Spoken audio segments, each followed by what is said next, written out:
This is great. After Kanai, Mishal, and Azariah came out of the Kivshan, where did they go? Kind of like, what do you do after that? So where what did Disneyland? Like where do you, because mostly now what they want to be asking is something fascinating.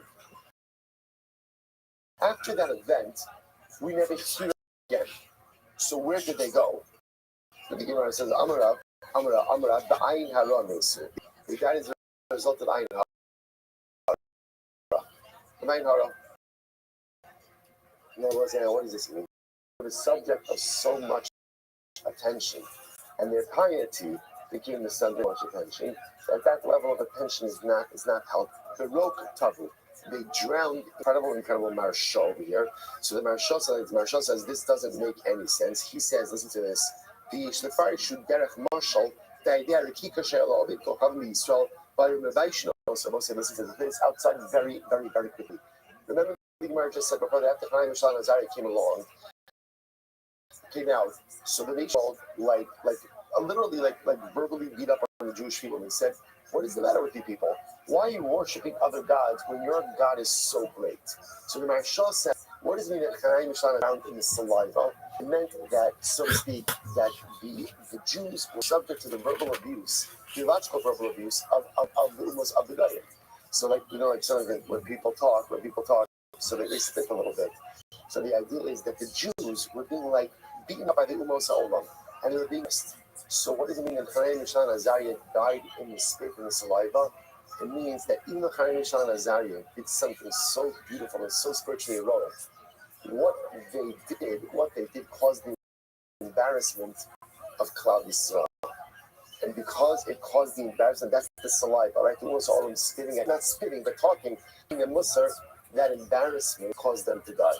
So let's say, see what's happening over here? Chaim Mishal and Azariah, what did they do? All they did was a willingness to give their lives like Kiddush Hashem. But what they did ended up resulting in an embarrassment for Klal Yisrael. And when you embarrass Klal Yisrael, there's culpability, even if it's fundamentally and wholly, totally unintended. The most saying, what do you see from here? How careful we have to be with each other's feelings. How careful we have to be with how we talk to each other, how we relate to one another, how even, again, unintended embarrassment and hurt of another Jew has such dramatic consequences, overwhelming. So the Gemara says, Rabbi Yochanan says, no, all the arts stop and us nashim, but we do banu banas. Don't say such different narratives over here, right? So first two opinions say they died. Second opinion says, no, what are you talking about? They went there to Israel, right? They retired to Israel and they had children. Banus, Kitan, the Gemara says, Machlokes tonight. Rabbi Elazar says, Ba'ayin haramesu, Rabbi Yeshua, Rabbi Rothschild, Chamo, Allah, Sabin, us nashim, but we do banu banas. Shneimar, Shibuna Yoshua Kohen Agadol Atov Ve'afa Yoshua L'fnei Hashem Ki Anshe Mofes Hema. So Moses, the Gemara talks about this Yoshua Kohen Gadol who lived at the time. I'll get up Chaim Mishal and Azariah. I'll talk about him in just a moment. And the pasuk relates that Yoshua Kohen Gadol is sitting there with his friends who did miracles. Who are his friends who did miracles? Eizohim Anashe Shnas Lan Nofes Hayomer Sechananya Mishal VaAzariah. So what do you see from here? That Chaim Mishal and Azariah, after they started with the Kivshan, moved to Eretz Yisrael, got married and had families. Okay, but Daniel, by the way, where was Daniel?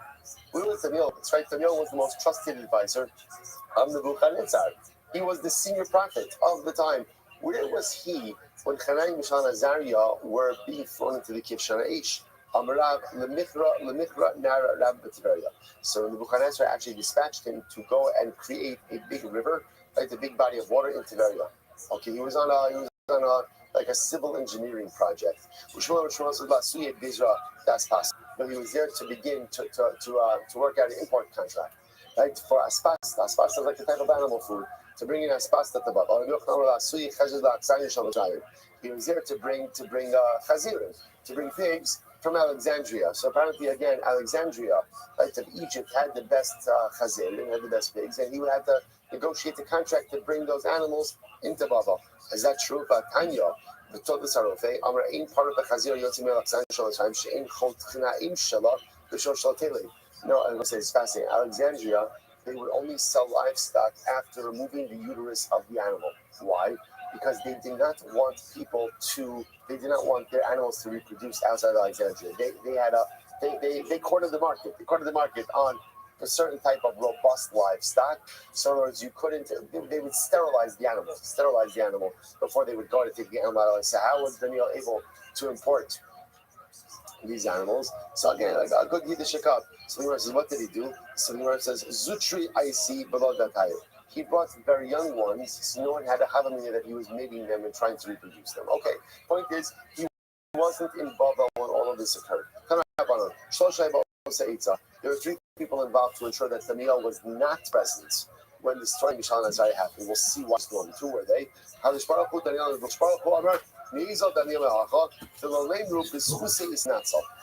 remember again, Daniel couldn't be there. Why? Because if Daniel was there, Daniel also would have been thrown into the fiery furnace. Why? Because he too would not have bowed.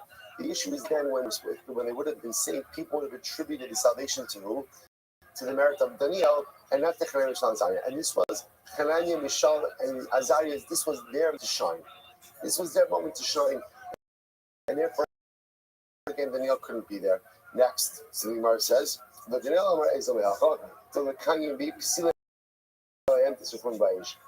also said, because he also apparently had a premonition that he too would have gotten thrown into the furnace and did not want the downfall of Nebuchadnezzar's downfall to come through him. He also wanted to come through Hananiah, Mishael, and Azariah.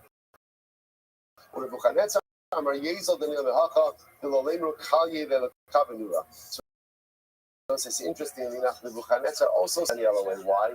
Nebuchadnezzar had a sense that this was coming to a head. He was going to ask Daniel to bow, and then he would have to throw Daniel into the Kivshan Aish. He didn't want to do that. Why? Because he looked at Daniel as a god, and he did not want to throw his god into the furnace. Now, how do you know what the Gemara says? How do we know that Nebuchadnezzar looked at Daniel as a god? Finally, he bowed to Daniel. So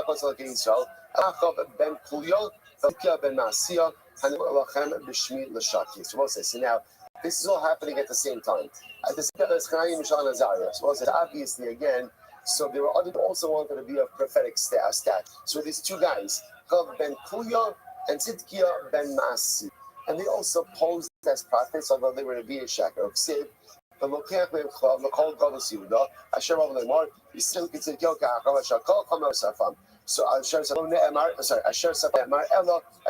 see in just a moment, these prophets, Achav and Kir, were also thrown into the furnace. Now, interestingly enough, they were singed. They weren't totally burned, but they were singed in the furnace. What happened over here? They were made like roasted grain. Like roasted grain, not totally incinerated, but singed, burned. So what did they do?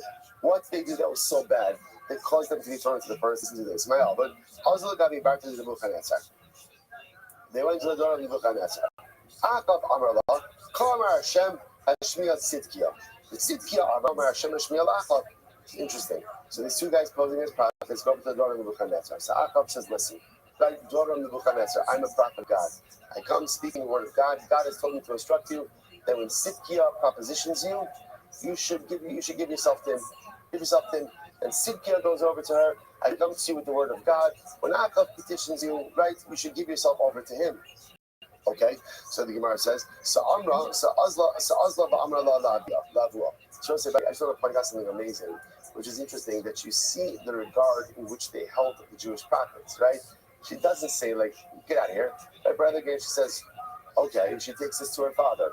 So Amrullah, Elohim shal ehu, el elusonin zimu. Nebuchadnezzar says, something doesn't sound right over here, because the God of this people, he hates immorality. So the notion that he would instruct you, right, to give yourself over to these men, doesn't. Next time they come your way, send them to me. So sure enough, again, when they come back, so during Nebuchadnezzar, send them to Nebuchadnezzar. So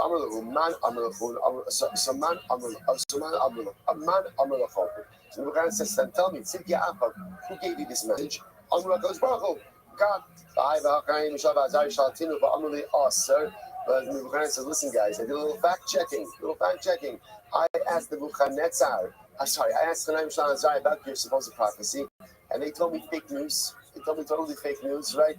Never happened. So what's going on over here? Amrulay, Nami Nivi Kawasai. This is great. So Sidkia and Akam say, well, 1 second. Why is Hanayim Mishlan and Zayir's words any more important than ours? They're prophets and we're prophets. Okay, we're all Chavirim. So again, because just because my Mishlan and Zayir say it's not true, doesn't mean it's not true. We're prophets also. So they were God didn't speak to them, God spoke to us. So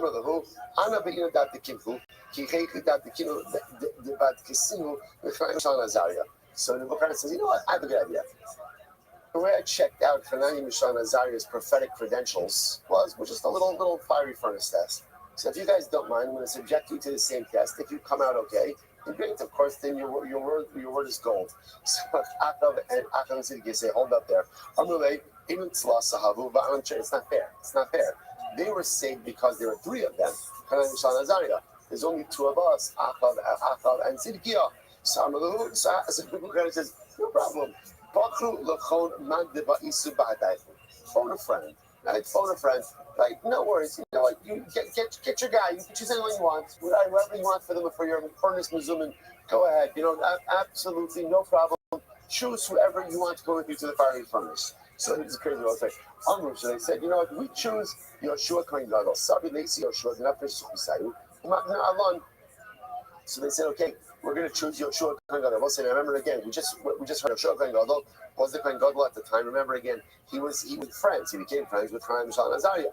So Sidki and Akav say, okay, we choose Yoshua Kohen Gadol. Let him come into the furnace with us. Fine. So the Gemara says, Yoshua Gadol Ifrichu Mane. So what happened? So they flew into the furnace. Akav and Sidki were burned. And Yoshua remained unscathed, except his clothing became singed. Okay, Shneimar by Iranians Yoshua Kohen Gadol only the Malach Hashem Uksiv V'Yomer Hashem Allah Satan Yigar Hashem B'Chas Yigar Hashem B'Chal V'Amalei Yidan Zitzah At Alamai Time Ahata Porta Nura. So again, so now Nebuchadnezzar seeks with Yoshua. This is Yoshua. Obviously, I know. Sorry. And why Achav and Sidkiah were burned, because obviously again they were false prophets. But the question is, my time Yoshua, you're obviously righteous. But why is it that your clothing got a little bit singed? In other words, in Nebuchadnezzar's mind, you are righteous than what?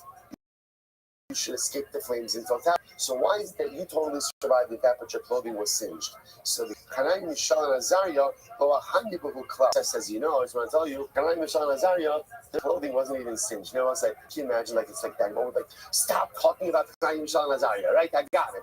They're great. They're tzaddik in mind, right? So, you know, Nebuchadnezzar compares everyone to Hanani Mishan, Hanani Mishan and Azariah, their clothing wasn't singed at all. So, you know, Yoshua Kohen Gadol, obviously you're a great guy. You survived the furnace, but your clothing was singed. What happened over here? So Yoshua says it's pretty simple. They had the combined merits of 3 people. I'm only 1 guy. So but Avram was only 1. So Nebuchadnezzar knew his Torah. Right? He says, but Avram was also thrown into a fiery furnace. There was only 1 of him. And yet he emerged totally unscathed. So we'll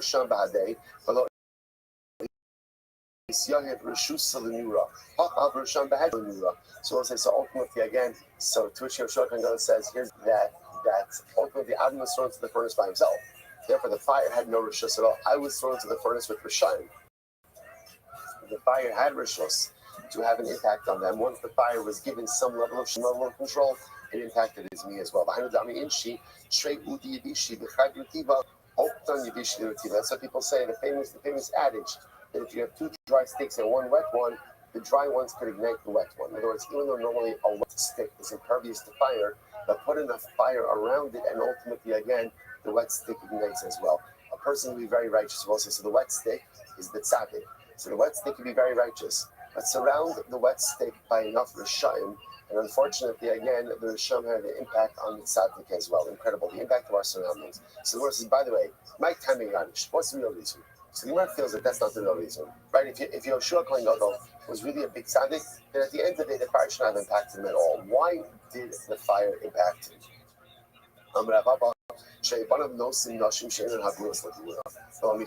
Incredible. Because his sons behaved inappropriately. They were kind of obviously married women where they were not really allowed to marry. And Yoshua the father said nothing. Failure to exercise parental right, paternal prerogative, failure to exercise parental control, ultimately is profound punish. Never, Yoshua was wearing sword clothing. He got for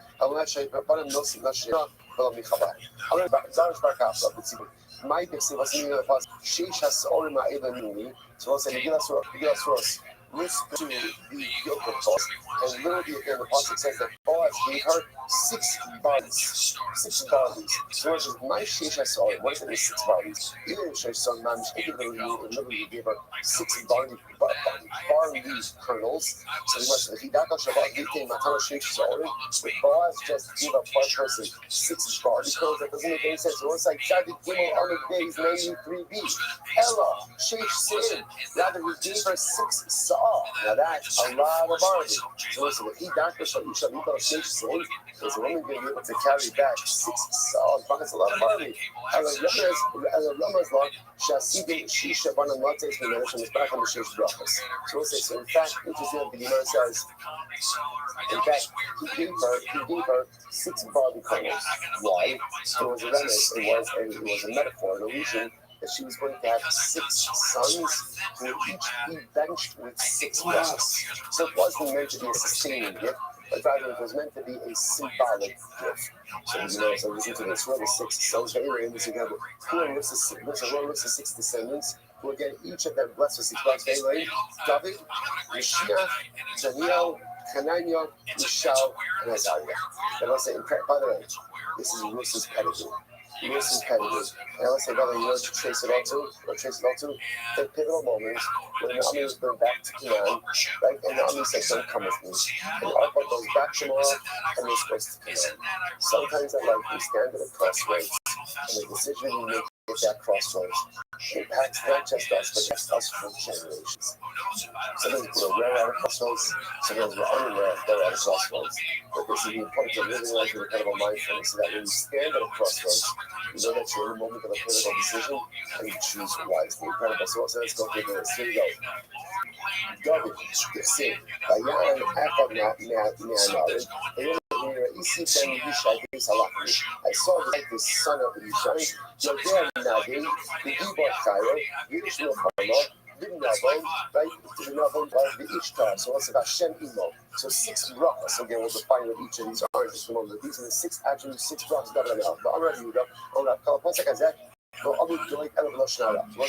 This was said from Torah, who was one of the advisors. This is one of the advisors of Shaul to Shaul. When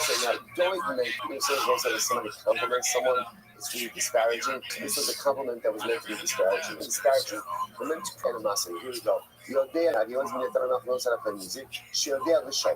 how to ask you questions in Torah. He knows how to answer questions in Torah. He knows how to do the give and take in the battle of Torah. He's a beautiful that he knows how to assert himself in halacha. And he's a navon that he understands how to extrapolate knowledge from one area to apply to another.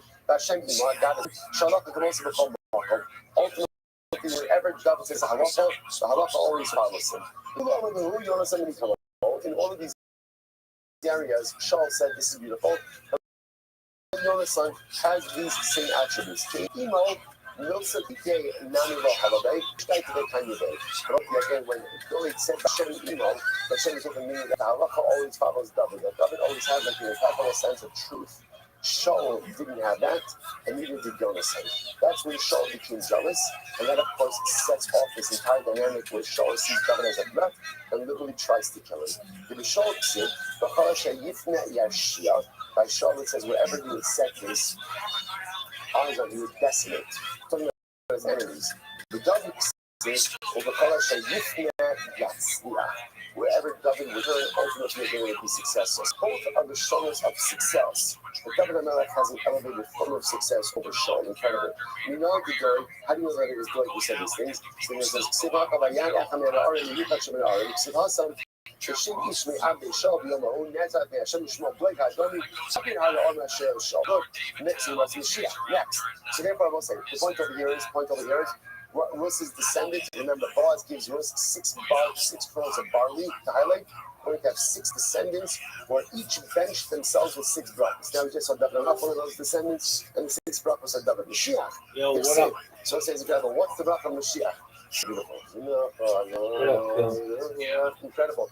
The I love Ruach Hashem. Right? Ultimately, again, the Ruach Hashem will literally rest upon him. Ruach Chokmah. Ruach Chachma Ubina, Ruach Itza Ukivura, Ruach Das Biras Hashem. So these are the brachas of Mashiach. These are the brachas of Mashiach. I want to say these are the qualities of Mashiach. Uksiv, Beri Biras Hashem. Ultimately, again, the inspired in Yasser Alexandri, Rolani Sheino Mitzvos V'Yisurim Kerechayim. This also teaches us ultimately again that Mashiach, I want to say, is someone. Mashiach is someone who's going to be loaded with mitzvos and yisurim and suffering. And we always say, what do you mean what? What is the primary quality of Mashiach? The primary quality of Mashiach is the ability to maintain spiritual fidelity despite overwhelmingly difficult life circumstances. When we started yesterday about ultimately, again, if you learn Torah at night, your house is conspired. At the end of the that we have in our Yiddishkeit is the ability to maintain fidelity and allegiance to our Kadosh Baruch Hu, even in times of overwhelming adversity. That's the quality of Mashiach. Mashiach is someone who is loaded with mitzvahs and spirituality, but also loaded with incredible suffering. Rabbi says, the Morach Ba'adoi, Mashiach. This is very interesting. All right, so you know what? We're going to stop over here for today. Right. Everyone say, I'm son of a guy. I want to write. Good. I got it. We didn't finish the dot. We didn't finish all the right. But let's say, but now at least, we look normal. We look normal. I feel last time we look a little abnormal. Therefore, we're much more in range. Describe for like tremendous. I have tons of cassette tapes. See, I went to New York also. Once I went to New York, then Joey told me to go to New York. Once I went to New York, then I didn't look back on Seattle. I look back fondly on Seattle as I get older now.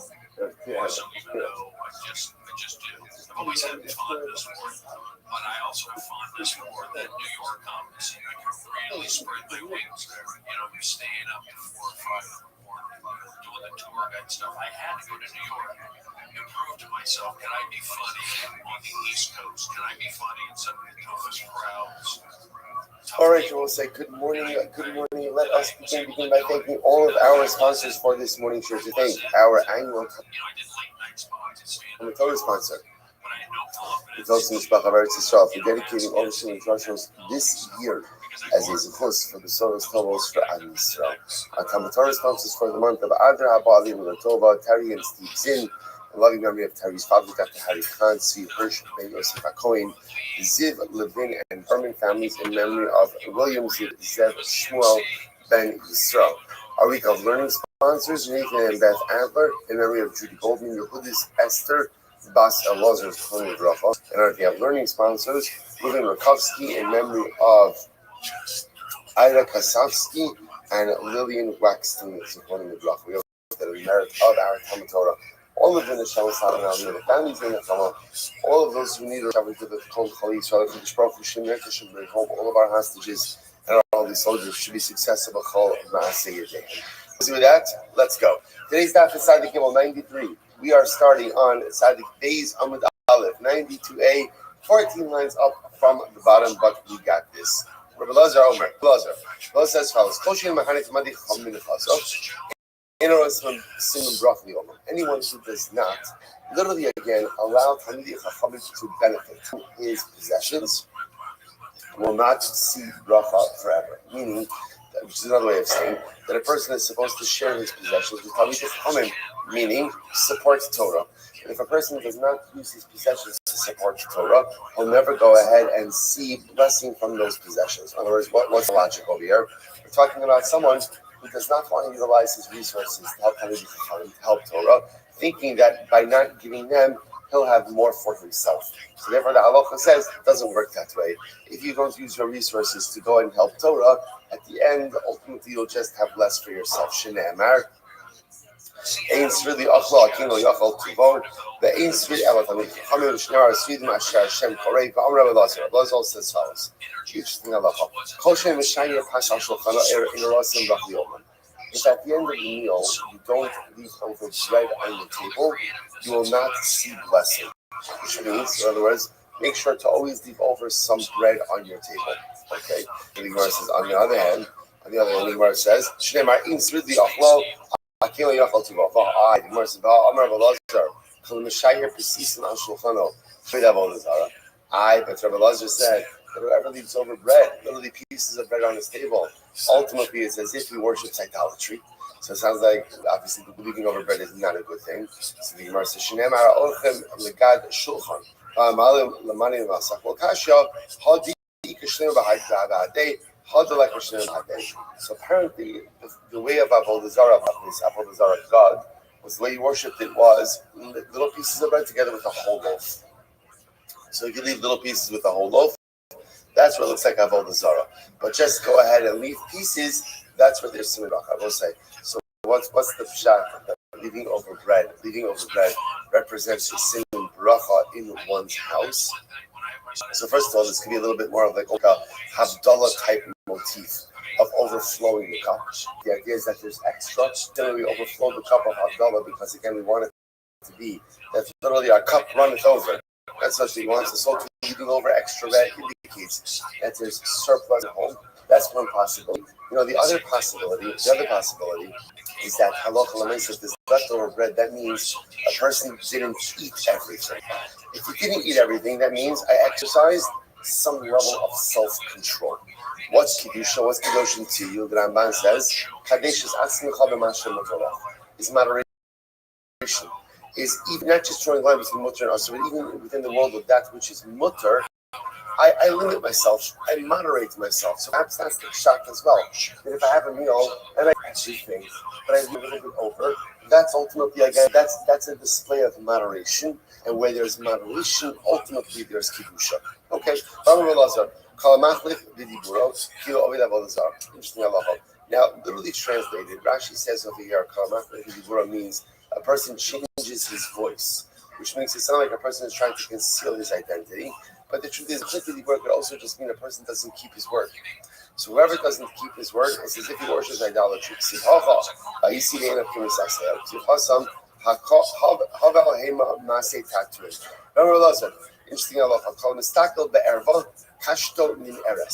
literally translated, whoever looks at an erva, and we'll discuss what this means in just a moment, his bow is empty.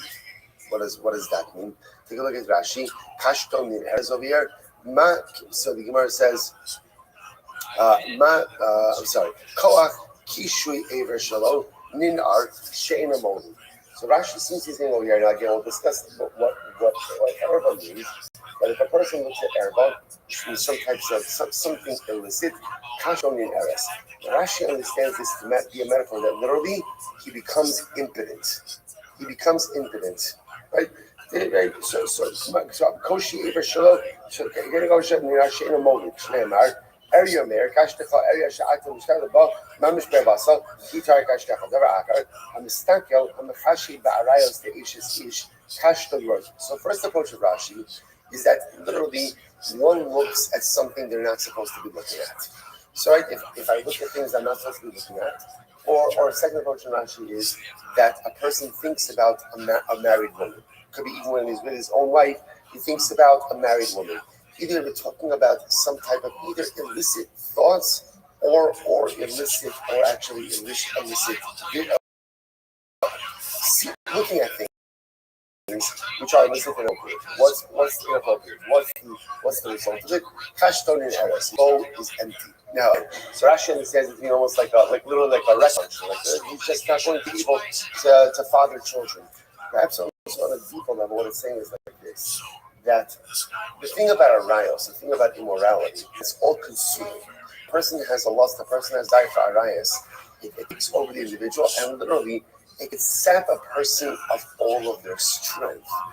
Every single one of us has a reservoir, a certain amount of strength, a certain amount of vitality.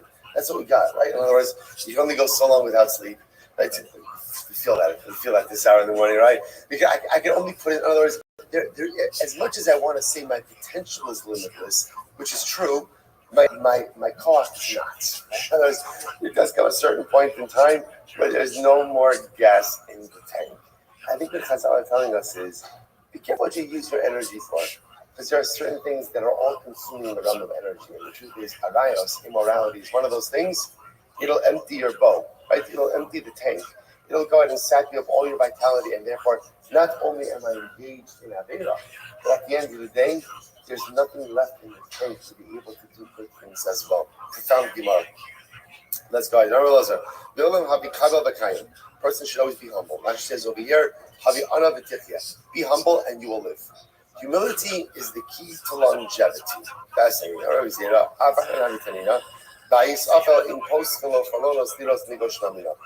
What's right? This proof to this is there's a concept of nige batin, which means a home could have tzaras. But interestingly enough, the only way for a home to have tzaras is if you can get natural light in the house. If ultimately a home does not have windows, we don't start bringing in candles or lanterns to be able to see whether or not there's tzaras on the home. So the idea is the home without windows represents humility. A home without windows can't get tzaras. A person who is humble saves himself from a lot of life's afflictions. Humility is the secret to longevity.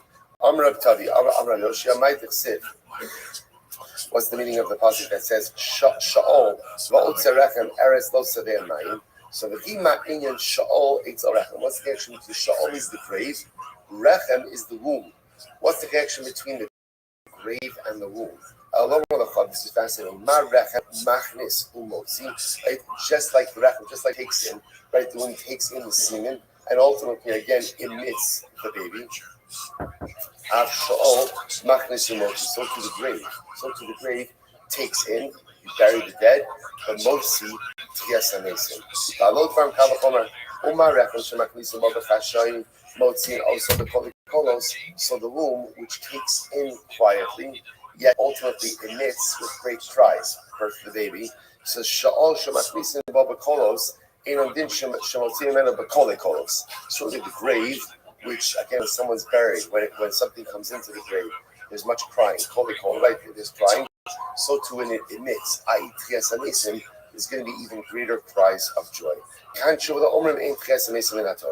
Ultimately, then the Gemara says this is a conclusive proof that there's Tchias HaMesim. So I'll say once again, you see, we're fixated on proving this notion of Tchias HaMesim. So the Gemara says this is a good raya. Tzadikim shazrach Baruch Hu lachzach in closing the afram. So I'm saying this is fascinating halacha. Tzadikim, who Kodesh Baruch Hu is going to go ahead and bring back to life Tchias HaMesim during Yemos Mashiach Messianic era, will not die. It's fascinating. Right? All these questions come up when it comes to Messianic era. It's going to be Tchias HaMesim, resurrection of the dead. Okay, which is going to be incredible. So do people die again afterwards? The Gemara says tzadikim don't die. Once tzadikim are resurrected, they remain alive. Shneimar Baya Nishar B'Tzion Banos Yerushalayim Kadosh Yomer Lo Chalakos L'Chayim Yerushalayim Mak Kadosh L'Olam Kayim Afin L'Olam Kayim. So the pasuk compares tzaddikim to HaKadosh Baruch Hu. Just like the Rebbe Shalom is eternal, so too when the tzaddikim come back to life, there'll be an element of eternality as well. Amud Beis. Then Gomar Osam Shanu Shasra HaKadosh Baruch Hu Bahen. As Sha'az Baruch Hu L'Chadesh Banas Olamo Shneimar V'Niskav Hashem Levado Bayomahu. I shall say, so this is pretty wild stuff. So we're going to talk about this idea in greater depth. That there is this concept that at a certain point in time, the world will stop. Right? We have this. We're going to see this. The world was created for 6,000 years. After 6,000 years, the world stops. What happens? It stops.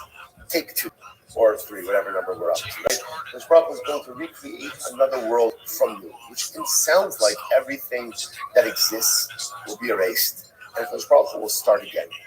What happens to tzaddikim during that like cosmic rebirth stage? Where do they go? So the Gemara says, so you know, all of a sudden can I find to Sharim shutting up in Amayim. Wow. Rothschild makes for the tzaddikim wings like birds, and they fly above the water. In other words, we'll say, what's the water? So the Pashtus said the world is going to be recreated. What's the original state of creation? Right? So the world will go back to water, but the tzaddikim will be given wings, and ultimately, again, those wings will propel them over the water. Which will say, by the way, such a Shnei Amar, Akilo, Mira, Bahamir, Eres, Mot Harim, Believe, Yamin, Shema Tamar Yishlam Sar. Maybe you'll say they have Sar, maybe they'll have pain and difficulty during this time. Talmud Omar, the Kolbe Hashem Yachalifu Koach, Ya'aver Erer Kin Sharim. Tzaddikim will be given wings like eagles, Yarutsu, Velo Yigo, Yilchu, Velo Yafu. Ultimately, again, they will go, they will run, and they will not be tired. They will walk and they will not be right. They will not be tired. The other thing is, so ultimately, first of all, beautifully, so that tzaddikim will be given wings. Truth is, that's what tzaddikim have. Tzaddikim have wings. The great avodah of becoming a tzaddik, or the great benefit of becoming a tzaddik, is sometimes the ability to transcend everything that life throws. Regardless of tzaddikim, is the wings they have to be able to literally transcend all of the difficulties and challenges. So the Nesim Shechi Echeskel. So the Gemara says as follows. So what about we're going to talk about this just a little bit. We've referenced this already. What about the dead that Yecheskel brought back to life? Right? Yecheskel did Chesed. Now after Yecheskel brought those people back to life, they died again. So right, they died again. So shouldn't that be a raya that even the tzaddikim who come back to life will ultimately die? Will die. So the Gemara says, Amar, the MS Mashal Haya. This is interesting. He actually holds the opinion that Yecheskel, right? He had someone say the valley of dry bones, that was a mashal. Mashal didn't actually happen, but Frederick in his parable, the Sanya. So this in of itself is a dramatic mashal. It's the Sanya. But those are Amars, Mesim Shechsko, Abduragayim, Abdu Shiros. The people Yecheskel brought back to life. They stood on their feet, they sang Shira, and then they died again. Mashira, what did they sing? Mashira, Hashem, Nemus, B'Tzedek, and Mechayim, Berachim. Yeshua Omer, Shira Zu Amru, Hashem, Nemus, Mechayim, Morid, Sha'al, Bayal. Yehuda Omer, Yehuda says, MS, Mashal Haya. Yehuda says, now we'll say, Lashon is very interesting. MS means truth. Mashal Haya, it was a parable. So the Mercy doesn't make sense. All over the Khandia. In MS, Lama Mashal, in Mashal, Lama MS. Which one is it? In other words, if you tell me it's MS means that it really happened. So it really happened. Otherwise, if it's a mashal, so then it's a mashal. What's going on up here? So the Gemara says, Ella, the MS mashal haya. Rather, again, what he means is, in reality, the whole thing was a mashal. Right? So we'll say, by the way, a fascinating machlokas about whether or not the episode of Yecheskel with Yatzal Sidei shows did it happen or not. Did it happen, or was it simply a mashal? Fundamental machlokas. Mesim Sheheke Yecheskel Alu La'aretz Eretz Yisrael V'nasu Nashim V'alidu Banu Mubaros. It's incredible. So others say, no, it really happened. And by the way, they didn't die immediately after singing Shira. Right? What happened? Yecheskel brought them back to life. They sang Shira. They went to Eretz Yisrael. They married. They had kids. So the Gemara says, Amar B'Yehuda B'Mesira Arangel V'Amar Ani Mipnei B'Neihem V'Alavu Tefillin She'aniach Li Avi Abba Mechem. So B'Yehuda B'Mesira stands up and says, I'm a descendant of them. I'm a descendant of one of those people who brought back to life from Yecheskel, and ultimately again these are the tefillin that I received from my great grandfather. So beautiful. The Gemara says, Umani B'Mesim Shechi Yecheskel. By the way, who were these people? Who were these people who died in this valley? Right? Who were these individuals who Yecheskel brought back that was in this pretty wild? Amarav Ilubnei Ephraim Shemanu Lekis V'Tov. This is incredible. I will say there is a not so well-known story that there were a group of Jews who tried to escape from Egypt earlier than the rest of Klal Yisrael. They were members of the tribe of Ephraim, and so also Ephraim's numbers are lower than relatively lower than other tribes. There was a group of Ephraim that tried to escape from Egypt or killed. They were killed. So what happened with them? They made a mistake. They were good people. They just made a mistake. Shnei Amar, V'nei Shusela, Bara Beno, V'sachas Beno, Uzvada Beno, Be'izrael, the Hargum Anshe Gat, Haladabar. They were killed by the people of Gat. Uksiv, V'Aisal Ephraim Avien Yomim Rachav L'Nachamo. And ultimately, again, so it gave more. Father, if I'm more, what's saying what happened over here? The mistake. They made a mistake about the creation. Remember, by the time of Hashem says, Adam Avinu, the children will be enslaved for 430 years. The clock actually started from the birth of Yitzchak. They thought the clock started from the actual bris ben habesarim. So in year 430 comes, they think, oh, it's time to go. It's the button and leave. But of course, unfortunately, they were wrong and they were killed. Those are the Atzama shows that Yechezkel brought back to life. Incredible. Shmuel says, "Ilu b'nei Adam shechafu b'tches nisim, shnei Rabbi Yomer elei ben Adam atzon se'ila kol beis Yisrael ema heina omrim yavshu atzmoseinu ba'avdot tishvaseinu nigzir alanu." So again, Shmuel says these were people who denied tches nisim. Interesting. They denied tches nisim, and ironically enough, they brought back to life by Yechezkel. These are individuals, unfortunately, who had not even they had no mitzvahs, not the lashon b'chluch is like the moisture of a mitzvah. They didn't have any element of mitzvah moisture associated with them. Shneimar hatzamos hayveshos shilu dvar Hashem. Rabbi says, "Elu b'nei Adam shechipu asehechal kulam shkatzim b'ramasim." These were people who unfortunately denigrated and degraded the Beis Hamikdash. Shneimar va'aval ve'erev v'hinei kol tav nisramis v'behem b'shekes kol lulu Beis Yisrael v'chul kal akir sabit v'ksiv hasam v'yiran alim sabit sabit. Rabbi Yochanan says, "Elu nesim shebika dura." These are the people ultimately again who died in bikas dura. Now, what's bikas dura? Now we're going to get into a fascinating story. These were Jews who were killed by Nebuchadnezzar. Nebuchadnezzar, right? So remember again. So and the Cheskel brought them back. Like what happened in Bikas Dura? Rabbi Yochanan, Minar Esha ad Rabas Bikas Dura. Shebishar Nebuchadnezzar Hashem Sisol. So a wide line, and the bottom of the base 92b was flying. So this is when Nebuchadnezzar went ahead and exiled Klal Yisrael. So what happened? So the Gemara says, "Hayu bahen bachrim she'nagnin she'hayu ganin esacham b'yofion." There were a group of young men who were so exceedingly handsome that literally, this is so beautiful, they put the sun to shame with their beauty, right? The sun is considered to be like that, like quintessential, beautiful luminescence. These boys, these young men were so handsome that ultimately, again, they put the sun to shame. So what happened? And what would happen? So the Castian women would see them, and literally, again, they would experience a blood flow, a zava flow. I was saying, now, again, there's this concept in halacha called dam chimut, which means that sometimes, at a point of incredible arousal, a woman could also go ahead and leave. So these Castian women saw these Jewish boys, and they had experienced this flow. Amr Ba'aleim, so ultimately they told their husbands, and their husbands told the king, so the king killed them. Apparently they didn't want. Right, they didn't want such good-looking Jews to be alive. But still, even as corpses, these young men were very handsome. So what happened? The king had the bodies trampled so that the boys would be disfigured. Overwhelming story. So the Gemara says these are the bones that Yechezkel brought back to life, and all of this happened in Bikas Dura. It happened in the Dura Valley. The Gemara transitions to some incredible stories regarding Nebuchadnezzar. So remember again, remember context. Nebuchadnezzar's primary advisor, and actually we're going to see that actually Nebuchadnezzar deified him, was Daniel. Like contemporaries of Daniel were Hananiah, Mishael, and Azariah. So the Gemara tells the story that Nebuchadnezzar had erected an idol of himself. He commanded everyone to bow down to it. Hananiah, Mishael, and Azariah refused to bow. As a result, they are thrown into furnace.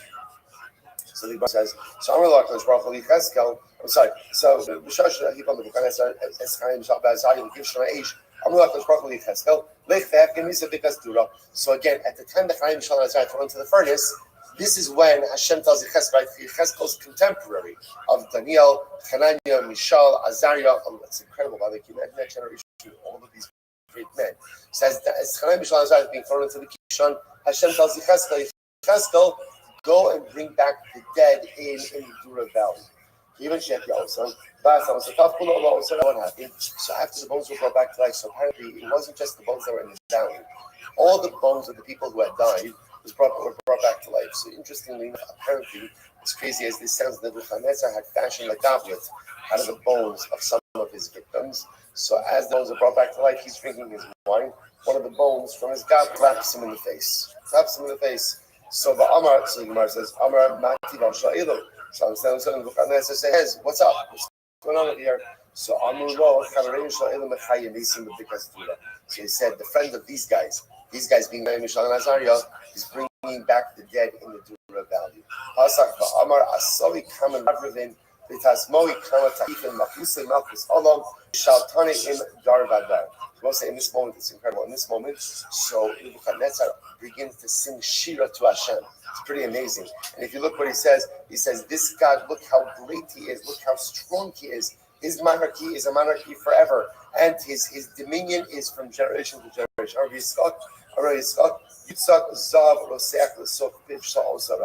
So literally again, molten gold should be poured into the mouth of Nebuchadnezzar. In other words, shut him up. Why? This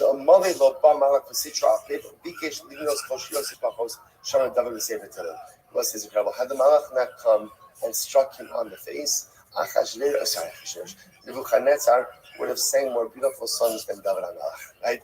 He would have described.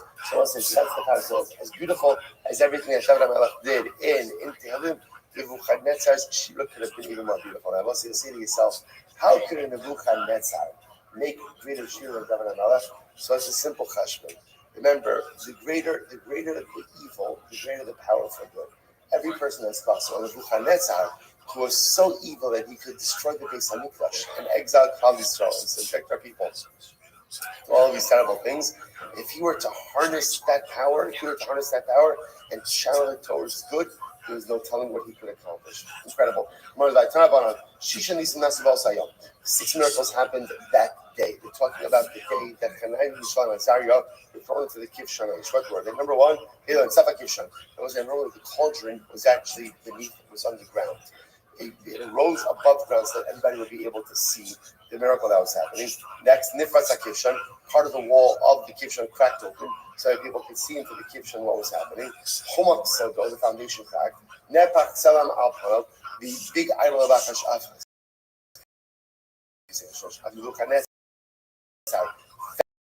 fell on its face. The Nisrafu Arba Malchus, ultimately 4 other kings who were Nebuchadnezzar, were incinerated.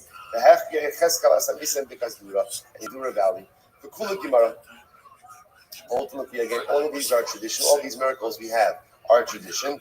For Arba Malchus Kruxid. We know about the death of the 4 kings from the Pasuk. What does the Pasuk say? When Nebuchadnezzar Malchus Shalach Michnash Ulach Shtafarno Sakina Pachusa Adar Gizina Midvar Nikar Gad Varya Ditavarya Tafasya Bechol Shaltuni Medina. So Sid Isi Kuven Yudon Sid Miskanchin Akshtafarno Saganya Pachusa Badiri Malka Cousin Gabriela. So what's interesting is in the first pasuk, this 4 sounds like a sesame, right? So again, in the first pasuk, there's 4 more names. In the second pasuk, there's less names, which indicates to us that at the time, ultimately, again, some of his allies were killed. Incredible. Tana debate of Elazar. And Yaakov, Afilu B'Shas and Sakara was incredible Gemara. So Tana debate of Elazar, Ben Yaakov, Afilu B'Shas and Sakara, so Yishana Agnes Atzma Mina Abanas Shalom. So it's incredible. Even in a time of danger, a person should not go ahead and change his dignified ways. Shneimar Ba'adin Gavra Elach Kafsu B'Savaleon Pashtem Kablason. Kanaim Mishal and Azariah, even though referring to the Kivshan Aish, they wore their distinguished clothing. Now, what does this mean? Take a look at Rashi. We'll say that's Rashi and Daf. Aishar Nunabas Shalom Shahari Kanaim Mishal and Azariah Yachal Vidushin Bigay Tifarton Kishush Kivshan. So when Kanaim Mishal and Azariah came into the Kivshan, they were still wearing their royal clothing. So the Gemara says,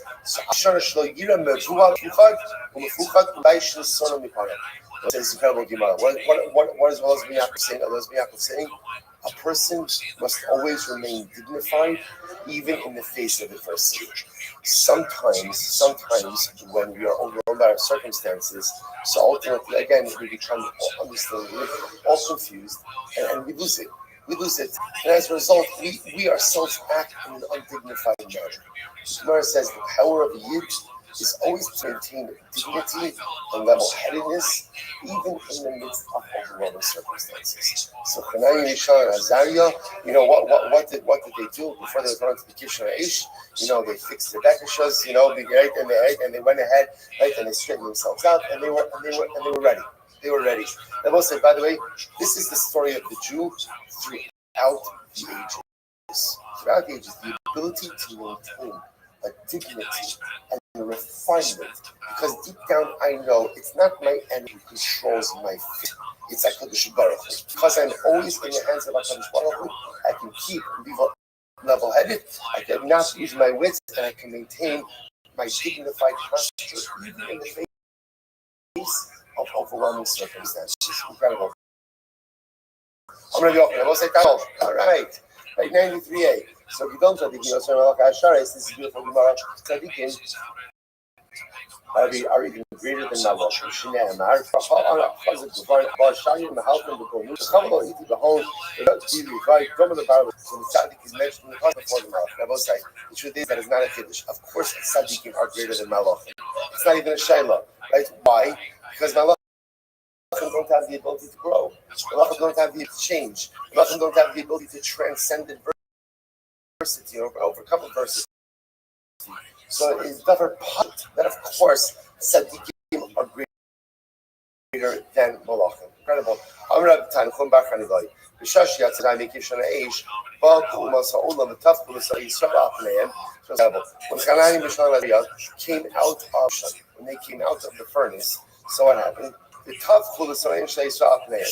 And literally again, they struck the enemies of Klal Yisrael, ultimately again on their face. In other words, they gave him a patch. The Gemara says, "Yesh lachem elokash hazeh da'atem mishtachlim mitzvah." So I say, this was a Musar to Klal Yisrael.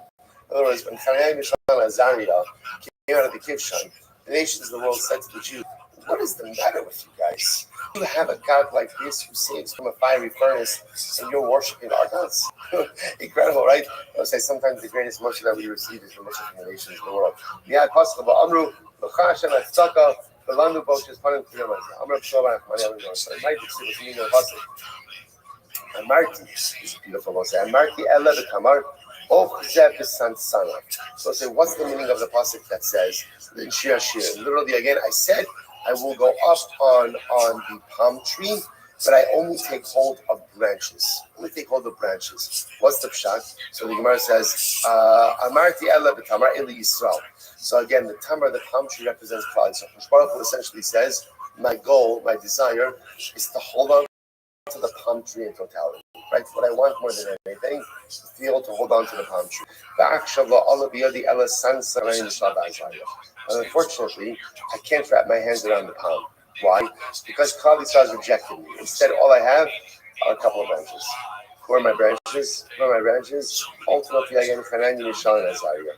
But by the way, I just want to tell you, Gemaras like this are very affirming. Because sometimes in life, we find ourselves very disillusioned by relationships and feeling so let down that people who we count on don't come through feelings. And it's important to understand, such as the nature of relationships, that's kind of the way it works. There's probably also expectations, ultimately, again, of holding the entire palm. But he didn't get the whole palm. Even if Rothschild didn't get the whole palm, what does he get?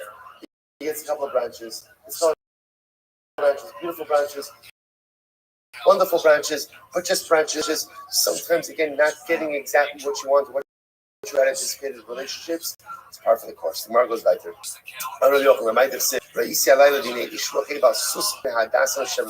what's the meaning of this story? Right? This is Nevuah. Obviously, this is from Zechariah. I saw in my dream a man riding on a red horse. He was standing between the myrtles that were in the swamp. Now the truth is, it then goes on, right? It then goes on to say that afterwards I saw other red horses and white horses. So what does that mean? What does that mean? I saw it. Rothschild was ready, was disenchanted with how mankind was behaving, and he was ready to go ahead and turn the entire world into night, to destroy the world. The man was riding on the horse. Who's the man? Hashem ish milchama, Hashem shemo. Asus Adam. What does it mean on a red horse? First white line. Hashem is ready to turn the entire world into blood. And as soon as he saw Chaim, Mishal, and Azariah, ultimately again he calmed down. Stood amongst the myrtle branches in the swamp. What's the myrtle branches? The myrtle branches, those are tzaddikim. Shneimar, Omein es Hadassah. Esther. What's the swamp? The swamp is Bala. Shneimar, Homer Lesula, Cherbi ben Arasecha, Obish Miyad Roges Nasi, Shrokim Badum. So now, sorry, Badum Nasa the bottom. Arababa, Shmamina, Susya, Kivra, Mal El Chalma. By the way, so the red horses represent destruction. The white horses represent salvation. So good to know, if you see white horses in your dreams, that is a good sign. Let's say just a tremendous hospital from here. Shivoshan was ready to go into Israel. Destroy the world. So what changed his mind? What changed his mind was Chanai, Mishan, and Isaiah. Three people changed HaKadosh Baruch Hu's mind about the entire world. So say sometimes we think to ourselves that what we do as individuals doesn't matter. Come on, it's one person. How much do I really matter? Let's say we matter more than we could ever imagine. Three men, Chanai, Mishan, and Isaiah. By the way, I want to point out, excuse me for saying this, they weren't even the greatest people of their generation, right? There was Daniel, there was Yechezkel, there were other people, but yet again, they saved the world. I would say there is no telling what our actions could do for the world as a whole. Tremendous. Let's go right there. So for Rabbanon, this is great. After Chanai, Mishan, and Azariah came out of the Kivshan, where did they go? Right? What do you do after that? So where to Disneyland? Where do you just say that? What the Gemara is really asking is something fascinating. After that event, we never hear about them again. So where did they go? So the Gemara says, Amarav, the Ayin Hara Mesu. They died. They died as a result of Ayin Hara. From Ayin Hara, what does this mean? They were the subject of so much attention, and their piety became the subject of so much attention that level of attention is not healthy. They died as a result of Ayin Hara. So the Gemara says, Shmuel says, Berok Tavu. They drowned in spit, in saliva. Now what does that mean? So we'll say there is an incredible Marshal here. So the Marshal says this doesn't make any sense. He says, listen to this, the fire should derech mashal, the idea that Kita Shelo Avik Kochav Yisrael by your Mevaishal. So we'll say, listen to this outside very, very, very quickly. Remember the Gemara just said before that after Chanai, Mishan, and Azariah came out. So the nations of the world literally like verbally beat up on the Jewish people and said, what is the matter with you people? Why are you worshiping other gods when your God is so great? So the Marshal says, what does it mean that Chanai, Mishan, and Azariah drowned in the saliva? It meant that, so to speak, that the Jews were subject to the verbal abuse, theological verbal abuse of the Ummos of the Goyim. So like sometimes when people talk, they spit a little bit. So the idea is that the Jews were being beaten up by the Ummos of Olam, and they were being embarrassed. So what does it mean that Chanai, Mishan, and Azariah died in the spit and the saliva? It means that even though Chanai, Mishan, and Azariah did something so beautiful and so spiritually heroic, what they did caused the embarrassment of Klal Yisrael. And because it caused the embarrassment, that's the saliva, right? It was all them spitting at Klal Yisrael. Not spitting, but talking, giving them muster. That embarrassment caused them to die. So let's see here what's happening over here. Chanai, Mishan, and Azariah, what did they do? All they did was a willingness to give their lives to Kiddush Hashem. But what they did ended up resulting in an embarrassment for Klal Yisrael. And when you embarrass Klal Yisrael, there's culpability, even if it's fundamentally and wholly, totally unintended. Let's see, what do you see from here? How careful we have to be with each other's lives. How careful we have to be with how we talk to each other, how we relate to one another, how even again unintended embarrassment and hurt of another Jew has such dramatic consequences, overwhelming. So the Gemara says, Rabbi Yochanan says, no, all the yourself and us and Hashem, let's say such dramatically different narratives over here, right? So first opinion said they died. Second opinion said, no, what are you talking about? They went to Eretz Yisrael, right? They tried to Eretz Yisrael and they had children. Rabbi Elazar says, "Ba'ayin hara mesu." Rabbi Yeshua, Rabbi Rothschild, Allah is so benos Moshe Balid Banu Baruch Mar Shimona Yoshua Kodado Ata V'Re'acha Yoshua B'Fnei Hashem Ki anshe mofes hema. So says the Gemara talks about this Yoshua Kohen Gadol, who lived at the time again of Hanayim Shalom Azar. I'll talk about him in just a moment. And the pasuk relates that Yoshua Kohen Gadol is sitting there with his friends who did miracles. Who are his friends who did miracles?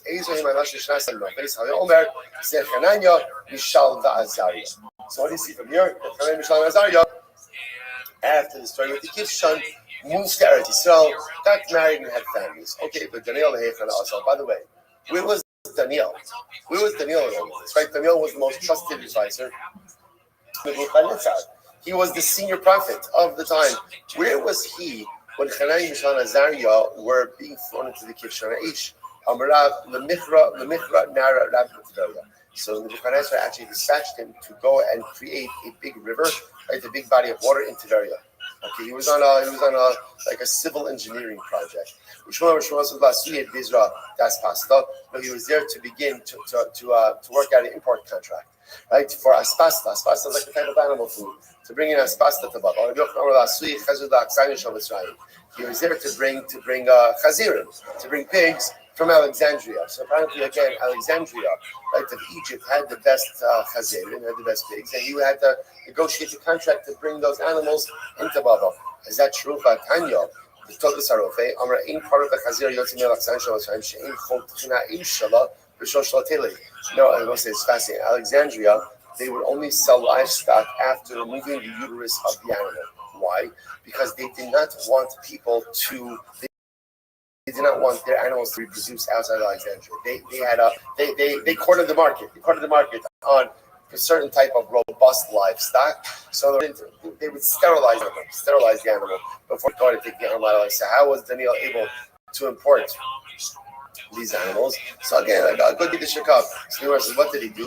So the Gemara says, Zutri I see below that higher. He brought very young ones, so no one had a havamina that he was mating them and trying to use them. Okay, point is, he wasn't in Bava when all of this occurred. There were three people involved to ensure that Daniel was not prince when the story of Hanayim, Mishael, and Azariah happened. We'll see why in just a moment. Who were they? Daniel and Nebuchadnezzar. So remember again, Daniel couldn't be there. Why? Because if Daniel was there, Daniel also would have been thrown into the fiery furnace. Why? Because he too would not have bowed. The issue is then when they would have been saying people would have attributed the salvation to the merit of Daniel and not to Hananiah, Mishael, and Azariah. And this Hananiah, Mishael, and Azariah, this was their moment to shine. And therefore again Daniel couldn't be there. Next, so the Gemara says, but Daniel Daniel also said, you know what, I got to get out of here. Because he also apparently had a premonition that he too would have gotten thrown into the furnace and did not want the downfall of Nebuchadnezzar's theological downfall to come through him. He also wanted it to come through Hanayim, Mishael, and Azariah. When Nebuchadnezzar Amar Yezel Daniel Mehacha to the Lenro Kalye Lekabenura. So it's interestingly enough, Nebuchadnezzar also sent Daniel away. Why? Nebuchadnezzar had a sense that this was coming to a head. He was going to ask Daniel to bow. Daniel wasn't going to bow, and then he would have to throw Daniel into the Kivshan Aish. He didn't want to do that. Why? Because he looked at Daniel as a god. And he did not want to throw his own God into the furnace. Now, how do we know the Gemara says? How do we know that Nebuchadnezzar looked at Daniel as a god? Fine, he bowed to Daniel. So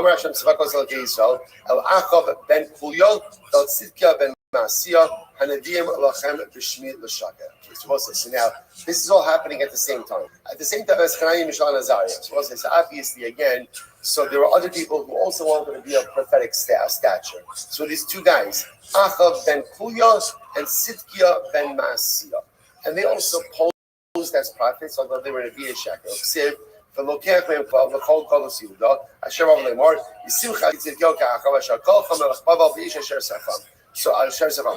לא נאמר, אשר שפם לא נאמר, אלא אשר. So as we're going to see in just a moment, these two false prophets, Achav and Sidkia, were also thrown into the furnace. Interestingly enough, they were singed. They weren't totally burned, but they were singed in the furnace. So the Gemara says, what happened over here? They were made like roasted grain. Roasted grain, not totally incinerated, but singed, burnt. So Gemara says, so what did they do? What did they do that was so bad? They caused them to be thrown into the furnace. Listen to this. Azla Gabi Barta the Nebuchadnezzar. They went to the door of Nebuchadnezzar. Achav Amarla, Kamar Hashem Hashmiel Tzidkiah. Tzidkiah Amar, Kamar Hashem Hashmiel Achav. Interesting. So these two guys posing as prophets go to the daughter of Nebuchadnezzar. So Achav says, listen, daughter of Nebuchadnezzar, I'm a prophet of God. I come speaking the word of God. God has told me to instruct you that when Tzidkiah propositions you, you should give yourself to him. Give yourself to him. And Tzidkiah goes over to her. I come to you with the word of God. When Achav petitions you, right, you should give yourself over to him. Okay? So the Gemara says, so Azla va'amra la lavua. So by the way, I just want to point out something amazing, which is interesting, that you see the regard in which they held the Jewish prophets, right? She doesn't say, like, get out of here. My brother again, she says, okay, she takes this to her father. So Amrullah, Elohim shal ehu, elu sonim zimu. So Nebuchadnezzar says something doesn't sound right over here, because the God of this people, he hates immorality. So the notion that he will instruct you, like, to give yourself over to these men, doesn't make that much sense. So what happens? So Nebuchadnezzar says, here's what, do me a favor. Next time they come your way, send them to me. So sure enough, again, when they come back, so the Nebuchadnezzar sends them to Nebuchadnezzar. So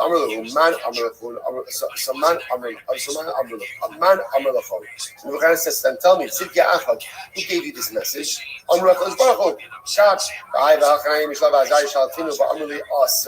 But Nebuchadnezzar says, listen guys, I did a little fact checking. I asked Nebuchadnezzar, I asked Hananiah and Azariah about your supposed prophecy, and they told me fake news. They told me totally fake news, right? Never happened. So what's going on over here? This is great. So Tzidkiah and Achav say, well, 1 second. Why are Hananiah and Azariah's words any more important than ours? They're prophets and we're prophets. Okay, we're all chaverim. So again, just because Hananiah and Azariah say it's not true, doesn't mean it's not true. We're prophets also. So God didn't speak to them, God spoke to us. So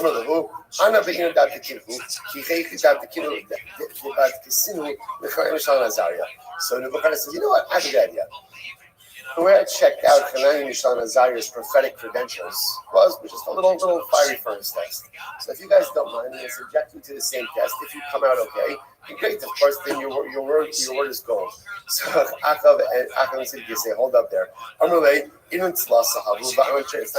not fair. They were saved because there were 3 of them. Hananiah, Mishael, and Azariah. There's only 2 of us, Achav and Tzidkiah. So Nebuchadnezzar says, no problem. Phone a friend, right? Phone a friend.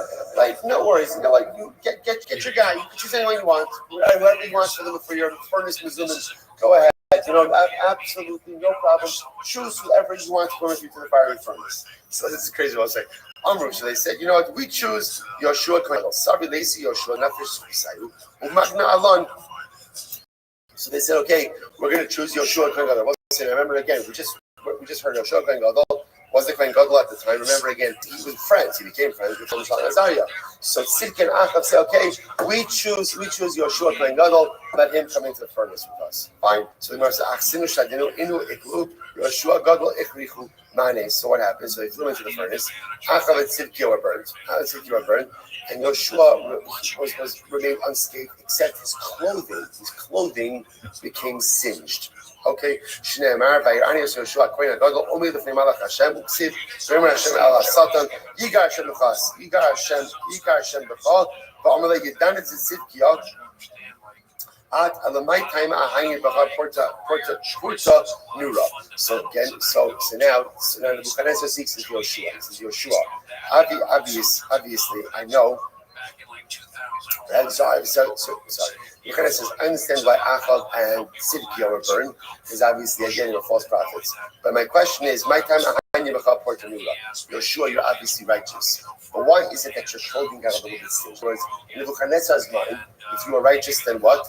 You should escape the flames in totality. So why is it that you totally survived at that, but your clothing was singed?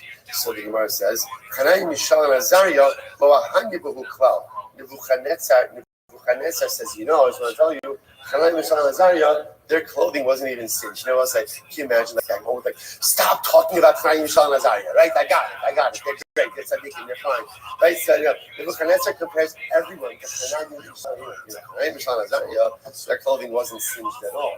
So obviously you're a great guy. You survived the furnace, but your clothing was singed. What happened over here? So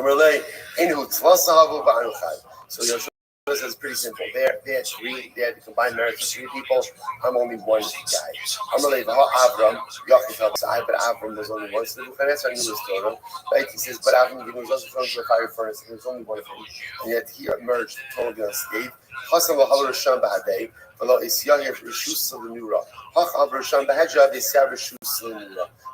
ultimately, again, so Tuish Yoshua says, here's the difference. That ultimately Adam was thrown to the furnace by himself. Therefore, the fire had no rishus at all. I was thrown to the furnace with Rishayim. The fire had rishus to have an impact on them. Fire was given some level of shlitta, some level of control. It impacted his me as well. That's what people say. The famous adage that if you have two dry sticks and one wet one, the dry ones could ignite the wet one. In other words, even though normally a wet stick is impervious to fire, but put enough fire around it, and ultimately, again, the wet stick ignites it. A person who is very righteous, Moses, the wet stick is the tzaddik. So the wet stick can be very righteous. Around the wet stick by enough rishayim. Unfortunately, again, the rishayim have an impact on the tzaddik as well. Incredible impact of our surroundings. So the verse says, by the way, my time yanish. What's the real reason? So the Gemara feels that that's not the real reason, right? If Yoshua Kohen Gadol was really a big tzaddik, at the end of the day, the fire should not have impacted him at all. Why did the fire into him? Incredible, because his sons behaved inappropriately, and Yoshua the father said nothing. Failure to exercise paternal prerogative, failure to enter parental control, ultimately is profound flourish. Yoshua was wearing soiled clothing. So we'll say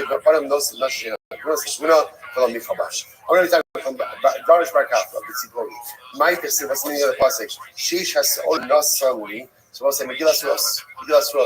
Rus goes to the field of Boaz, and literally again the pasuk says that Boaz gave her 6 barleys.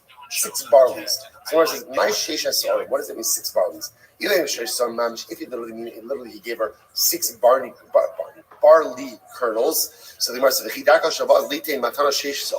would Boaz just give a poor person 6 barley kernels? That doesn't make any sense. So it's like Tzadik Gimel Amud Beis 93b.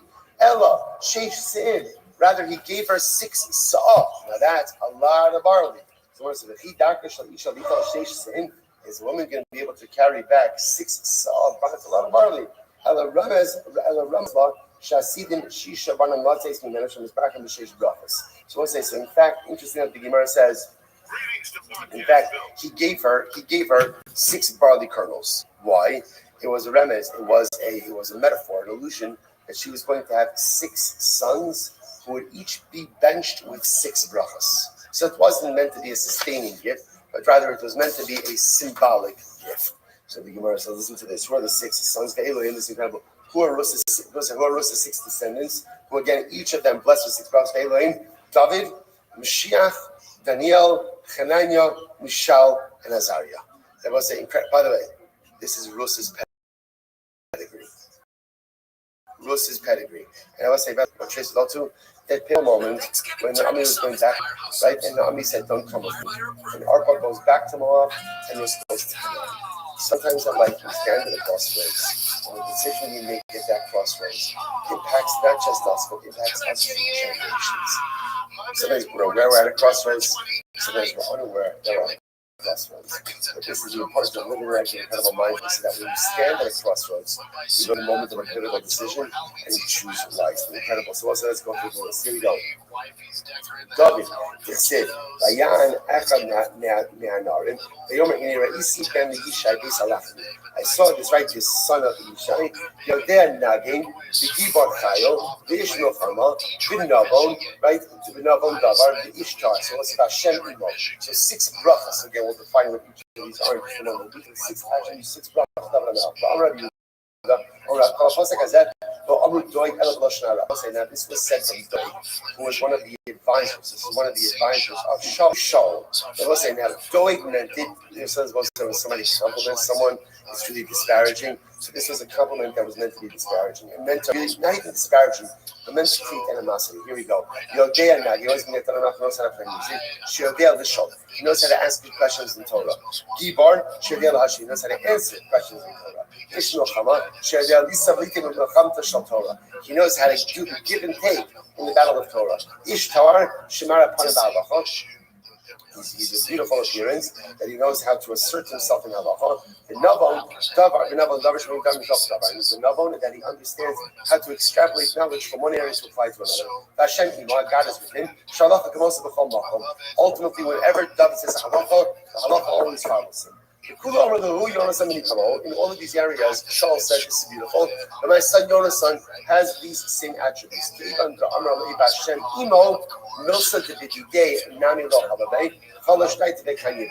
But ultimately, again, when Doeg said Hashem Imo, that Hashem is at the meaning that the halacha always follows David. That David always has like an impeccable sense of truth.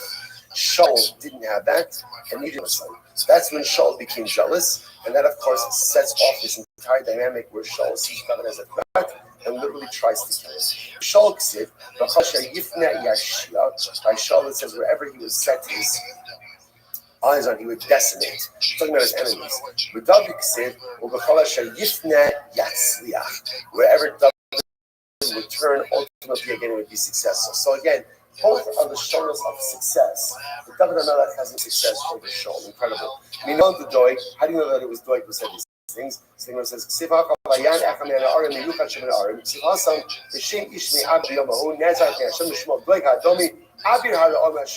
good. Next. So therefore, I will say, the point over here is Rus' descendants. Remember, Boaz gives Rus six kernels of barley. Going to have 6 descendants who are each benched themselves with 6 brothers. Now, this one of those descendants, and the 6 brothers are David. Mashiach, the Sid. So it says, what's the bracha of Mashiach? So beautiful. Incredible. I love Ruach Hashem. Right? Ultimately, again, the Ruach Hashem will literally rest upon him. Ruach Chachma, Ruach Chachma, Udina, Ruach Itza, Ura, Ruach Das, Iras Hashem. So these are the brachas of Mashiach. These are the brachas of Mashiach. I want to say these are the qualities of Mashiach. Uksiv, ultimately, again, we inspired in us.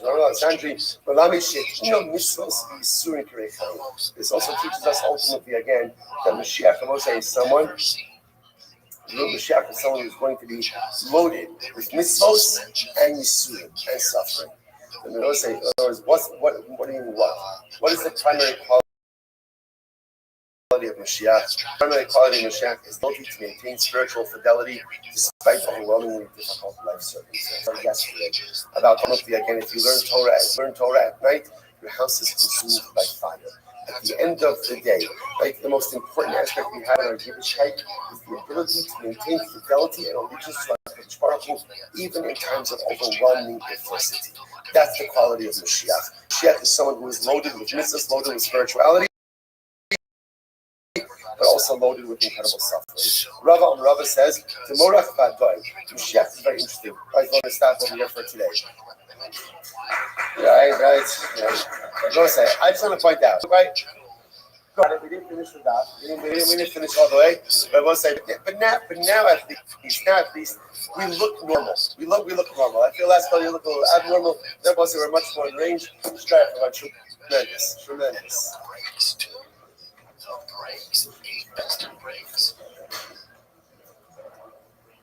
These towers on the brakes are front back. All right, have a great day, everyone. Yeah. And it all looks so long story short, I was in Detroit for the grand opening. And I went to the Detroit Lions game on Sunday. I sat where the players jump into the stands. Like, I sat there. It was so dope. Detroit was cool. Had a grand old time.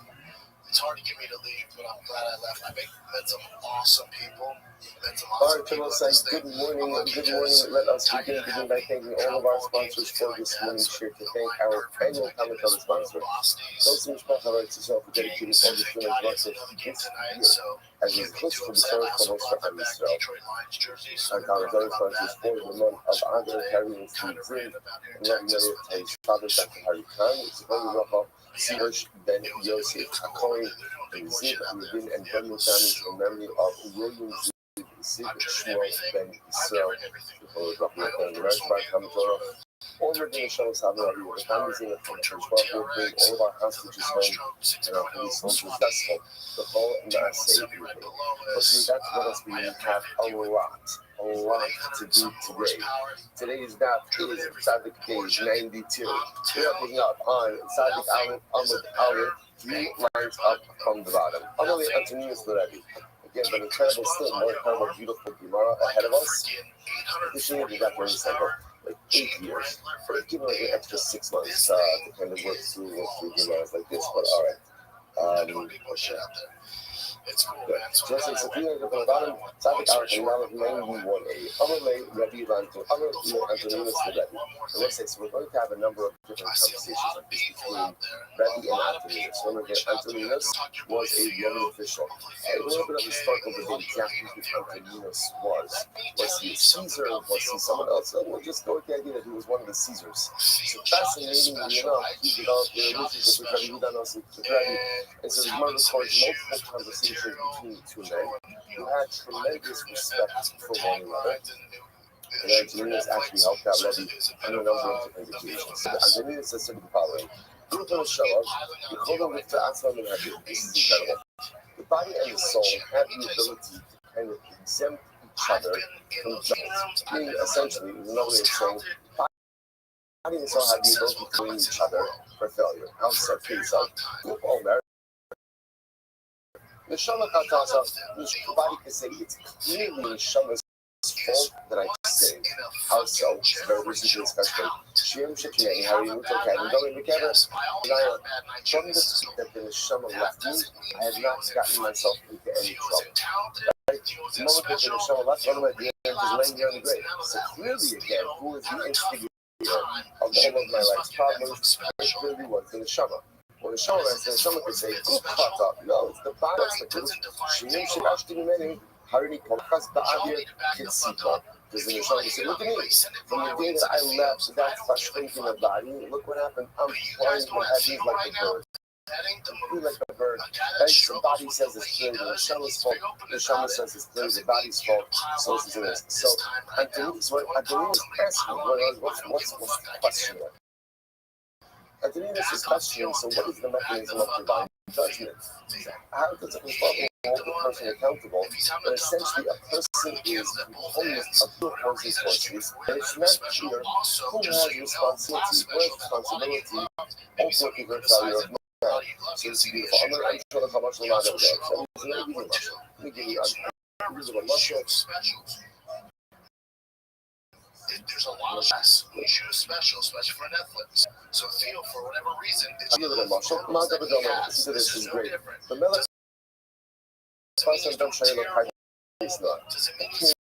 had a beautiful orchard. The Hayabah was nice, and in the field, the king had very nice dates. Before was nice. Very nice dates. Right? Now the king puts there 2 watches to watch over the field. One of them was crippled and one of them was blind. So I'm gonna say, okay, so I guess he got a discount. You know, a nice thing. So these were the watchmen over the field. So he mentioned, I don't know if he went sumo. So the crippled one said to the sumo, to the blind one, the Pharaoh's nose honey rod. I see that there's some really nice things in this field. But so the crippled watchman says to the blind watchman, let's do this. Put me on your back. We'll use your legs, my eyes, and together we'll be able to partake of the faith. So the idea Sure enough, again, the crippled one got on the back of the blind one, and they went together and they consumed the figs. None bought parties. So sometime later, the owner of the field comes along and he says, "Oh, well, I follow us now. Stay singing. Where are the figs?" So apparently they did a pretty good job consuming the figs and eat a lot of figs in a relatively small amount of time or whatever, for a long amount of time. So the owner comes back and says, "Where are my figs?" So I will assume, who usually named was Masa. Sorry, I will figure, who usually like right behind the fine. I will assume, who usually named leaders. So again, what happened? So the watchman denied liability. How denied liability? So the blind guy said, "How are you for me? I don't have sight." He couldn't have been me. The crippled guy says, "What are you for me? I don't have legs." Clearly couldn't be me. So what does the Bala Sada do? Here, I got the slow, but done also careful. So the owner of the field literally again put the crippled one on the back of the blind one and judged them as one entity. So you're right, as individuals, there's no liability. But as a joint unit, you actually have culpability. Maybe the Shema is a couple groups, they done also cases, it's not the issue, you're right. The body by itself and the soul by itself should both clearly deny liability. So what does Hashem do? He brings the neshama and literally throws it into the done osam kafir. And ultimately ends, he goes and he judges them as well. Shneimar Yikra al Shammai Me'al ve'al haaretz motin amo. Yikra al Shammai Me'al will call to the heavens above, Zun Shama ve'al haaretz motin amo, and he causes call to the earth for judgment together with it. Zehadlo. So what's really fascinating? Now, I'll tell you something amazing. Really amazing. But really, it's like a big issue. So you don't remember. The guy says, it's not fair. Why should the neshama be held liable for the sins of everybody? And I said, it's not the neshama that sins. It's the good that sins. So why would the neshama be held accountable for the sins of the body? This is what the Rabbi says. The Rabbi says, because the neshama didn't try hard enough to stop the body. It's because sometimes what happens is when the body gets all revved up to commit the sin, the neshama is like, "I'm out." That's not a direct quote from the neshama. The neshama says, "Right? I'm out. I'm not doing this. I'm not. I just like I don't want to be a part of this. I don't want to be involved in this." And the neshama upsets itself. The lady says to the neshama, "How dare you? How dare you? You upset yourself when the body is struggling." Dafka, when the goof is struggling, that's when you need to be there even more. Dafka, when the fires of desire are burning, that's when you have to be there even more. A chutzpah that you decide to walk away because now it's a little bit too difficult. That says that is why the Shema is held accountable in the body as well. You should have tried harder to stop, and Dafka, when the struggle is most acute, that's Dafka when you don't walk away. Okay, and it's such a profound soul. Such a profound soul. Human nature is I'm willing to be present. Whatever present is, I have a relationship with other people, relationship with others. I'm ready to work on myself, whatever it might be. Until when? As long as it's okay, as long as it's manageable. But how often in life you walk away from things because they get too difficult? Now again, obviously other trends in life. When you have to walk away from difficult circumstances, of course. But more often than not, so that's the when it gets hardest, is that's the time you have to be most present and you have to try hardest. The neshama is held culpable because when the body is struggling most, that's when the neshama really needed to be there. But instead the neshama accepted itself. Incredible. All right, let's go back there. I'm going to do this for everyone. I'm doing this like Rabbi. It made my family it's like, yeah, it's impossible. This is unlit. This is for me, this is like, it's like, it's the Sanhedrin, then in the outside says, well, we'll pick up ourselves. And this is, I'm going to do this for Rabbi. If they not come to the so listen to this. And also, by the way, you see from the questions.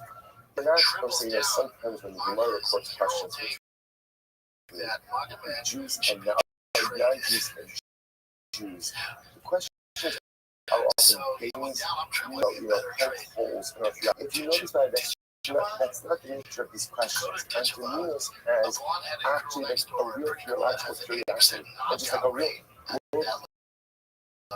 curiosity, which is why, by the way, Rabbi takes the time to answer so many of these questions. Because he recognizes this is not Antoninus being difficult to try to keep us. This is Antoninus the Curious. So Antoninus actually the following question is this: why does the sun rise in the west, set in the west? I have real teachers can already. So if you're ever here in the the sun is glaring through those windows. It's the most beautiful thing in the world. And we don't appreciate. We're busy the whole day, often indoors the whole day. So man, if you sit over here and a little while, you'll see the sun coming up over here. And man, my plot, you'll see it's anywhere. Anything. Zacharias asks, why is it that the sun comes up in the east and sets in the west? How are they? So this is interesting. So Rabbi says, what's your question? And if it was the reverse, so in other words, and if the reverse, and if it was the reverse, you're asking the reverse. Why does the sun rise in the west and set in the east? In other words, Rabbi was asking, what's your question? What's your question? I'm like, I'll be coming with no, here's my question. If they mash cast the Nara, no, I'm just asking, why does it have the sun rise in the east and set in the east? Why does it have to rise in the east and set in the west? That's my question. Why does the sun need to traverse to the other direction? Amalei is so beautiful. Shalom Mikona. In order that the sun should give shalom Aleichem, should give shalom to the Ribbon Shalom. Now, what is that? Look at Rashi. Rashi is on both sides. By the way, I also feel a lot of Neshama finishing with that, because even Rashi couldn't get it together on one side of the page. Right? Rashi took over both sides. So Rashi moves both sides of the page in the extent that this case is a little bit longer as well. So look at Rashi. Rashi on the right hand side. They leave the Shalom with Torah. Black and Shmarfu. Shashkina B'Layla. But keep it Shemagan. We're saying the Shekhinah is in the west. Remember again, remember the Kodesh Hadash and the Holy of Holies are situated in the westernmost part of the Beis Hamikdash. So that's what it means when it says that the Shekhinah is in the west. So therefore, the sun comes and bows down before the Shekhinah in the west, and it sets because when it sets, it goes down, representing bowing. So the Shekhinah itself bounds to HaKadosh Baruch Hu at the end of every day. So beautiful. Shneimar, Yitzvah Shalom Chamishtakrim. Arulei, Yisisi Alpalga, Yisisi Alpalga Lakia, the Tipi and Shalom Detail. So understand. So ask Antoninus. So once again, why not allow the sun to come like mid-sky? So rise in the east, come to mid-sky, bow there. So not bow there. In other words, bow there, and then just set. In other words, I'm just asking why does it all the way from east to west? I understand it needs to make its way from east towards west. Why does it have to go down all the way in the west? Let it just come to mid-sky, so to speak, bow down to HaKadosh Baruch Hu, set right there. Good question, which the Gemara says, we should call them Ba'ovei Drach, because of workers and travelers. Now we'll say, what does that mean? If you look at Rashi, we should call them, you can't call your Makshif Tishom, שכשחמה באמצע הרקיע מאירה ביושר, וסיר שעדיין יושהות ביום, ויפול שלום במלאכתו, עד שכאשר קבע בג'רקם, נם דהרי יודעים, מסע ישתוק ולקיש. Here's the problem. If the sun is set in the sky, so let's say let's go backwards. The way the sun currently works is the sun goes down gradually. Alvaro, People know, right? The workers Alvaro, you can go fuck yourself. No one gives a shit about that. Worst person ever. If the sun were to set while it's mid-sky, this would curtail the workday. This would create a problem for the workday. This would create a problem for travelers. Therefore, Kodesh in order to allow people to work, and in order to allow people to travel, allows the sun to continue across the sky and set more gradually. So the sun setting in the west really serves a twofold purpose. Number one, it doubts Kodesh Baruch Hu, and number two, it allows the maximum amount of the travelers and the workers. So let's say what a tremendous muscle has skills. What does Kodesh Baruch Hu want to maximize time for? What does that maximize the time for? Working and traveling. But Kodesh Baruch Hu wants more than anything from us is to work hard and to work for as long as possible and to maximize our hours of productivity. Otherwise, it could have caused the sun just to set in the middle of the sky. The whole reason why the sun travels from east to west and sets gradually, the whole reason is to give us more hours in the day to work. to give us more hours in the day to travel. What does it mean to travel? I'm at location A, I want to get to location B. Life is all about the travel. Life is all about the journey. Life is all about moving myself forward. And if Rothschild who maximizes time because what he wants more than anything from us is to work. He wants us operating in all cylinders. He wants us maximizing the workday. I'll tell you about your career, like to be your material career and your spiritual career. He wants us to journey. He doesn't want us to stay in place. So he maximizes the way that the sun works. Incredible. The show it's a profound question. I think it says, by the way, when does the neshama come into the body? Which, by the way, interestingly enough, indicates to us that Antoninus believed in the neshama. He believed in the soul. So he asks, when does a person receive their neshama? Mishas Pekida or Mishas Sira. So I'll say, so Pekida means literally again at the beginning of the pregnancy. Now, Rashi points out it was earlier again the beautiful Gemara Sefas Nida. If the Gemara says that when a woman becomes pregnant, so the Malach takes the tipa. So the tipa sounds like literally again, I don't know, what do you call it? The beginning of pregnancy, what is it? Embryo. A blast. Okay, good. Fantastic. So the Malach takes the blast and he goes ahead and he brings it before HaKadosh Baruch Hu. And he says, what is this? That's called Pekida. Because Pekida means remember, that's the Malach is saying to Hashem, what is this baby going to be? So Antoninus asks ready, when does the baby get his neshama? Is it at that moment, like when it's the blast, or maybe no, when it kicks on? Yisira means literally again is more of like a form of a human being. Like the baby looks, or the fetus looks like a baby. So the Gemara says, "Oh, so Rabbi says it's from the time that the baby is more well formed." Okay, so Antoninus says it doesn't make any sense. After Katifa Shabasa Omed Shlosh Yemen Below Melach. So again, he says it can't be. For example, a piece of meat, right? You can't eat a piece of meat out for 3 days and it won't go bad. It needs salt. It needs a preservative in order to keep it. So Antoninus was saying was everything that exists needs a preservative. So just like meat needs salt, so how does the blast, right? How does the fetus exist at any point in time without a neshama? It must be Ella Mishas Pekida. So Antoninus says to Rabbi, it must be that the neshama comes into the fetus already from the time of the Zabasha, from the moment of inception. So Antoninus, what does it say? So what's this about? Rabbi said, Antoninus, right, saying good. Right, and furthermore, there's a pasuk that backs up Antoninus. What's the pasuk? So the Gemara says, so literally again, so they got you from Shas Pekida, from the moment of Pekida, from the moment that the Malach brings the tipa, the drop before HaKadosh Baruch Hu, Shamra Ruchi, my Ruach preserves me, my Ruach keeps me, which I will say seems to indicate that the neshama is given to the fetus, to the entity in its initial blast form. Incredible. Okay, so now that we talk about neshama, so when does a person get the Yitzhara? So Mishas Yitzira or Mishas Yitzira? So interestingly enough, so here the question is from the time maybe that the embryo, that the fetus is formed, the baby is formed, goes that there's sinews, there's flesh, or the time that the baby comes out of its mother, exits its mother. I'm sorry, says, I'm sorry, I'm going to Mishas Yitzira. So he says, from the time that the fetus is formed in utero, ultimately, again, that's when it's Yitzhara. So Antoninus says, doesn't make sense. I'm going to 18 born from my email Beyonce. If that's the case, the fetus would kick its way out of its mother.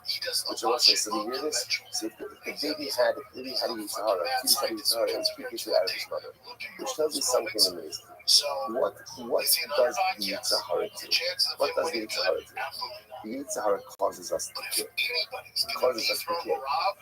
The entire essence of the Yitzhara is to break down boundaries.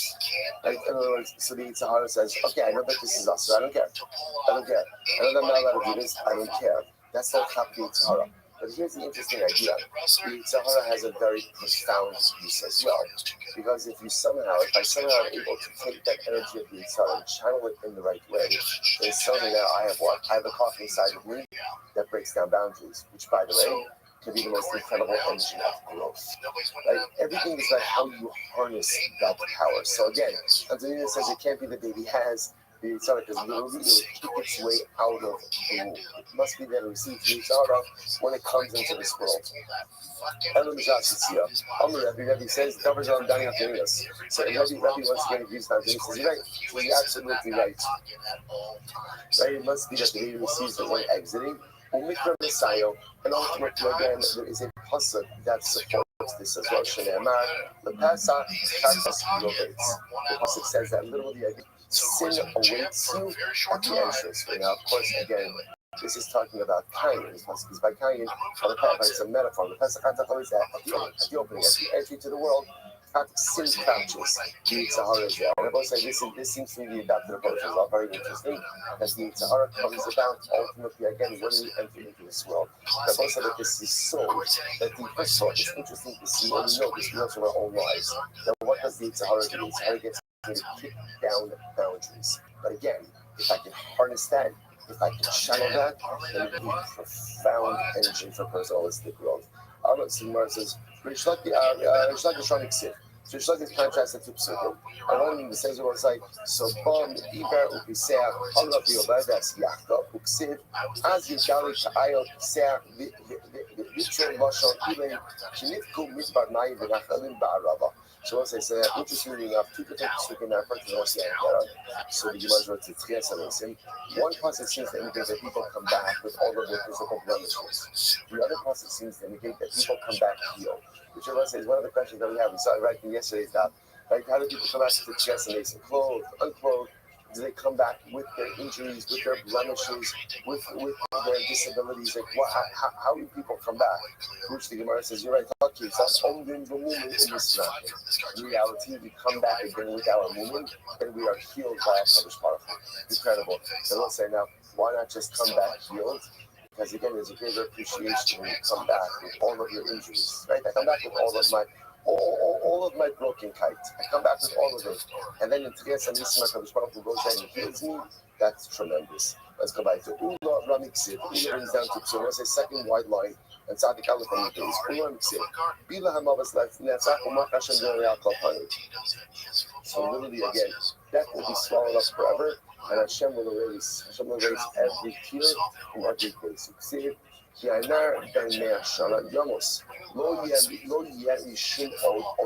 I'll say, there's another question. In Messianic era, is there death or is there not death?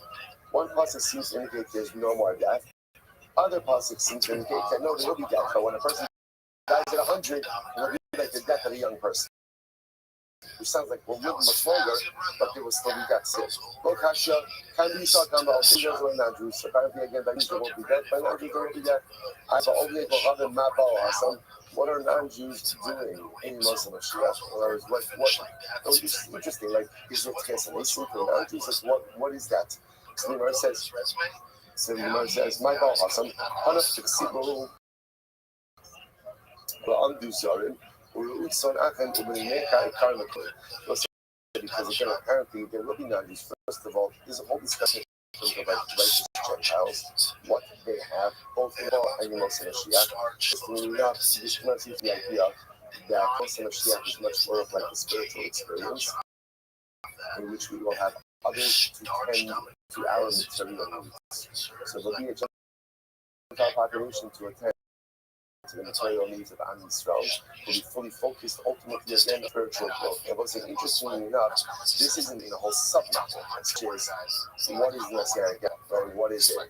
Is it like this supernatural, or is it pretty much like a regular world? So again, that's the backdrop to these discussions. That's the backdrop to like what happens with sickness, what happens with death, right? Clothes, unclothed, all of these things are really embedded in that backdrop as to what exactly does the Messiah look like. Once whenever the Gemara has these machlokes, and the Gemara always quote the same passage, which is and I never saw it except for you, Hashem. In other words, we have these machlokes, and these questions are fascinating, but at the end of the day, what's the answer? We'll know when we know. Okay. So this is also contrasts the psukim.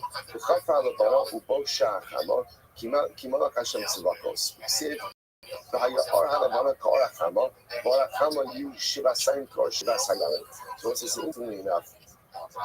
There's two different psukim. First person seems to indicate that the luminaries, the sun and the moon, will actually be darkened in the Messianic era.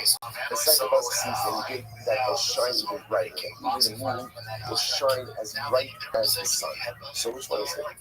Which one is it? The Gemara says as follows: Lokasha, Kalmos Mashiach, Kalmos Haba. I should say this is interesting.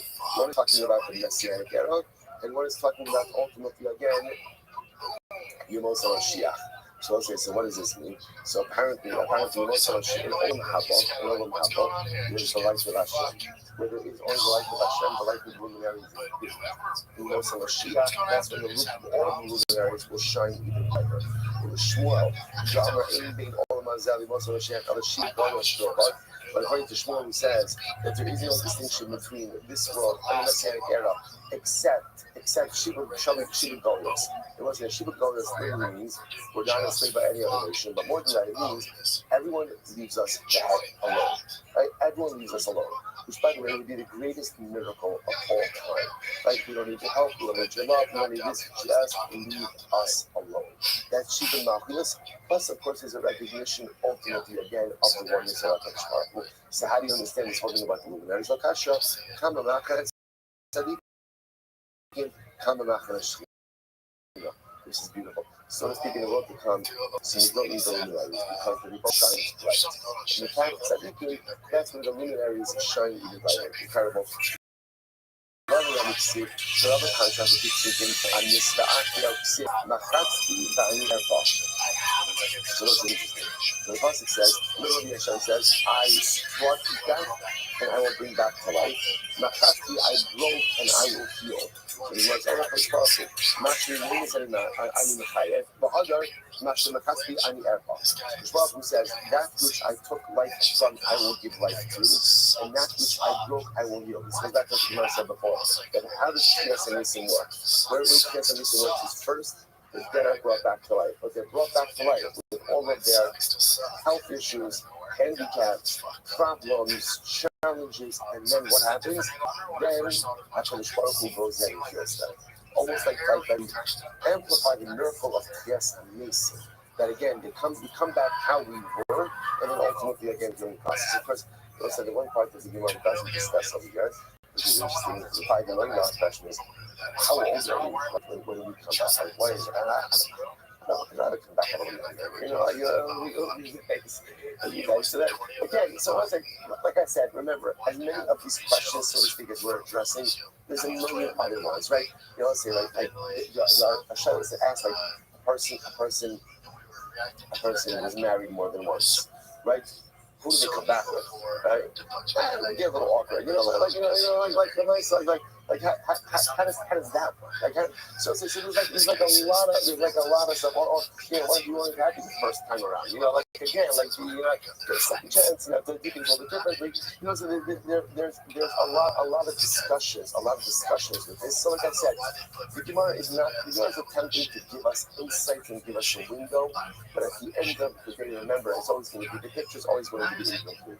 So the Gemara goes back. It's not about it. And the Amisach, yeah. So ultimately, Hashem says, I caused death and then I bring back to life. But maybe it means Hashem causes some people to die, other people to live. You see today, therefore, the end of the pasuk comes along. It says, Hashem says, literally, I broke and I will heal. None of these two, both the effort, just like breaking and healing is talking about the same person. So to again, like that is also in the same person. I will say this serves as a proof to incredible. I'm going to be there. How do we know about resurrection of the dead from the Torah? I will say this is fascinating because here, the Gemara is now quoting a pasuk from the Torah. Right, up until now, most of the psukim, except most of the psukim, as you can see, are from Navi. How do we know that they're from Navi? How do we know? Because we have no idea what they're talking about, right? So that's Mefur Shiraya, and it's from Navi. Right? So the Gemara says as follows. So now I have a pasuk from the Torah. Az Yashir Moshe Yisrael Shira Azos. So then it says, then Moshe and Klal Yisrael will sing. Shalom Ne'emar. It doesn't say their son, right? It doesn't say as Shar Moshe and Esau. Moshe and Esau's son of the son, rather Yoshir, future tense. What's the future tense? Mikan L'Tchias HaNisim in Torah. This is a proof to Tchias HaNisim. Proof to Tchias HaNisim. Right? Future tense that there will be a time in the future that Moshe and Klal Yisrael will say, Yotze B'Davar, assuming again, Ata Omer, as Yivne Yoshua Mizbeach LaHashem. Yoshua will build a Mizbeach for Hashem. Barlo Ne'emar doesn't say he built it, rather ever Yivne. Mikan L'Tchias HaNisim in Torah. So listen, what this represents will be sometime in the future when these great people will do these things. There'll be a time in the future where Moshe Rabbeinu will sing. Moshe Rabbeinu is dead. So how is Moshe Rabbeinu going to sing? Elonai Kesamesim. Yeshua will build. Yeshua is dead. Happy Yeshua build Kesamesim. Eloniata. As Yidin Shlomo Bana L'Shosh Shakutz Moab. So it's interesting enough that the pasuk says, this is actually a crazy pasuk. Shama built a Mizbeach for Kamosh, who was one of the deities, one of the idolatries of Moab. Does that mean that Shlomo will build an actual Mizbeach for Avodah Zarah? Ella Ma'ala Ala Kasav Kili Butter. That's a different pasuk. Shlomo never actually built a Mizbeach for Avodah Zarah. So why does it say that he did? Shlomo Melech did not curb the Avodah Zarah appetites of his wives. As a result, his wives worshipped idolatry in his home, and he did nothing to stop it. Because he did nothing to stop his own behavior in his home, he's held accountable as if he did it himself. Incredible. Other than Shlomo Levi, in that Chesed in the Torah, from where do you know about Chesed in the Torah? Says the Shema Ashrei Yoshei Veisecha Odi Halalu Fasela. It's a beautiful telling. So literally, praiseworthy are those who dwell in your home. Odi Halalu Fasela, right? They will go ahead and praise you. So it doesn't say they praise you present, rather what does it say? Future tense. They will praise you. They will praise you. So let's say, so what is this future praising? Future praising is the name of the Tchias. Beautiful. Says the Rabbi Shal Levi, beautiful. Whoever says Shira, whoever sings to HaKadosh Baruch Hu in this world, will be privileged ultimately again to sing Shira in the world to come. Shne'emar, Ashrei Yoshei Veisecha Odi Halalu Fasela. So there's so much to say about this Gemara. What does it mean if you sing Shira in this world? You sing praise to HaKadosh in this world.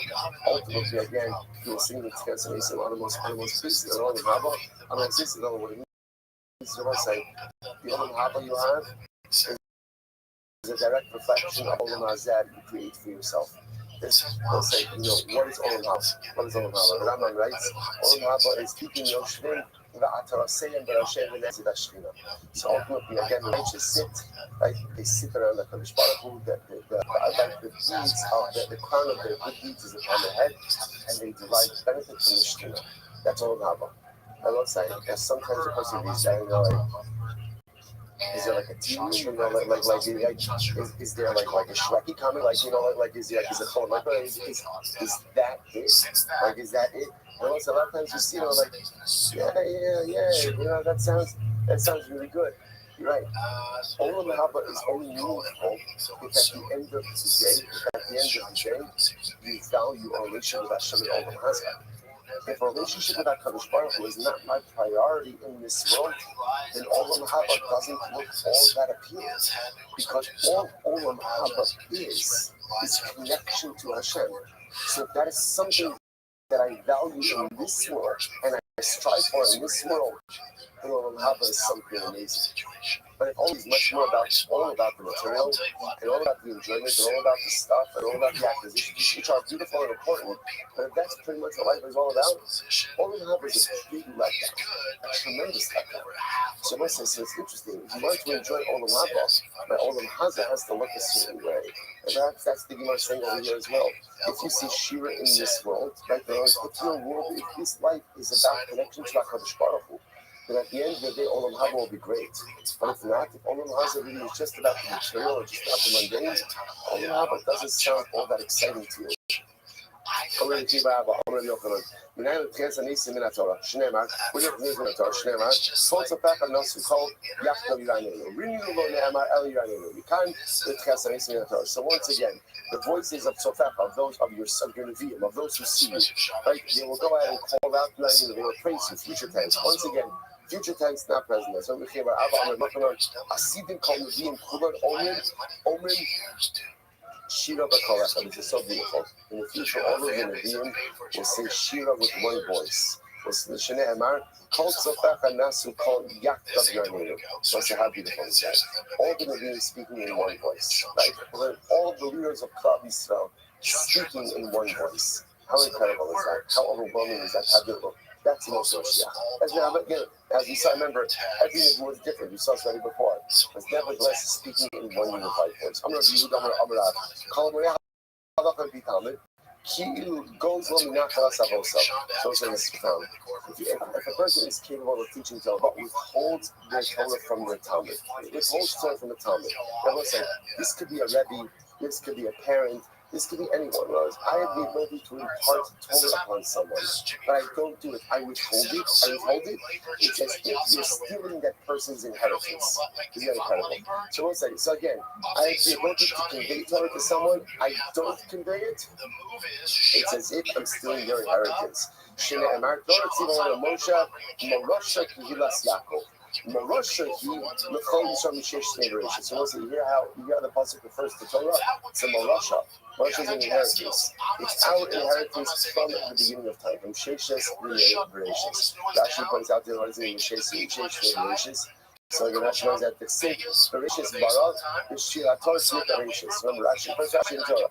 Bereshis Barak, what is in Bereshis? In the years created, Bereshis is a contraction. Shvil Bereshis.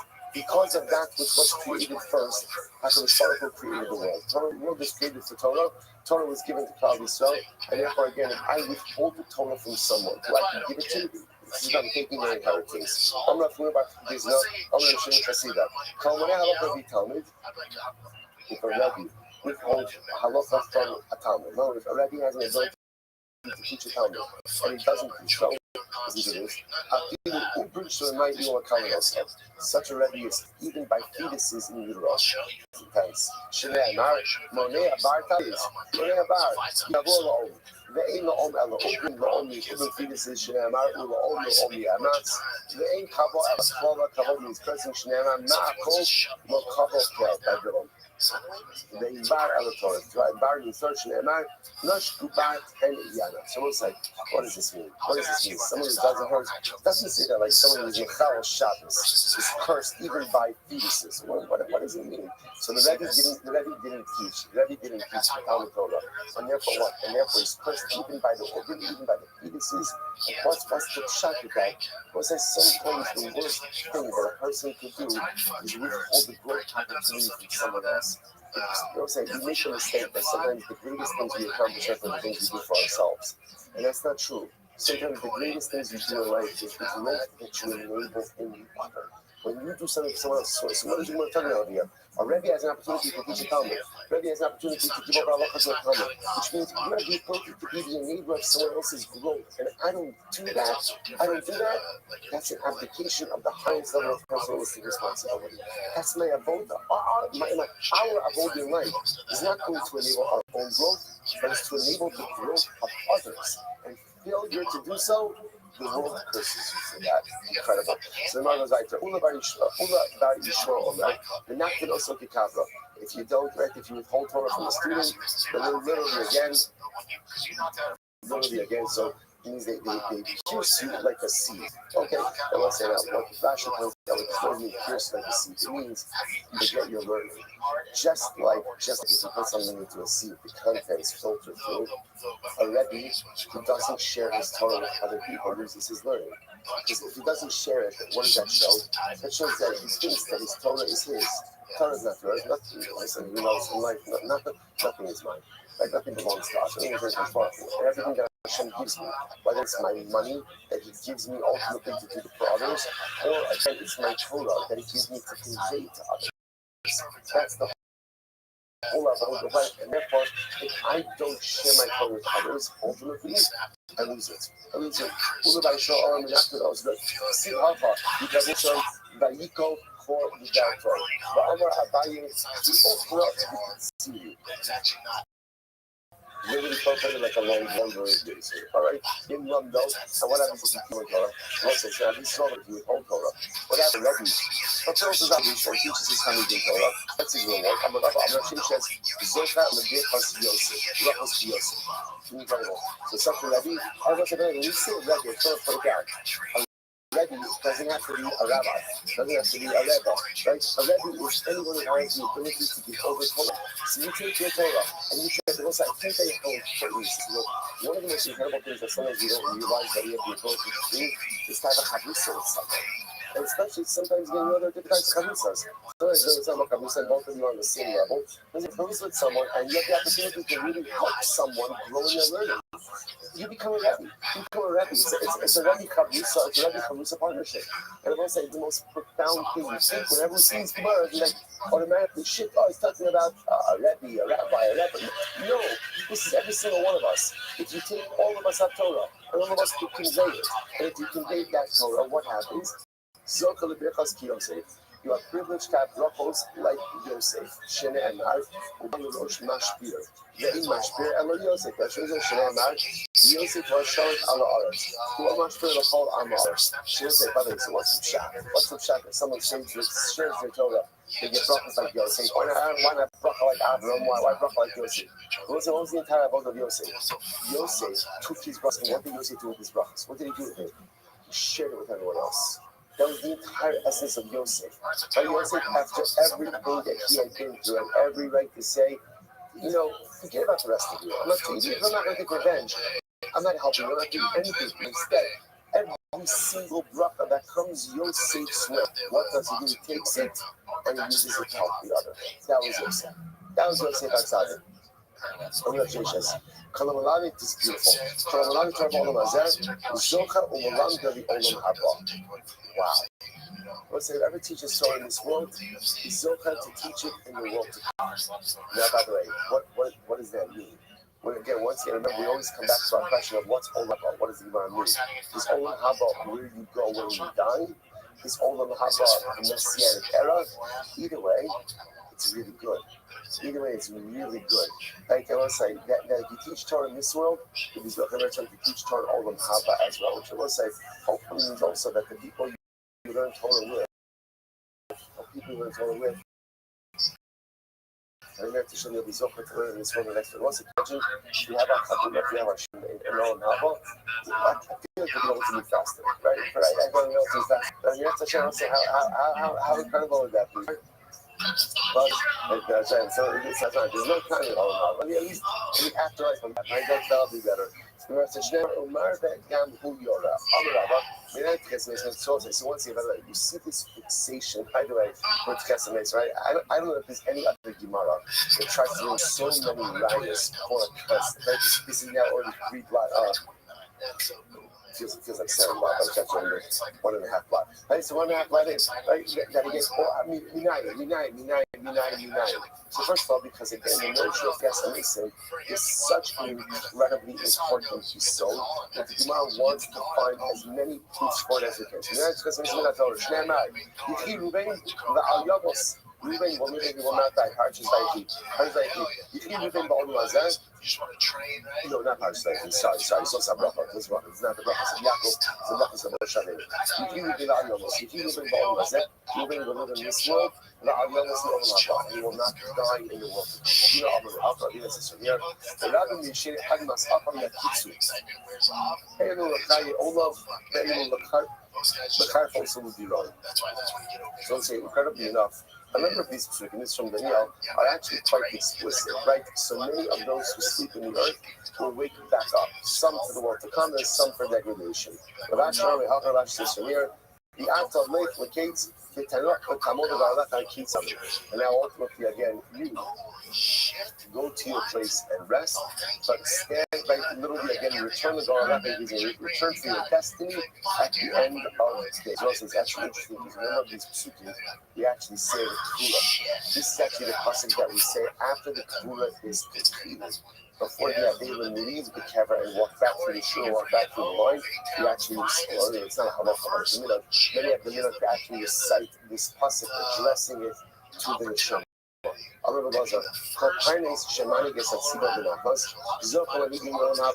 Any leader who his flock, who leads his tzibor, the nachas. Now, what does nachas mean?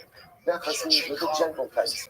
The gentle kite, not yelling, not screaming, not firing brimstone, not demeaning them, not the nachas. So such a person like this is zocher to lead that tzibor olam haba as well. And we'll say these gemaras indicate that olam haba is a reference to Messianic era, or post-Creation era.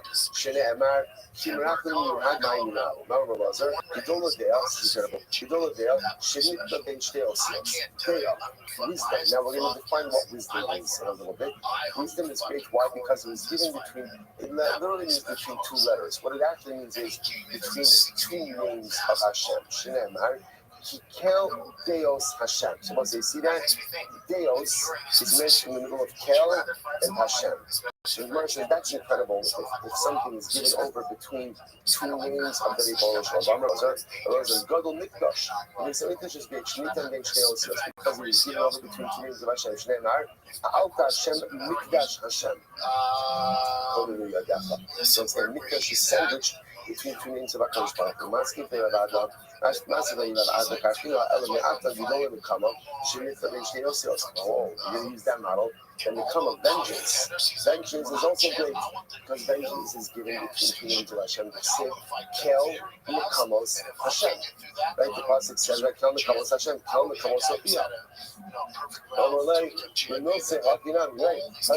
Vengeance has its place. Absolutely. Vengeance, as much as we always think about vengeance as a negative thing, vengeance is not a negative thing. Sometimes vengeance is very powerful and very appropriate. So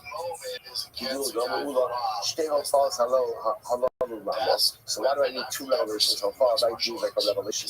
So why two revelations? That doesn't say revelation twice. That's just as Sophia once. But it says Nekama twice. Almost like two revelatory Nekama moments. So what does that mean? So the Gemara says Achas Lamida Toba, Achas Lamida Paros. So one ultimately I get a worship to be like a vengeance for good and a vengeance for bad. So vengeance for good could be like when a Hashgacha week is good, like to take the vengeance for it, or sometimes, like we said before, sometimes vengeance is good.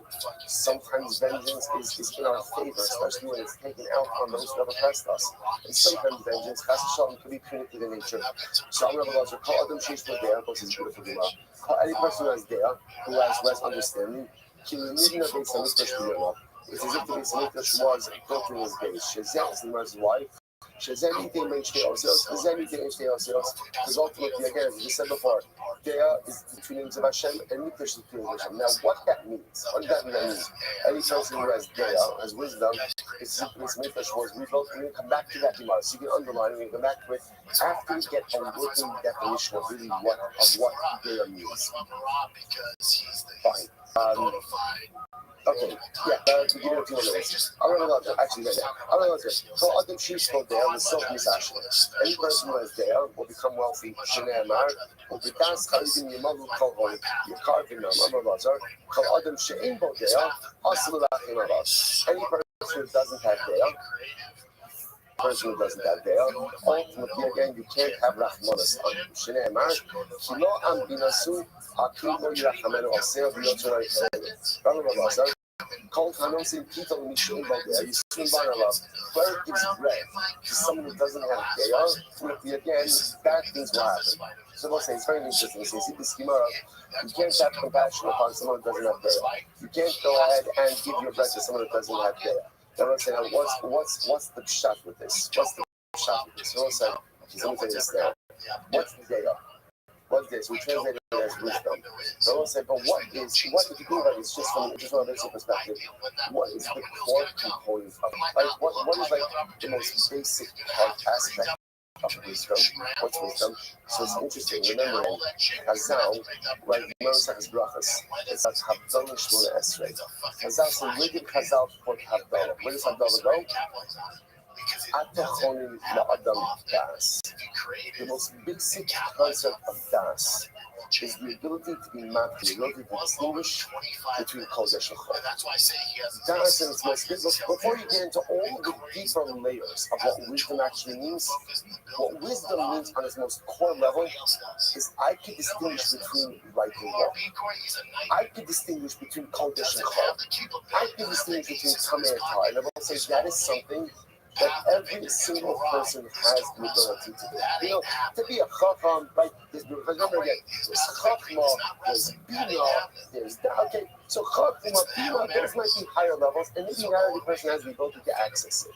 But to have das, to be the kind of person who knows what's right and what's wrong, and to make the right decisions in life, every single person has the ability to meet that threshold. And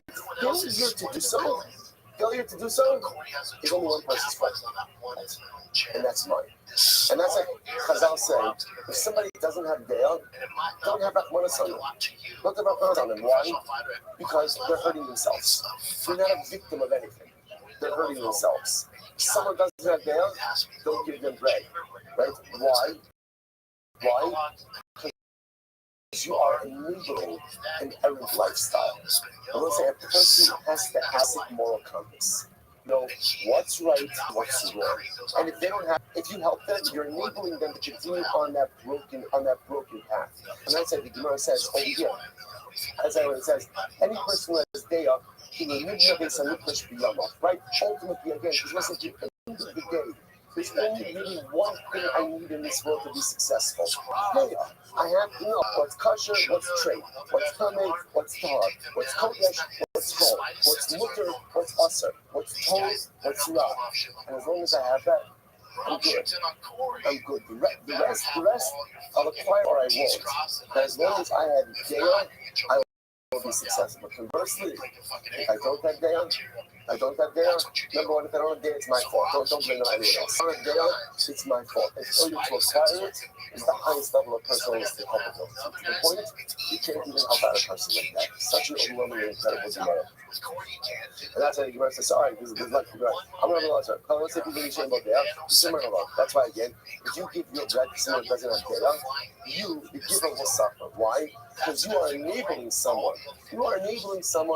To continue down the wrong path in life. שנאמר, רק שמך ישימו בזאת תחתיך, ויתפון וימזר על ייסון שנאמר, וירא ונזכיה ויגש בזור, ואמר לו זה.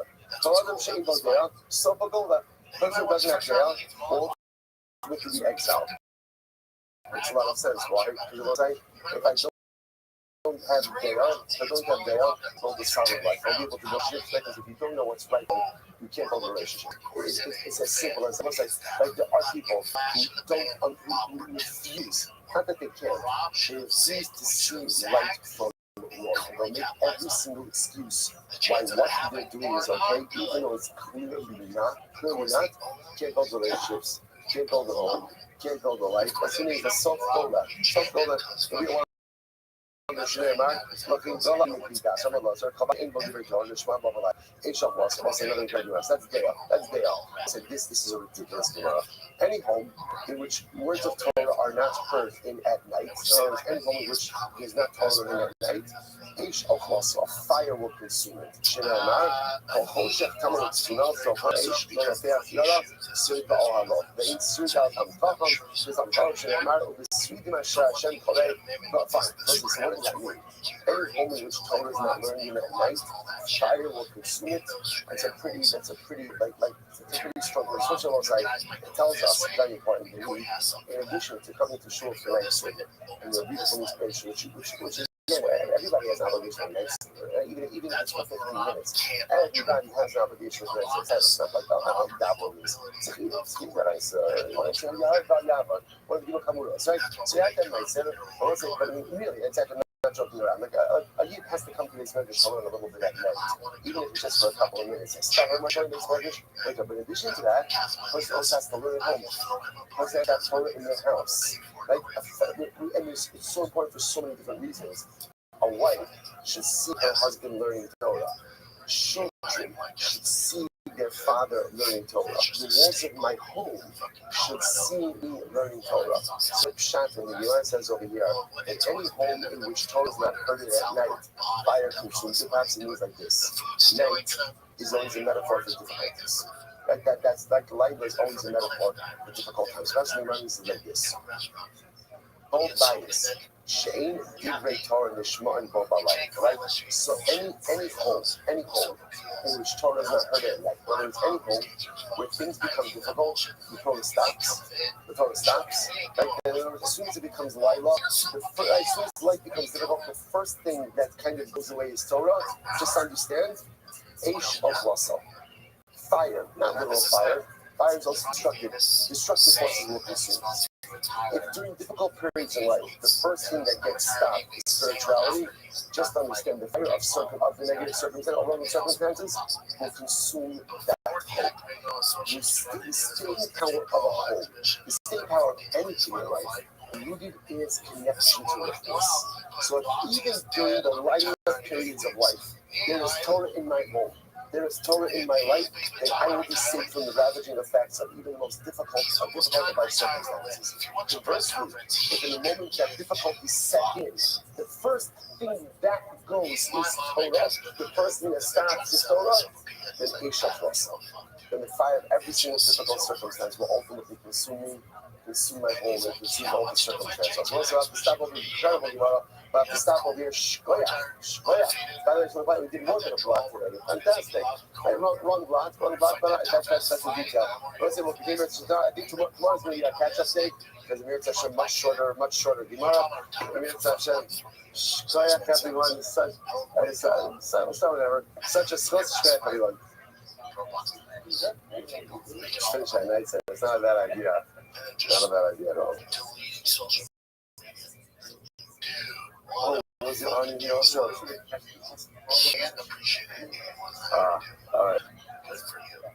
So I called Mike. Fuck you. You're cool. I'm out. Forever. Oh, that's from Half Baked. Fuck you. You're cool. I'm out. All right, Jabosai, good morning. Let us begin by thanking all of our sponsors for this morning's share. To thank our annual Talmud Torah sponsor, Zelsa Mishpacha Eretz Yisrael, for dedicating all the Shumer and Rosh this year as a zechus for Besaros Tavos for Am Yisrael. Our Talmud Torah sponsor the month of Adar, Tari and Steve Zinn, in loving memory of Dr. Harry Khan. It's funded by Tzvi Hirsch, Ben Yosef HaKohen, and the Ziv, Levin, and Birmingham families in memory of William Ziv Shmuel Ben Yisrael. We hope that in the merit of our Talmud Torah, all of the Neshamos Havin Aliyah, the families in the Chama, Baruch will bring all of our hostages home, and our holy soldiers will be successful. The whole Maaseh Yedayim. So with that, let us begin. We have a lot to do today. Today's daf is Tzaddik Days 92. We are picking up on Tzaddik Aleph, Amud Aleph, 3 lines up from the bottom. Amarle Antoninas Rabbi. Again, but incredible, still more incredible, beautiful Gemara ahead of us. They should have made the daf only cycle like 8 years. But they've given like an extra 6 months to kind of work through Gemaras like this. But all right. Good. So let's say 3 lines up from the bottom. Tzaddik Aleph from Aleph 91a. Amarle Rabbi Antoninus Rabbi. I will say, so we're going to have a number of different conversations like this between Rabbi and Antoninus. Remember again, Antoninus was a Roman official. There's a little bit of historical debate exactly who Antoninus was. Was he a Caesar? Was he someone else? So we'll just go with the idea that he was one of the Caesars. So fascinatingly enough, he developed a relationship with Rabbi Yudanos and Rabbi. And so the Gemara records multiple conversations between men who had tremendous respect for one another. And Antoninus actually helped out Rabbi on a number of different occasions. So Antoninus says the following. This is incredible. The body and the soul have the ability to kind of exempt each other from judgment. Meaning, essentially, another way of saying, body and soul have the ability to blame each other for failure. How so?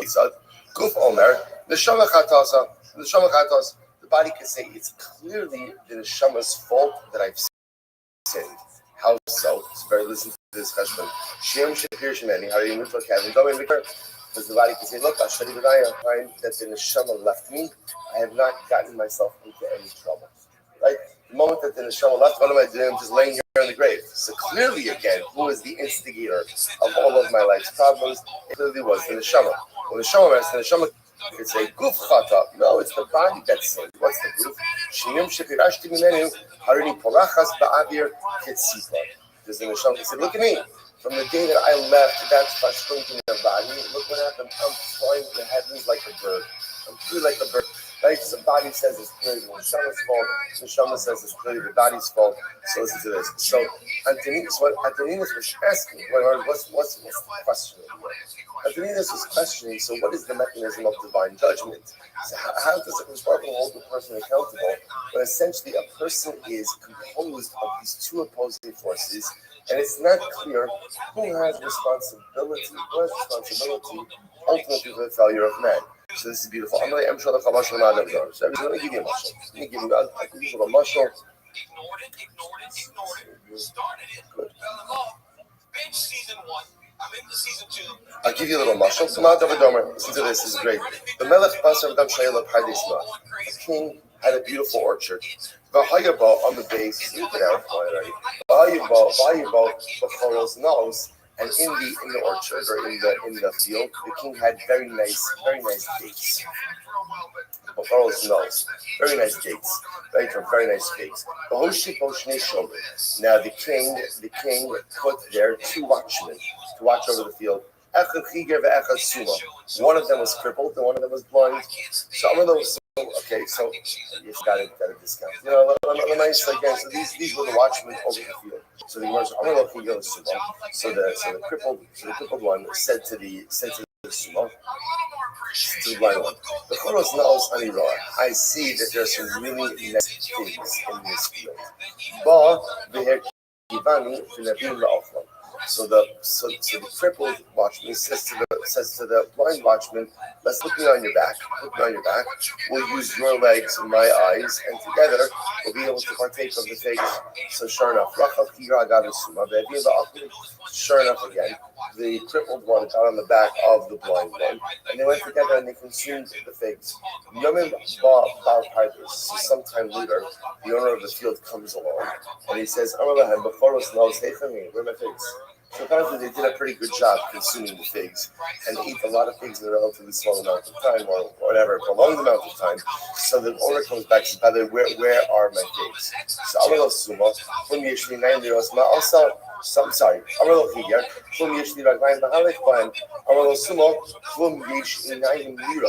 So again, what happened? So the watchman denied liability. How deny liability? So the blind guy said, what do you want from me? I don't have sight. It couldn't have been me. The crippled guy says, what do you want from me? I don't have legs. Clearly couldn't be me. So what does the Baal HaSaga do? So the owner of the field literally again put the crippled one on the back of the blind one and judged them as one entity. So you're right, as individuals, there's no liability. But as a joint unit, you actually have culpability. Making Shama, the Zarka Baguf, the done Osam Ka'achad. So Rabbi essentially says not that you're right. The body by itself and the soul by itself, they both essentially. So what does Hashem do? He brings the Shama and literally throws it into the guf, the bell Osam Ka'achad. And ultimately, again, he goes ahead as one entity. Yikra al Shamayim Me'al, the Ala Aris Imadin Amo. Yikra al Shamayim Me'al, he calls to the head, Zum Shama, Ala Aris Ladin Imo, and he calls to the earth for judgment together with it, Zahagov. So what's really fascinating. So I'll tell you something amazing. But maybe it's like a British who's so young, it never says. But still, it's not fair. Why should the Neshama be held liable for the sins of the body? At the end of the day, let's be honest, it's not the Neshama that sins, it's the guf that sins. So why would the Neshama be held accountable for the sins of the body? Listen to what the Rabbi says. This is classic Rabbi Yitzchak. The Rabbi says, because the neshama didn't try hard enough to stop the body. Because sometimes what happens is when the body gets all revved up to commit the sin, the neshama's like, I'm out. That's not a direct quote from the neshama, but you understand, right? In other words, like, I'm out. I'm not doing this. I'm not. I just like, I don't want to be a part of this. I don't want to be involved in this. And the neshama absents itself.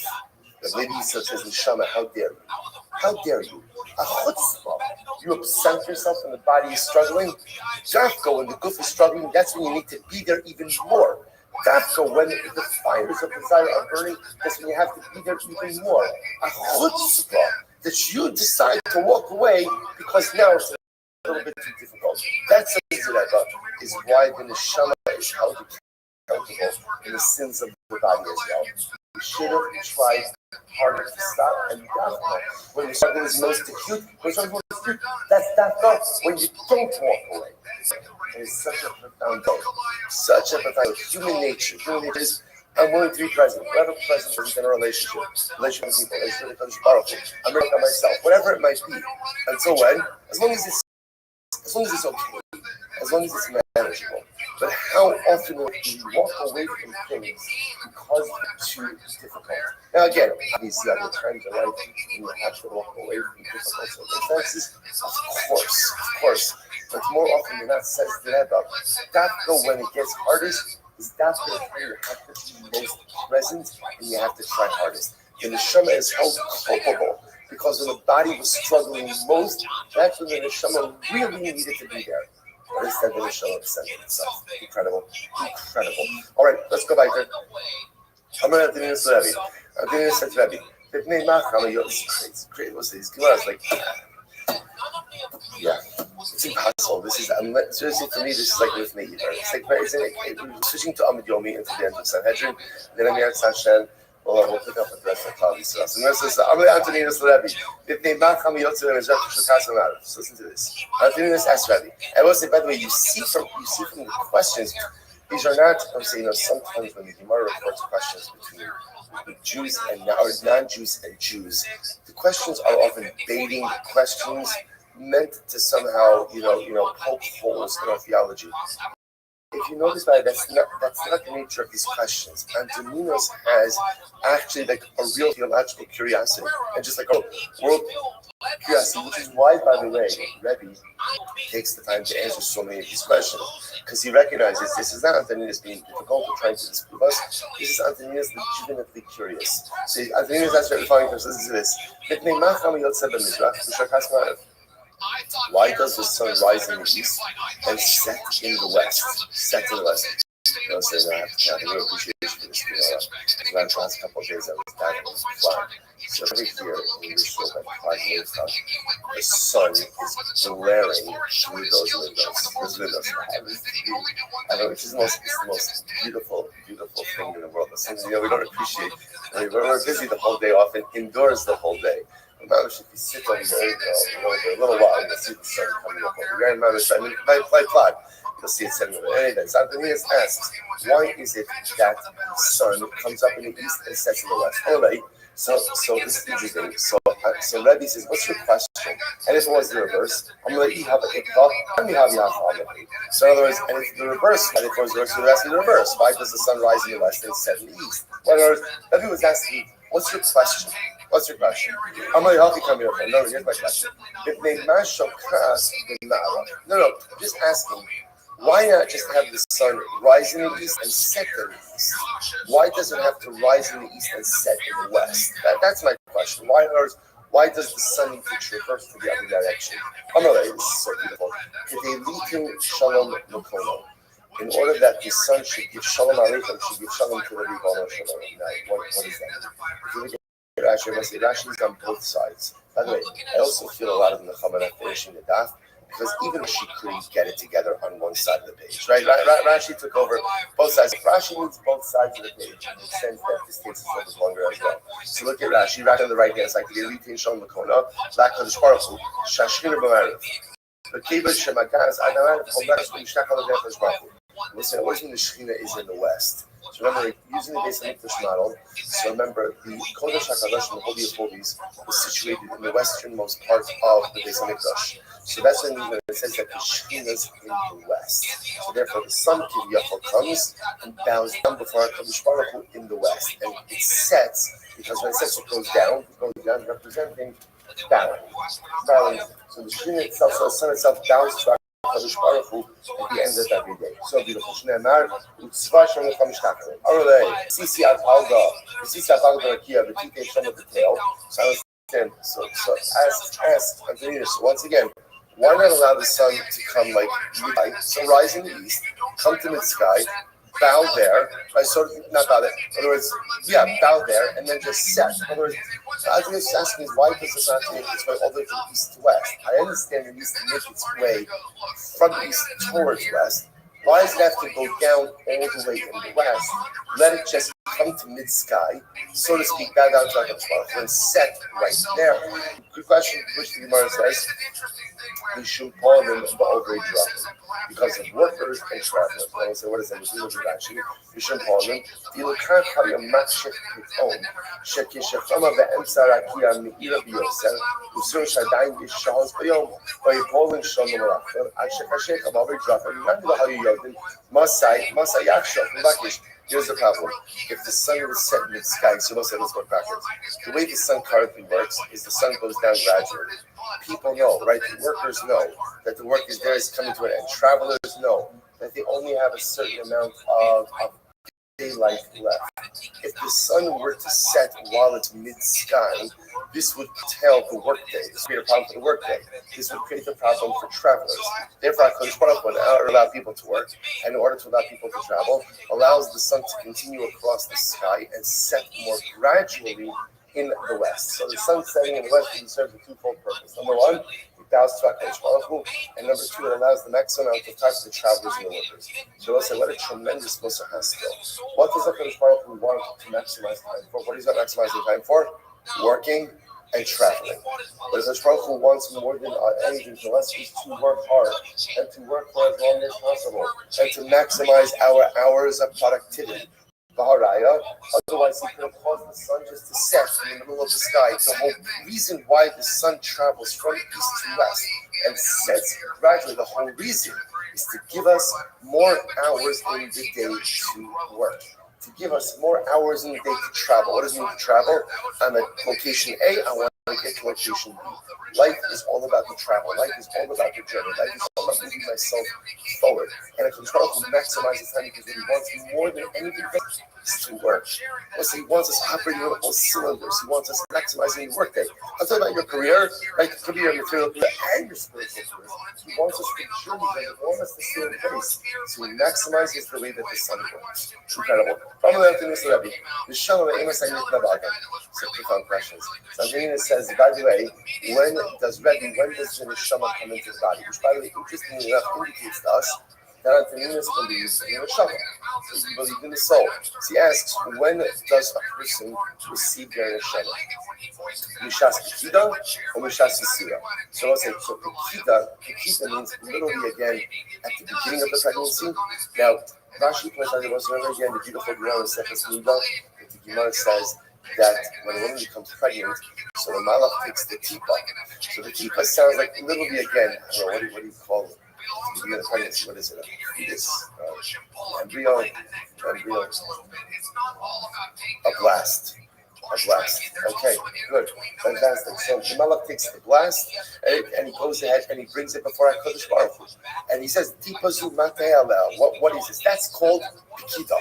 Because Pekida means to remember. That's so the malach is saying to Hashem, what is this baby going to be? So Antoninus asks Rabbi, when does the baby or maybe no, when it takes some serum means literally again, there's more of like a form of a human being.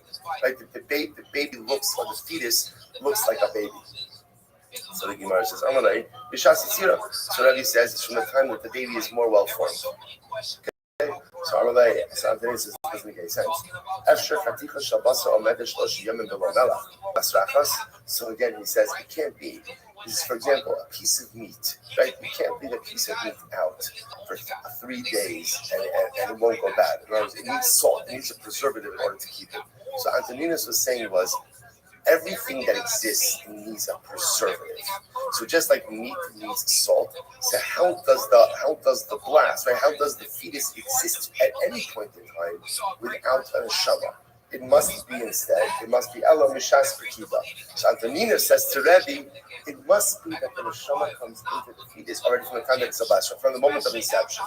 So Amar Rabbi said, Davar Zelam Dani Antoninus. Look at this, so what's this incredible? Rabbi said, Antoninus, you're right. Right, saying good. Right, and furthermore, there's a pasuk that backs up Antoninus. What's the pasuk? So the Gemara says, so literally again, so they're dashing from Pshas Pekida, from the moment of Pekida, from the moment that the Malach brings the keep of the drop before HaKadosh Baruch Hu, Shamra Ruchi, my Ruach preserves me, my Ruach keeps me, which also seems to indicate that the neshama is given to the fetus, to the entity in its initial blast form. It's incredible. Ramana Antoninus Rabbi. There was a Yitzhar about that. Okay, so now that we spoke about neshama, I spoke about neshama. So when does a person get the Yitzhara? So Mishas Yitzira or Mishas Yitzira? So interestingly enough, so here the question is it from the time maybe that the embryo, that the fetus is formed, the baby is formed, or is that there's sinews, there's flesh, or the time that the baby comes out of its mother, exits its mother. I'm sorry, Gemara says, I'm sorry, Amar Mishas Yitzira. So says, I responded, the time that the fetus is formed in utero, ultimately again, that's when there's Yitzhara. So I says, doesn't make sense. I'm going to include boy from my email videos. If that's the case, the fetus would kick its way out of its mother. Which will say, so you hear this? If the baby had a Yitzhara, the fetus had a Yitzhara, it would kick its way out of its mother. Which tells you something amazing. What does the Yitzhara do? What does the Yitzhara do? The Yitzhara causes us to kick. Causes us to kick. The entire essence of the Yitzhara is to break down boundaries. Right? In other words, so the Yitzhara says, okay, I know that this is us, so I don't care. I know that I'm not allowed to do this, I don't care. That's all half the Yitzhara. But here's an interesting idea. The Yitzhara has a very profound use as well. Because if I somehow am able to take that energy of the Yitzhara and channel it in the right way, then suddenly now I have a cloth inside of me that breaks down boundaries, which, by the way, can be the most incredible engine of growth. Right? Everything is about how you harness that power. So again, Antoninus says it can't be the day as the Yitzhara, because literally it would kick its way out of the womb. It must be that receives the Yitzhara when it comes into this world. Rabbi says, so Rabbi once again agrees. He says, you're right. He says, you're absolutely right. Right, it must be that the baby receives it when exiting. Umikra Messiah, and ultimately again there is a pasuk that supports this as well. Shneimar, the Pesach Chatos Rovetz. The pasuk says that literally again, sin awaits you at the entrance. Of course, again, this is talking about Cain. This pasuk is by Cain, but the Pesach Chatos is at the opening, at the entry to the world. Sin crouches. The Yitzhara is there. And I will say this seems to be the adopted approach as well. Very interesting that the Yitzhara comes about ultimately again when we enter into this world. And I will say that this is so that first of all, it's interesting to know our own lives. That was the Yitzhara. The Yitzhara gets me to kick down boundaries. But again, if I can harness that, if I can channel that, then what a profound engine for personalistic growth. Allah says, Rish Lakish Ramik Sif. Rish Lakish contrasted to Psukim. One says it was like, so Bom, Iver, Upisea, Harav, Yovadas, Yachta, Uksiv, Az Yidali, Ayo, Pisea, Ritual Vashon, Kinifku, Midbar, Mayin, Benachar, Lava. So interestingly enough, two different psukim that refer to Messianic era. The pasuk seems to indicate that people come back with all of their physical blemishes. The other pasuk seems to indicate that people come back healed, which I will say is one of the questions that we have. We saw it right in yesterday's talk. Like, how do people come back to Tzchias Mason? Clothed, unclothed?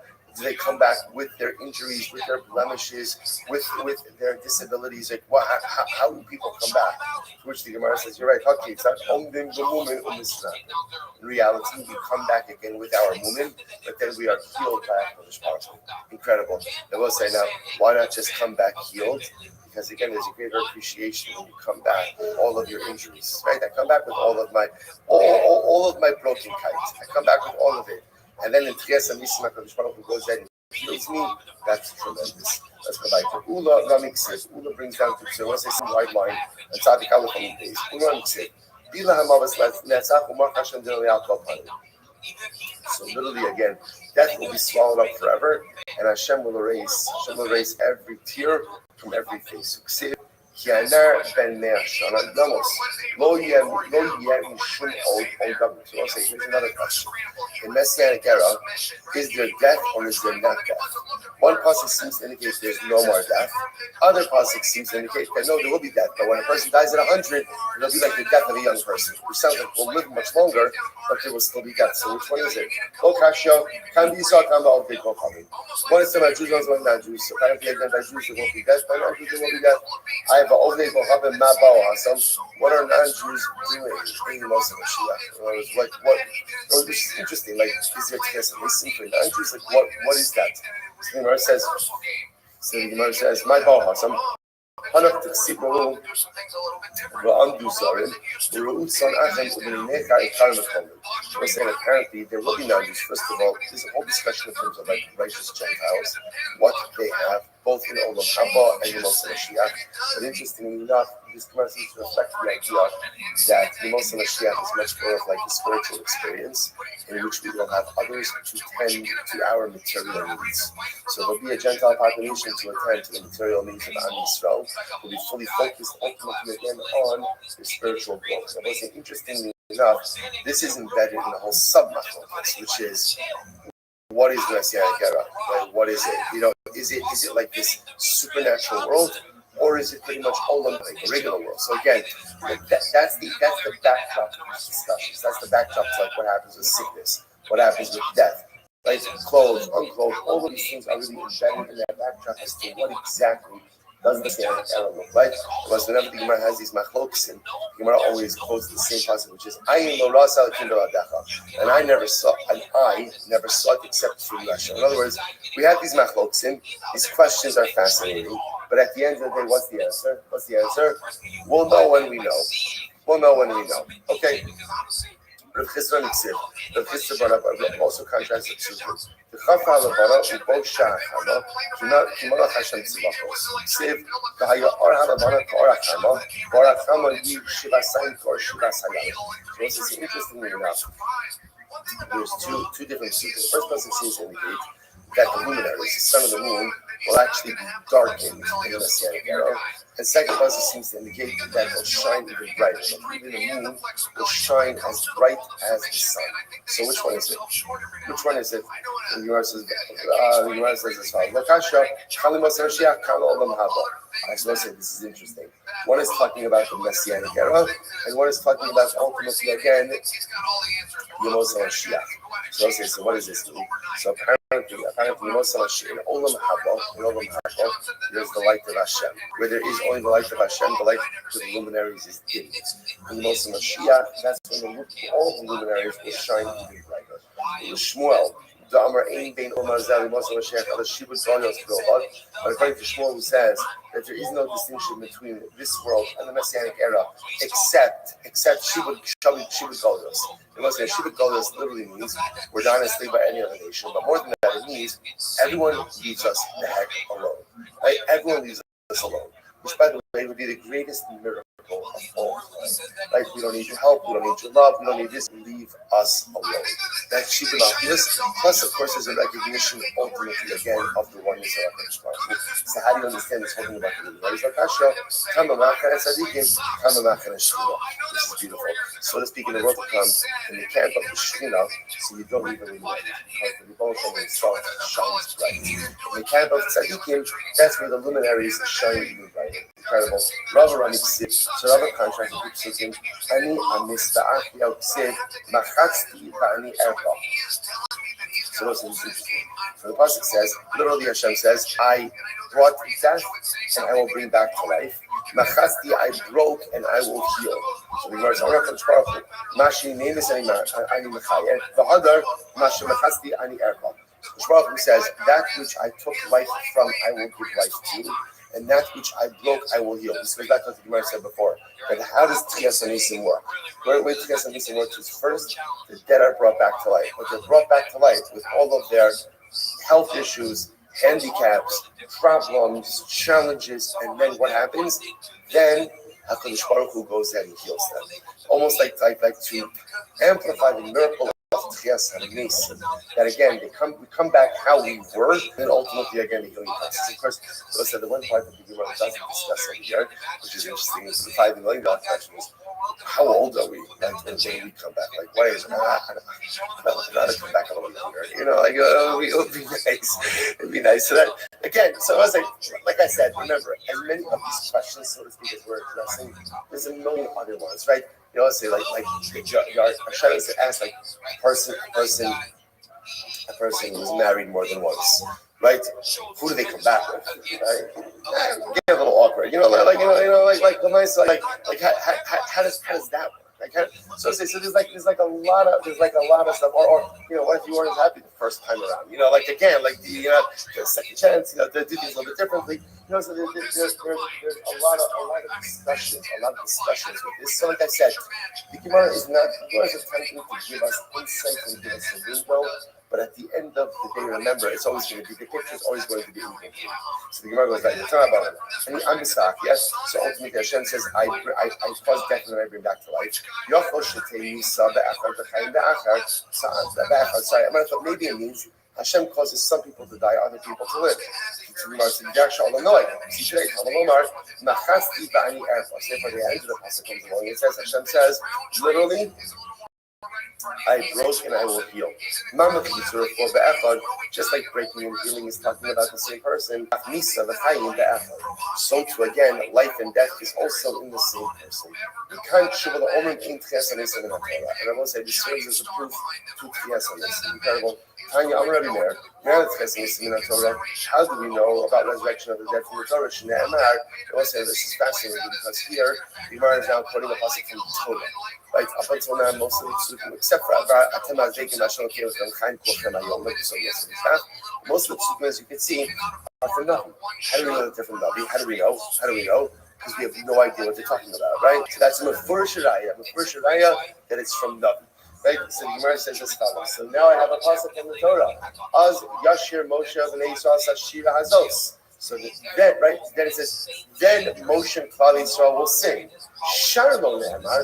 It doesn't say they sung, right? It doesn't say as Shar Moshe B'nei Yisrael. Moshe and B'nei Yisrael sung the song. Rather, Yashir, future tense. What's the future tense? Mikan l'Tchias Anisim in Torah.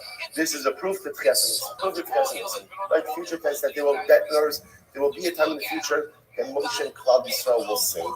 Yosef the Davar, similarly again at Omer, as Yifneh Yoshua Mizbeach LaHashem. Yoshua will build a Mizbeach for Hashem. Banalon Ne'amar, it doesn't say he built, but rather every Yifneh. So we'll say what this represents is there'll be something in the future when these great people will do these things. There'll be a time in the future where Moshe Rabbeinu will sing. Moshe Rabbeinu was dead. So how's Moshe Rabbeinu going to sing? Elamai, Kesanis. Yoshua will build. Yoshua is dead. So how could Yoshua build? Tchias Anisim. Elamiata, as Yibn Shlomo Bana L'Kmosh, Shot Mitzvot. So as I say, interestingly enough, what the pasuk says that Shlomo Melech is actually a crazy pasuk. Shlomo Melech built a Mizbeach who was one of the deities, one of the idolatries of Moab. Does that mean that Shlomo will build an actual Mizbeach for Avodah Zarah? Ella Ma'ala Ala Kosov Kilu Bana. That's a different passage. Shlomo never has to build a Mizbeach for Avodah Zarah. I said, why does it say that he did? Shlomo Melech did not curb the Avodah Zarah appetites of his wives, and as a result, his wives worshipped idolatry in his home, and he did nothing to stop it. Because he did nothing to stop his errant behavior in his home, he's held accountable as if he did it himself. Incredible. From where do we know about Tchias Anisim in Torah? So the Shnema Ashrei Yoshvei Risecha Od Yahalav Yitzasela. It's a beautiful telling. So literally, praiseworthy are those who dwell in your home. Od Yahalav Yitzasela, right? They will go ahead and praise you. So the Gemara says, it doesn't say they praise you present, rather what does it say? Future tense. They will praise you. They will praise you. So what is this future praising? Future praising is remembrance to Tchesanisim. Beautiful. Says the Mabaru Show lady, beautiful whoever says Shira, whoever sings to HaKadosh Baruch Hu in this world, will be privileged ultimately again to sing Shira in the world to come. Shne'emar Ashrei Yoshei Yisecha Odi Alukasa. So let's say so much to say about this Gemara. What does it mean if you say Shira in this world? You sing praise to HaKadosh Baruch Hu in this world. Ultimately, again, you will sing it together on the most basic, on the most basic level. What it means to say, the Olam Haba you have is a direct reflection of the Olam Hazeh you create for yourself. There's another piece to this as well. Let's say, what is Olam Haba? What is Olam Haba? The Rambam writes, Olam Haba is Tzadikim Yoshvim Va'ataraseim Barashem V'nenem Miziv HaShechina. So ultimately, again, the righteous sit, right? They sit around the HaKadosh Baruch Hu, the deeds of the crown of their good deeds is upon their head, and they derive benefit from the Shechina. That's Olam Haba. I will say, sometimes a person is there and they're like, is there like a tea room? Is there like a Shreki coming? Is it full of my brother? Is that it? Is that it? And also a lot of times you see, that sounds really good. You're right. Olam Haba is only meaningful if at the end of the day, you value a relationship with Hashem and Olam Haba. If a relationship with HaKadosh Baruch Hu is not my priority in this world, then Olam Haba doesn't look all that appealing. Because all Olam Haba is connection to Hashem. So if that is something that I value in this world and I strive for in this world, then Olam Haba is something amazing. But if Olam Hazeh really is much more about all about the material, all about the enjoyment, all about the stuff, and all about the acquisitions, which are beautiful and important, but if that's pretty much what life is all about, Olam Haba is a big letdown, a tremendous letdown. So it's interesting. If you want to enjoy Olam Haba, my Olam Hazeh has to look a certain way. And perhaps that's the Gemara saying over here as well. If you see Shira in this world, right? In other words, if this life is about connection to HaKadosh Baruch Hu, then at the end of the day, Olam Haba will be great. But if not, if Olam Hazeh really is just about the material or just about the mundane, Olam Haba doesn't sound all that exciting to you. I'm Rabbi Chiba, I'm Rabbi Yochanan.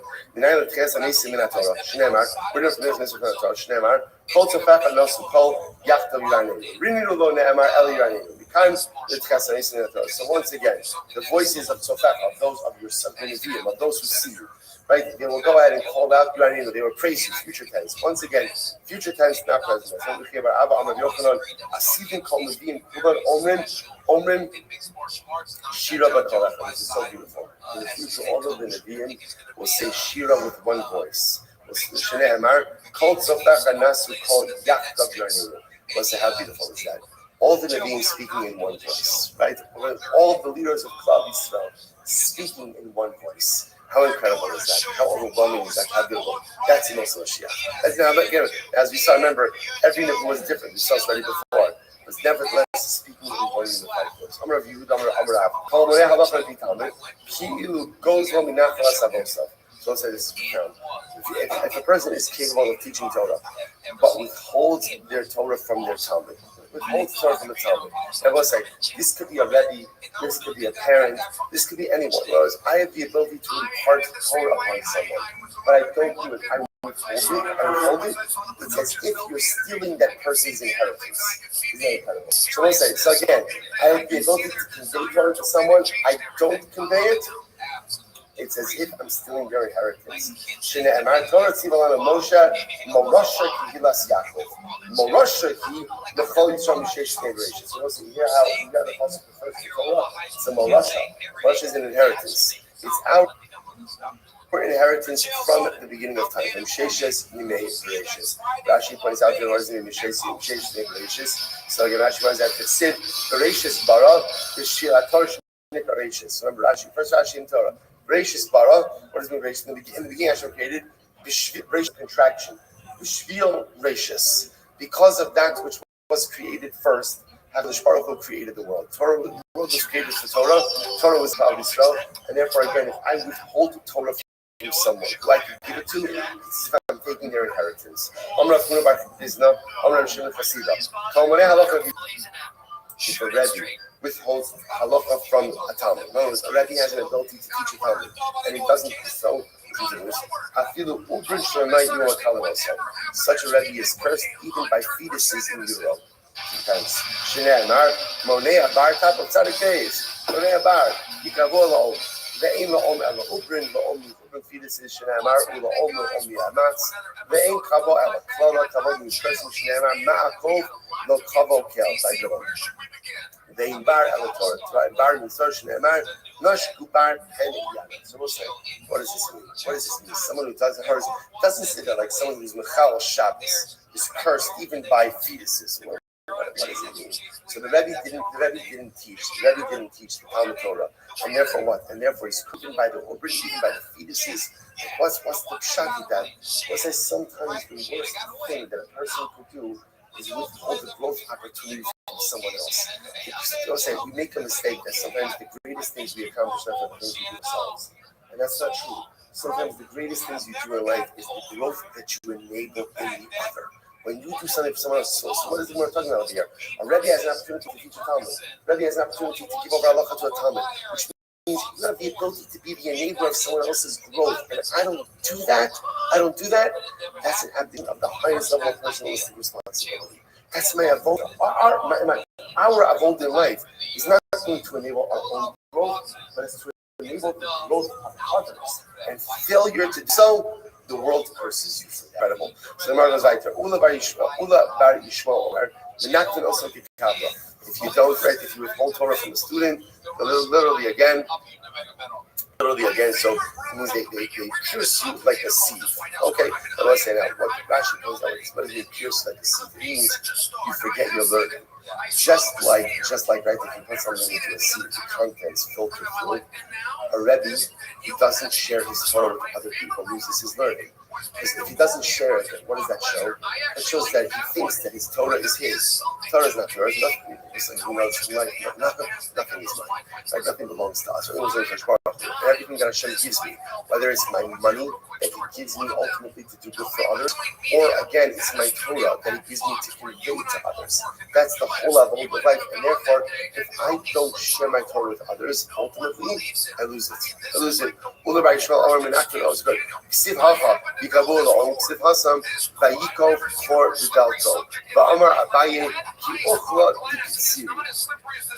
Literally perfect, like a launderer. All right. In Lumdo, and what happens if you teach someone Torah? This is all the punishment if you withhold Torah. What happens if a Rebbe fulfills his obligation and teaches his Talmidim Torah? What's his reward? Amar says, incredible. So such a Rebbe, and when we say a Rebbe, I'm trying to point out, a Rebbe doesn't have to be a rabbi, doesn't have to be a Rebbe, right? A Rebbe is anyone who has the ability to give over Torah to someone. So you take your Torah and you share the Torah. I can't tell you how important this is. One of the most incredible things that sometimes we don't realize that we have the ability to do is to have a chavrusa with someone. And especially sometimes, again, there are different types of chavrusas. Sometimes there was some chavrusa and both of you are on the same level. When you have chavrusa with someone and you have the opportunity to really help someone grow in your learning, you become a Rebbe. It's a Rebbe chavrusa. It's a Rebbe chavrusa partnership. And I will say that is the most profound thing. We think whenever we see these gemaras, we like automatically shift. Oh, he's talking about a Rebbe, a rabbi, a Rebbe. No, this is every single one of us. If you take all of us have Torah, all of us can convey it. And if you can get Torah, what happens? You are privileged to have brachos Yosef. Shneimar ubracha l'rosh mashpir. Ve'im mashpir elo Yosef. Shneimar Yosef was shalit ala aretz. Hu mashpir l'chol am haaretz. So we'll say, so what's the pshat? What's the pshat if someone says this, shares their Torah, they get brachas like Yosef? Why not bracha like Avram? Why bracha like Yosef? What was the entire abode of Yosef? Yosef took his brachas, and what did Yosef do with his brachas? What did he do with it? He shared it with everyone else. That was the entire essence of Yosef. But Yosef, after everything that he had been through, had every right to say, forget about the rest of you. I'm not going to take revenge, I'm not helping, I'm not doing anything for you. But instead, every single bracha that comes Yosef's way, what does he do? He takes it and he uses it to help the other. That was Yosef. That was Yosef Atzadik. I'm going to have Sheshes. Kalamalami is beautiful. Kalamalami Torah Ba'olam Hazeh, Zocha Umalam Deli Olam Haba. Wow. Let's say whoever teaches Torah in this world world, he's zocha to teach it in the world to come. Now, by the way, what does that mean? Remember, we always come back to our question of what's Olam Haba? What does the Gemara mean? Is Olam Haba where you go when you die? Is Olam Haba the Messianic era? Either way, it's really good. Either way, it's really good. Right? I will say that if you teach Torah in this world, you can still to teach Torah Olam Haba as well. Which I will say, hopefully means also that the people you learn Torah with, and you'll be zocher to learn in this world the next world. Can you imagine if we have our chabura, if we have our share in Olam Haba? I feel like we'll be able to move faster, right? I feel like we'll be able to move faster. But I'm going to say how incredible would that be? So the Gemara goes like the Shnei Amar. Pasuk says, there's no time in Olam Haba. At least in the afterlife of death, right? That'll be better. So the Gemara says, Shnei Amar Umar ve'gam hu yora. So once you see his fixation, by the way, I don't know if there's any other Gemara. It tries to bring so many rayas for a concept, right? This is now already 3 blot up. Feels like 7 blot, but it's actually 1.5 blot. Right? So 1.5 blot in, right? That again, united. So first of all, because again, the notion of Tchias HaMesim is such an incredibly important episode that the Gemara wants to find as many proofs for it as we can. Yechi Ruvain va'al Yamos. Ruvain will live and he will not die. Parshas Vayechi. Yechi Ruvain va'al Mazeh.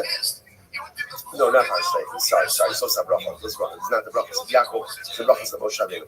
Yechi Ruvain va'al Yamos. Yechi Ruvain va'al Mazeh.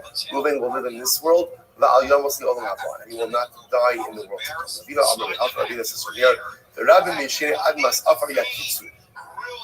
Elu Lachai Olam ve'elu Lachar also would be wrong. So I'll say, incredibly enough, a number of these psukim from Daniel are actually quite explicit, right? So many of those who sleep in the earth will wake back up, some to the world to come and some for degradation. Rav Ashi says from here, and now ultimately again, you go to your place and rest, but stand right, literally again, return the garlach and return destiny at the end of days. Well, it's actually interesting because a number of these things we actually say the kavura. This is actually the pasuk that we say after the kavura is completed. Before the Avelim leave the kever and walk back to the shul, walk back to the line, we actually, it's not a halacha, but it's a minhag. Many have the minhag to actually recite this pasuk, addressing it to the neshama. Rabbi Lazar, any leader who leads his flock, who leads his tzibur, benachas. Now, what does benachas mean? Benachas means with a gentle kite. The gentle kite is not yelling, he's not screaming, he's not fire and brimstone, not demeaning them, not benachas. So such a person like this is zocha to lead that tzibur olam haba as well. I will say, these gemaras really seem to indicate that olam haba here is a reference to Messianic era. Right? Post Tchias HaMesim era. Shene'emar Kimerachim min hagim va'amui ma'imina. Rabbi Lazar, Idoladea, Shenita ben Shnei Dea, wisdom. Now we're going to define what wisdom is in a little bit. Wisdom is great. Why? Because it was given between, it literally means between 2 letters. What it actually means is between 2 names of Hashem. Shene'emar Kel Deos Hashem. So you see that? Deos is mentioned in the middle of Kel and Hashem. So the Gemara says that's incredible if something is given over between 2 names of the Rebbe Shalom. Rabbi Lazar says Gadol Mikdash. The Semitish is great. Shemitah and Shnei Osios because it is given over between 2 names of Hashem. Shnei Mar Ha'alta Hashem Mikdash Hashem. So it's the Mikdash is sandwiched between 2 names of HaKadosh Baruch Hu. Masri Ravada. Oh,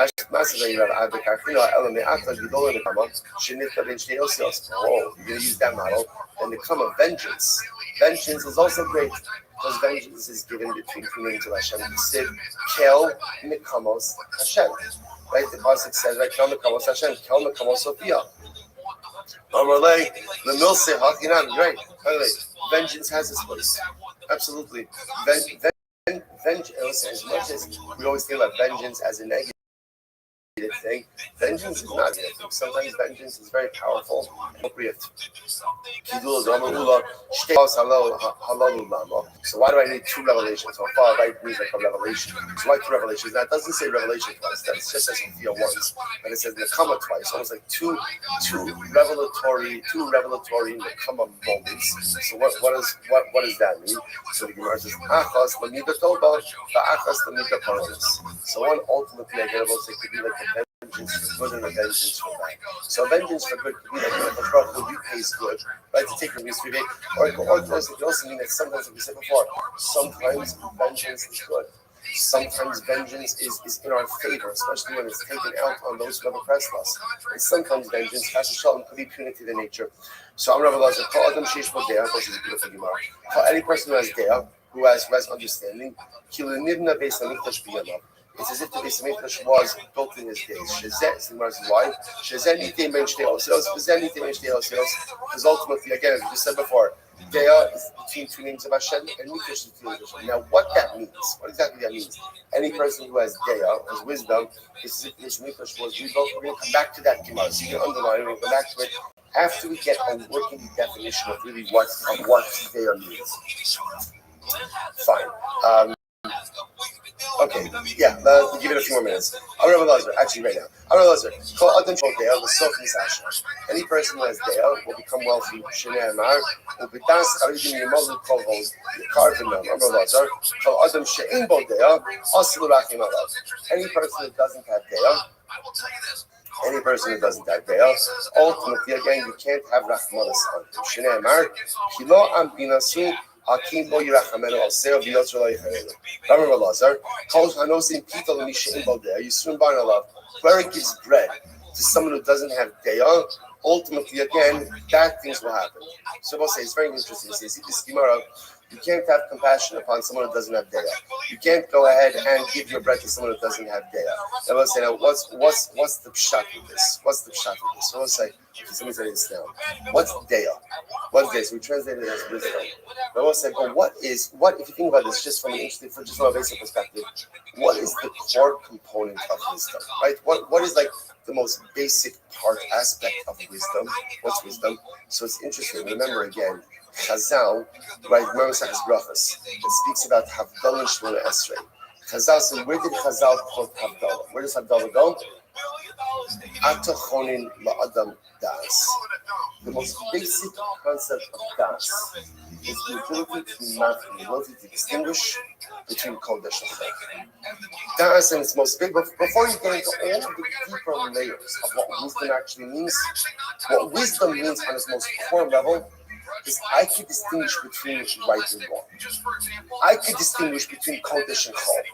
I can distinguish between tamei and tar. And I will say that is something that every single person has the ability to do. You know, to be a chacham, right? Because remember again, there's chachma, there's bina, there's that. Okay, so chachma, bina, those might be higher levels, and maybe not every person has the ability to access. But to have das, to be the kind of person who knows what's right and what's wrong, to make the right decisions in life, every single person has the ability to meet that threshold. And failure to do so is only one person's fault, and that's mine. And that's like Chazal say, if somebody doesn't have Dea, don't have Rachmanas on them. Don't have Rachmanas on them. Why? Because they're hurting themselves. They're not a victim of anything. They're hurting themselves. Someone doesn't have Dea, don't give them bread. Right? Why? Because you are enabling an errant lifestyle. I will say a person has to have a basic moral compass through which they know what's right and what's wrong. And if they don't have that, if you help them, you're enabling them to continue on that broken path. And that's why the Gemara says over here, as I always says, any person who has Dea, right? Ultimately, again, because what's at the end of the day, there's only really one thing I need in this world to be successful. Dea. I have to know what's kasher, what's treif, what's tamei, what's tahar, what's kodesh, what's chol, what's mutter, what's asr, what's tov, what's ra. And as long as I have that, I'm good. The rest, I'll acquire or I won't. And as long as I have Dea, I will be successful. Conversely, if I don't have Dea, If I don't have daya, number one, if I don't have daya, it's my fault. Don't blame it on anyone else. If I don't have daya, it's my fault. And failure to acquire it is the highest level of personal is to help with. To the point, you can't even help out a person like that. Such an overwhelming and incredible Gemara. And that's why the Gemara says, all right, this is like, right. I'm not allowed to. Let's say people in Yishem about daya, you still aren't allowed. That's why, again, if you give your bread to someone who doesn't have daya, you, the giver, will suffer. Why? Because you are enabling someone. You are enabling someone to continue down the wrong path in life. Shne'emar, lach mechayu asimu mazor tachtecha, bein tfuna bein mazor al yisrun shne'emar, bayar harvis chayav, yividas mazor, b'amar v'lazar. Kol adam she'in bo deya, sofa gola. Person who doesn't have deya will ultimately be exiled. Makes a lot of sense. Why? People will say, if I don't have deya, chances are I won't be able to build a solid life. I won't be able to build relationships. Right? Because if you don't know what's right and what's wrong, you can't build relationships. It's as simple as that. There are people who who refuse, not that they can't, they refuse to see right from wrong. They'll make every single excuse why what they're doing is okay, even though it's clearly not. Can't build relationships, can't build a home, can't build a life. Assuming it's a self-gola will be one of the Shneimar. Looking gola amin mishvidas. Some of those are kabay she'im b'gor l'shman b'balayla. Ishach was. We'll say another incredible Gemara. That's daya. We'll say this is a ridiculous Gemara. Any home in which words of Torah are not heard in at night. So in other words, any home in which there's not Torah learning at night, ish ochros, a fire will consume it. Shneimar. Kol choshech tamol tzfunav tofleo eish lo nofeach yara surid ba'ohalo. Bein surid al tam chacham shezam chacham shneimar ubisudim asher Hashem korei. But fine, listen, so what does that mean? Any home in which Torah is not learned in at night, fire will consume it. It's a pretty strong thing. Especially it tells us, very important, we need, in addition to coming to shul for night seder, and the beautiful inspiration, which again, everybody has an obligation on night seder, right? even if it's for 15 minutes. Everybody has an obligation for night seder. It's not a shed, it's not like, dabble is. It's you guys, Yahar Gal Yavar, one of the Chamuros, right? So you have to have night seder. But really, I'm not joking around. Like a yid has to come to his medrash to learn a little bit at night, even if it's just for a couple of minutes. Start my morning with Rabbi medrash. But in addition to that, person also has to learn at home. Person has to have Torah in their house. Right? And it's so important for so many different reasons. A wife should see her husband learning Torah. Children should see their father learning Torah. The walls of my home should see me learning Torah. So what's the pshat when the Gemara says over here that any home in which Torah is not heard at night, fire consumes it? Perhaps it means like this. Night is always a metaphor for difficulties. Right? That's like Laila is always a metaphor for difficult times. The rest of the Gemara means like this. Called bias,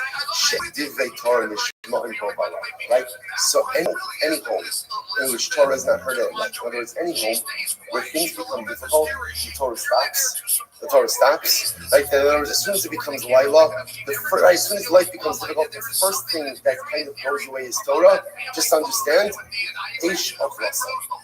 fire, not literal fire. Fire is also destructive. Destructive forces will consume it. If during difficult periods in life, the first thing that gets stopped is spirituality, just understand the fire of the negative circumstances, around the circumstances, will consume that home. The staying power of a home, the staying power of anything in life, is rooted in its connection to witness. So even during the Laila periods of life, there is Torah in my home, there is Torah in my life, that I will be saved from the ravaging effects of even the most difficult of life circumstances. Conversely, if in the moment that difficulty set in, the first thing that goes is Torah, the first thing that stops is Torah, then the fire of every single difficult circumstance will ultimately consume my home, and consume all the circumstances. So we'll have to stop over incredible Gemara. We'll have to stop over here. Shkoyach. By the way, we did more than a block today. Fantastic. Right, wrong block, but that's the detail. Let's say, the Gemara start. I think tomorrow's going to be a catch-up day, because Mir Hashem much shorter Gemara. Mir Hashem. Shkoyach, everyone. Such a shkoyach, everyone. It's not a bad idea.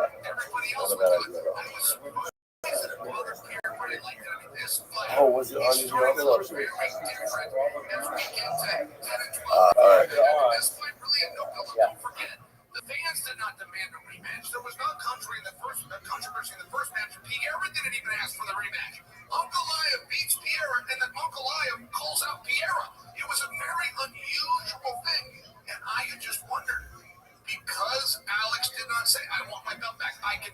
I was hurt. He never came out with an excuse. He never came out with a story. I thought, how bad does he want to do this? But I'm starting to get the answer to that question. And he wants to do this real bad. All right, He does not like good morning. Let us begin. We'd like to thank all of our sponsors for this wage trip. To thank our California sponsors for Rothschild. Hey, the Johnson is not very so dedicated all the show instructions this year as his first for the soul trouble studies.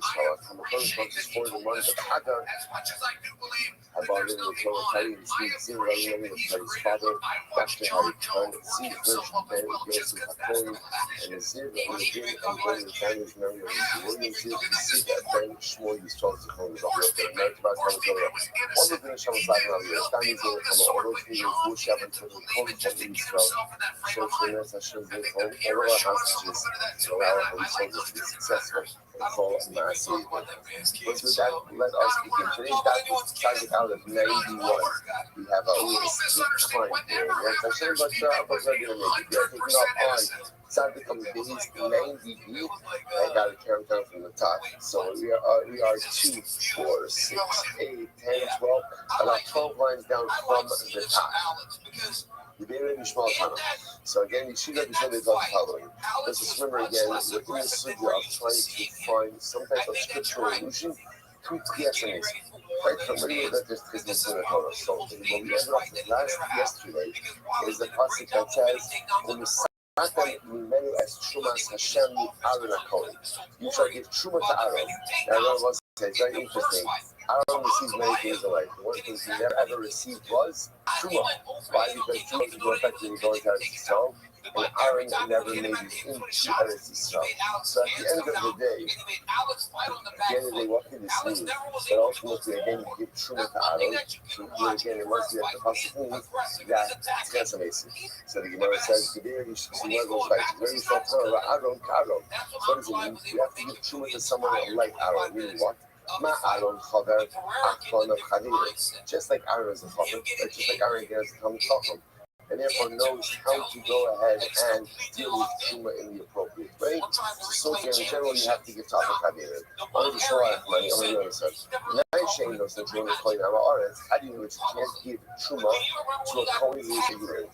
Shenana, the Am Yoshe Yushalayim, now says, because again, the way the passage phrases it is, you give them the Bahan and Truma, that they should be strong in the Torah of the Ribono Shalom. Whoever is holding the ability of the Torah of the Ribono Shalom, has a portion in Truma, the She'ila Maksib B'Garas Hashem, and whoever is not holding strong in the Torah of HaKadosh Baruch Hu, in Lomanas, does not have the portion. And I always say, this, as you're going to see, this is not as much punitive as it is just very important because Truma has a lot of details, Truma has a lot of obligations, and misuse of Truma can bring over time. So that penalty along the way. I'm going to this Truma, to a claim is an let's give no strength to Me'ari, because if he gives it to a liar, Me'ari suffers Doris Volko, suffers Universe, you push food in front of a lion, there's a suffix, will it tear it apart and eat it or not? Suffix, suffix, so it's like when you give something, you give too much to a coin, a suffix, will you eat it in a state of ritual purity, will you eat it and yet, it says, according to himself, according to his true to according to Amalek, he's causing the death of that soul. How is that? So, Shneimar, Mesu, Kol Ki Halulu, because it also is mentioned before that misuse of that penalty, you do it to a Kohen who doesn't treat it with the appropriate sanction, which is actually a whole war is causing death to that particular Kohen. Even consequently violating the Shneimar, they see also of an Ashaba Akamas Kachem. So it's really fascinating that all of this is, which is a very interesting motif, how, again, in this case, you would think that giving Truma to the Kohen, of course, is an objective chesed. So giving Truma to the Kohen is only a chesed, is only something that the Kohen knows what to do. He doesn't know how to handle it, and not only is it not chesed, but in fact, it's a life really tremendously sold in life as well. About when you give, it could be sort of about giving children things. It's a beautiful bracha for a parent to give children something as long as what the child knows how to handle it. Give a child something, it's a big sold technology, big sold in many areas. Give a child something that might be objectively nice, but they don't know what to do with it. It's not the correct gift, but instead it's creating tremendous liability. It's one of those like this. Kind of. Rabbi Shimon says, United Christians in America, where can you find, again, a biblical illusion to express amazing. Shimon, the guy that Kimosi as priests, very interesting. Itan Lasix Lohem Esaras Kinai. The Pasuk says, and I will establish, I will uphold my bris, my covenant with them, to give to them, Lohem, to them, right? Such Lachem Lachem, Ela Lohem. This is very interesting. The Pasuk doesn't say, the Pasuk doesn't say, no, I'm upholding my covenant to give you, to give Lachem, rather it says Lachem, to them. So here is the thing, if you look at Rashi, it's actually on the right side, about halfway down, Ela Lohem, actually even more than halfway down, Ela Lohem, the Mashal Shefiach HaKadosh La'avo Sivli, Avram Yitzchak Yaakov, Sheyitin Lahem Eretz. So, if you have a mikvah, how was Miriam mikvah? The passage makes it sound like it's extremely through the Pasuk. That again, if that comes from the talking to Am Yisrael, we will at the time, and we use version of what? Of Lachem, to you. Lachem means to get. Who's the them? You know, I'm saying it's referring to Avram, Yitzchak, Yaakov. Over Avram, Yitzchak, Yaakov, they were dead. They were long dead, like I had to go to the Egypt. Very different to his king, that's Israel. And rather, what do you see? But ultimately, I guess Avram, Yitzchak, and Yaakov will receive Eretz Yisrael. What does that show you? Yes, amazing. Yes, amazing. What about you? What about you? Should be nice, guys. We can't transmission at all. Beautiful. Show me this. This is serious. I'm going to say, happy color. Someone doesn't really know.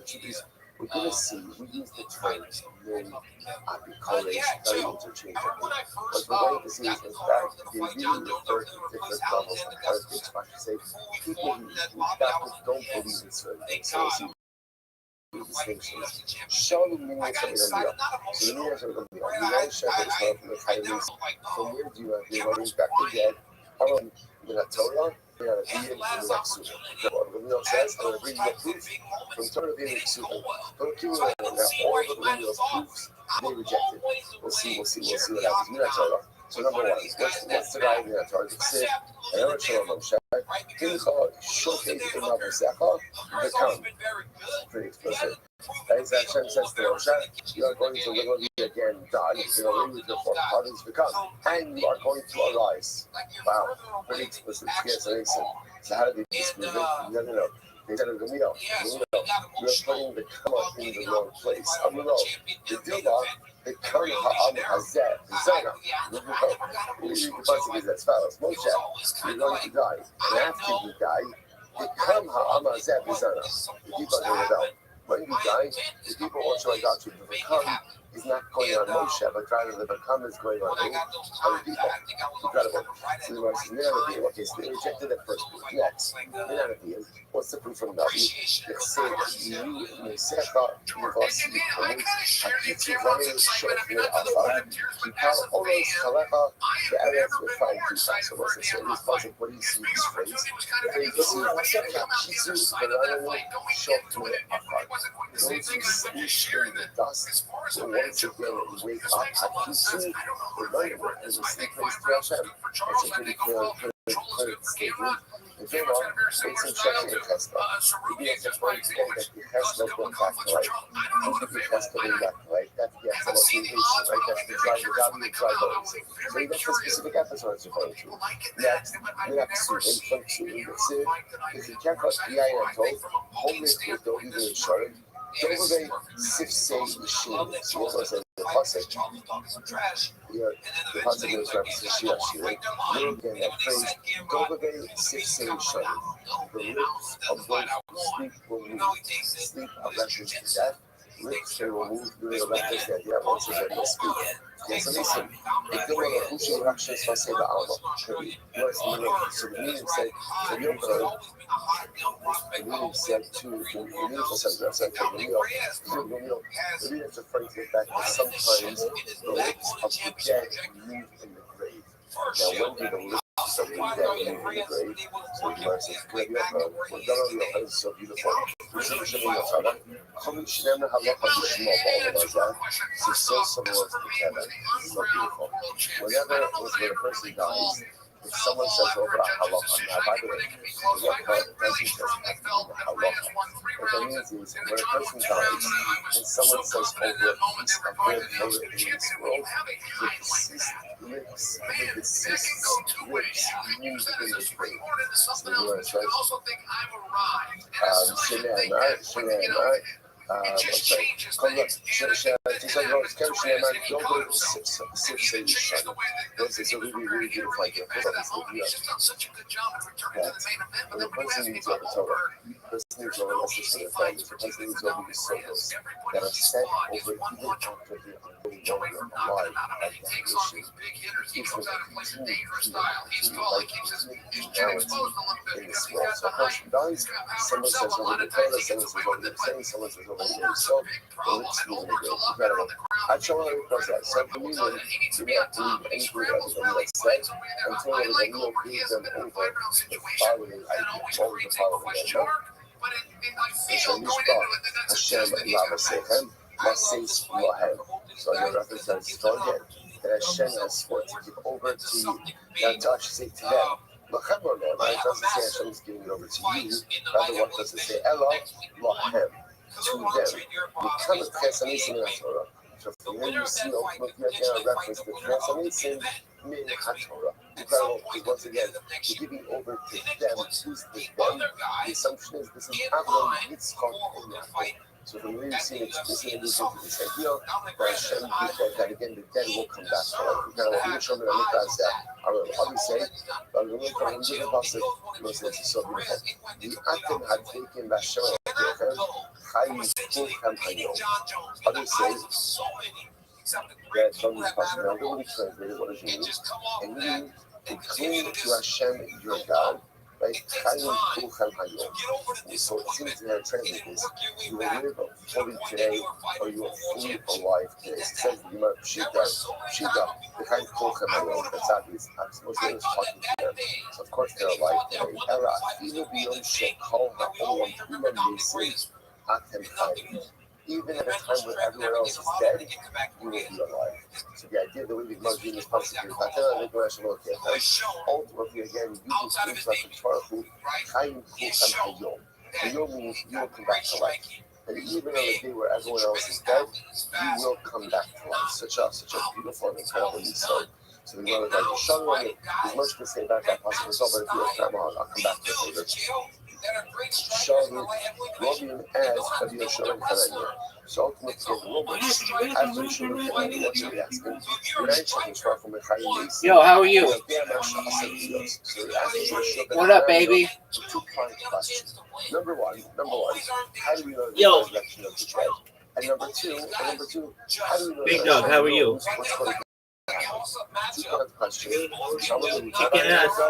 Take a name. How did you find out about me? Your girlfriend? So again, you're gonna die. Hi, dog. How did you find out about me? So from here you see a remez to Trias Hamesim. How did your girlfriend find out about me? Okay, Moshe, let's not how to read the pasuk. Really, when you read the pasuk, is that ultimately Moshe is going to die. The Vakam doesn't go Moshe's resurrection. Rather, what does Vakam go on? Yeah, dude. Oh, okay. She was the chick who was admiring my dick. That's tight. So, Rabbi Shimon said, fine, even if you say that, at least in the Kutum, so again, yo, how did your girlfriend find out about me? You could at least use it for what? As a remez, as a scriptural proof that Okay, Hashem knows wait, what's she going to happen. saw me on what social Because media? again, here Hashem is saying to Moshe, you're going to die. And when you die, Klal Yisrael is going to rebel. Okay, incredible. So the Gemara says, "It's when I'm going to open Shabbi Shabbi Open Yochai." Yag. Financial Shpachol Mechai Mason Yogema Shas Elios. So it says, "Rabbi Yochanan asked Rav Shema Yochai, how do I know Shpachol was going to bring back the dead? And how do I know that Hashem knows what's going to happen?" Shneimar Hincha Shochei B'Imam Mosecha V'Kam. Ultimately, again, Hashem says to Moshe Rabbeinu, "You are going to die, but you will come back." Incredible. So the Gemara goes back to Tanya, Amar Eliezer, Rabbi Yossi, the Davarzat, Siyafti Sifrein. So Rabbi Eliezer says like this doesn't matter. The books of the heretics have really been, I talk about it all in the about section. Talking about Rabbi Rothschild. Remember again, because these books of heresy said there is no resurrection. There's no resurrection. I said to them, Siyaftem Toraschem, Velo Ha'elisem Biyadchem Klum. So everyone forged the Torah. All right. In this Discord, there's a portion that claim read that. There is no Tchesa, and yet it says, "Are you Omer?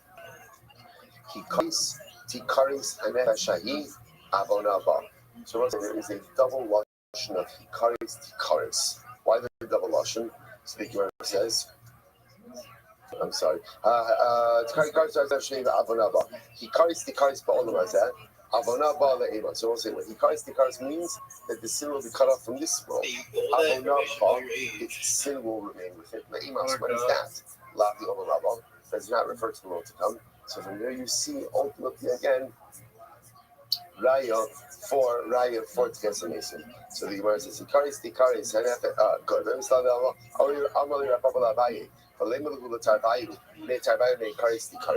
I understand why can't you learn both that from the Tikaris? Tikaris in Olam Hazeh, Tikaris the Olam Haba. To which the Gemara says Habu Amri Le Dibra Torah Kalashon B'nei Adam. Because if I would have said that, then the meaning would have said no. That's just a colloquial expression. Okay, Kitenai. So what says Machal Kitenai? Tikaris Olam Hazeh, Tikaris Olam Haba. Dibra Rabbi Akiva. So the Akiva understands the double lashon. Tikaris, cut off in this world. Tikaris in the world to come. The Rabbi Akiva, Amar Yishmael. Balok Kvar Ne'amar Es Hashem Hu Migadei Finit V'Sal. The pasuk says he's blaspheming Hashem will be cut off. V'Hi Shlosha Olamim Yish. Are there three worlds? In other words, that means that there's three expressions of being cut off. So what's going on over here? So when it says V'Nit, rather Elo V'Nit V'Sal Olam Hazeh will be cut off in this world. He carries the Olam Haba. Right? He carries be cut off in the world to come. And he carries Dibra Torah Kalashon B'nei Adam. This refers to when the Torah speaks. Okay. Bein Rabbi Shmuel ben Rabbi Akiva, Avona Ba Mai Abdi. But both Rabbi Akiva and Rabbi Shmuel, what do you do with the phrase of Avona Ba? Look at this saying, this is beautiful. The Yachal Akiva Asa Tshuva, you might have thought that this will be cut off even if he did Tshuva. So the Gemara says, Tamuroma Avona Ba. When is the sinner cut off? Only when it's Avona Ba. When the sin remains within him. However, the Gemara says, "Lo amarti ella b'zman shavona ba." The only time the sinner is cut off is when the sin remains with him. But if the sinner does tshuva, then ultimately again he is not cut off. Incredible. So really fascinating. So again, with the point that you begin to see is, as we mentioned yesterday, the pasuk that says there's Tchesa Mason. What we have is a series of biblical, I should say Tanakh allusions, right? Biblical allusions, Torah, Rabbi, Ksubim, different allusions, different hints, different ideas. Okay. Beautiful. Let's go back. We're not finished yet. Shalom, Cleopatra, Malchus, Shavimeir. Wow. Cleopatra. Cleopatra asked the following question of Rabbi. You're the one who needs one. You're the one who needs one. Maybe I can, John. Cleopatra is means what's power is the king. So this is not like a, this is, you start with it, but Cleopatra is a particular person. But this was more of the usages in Shas. This is more of the title than anything else. So Cleopatra asks Rabbi Meir, Amra, Yedana de Chayi Shefli. So listen to this. She said, I know that the dead will come back to life. I'm sorry. I know that the living die. I'm sorry. I know that the living will come back to life. So Cleopatra said, I it's interesting, right? Cleopatra, I believe in Tchesa Mason. I know that the dead will come back to life. She calls the pasuk v'yatzitzu meir ke'esav haaretz, because again the pasuk says that literally they are sprout forth from the city. It's reference to Yerushalayim, like the grass comes out of the earth. So once again, it's interesting. This pasuk was actually not quoted in our previous conversations, but Cleopatra quotes this pasuk from Tehillim. Right? So I know that the dead will come back to life. So what's the shaila? Ella kishen omdin arumin obimabushe and omdin. Fascinating. When the dead come back to life, do they come back unclothed or do they come back in their clothing? Incredible. So Amrullah. So in Kavachomer Mechita, make a Kavachomer from a grain of wheat. How so? So the Gemara says, Umachita Shenikura Aruma. So the Chita, right? The grain is buried unclothed. What does that mean? When you plant wheat kernels, when you plant seed, it's just the seed. There's nothing else but the seed. And yet Yotza becomes a lavushin. Yet it comes out many layers of clothing. It can mean many layers of clothing, but it means the kernel itself is it has many layers. That is a husk, and every things on top of it. You see from here again, just like the seed into the earth unclothed.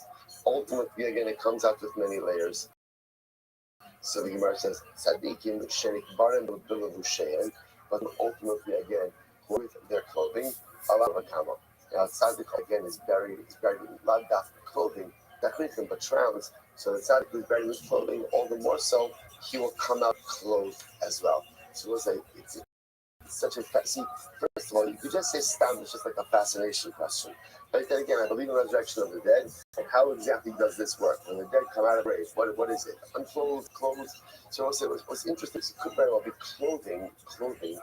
We see this before. Is often a metaphor also for accomplishments. Like the begadim, right? The choleis yubigadecha levanim. The Shlomo says in Mishlei. At all times, let your clothing be white. Let your clothing be white. So clothing represents accomplishment. So it could very well be that what Cleopatra was really asking was the following. When there is Tchias HaMesim, how do you come back? How are you reborn? Are you reborn like tabla rasa, right, naked, unclothed, like new life, new person, mamish, like a new baby being born, kekatan shenola dami?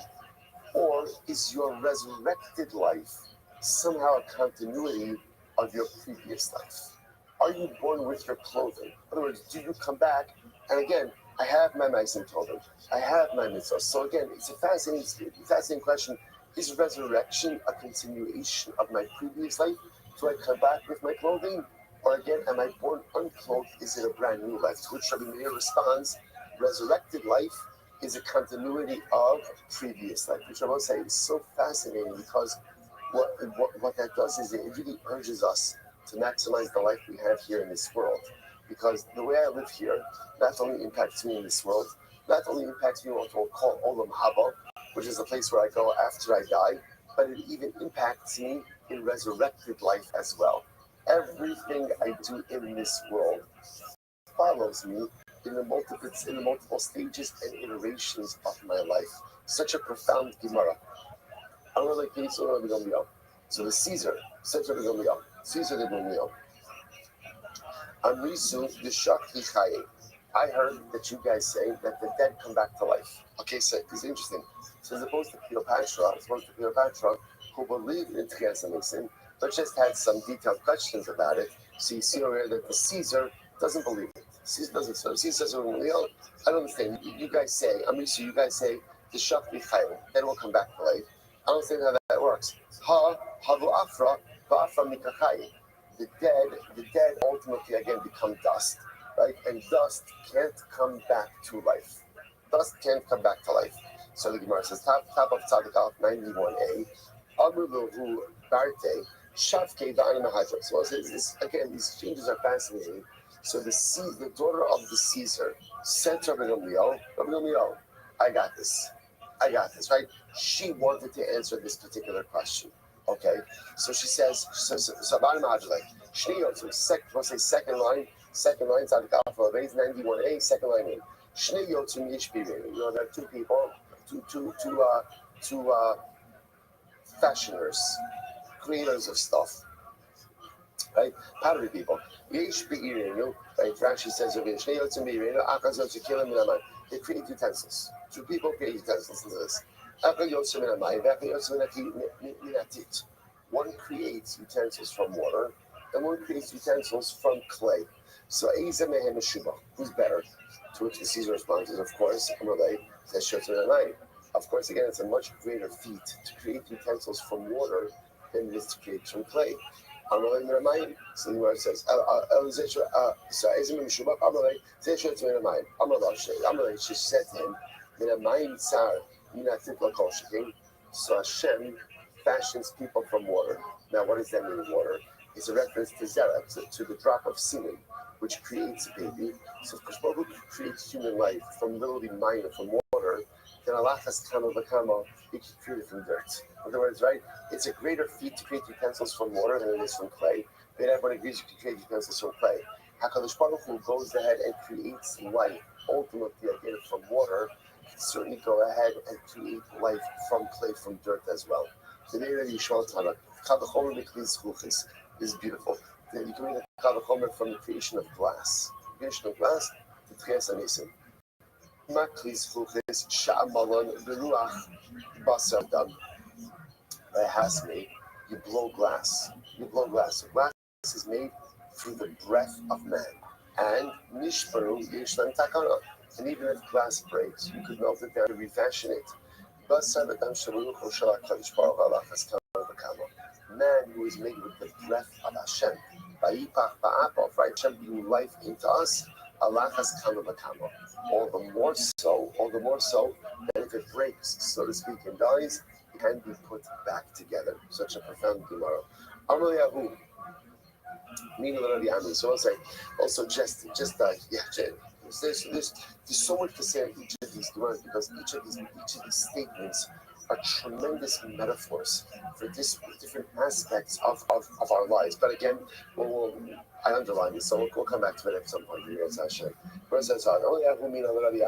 So there was a particular unbeliever, Amin, who said to Rabbi Ami, Amisu, you say the Shakti Chaye, you guys say that the dead come back to life. So the word says, that the dead turn to dust. And how can dust possibly come back to life? Let me give you a marshal. I'll give you a marshal. I'll give you a marshal. There was once a king, and the human king said to his servants, go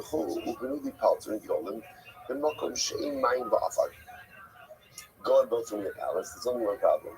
There's no water, there's no dirt in the place where I need you to build the palace. I need you to figure it out. And Baruch Hashem, the subjects were able to figure it out. They built the king a beautiful palace. The Yamim Nafo. Sometime later, the palace fell down. So the king says to the subjects, also the Makom Shiyish Afaromai. I want you to rebuild the palace, but this time I want you to build it in a place where there is water and there is dirt. Amulo, Ain Aniyucholim. And the subject said, we can't do it. We can't do it. We're unable to do it. So Kala Salayim. The king got very angry at them. The Makom Shemaim Ba'afar Benisem Akshav Sheshmaim Ba'afar Allah has Kama Lakama. So the king said, I don't understand. You were able to build a palace when there was no water and dirt. You were able to pull it off. Now that I'm giving you dirt, you can't pull it off. So we'll say, what's the Nimshal? Kadosh Baruch Hu creates man from nothing. Kadosh Baruch Hu created the world from nothing. So if Kadosh Baruch Hu is able to create from nothing, then even when man turns back into dirt is still something. So if you can create from nothing, you certainly can create from something. That was the answer about Tchias Anisim. And if you don't believe about this idea of something turning into something else, say Levika, go out into the valley, see this particular type of rodent. Someone said there's a lot of discussion exactly about what they're talking about, what Chazal are talking about over here, this rodent, that apparently is half flesh and half earth. The next day, ultimately, again, it comes completely flesh. So you see both your things, you transform from earth into flesh. Shema Tomar, maybe you'll say it takes a lot of time for this rodent to have this transformation. Allah go up into the mountain, first white line, and it's in this particular mountain that on this day there's only one chilaz. Let's remember again, chilazon is that creature from which the tcheles is created. So you go up on the mountain is one chilazon. Lamachar yardu gishamim, the next day it'll rain, and the smali kulo chilzonos. Ultimately, and the mountain will be filled with chilazons. So again, the idea over here is number one, that earth could turn to flesh, right? Something could turn to nothing, and from the earth, again, things could sprout as evidenced by the chilazons. Incredible. And I think that there is a tremendous profundity in that mashal as well about the king. I remember the mashal on the king, what happened? The king said to the subjects, build me a house. And he said, build a house where there is nothing. There's no dirt, there's no water. There's no dirt, there's no water. And the subjects do it. Palace falls down sometime later, and then the king says again, build me a palace. Build me a palace in a place where there is dirt and water. And the subjects say, we can't do it in palace. The king said, what are you talking about? He built the palace with nothing. Allah has come to build the palace with dirt and water. I think the metaphor is as follows. They'll say, all of us have times in life where we are pushed to accomplish things that we thought that we could accomplish. Right? Our back was up against the wall. We're in extenuating circumstances, difficult circumstances, and literally again, we pulled the proverbial rabbit out of the hat. I did it. Baruch Hashem. Really difficult circumstances, maybe even potentially what look like impossible circumstances, and I came through. I did it. And yet then there are times day to day where my circumstances are not impossible, and I don't pull through. And I tell myself, I can't do it. What are you talking about? Do you remember that time that you came through in impossible circumstances? Do you remember that incredibly stressful circumstance where, again, it wasn't clear if you would succeed or not, and you did, and you came through? If you could succeed in difficult, virtually impossible circumstances, if you could build the personalistic palace with no water and no dirt, then Allah has come of a common day to day, when the circumstances are not difficult, you certainly can come through.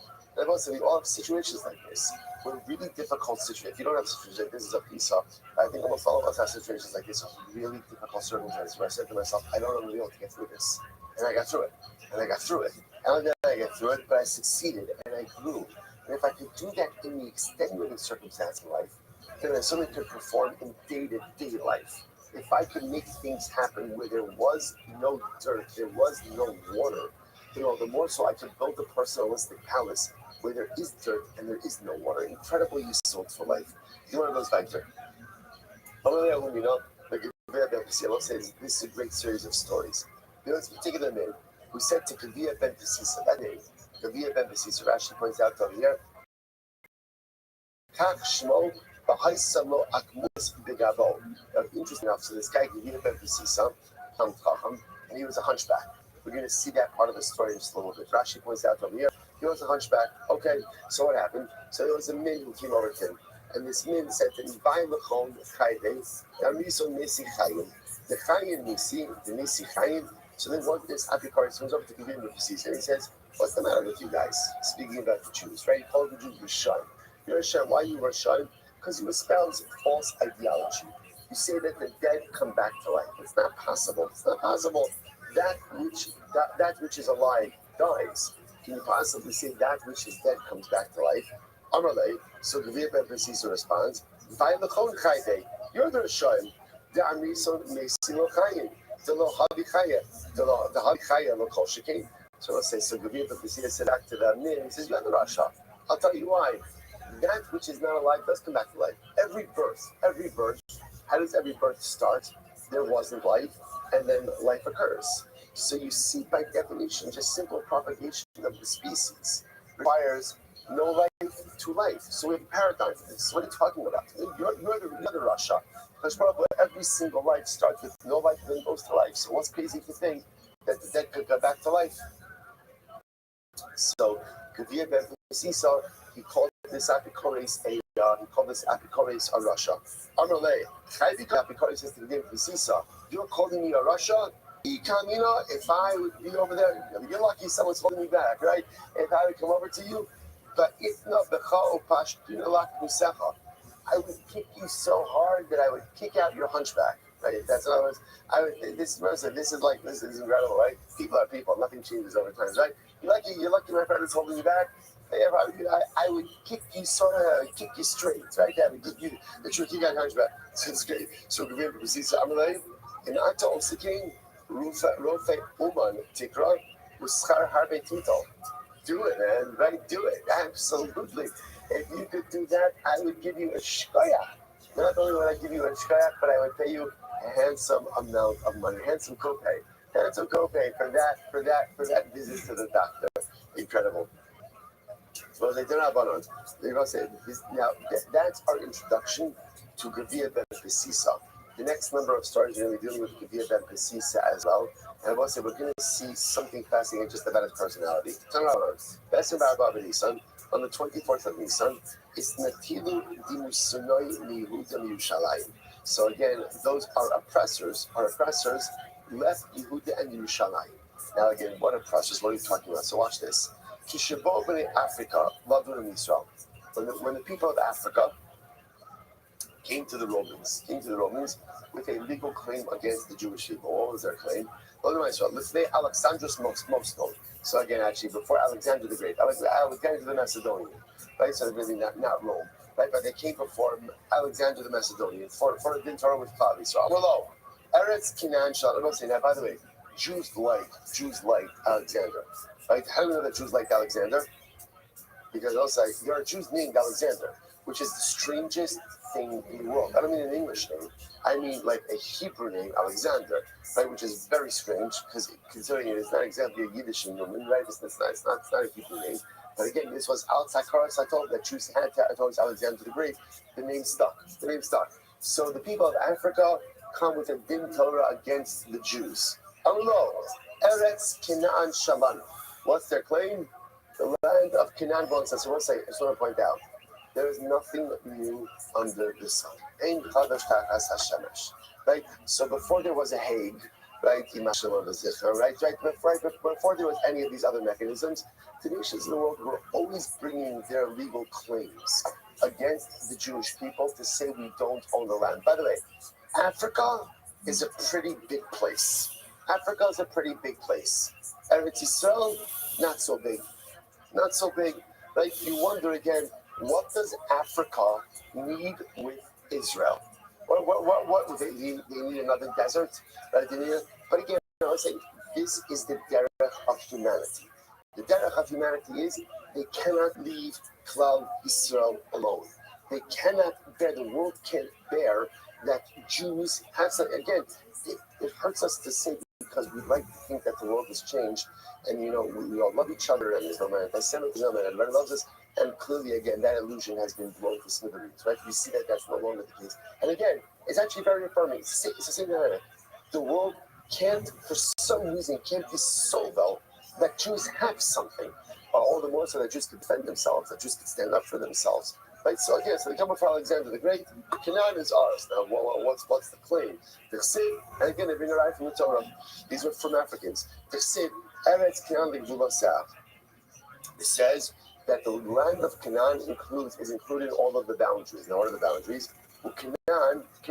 So therefore, they looked at Canaan as part of essentially Africa. In other words, they had Africa. Canaan is included in this as well. Well, Canaan, Avun Gehano, Inshiar. Canaan is our father. Right? Remember, again, Canaan becomes the father of Cush, of Ham. So the Africans say, this is our father. So because, again, it's our father, we own this land. So as I saw again, so this was this was a claim brought before Alexander the Great. The Jews have to now defend their claim to Eretz Canaan, Eretz Yisrael. So Gavir ben Pesisa comes along. He says, let me argue this case on behalf of the Jewish people. Now watch this. So if I lose, the good thing is there's really no harm because they could just say, now apparently we'll say, what you see from these stories is Gavir ben Pesisa was not recognized as one of the ranking sages. That wasn't his identity. Therefore, he says, if I lose the case, it's not a big deal, because whatever, you could just say, he wasn't really representing us, right? Just and the Africans, they defeated just a regular guy. And if I win the case, Amru Lahem, say, Torah's motion exacted.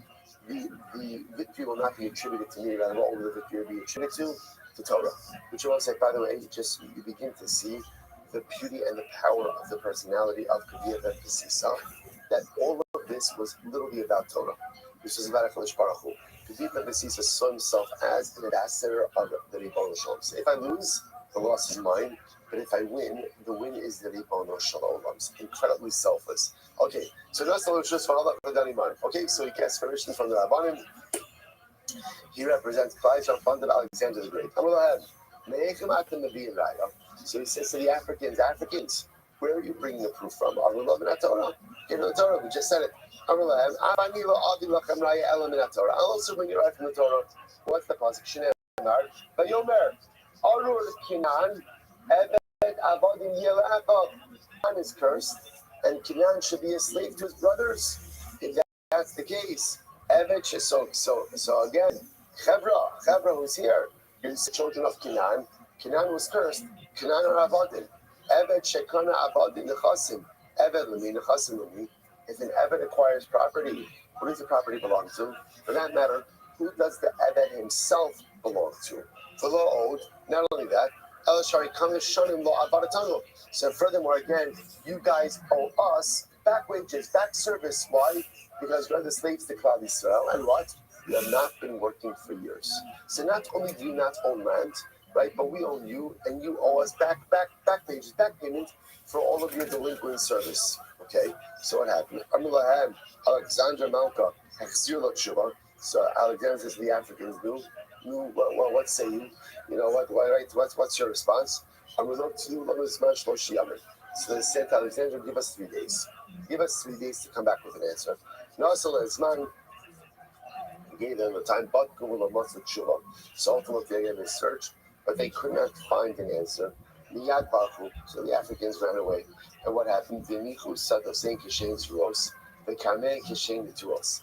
They left behind. Listen, now here's what's interesting. So apparently, again, they were living in Canaan. Right now, they were living there. But again, had no claim. They recognized they had no claim, so they left. They ran away, and they left behind laden fields and laden vineyards. And the Gemara says, "Va'osa shana shviyasaysa." What was the Shemitah year? What was the Shemitah year? So not only did Klal Yisrael succeed, but ultimately, Klal Yisrael went ahead and Baruch Hashem had from where to sustain themselves even during the Shemitah year. So let's say, so again, what's the result with this? It's a fascinating story. What's the takeaway message? Throws these 2 messages. Number one, that Jews should not be bashful or apologetic about what is ours. What is ours? We have very little in this world, but the little bit that we have is ours. And we should not be ashamed to defend it, and we should not be ashamed to assert our ownership over it, nor should we be apologetic about the fact that HaKadosh Baruch Hu gave it to us and did not give it to others. When Jews are apologetic, so ultimately, again, that weakness is exploited and pounced upon. When Jews are proud, when Jews are direct, and when Jews assert their sovereignty over that which is ours, that is when things come together. Number 2, when you do things not for self-serving, egotistic, or egocentric purposes, but you do things for HaKadosh Baruch Hu, that's when things work. Yevia ben Pesis, I will say, I want to point something out, by the way.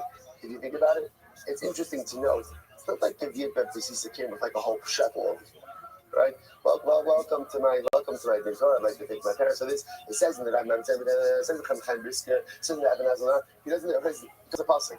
He quotes a pasuk like it's not a complicated drasha. Why couldn't other people come up with this? I don't know what the answer is, but on a very simple level, David ben Sisa made a very simple idea. This is not about me. This is about the Ribono Shalom. When you do things for the right purposes, specifically for the cover of HaKadosh Baruch Hu, things come together. Be unapologetic about what is ours, and number 2, do things for the right purposes, and things come together. Next. Another in Torah. It's fascinating. So once again, now the Egyptians court case. I say this is literally again. We think it's new things that like nations of the world bring legal proceedings against the Jewish people. It's not true. The Africans did it. And it was again, right? Who led the claims of genocide? Just fascinating. Just how the world is so circular, right? Who was at the forefront of the claims of genocide against the state of Israel? South Africa. Just pointing out, you see Certain things, they just are the way that they are. And while it's nice to think that the world changes, it really does. The only thing that changes is us. The world very much stays the same, especially in its hatred for Klal Yisrael. It's overwhelming. Next court case. Who else now comes before Alexander the Great? Egypt. Egypt. Amulo, Harinu Omer, Sari Omer, Bashem Nasanaschina Ama Bene Shilum. Tinu Lanu Keza is Taltaminenut. So the Egyptians come, everyone's like, this actually is a pretty good claim, right? So the Pasuk says, when we left Mitzrayim, the Pasuk says, in your Yoma, coming up to Pesach, the Pasuk says, Hashem gave the favor of Klal Yisrael in the eyes of the Egyptians, Vayashilum. Now, Vayashilum literally means they borrowed. They borrowed. Now, there's different ways to interpret that word. Some say they asked, right? Others say it means borrowed. Now, the Egyptians are clearly coming with the idea that it means borrow, which means Klal Yisrael a whole lot of silver and gold from the Egyptians, which the Egyptians say, so happy to have lent it to you, right? We'd like our stuff back. We'd like our stuff back. Okay. So the Gemara says, Amar Gvir ben Pesisa. So Gvir ben Pesisa says, L'chachamim tnuli rishos ve'elech ba'adoni mine. But Alexander, so Gvir ben Pesisa says, do me a favor. Says to the rabbis, I'll deal with this. Give me it. Ending that swing once again. Amru lahem hadyo shevachem nitzachtem. I'm successful. I'm sorry. If they are victorious, if they win the case over me, so the next again, it's not a big because people will just say, this guy can do Sisa, he's a hadyo. He's just a regular guy. Right? But if I am successful, Amru lahem Toras Moshe Rabbeinu nitzachtem. And ultimately, again, the glory will be given not to me, but the glory will be given ultimately again to HaKadosh Baruch Hu. Naslo Roshos, Halach L'Dalemai. Okay, so Gvir ben Pesisa shows up to Beit Din and he adjudicates the case with the Egyptians. Okay, Amalahan, Mehecham Atmavi Raya, Egyptians, what's your raya? What's your proof? Amalahan, Torah. Amalahan, I saw again the Egyptians and we told you, by Ashilun, you borrowed stuff from us. So, okay, Shkai, I'm happy to have lent it to you. Now you want to stuff back? So Gvir ben Pesisa says, Amalahan, Afani lo abi lachem raya el min Torah. I'll also bring you a proof from the Torah. Shneimar, Umoshe b'nei Yisrael, asher yashav b'Mitzrayim, shloshim shana ba'arba me'os shana. The Jews were in Egypt for 430 years. Now, 430 years, remember again, that's the clock from Akedas Yitzchak. So they're there for 430 years. Tinu lanu schar avoda, shel shishim rivo, sheshibaratem b'Mitzrayim, shloshim v'arba me'os shana. So, Gvir ben Pesisa says, cover, no problem. If you want to make an accounting, have it make an accounting. You say we owe you the gold and silver that we borrowed, okay? You also owe us back wages for 600,000 men who worked for 430 years. Let's just, let's do some forensic accounting over here, right? Let's go, let's settle up. Let's settle up back wages for 430 years for 500,000 people, and we're happy to go ahead and settle up with you. So what happens? Some of them, Alexander Moto, so Alexander says to the Egyptians, okay, so what do you have to say? So give us 3 days, we'll come back. So so ultimately, again, they searched for 3 days, they couldn't find an answer. They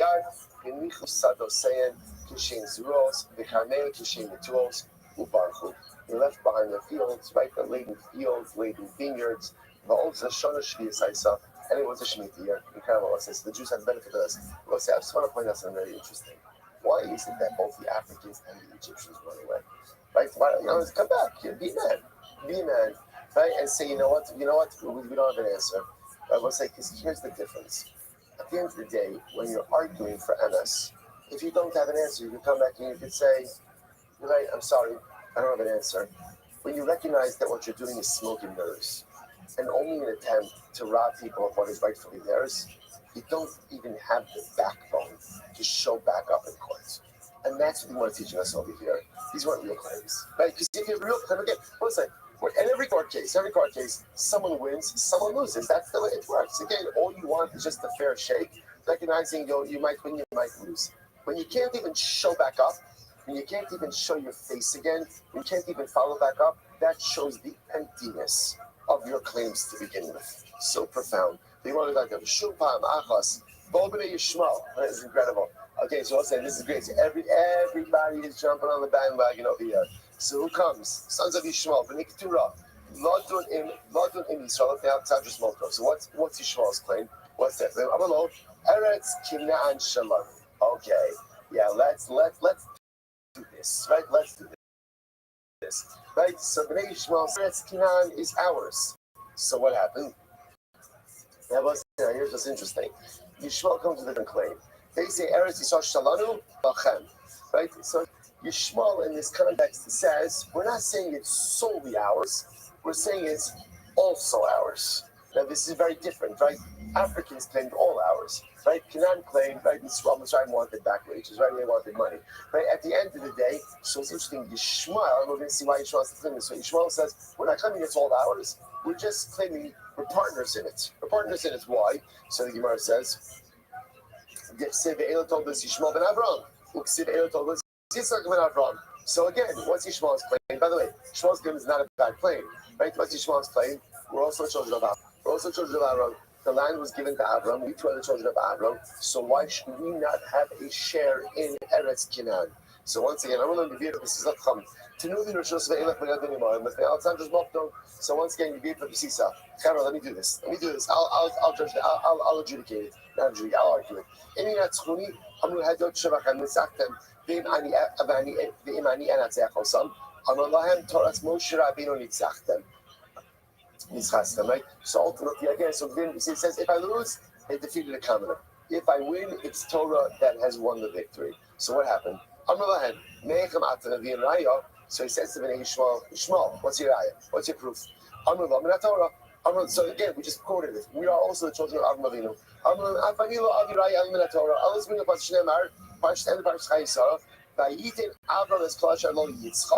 Avram gave everything he owned to Yitzchak. And Avram gave the children of the concubines, B'nai Keturah, he gave them matanos. And then it's Vayishalchem me'al Yitzchak b'no. He sent them away.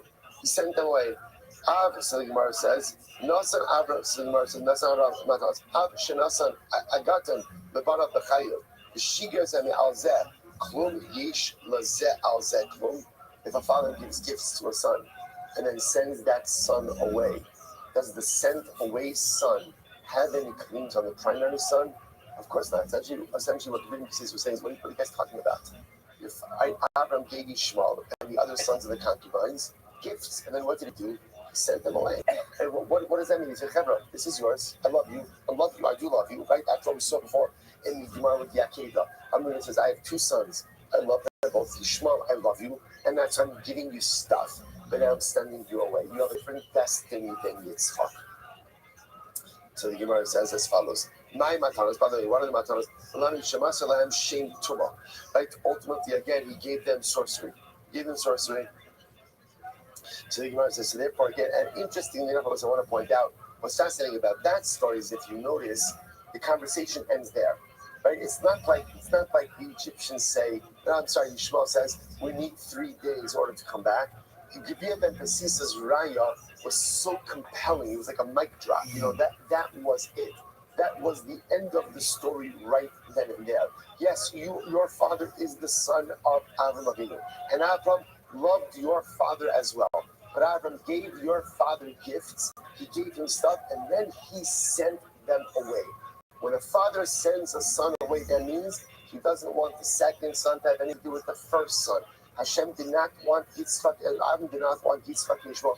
Actually, remember, Avram did want Yitzchak and Yishmael to grow up together. Sarah didn't. Yishmael intervened, and Hashem said to Avram, listen to Sarah. So therefore, again, Gevir Pepesisa says, you have no chelik in Eretz Yishmael. You have Yishmael. You have no chelik in Eretz Yisrael. That's the end of the story. And if you notice, by this version of the story, Yishmael accepts it. There's no, let us get back to you, and the story is over. Absolutely incredible. So we'll have to, right, this might be a new record. Okay, we're fine. I'm going to stop over here for today. Again, let me ask you, could we possibly go any faster? We can't go any faster. There's too much we can start earlier. So I'll stop over here for today. Shkoyach, we'll pick up in Mir Hashem on the bottom of Tzadik Aleph tomorrow. More incredible, dramatic, and overwhelming Gemara. Shkoyach, everyone.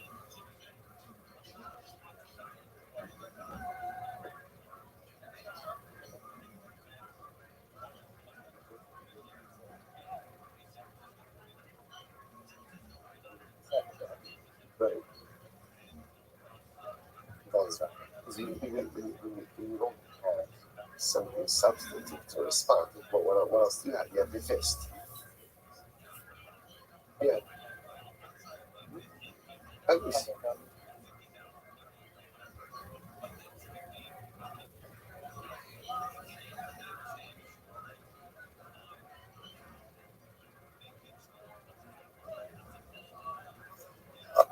All right, so good morning. Good morning. Let us begin.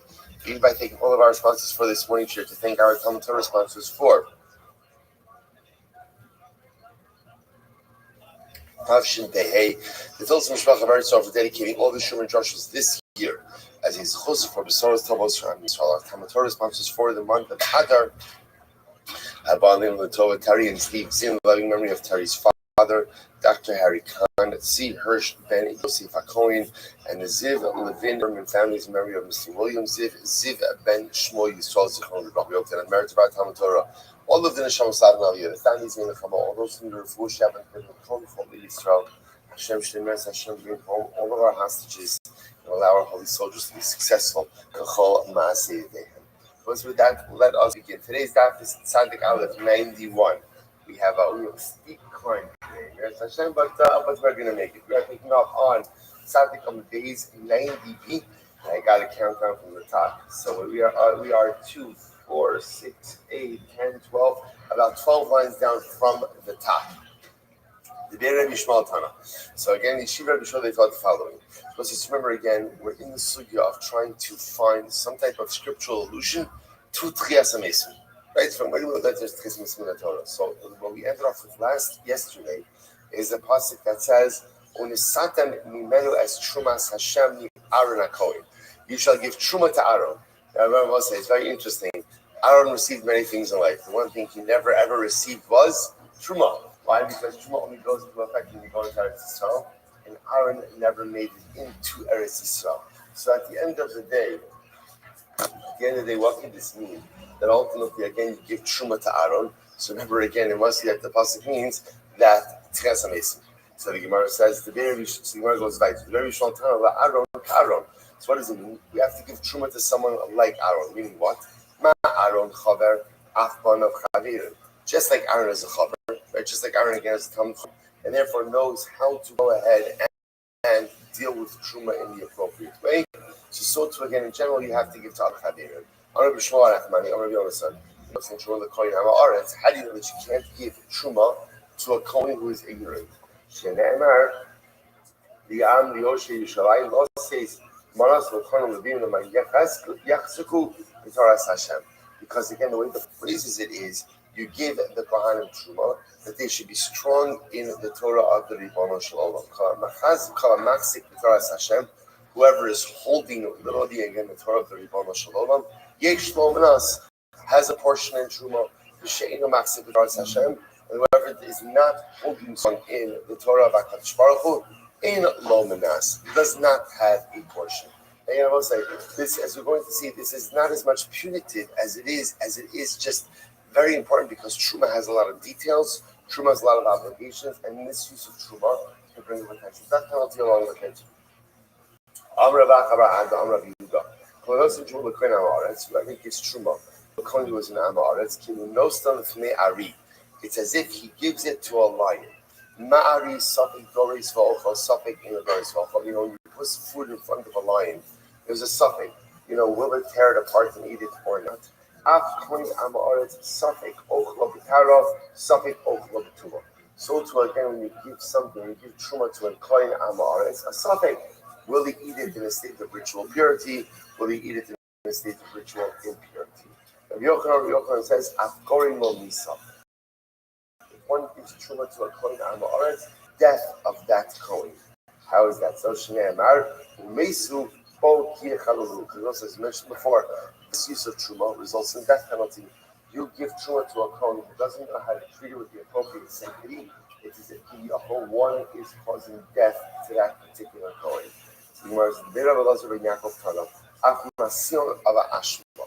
You even cause the kohen to violate Naveinu Shneimar. See also of an asher ba'achalas kacher. So what's really fascinating about all of this is, and just a generally interesting motif, how Again, in these cases, you would think that giving truma to the Kohen, of course, is an objective chesed. So giving truma to the Kohen is only a chesed, is only something good if the Kohen knows what to do with it. If he doesn't know how to handle the gift, then not only is it not a chesed, but in fact it's a liability for him. Tremendous yisod in life as well, about when you give, it could be a yisod in parenting, about giving children things. It's a beautiful bracha for a parent to give children something, as long as what? The child knows how to handle it. To give a child something, it's a big yisod in technology, big yisod in many areas. To give a child something that I can objectively nice, but they don't know what to do with it. It's not the parental gift, but instead it's creating tremendous liability. Okay, Gemara goes like this. Tanya, Rabbi Shimon says, where do we find, again, a biblical allusion to Tchias HaMesim? Shneimar, the Gam HaKimosi es Prisi is very interesting. Itam Laseis Lohem es Eretz Kinan. The pasuk says, and I will uphold my bris, my covenant with them, to give to them, Lahem, to them, right? Does Lachem Lo Ne'emar Ela Lahem. This is very interesting. The pasuk doesn't say it. The Baruch Hu doesn't say, no, I'm upholding my covenant to give you Lachem. Rather, it says Lahem, to them. Who is the them? If you look at Rashi, this is Rashi on the right side, about halfway down, actually a little more than halfway down. Ela Lahem, the Mashra Shetiach HaKadosh Baruch Hu La'avosinu, Avram, Yitzchak, Yaakov, She'yitin Lahem Eretz Yisrael. So the pasuk makes it sound like such an interesting way to read the pasuk that again, if HaKadosh Baruch Hu was talking to Am Yisrael who was alive at the time, and would he use lashon of what? Of lachem, to you. Lachem means to them. Who's the them? The Gemara understands it's referring to Avram, Yitzchak, and Yaakov. To give them to Avram, Yitzchak, and Yaakov, they were dead. They were long dead by the time Israel came into Egypt. God came into Eretz Yisrael. Rather, what do you see? But ultimately, again, Avram, Yitzchak, and Yaakov will receive Eretz Yisrael. What does that show you? Tchias HaMesim. Tchias HaMesim. So the Gemara says, you get fine. Beautiful. Listen to this. The meaning now, please mean. I mean, it's like an apicot, someone doesn't believe now. We're going to see, we use the terms, colleagues, but we're going to see if we even refer to different levels of heritage, say people who don't believe in certain things, so we'll see the distinctions. Shalom means Rabbi Gamliel. So the meaning of Rabbi Gamliel, you know, from where do you know the Rothschild brings back the dead? Amalahem, Minat Torah, Minat Adiyim, Minat Ksufim. Gamliel says, I'm going to bring you a proof from Torah, Adiyim, and Ksufim. Now, all of Rabbi Gamliel's proofs, they rejected. We'll see what happens. Minat Torah. So number one, what's the right Minat Torah? It said, Whenever Shalom Moshe, Incha Shochet Imavusecha, they come. This is pretty explicit. Hashem says to Moshe, you are going to literally again die, lay with your forefathers to come. And you are going to arise. Wow, pretty explicit. So how did they disprove it? No. They said, Gamliel, you are putting the comma in the wrong place. Arulo, the Dilma, the Kam Ha'am Hazeh, Zana. No, the passage is as follows. Moshe, you're going to die. And after you die, the Kam Ha'am Hazeh, Zana. The people are going to rebel. So when you die, the people worship idolatry. The Vakam is not going on Moshe, but rather the Vakam is going on who? On the people. Incredible. The Minanabiyim, okay, so rejected at first. Next, Minanabiyim, what's the proof from Rabbi? The Sev, Yiyu, Yesecha, Nivash, Yitzamut, Akitu, Vanu, Shoch, Me'afars, Kital, Oros, Talecha, Be'eretz, with 5 people. So what's this? In this passage, what do you see in this phrase? You see, those who sleep in the dust will once again wake up. They're running and will sing praise to them. That's a pretty clear statement. Vilma, maybe that's referring to the dead that Yecheskel brought back to life. Who did Yecheskel bring back to life? That's Yetzamos Yevation, right? That's the value of dry bones. So maybe that's a specific episode it's referring to. Next, Minaksuvim from Chiv, V'chikecha kiyaya tov, holich v'dodi v'nisharim, dovave sifsei yishim. See, it goes in the pasuk. The pasuk is referencing Shir HaShirim. Literally, again, that phrase, dovave sifsei yisharim. the lips of those who sleep will move. Sleep, a reference to death. Lips, they will move, meaning a reference to the idea that once again they'll speak. So the meaning said to Yochanan, the meaning said to the meaning is maybe that's referring to the fact that sometimes the lips of the dead move in the grave. Now, when do the lips of the dead move in the grave? So the Gemara says, Rabbi Yochanan, well, Rabbi Yochanan is so beautiful.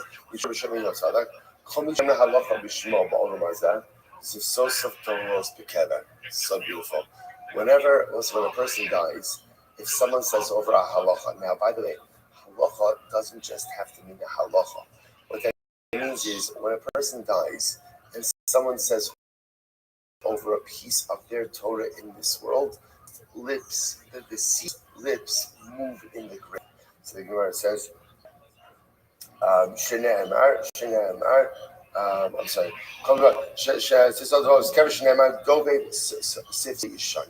So really, really beautiful idea. First of all, this idea that when a person needs over Torah, a person needs over lessons for their families, a person needs over these circles that are said over even after they are no longer alive, by definition, it gives them a continued kiyum, a continued life, a continued eternality in this world. So a person dies, someone says over their Torah, someone says over their saying, someone says over their so the lips move in the grave. Incredible. So the meaning, do not believe anything that Rabbi Gamliel said until Rabbi Gamliel gave them over the following idea. What was the following idea? Hashem lavosechem, laseis lahem. So the reference is strong again, that Hashem has sworn to give over to you. Now to actually say to them, it doesn't say Hashem is giving it over to you, rather what does it say? Ella lahem, to them. So from here you see ultimately again a reference to Tchias HaMesim min HaTorah. Incredible, because once again, you're giving over to them. Who's the them? The assumption is this is Avram, Yitzchak, and Yaakov. So from here you see an explicit allusion to this idea that Hashem, that again the dead will come back to life. Incredible. Others say, because in a different passage, it's so beautiful. The Atem Hadvekim B'Hashem Elokechem Chayim Kulchem Hayom. Others say, in this passage, now literally translated, what does it mean? And you who cling to Hashem, your God, like Chayim Kulchem Hayom. So it seems to me, translate this, you will live fully today, or you are fully alive today. So it says, Pshita, the Chayim Kulchem Hayom, that's obvious. Most women is talking today. So of course they're alive today. Ella afilu b'yom shechol ha'olam kulam leisim atem chayim. Even at a time when everyone else is dead, you will be alive. So the idea, the way the Gemara is reading this passage is, ultimately, again, you who cling to HaKadosh Baruch Hu, Chayim Kulchem Hayom. Hayom means you will come back to life. That even on a day where everyone else is dead, you will come back to life. Such a beautiful and incredible episode. So the Gemara is right. Shalom, there's much to say about that passage as well, but if we have time, I'll come back to it later. Shalom. Roman as Rabbi Yoshua ben Chananya. So ultimately, again, the Romans asked Rabbi Yoshua ben Chananya, what did they ask him? So they asked Rabbi Yoshua ben Chananya a two-pronged question. Number one, how do we know that there's resurrection of the dead?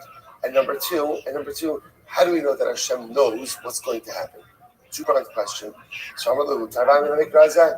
ultimately, again, Rabbi Yoshua ben Chananya says, I can answer both of those questions from one pasuk. So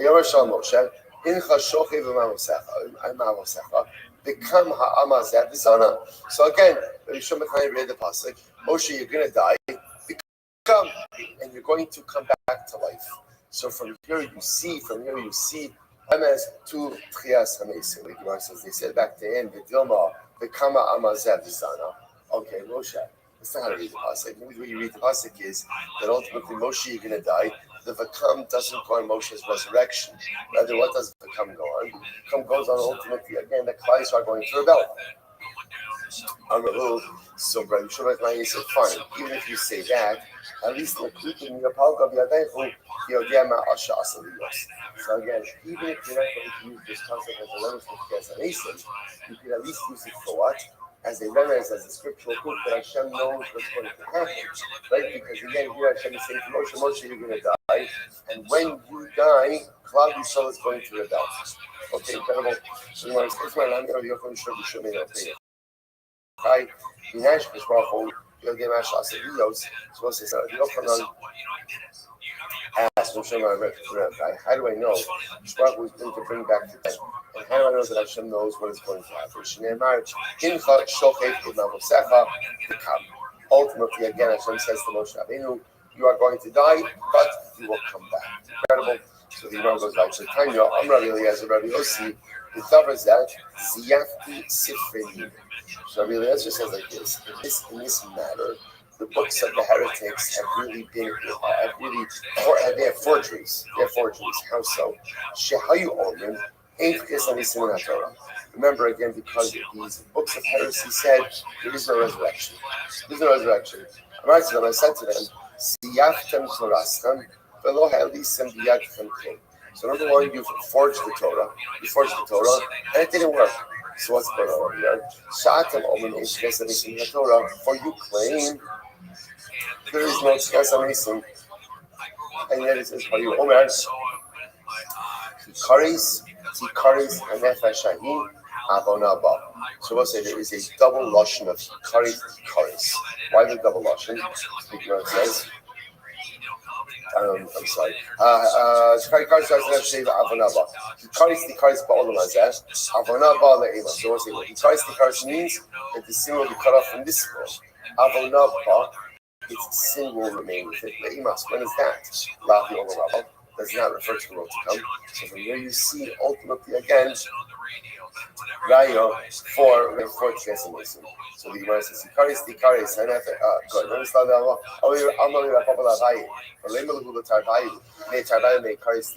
So understand why can't you post that out from Tikaris in Olam Hazeh, Karis in Olam Haba, to which the Gemara says Haba Amrilei Dibra Torah Kulashom and Adam. Because if I would have said that, then the union would have said no.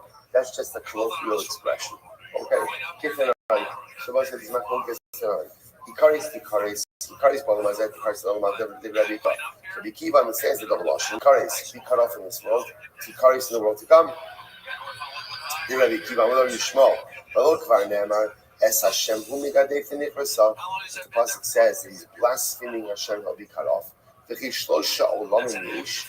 Are there three worlds? Or then that means that there's three expressions of being cut off. So what's going on over here? So the Gemara says, rather, Elo, V'nichras Olam Hazeh, he'll be cut off in this world. He carries the Olam Haba, right? He carries the right. He carries the cut off in the world to come, and he carries Dibra Torah Kalashon Bnei Adam. This refers to the Torah speaks. Okay. Bein Rabbi Shmuel ben Rabbi Akiva, Avona Ba Mai Atidei. They're both according to Rabbi Akiva and Rabbi Shmuel. What do you do with the phrase of Avona Ba? Look at the sound. This is beautiful. You might have thought that the sinner would be cut off even if he did tshuva. So the Gemara says, Talmudoma avona ba. When is the sinner cut off? Only when it's avona ba. When the sin remains within him. However, the Gemara says, Lo amarti ella b'man shavona ba. The only time the sinner is cut off is when the sin remains with him. But if the sinner does tshuva, then ultimately again he is not cut off. Incredible. So really fascinating. So again, the point that you begin to see is, like we mentioned yesterday, there's no one pasuk that says there's Tchesimation.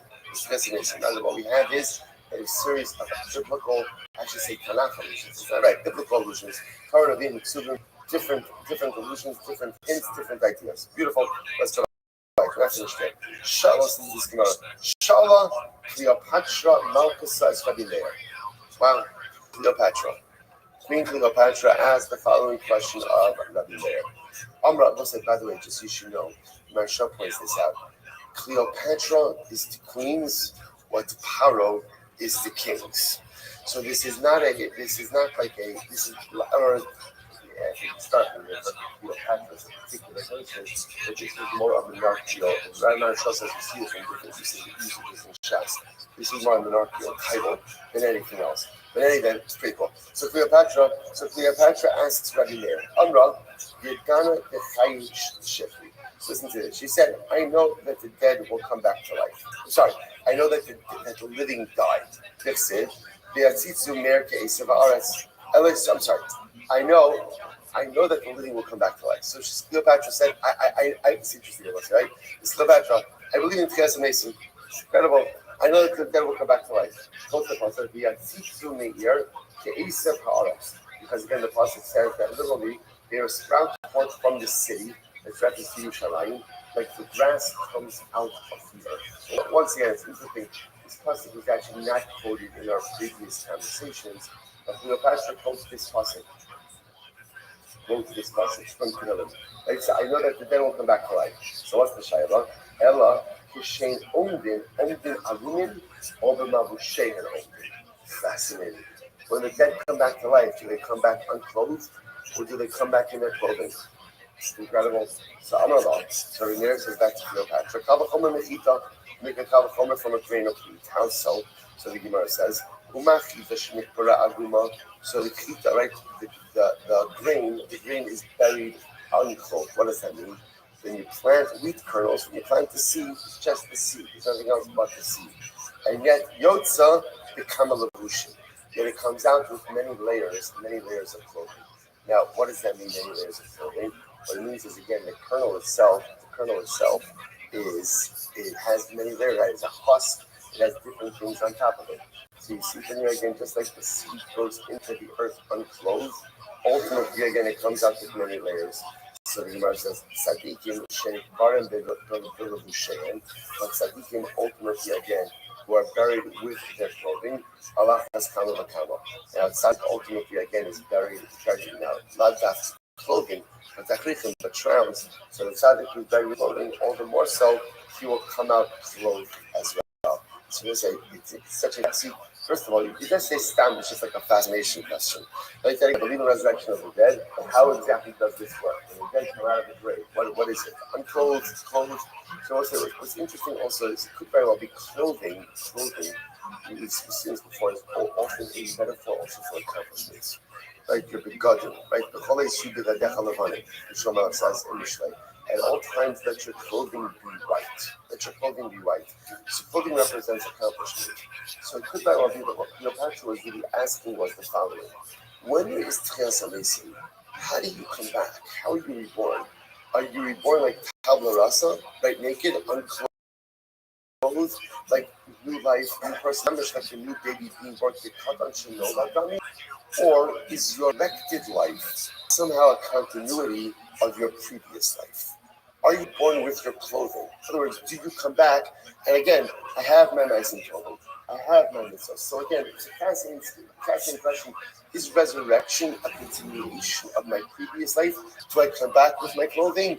Or again, am I born unclothed? Is it a brand new life? Which Rabbi here responds, resurrected life is a continuity of previous life. Which I will say is so fascinating because what that does is it really urges us to maximize the life we have here in this world.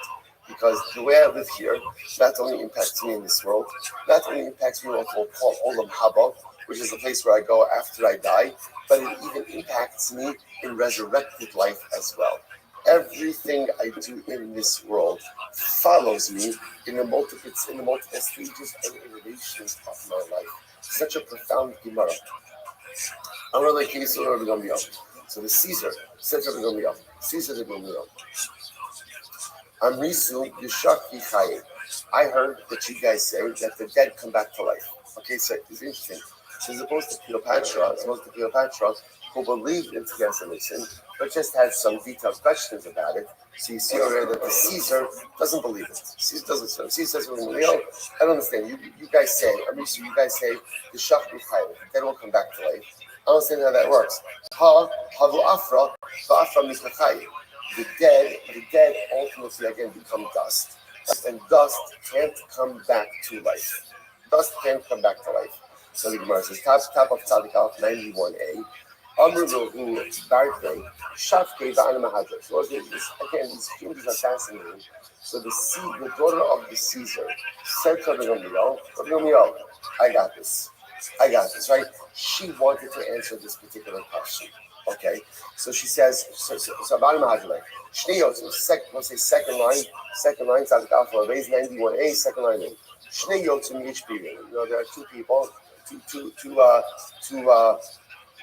fashioners, creators of stuff, right? Pottery people. Yesh be'irenu, right? Rashi says over here, Shnei yotzim be'irenu, achazot zekilim min hamayim. They create utensils. So people create utensils. Listen to this. Echad yotzim min hamayim, v'echad yotzim min hatit. One creates utensils from water, and one creates utensils from clay. So Isa mehen, who's better? With the Caesar's mind, of course, I'm right. Of course, again, it's a much greater to create utensils from water than it is to create from clay. So the Gemara says, she said to him, so Hashem fashions people from water. Now, what does that mean, water? It's a reference to Zerah, to the drop of semen, which creates a baby. So Kishbaruch creates human life from literally minor, from water. Then Allah has kama v'kama, he can create it from dirt. In other words, right, it's a greater feat to create utensils from water than it is from clay. Then everybody agrees you can create utensils from clay. HaKadosh Baruch Hu goes ahead and creates life, ultimately again from water, certainly go ahead and create life from clay, from dirt as well. The name of the Yishmael Tana, Kavachomer Meklis Kutis, is beautiful. You can make a Kavachomer from the creation of glass. The creation of glass, it's gas and mason. Maklis Kutis, Sha'amalon, Beruach, Basar V'dam. How is glass made? You blow glass. So glass is made through the breath of man. And Nishbaru Yeshlan Takana. And even if glass breaks, you could melt it down and you could refashion it. Man who is made with the breath of Hashem. Right? Hashem blew life into us. Alas Kama Bakama. All the more so that if it breaks, so to speak, and dies, it can be put back together. Such a profound Gemara. Amar Yahu. So I'll say, also just there's so much to say on each of these Gemaras because each of these statements are tremendous metaphors for different aspects of our lives. But again, I underline this, so we'll come back to it at some point. So there was a particular unbeliever, Amin, who said to Rabbi Amisu, you say the Shachvi Chayi, you guys say we come back to life. So the one says, but the dead turn to dust, and how can dust possibly come back to life? Let me give you a mashal. The Melech Basar Madam, I'll give you a mashal. There was once a human king, and the human king said to his servants, go and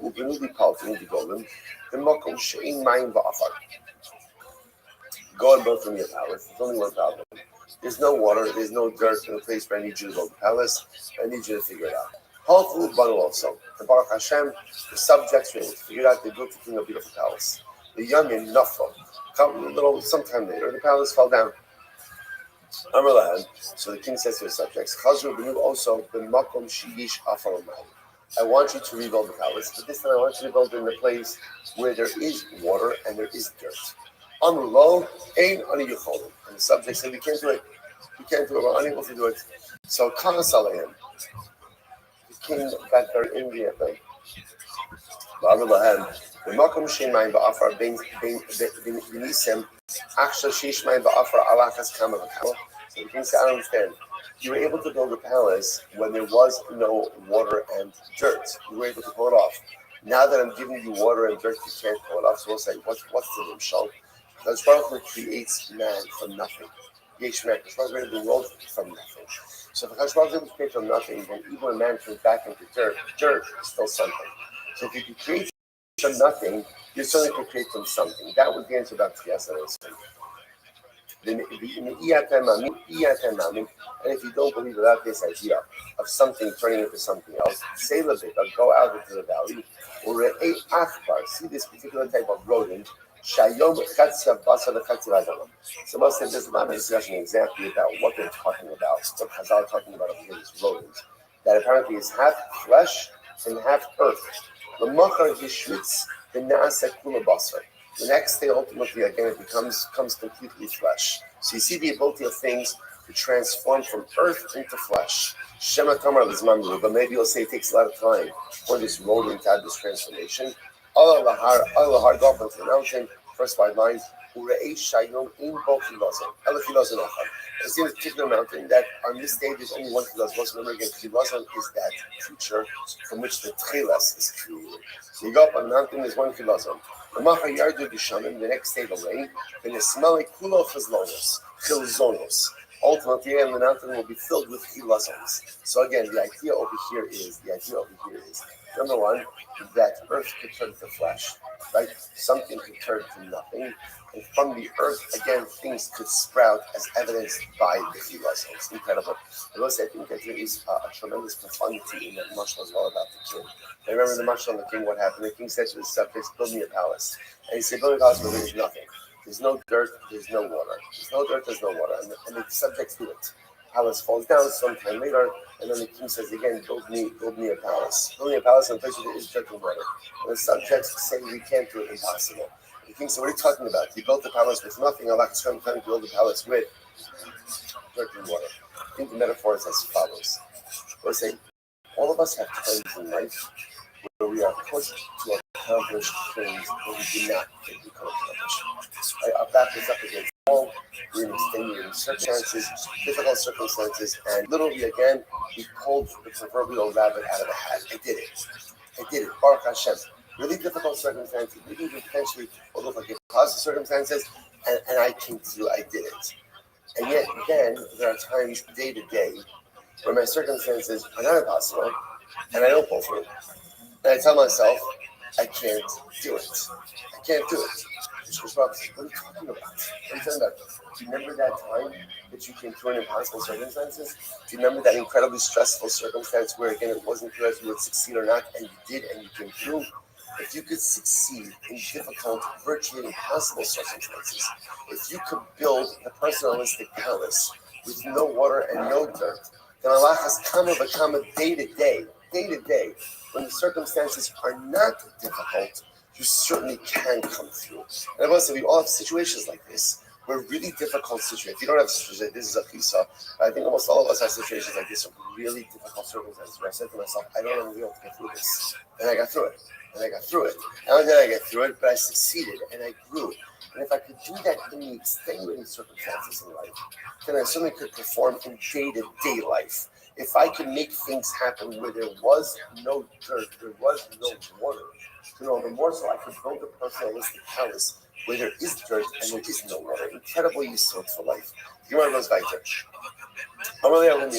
This is a great series of stories. Here's taking a name. He said to Rabbi ben Pesisa, that's his name. Rabbi ben Pesisa, Rashi points out over here, Kach Shmo B'Haisa Lo Akmumius B'Gabot. Now, interestingly enough, so this guy, Rabbi ben Pesisa, who himself was a Shkipatan problem, and he was a hunchback. We're going to see that part of the story in just a little bit. Rashi points out over here, he was a hunchback. Okay, so what happened? So there was a min who came over to him, and this min said to him, Vay lechon chayvei, Damrison mesi chayim, the chayim misi, the misi chayim. So there was this apikar. He comes over to Rabbi ben Pesisa, and he says, what's the matter with you guys? Speaking about the Jews, right? He calls the Jews Rishon. You're Rishon. Why are you Rishon? Because you espouse false ideology. You say that the dead come back to life. It's not possible.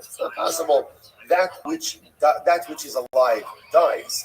Can you possibly say that which is dead comes back to life?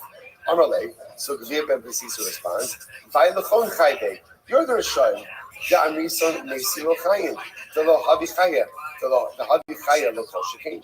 So let's say, so Rabbi ben Pesisa says back to that man, he says, you're the Rasha. I'll tell you why. That which is not alive does come back to life. Every birth. How does every birth start? There wasn't life, and then life occurs. So you see, by definition, just simple propagation of the species. There's no life, so we have a paradigm for this. What are you talking about? You're the Rasha. As far as every single life starts with no life and goes to life. So what's crazy to think that the dead comes back to life? So, Rabbi ben Pesisa, he called this apikoris a Rasha. Amalei, Chaydi Korisli. So the apikoris says to Rabbi ben Pesisa, you're calling me a Rasha? If I would be over there, you're lucky someone's holding me back, right? If I would come over to you, I would kick you so hard that I would kick out your hunchback. Right? That's in other words, I would. This is incredible, right? People are people. Nothing changes over time, right? You're lucky. My father's holding me back. If I would kick you sort of, I would kick you straight, right? I would kick you, but you would kick out your hunchback. So it's great. So Amalei, and I told the king, Rofe Uman, Iskar Harbe Tito. Do it, man. Right? Do it. Absolutely. If you could do that, I would give you a shkoyach. Not only would I give you a shkoyach, but I would pay you handsome amount of money, handsome copay for that visit to the doctor. Incredible. Now, that's our introduction to Gavia Ben Pesisa. The next number of stories we're going to be dealing with Gavia Ben Pesisa as well. And also, we're going to see something fascinating just about his personality. That's in Rabbi Nisan on the 24th of Nisan. It's Natilu Dimusunoi Yehuda Yerushalayim. So again, those are oppressors. Our oppressors left Yehuda and Yerushalayim. Now again, what oppressors? What are we talking about? So watch this. Shishabo B'nei Africa, when the people of Africa came to the Romans with a legal claim against the Jewish people. What was their claim? Let's say Alexandros Moscow. So again, actually, before Alexander the Great, Alexander the Macedonian, right? So they're really not Rome, right? But they came before Alexander the Macedonian for a din Torah with province. So Amrlo, Eretz Canaan Shalom. By the way, Jews like Alexander. Right? How do we know that Jews like Alexander? Because also there are Jews named Alexander, which is the strangest thing in the world. I don't mean an English name. I mean like a Hebrew name, Alexander, right? Which is very strange, considering it's not exactly a Yiddish name, right? It's not a Hebrew name. But again, it's like Al-Takar, but Jews had Alexander the Great. The name stuck. So the people of Africa come with a din Torah against the Jews. Arlo, Eretz Canaan Shalom. What's their claim? The land of Canaan, as we'll say, I just want to point out. New under the sun. Right? So before there was a hate, right? Before there was any of these other mechanisms, the nations of the world were always bringing their legal claims against the Jewish people to say we don't own the land. By the way, Africa is a pretty big place. Eretz Yisrael, not so big. Right? You wonder again, what does Africa need with Israel? What they need another desert? Right? But again, I say, this is the derech of humanity. The derech of humanity is they cannot leave Klal Yisrael alone. They cannot bear the world church bear that Jews have some. Again, it hurts us to say because we like to think the world has changed. And we all love each other, and there's no anti-Semitism, and everybody loves us. And clearly, again, that illusion has been blown to smithereens. Right? We see that that's no longer the case. And again, it's actually very informative. It's in there. The world can't, for some reason, can't be so well that Jews have something. All the more so that Jews can defend themselves, that Jews can stand up for themselves. Right? So again, they come before Alexander the Great. Canaan is ours. What's the claim? The Sid, and again, if you're right from the Torah, these are from that. The Sid, Eretz Canaan L'Gvulosa. It says that the land of Canaan including all of the boundaries. Well, Canaan. So therefore, they looked at Canaan as part of essentially Africa. They had Africa. Canaan is included in this as well. Canaan Avun Dahano Inshia. Canaan is our father. Right? Remember again, Canaan becomes the father of Cush, of Ham. So the Africans say this is our father. So because again it's our father, we own this land. So again, so this is this was a claim brought before Alexander the Great. The Jews have to now defend their claim to Eretz Canaan, Eretz Yisrael. I'm going to give him Sisa. So he says, let me argue this case on behalf of the Jewish people. Now watch this. So if I lose, the good thing is there's really no harm because they could just say, now apparently we'll say, but you see from these stories, Esau was not recognized as one of the ranking sages. That wasn't his identity. Therefore, he says, if I lose the case, it's not a big deal. because whatever, you could just say, I wasn't really representing us, right? Just and the Africans, they should feed it just a regular guy. And if I win the case, Amru Lahem, say Torah's motion Nitzachta. The victory will not be attributed to me, rather what will the victory be attributed to Torah. Which I want to say, by the way, just you begin to see the beauty and the power of the personality of Gavia ben Pesisa, that all of this was literally about Torah. This is about HaKadosh Baruch Hu. Gavia ben Pesisa saw himself as an ambassador of the Ribbon Shalom. So if I lose, the loss is mine. But if I win, the win is the Ribbon Shalom. That's incredibly selfless. Okay, so he gets permission from the Rabbanim. He represents Christ, our funded Alexander the Great. So he says to the Africans, where are you bringing the peace from? Give them the Torah. We just said it. I'll also bring it right from the Torah. What's the pasuk? Shneimar, Vayomer, Arur Kinan, Eved Avodim Yelachav. Kinan is cursed, and Kinan should be a slave to his brothers. If that's the case, Eved. So again, Hebra was here. You said you're the children of Kinan. Kinan was cursed. Kinan are Avodim. Eved Shekana Avodim Nechasim. Eved Luni Nechasim Luni. If an Eved acquires property, who does the property belong to? For that matter, who does the Eved himself belong to? Not only that, so furthermore, again, you guys owe us back wages, back service. Why?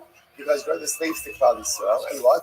You have not been working for years. So not only do you not own land, right, but we own you, and you owe us back wages, back payment for all of your delinquent service. Okay, so what happened?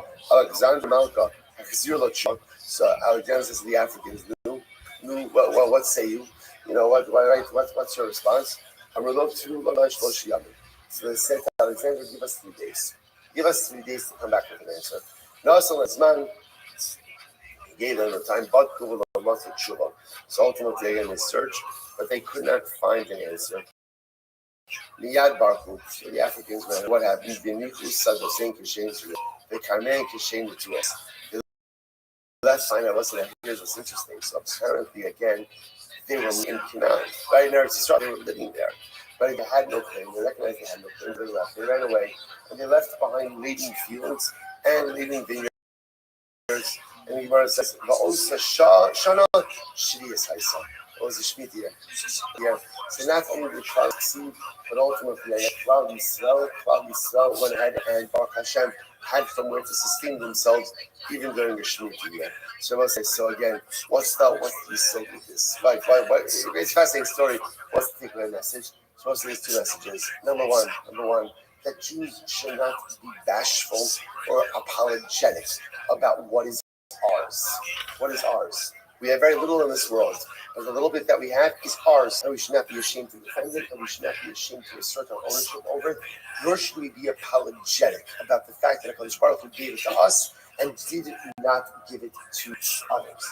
When Jews are apologetic, so ultimately, again, that weakness is exploited and pounced upon. When Jews are proud, when Jews are direct, and when Jews assert their sovereignty over that which is ours, that is when things come together.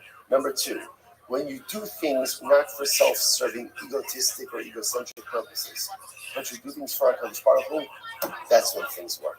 Gavia ben Pesisa, I must say, I want to point something out, by the way. If you think about it, it's interesting to note, it's not like Gavia ben Pesisa came with like a whole shekel over here, right? Welcome tonight in Torah. I'd like to take my class. So this, it says in the Rambam, it says in the Brisker, it says in the Even Hazanah, he doesn't know, he goes a pasuk. He quotes a pasuk, like it's not a complicated drasha. Why couldn't other people come up with this? I don't know what the answer is, but on a very simple level, Gavia ben Pesisa made a very simple idea. This is not about me. This is not about me. This is about the Ribbon Shalom. When you do things for the right purposes, specifically for the cover of HaKadosh Baruch Hu, things come together. Be unapologetic about what is ours, and number 2, do things for the right purposes, and things come together. Next, Shul Pamachas, another Din Torah. It's fascinating. In Israel, Alexander Mochton. So once again, now the Egyptians, brought a court case. Let's say this is literally again. We think it's new things that like nations of the world bring legal proceedings against the Jewish people. It's not true. It's not true. The Africans did it. The Africans did it. And I will say again, like who led the claims of genocide? Just fascinating. Just to see how the world was so certain, right? Who was at the forefront of the claims of genocide against the state of Israel? South Africa. I was just pointing out, just to see certain things. They just are the way that they are. And while it's nice to think that the world changes, it really doesn't. The only thing that changes is us.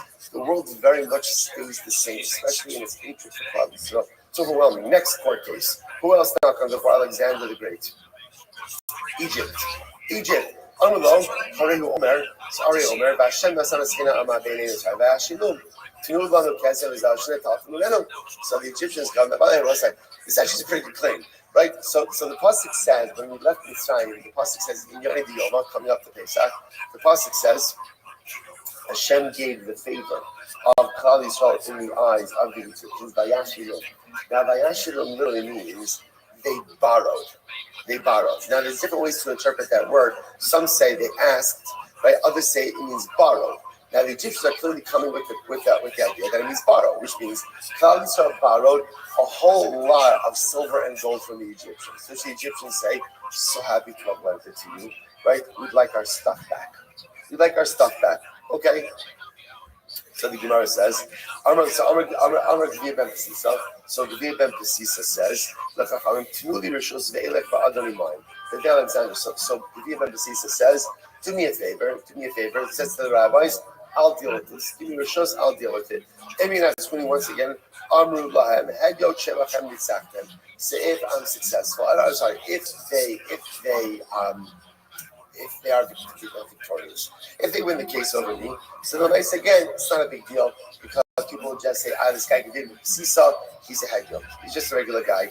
Right? But if I am successful, Amru Lahem, Torah's Moshe Rabbeinu Nitzachtem. Then ultimately again, the glory will be given not to me, but the glory will be given ultimately again to Kodesh Baruch Hu. Okay, so Sisa shows up to Beis Din and he treats the case with the Egyptians. Okay, Amrulahem, Mehechem Atamavi and Raya. Egyptians, what's your Raya? What's your proof? Amrulahem, Torah. Amrulahem. So again, the Egyptians, we told you, Vayashi, you borrowed stuff from us. So okay, Shkar, happy to have lent it to you. Now you want stuff back.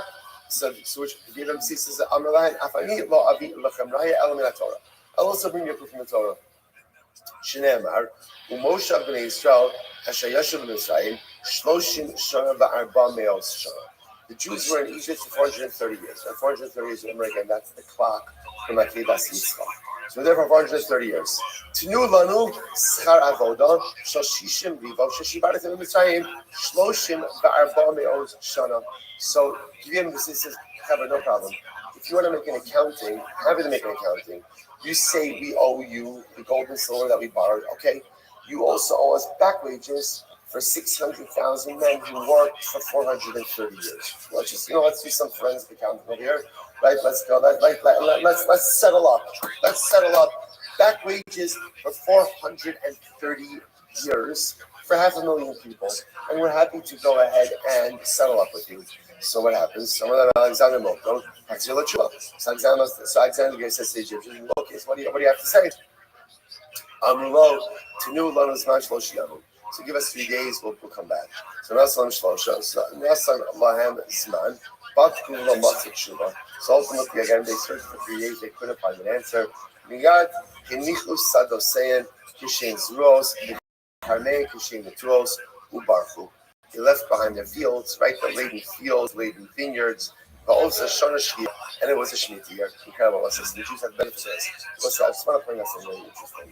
Why is it that both the Africans and the Egyptians went away? Right? Come back, be a man, right? And say, you know what? We don't have an answer. I will say, because here's the difference. At the end of the day, when you're arguing for MS, if you don't have an answer, you can come back and you can say, you're right, I'm sorry, I don't have an answer. When you recognize that what you're doing is smoking mirrors and only an attempt to rob people of what is rightfully theirs, you don't even have the backbone to show back up in court. And that's what the Gemara is teaching us over here. These weren't real claims, right? Because if you have real claim, again, listen, in every court case, someone wins, someone loses. That's the way it works. Again, all you want is just a fair shake, recognizing you might win, you might lose. When you can't even show back up, when you can't even show your face again, when you can't even follow back up, that shows the emptiness of your claims to begin with. So profound. The Gemara is like, Shumpam, Achas, Bol B'nai Yishmael. That is incredible. Okay, so I'll say this is great. So everybody is jumping on the bandwagon over here. So who comes? Sons of Yishmael, B'nai Keturah, Lodun im Yisrael, from outside just smoke. So what's Yishmael's claim? What's that claim? Amalo, Eretz Kinaan Shalom. Okay, yeah, let's do this, right? Let's do this, right? So B'nai Yishmael say Eretz Kinaan is ours. So what happened? Here's what's interesting. Yishmael comes with a different claim. They say Eretz Yisrael Shalanu B'Shalachem, right? So it's interesting. Yishmael in this context says we're not saying it's solely ours. We're saying it's also ours. Now this is very different, right? Africans claim all ours, right? Canaan claimed, right? Mitzrayim wanted back wages, right? We wanted money, right? At the end of the day, so it's interesting. Yishmael, we're going to see why Yishmael's claiming. So Yishmael says we're not claiming it's all ours. We're just claiming the partners in it. The partners in it. Why? So the Gemara says.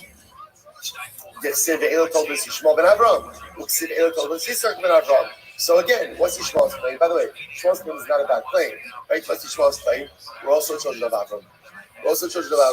The land was given to Avram. We too are the children of Avram. So why should we not have a share in Eretz Canaan? So once again, I'm going to give him this is not from Tanuli Rishos Ve'elach Le'adinimah. Alexander's Mokdon. So once again, you give him Sisa. Chera, let me do this. I'll judge that. I'll adjudicate it. I'll argue it. Emi Natzchuni, Amru Hadot Shavacham Nisachtem, Vim Ani Anatzechon Sam, Amru Lahem Toras Moshe Sachtem. Right? So ultimately, again, so Jim says, if I lose, they defeated the Cameron. If I win, it's Torah that has won the victory. So what happened? So he says to the Shmuel, what's your ayah? What's your proof? So again, we just quoted it. We are also the children of Avram Avinu.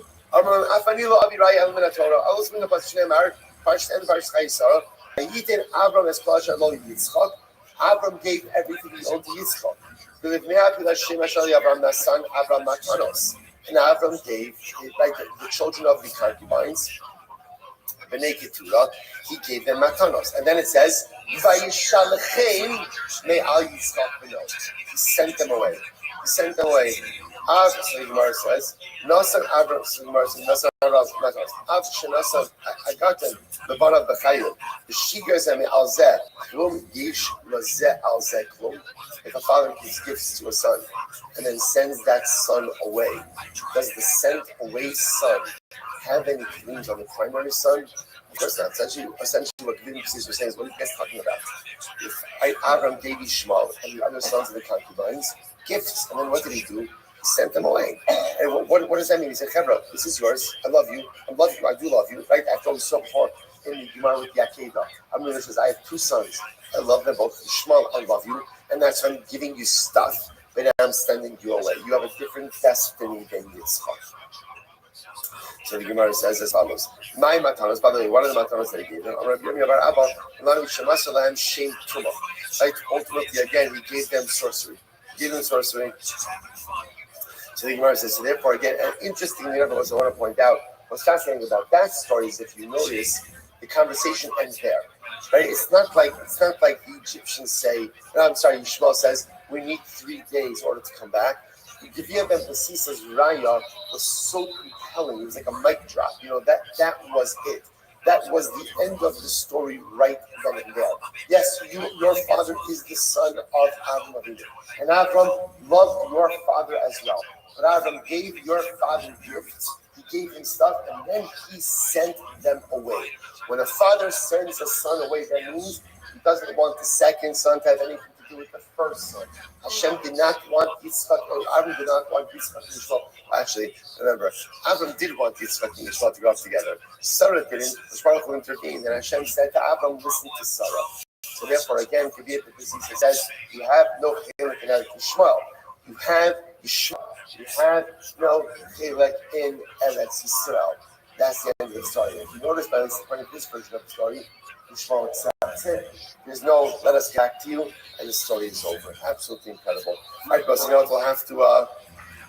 This might be a new record. Okay, we're fine. All right, we're gonna stop over here for today. Okay, listen, let me ask. Could we possibly go any faster? We can't go any faster. There's too much we can start over here. Listen, we'll stop over here for today. We'll pick up from the bottom of tomorrow. More incredible, overwhelming Gemara.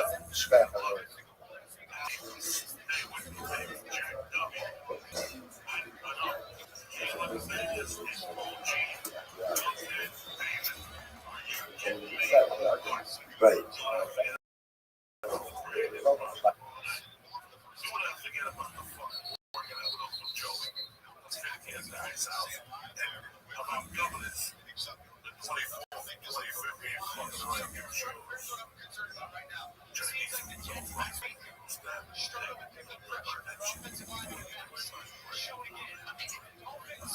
I want to say good morning. Good morning. Let us begin. Begin by thanking all of our sponsors for this morning. To thank our annual coming from sponsors.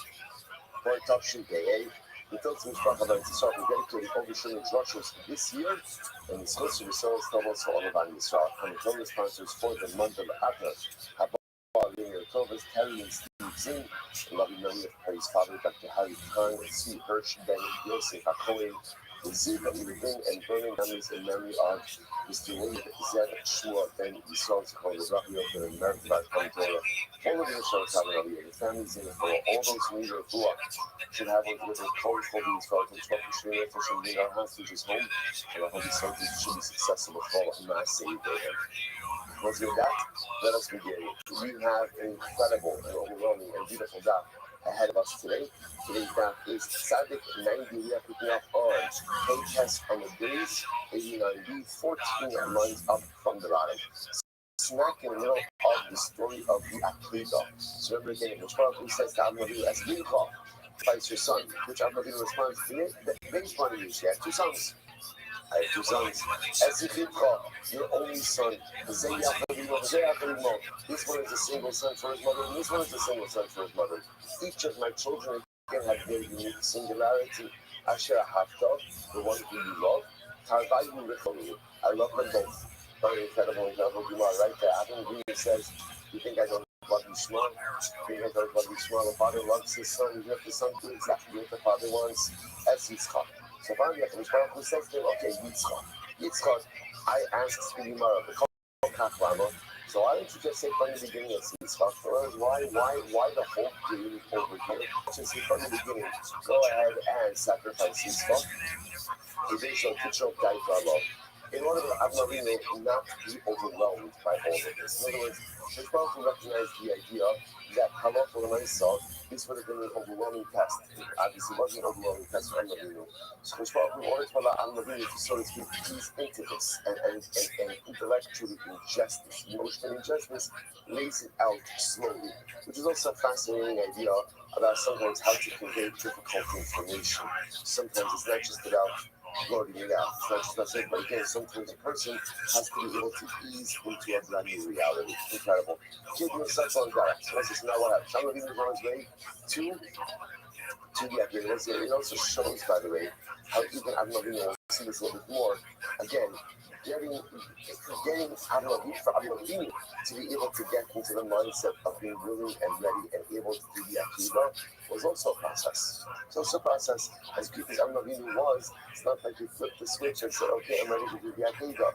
It took time to be able to ease into it. The mother's like, so keep himself like that. So the Satan tried to sabotage Avnavinu on the way to the Akiva. Amalo, Elisa Davar Lepa Tila in Sarta Lagan, the Adam Rapos Hefsa Kosher Kuman, Mola, Ata Kawa Lepa Tele. So you know, the inner part of the end of the project is every inner part of the structure here about the Elisa Davar Lepa Tila. So what the Satan says to Avnavinu is, Avram, does this make sense to you that a God who loved you would ask you to do this? So the Satan was trying to theologically sabotage Avnavinu. And essentially, they don't need to give sacrifice for this, but it wasn't the Ratzon Hashem. It's not what God really wants. It's not what God really desires. After all, how can it be that a God who loves you asks you to go ahead and offer up something so precious? Look at that, God. He said, "Davar lekach." How you know about that? So it's the Davar sheets. Law and style. Could it be that if God loved you so much, He would test you with something, in which your entire future hangs, your future hangs in the balance of this one boy, of this son? Does it make sense to say that the Torah who would test you in this way? Oh, I needed to name it. This is such a beautiful, beautiful Gemara.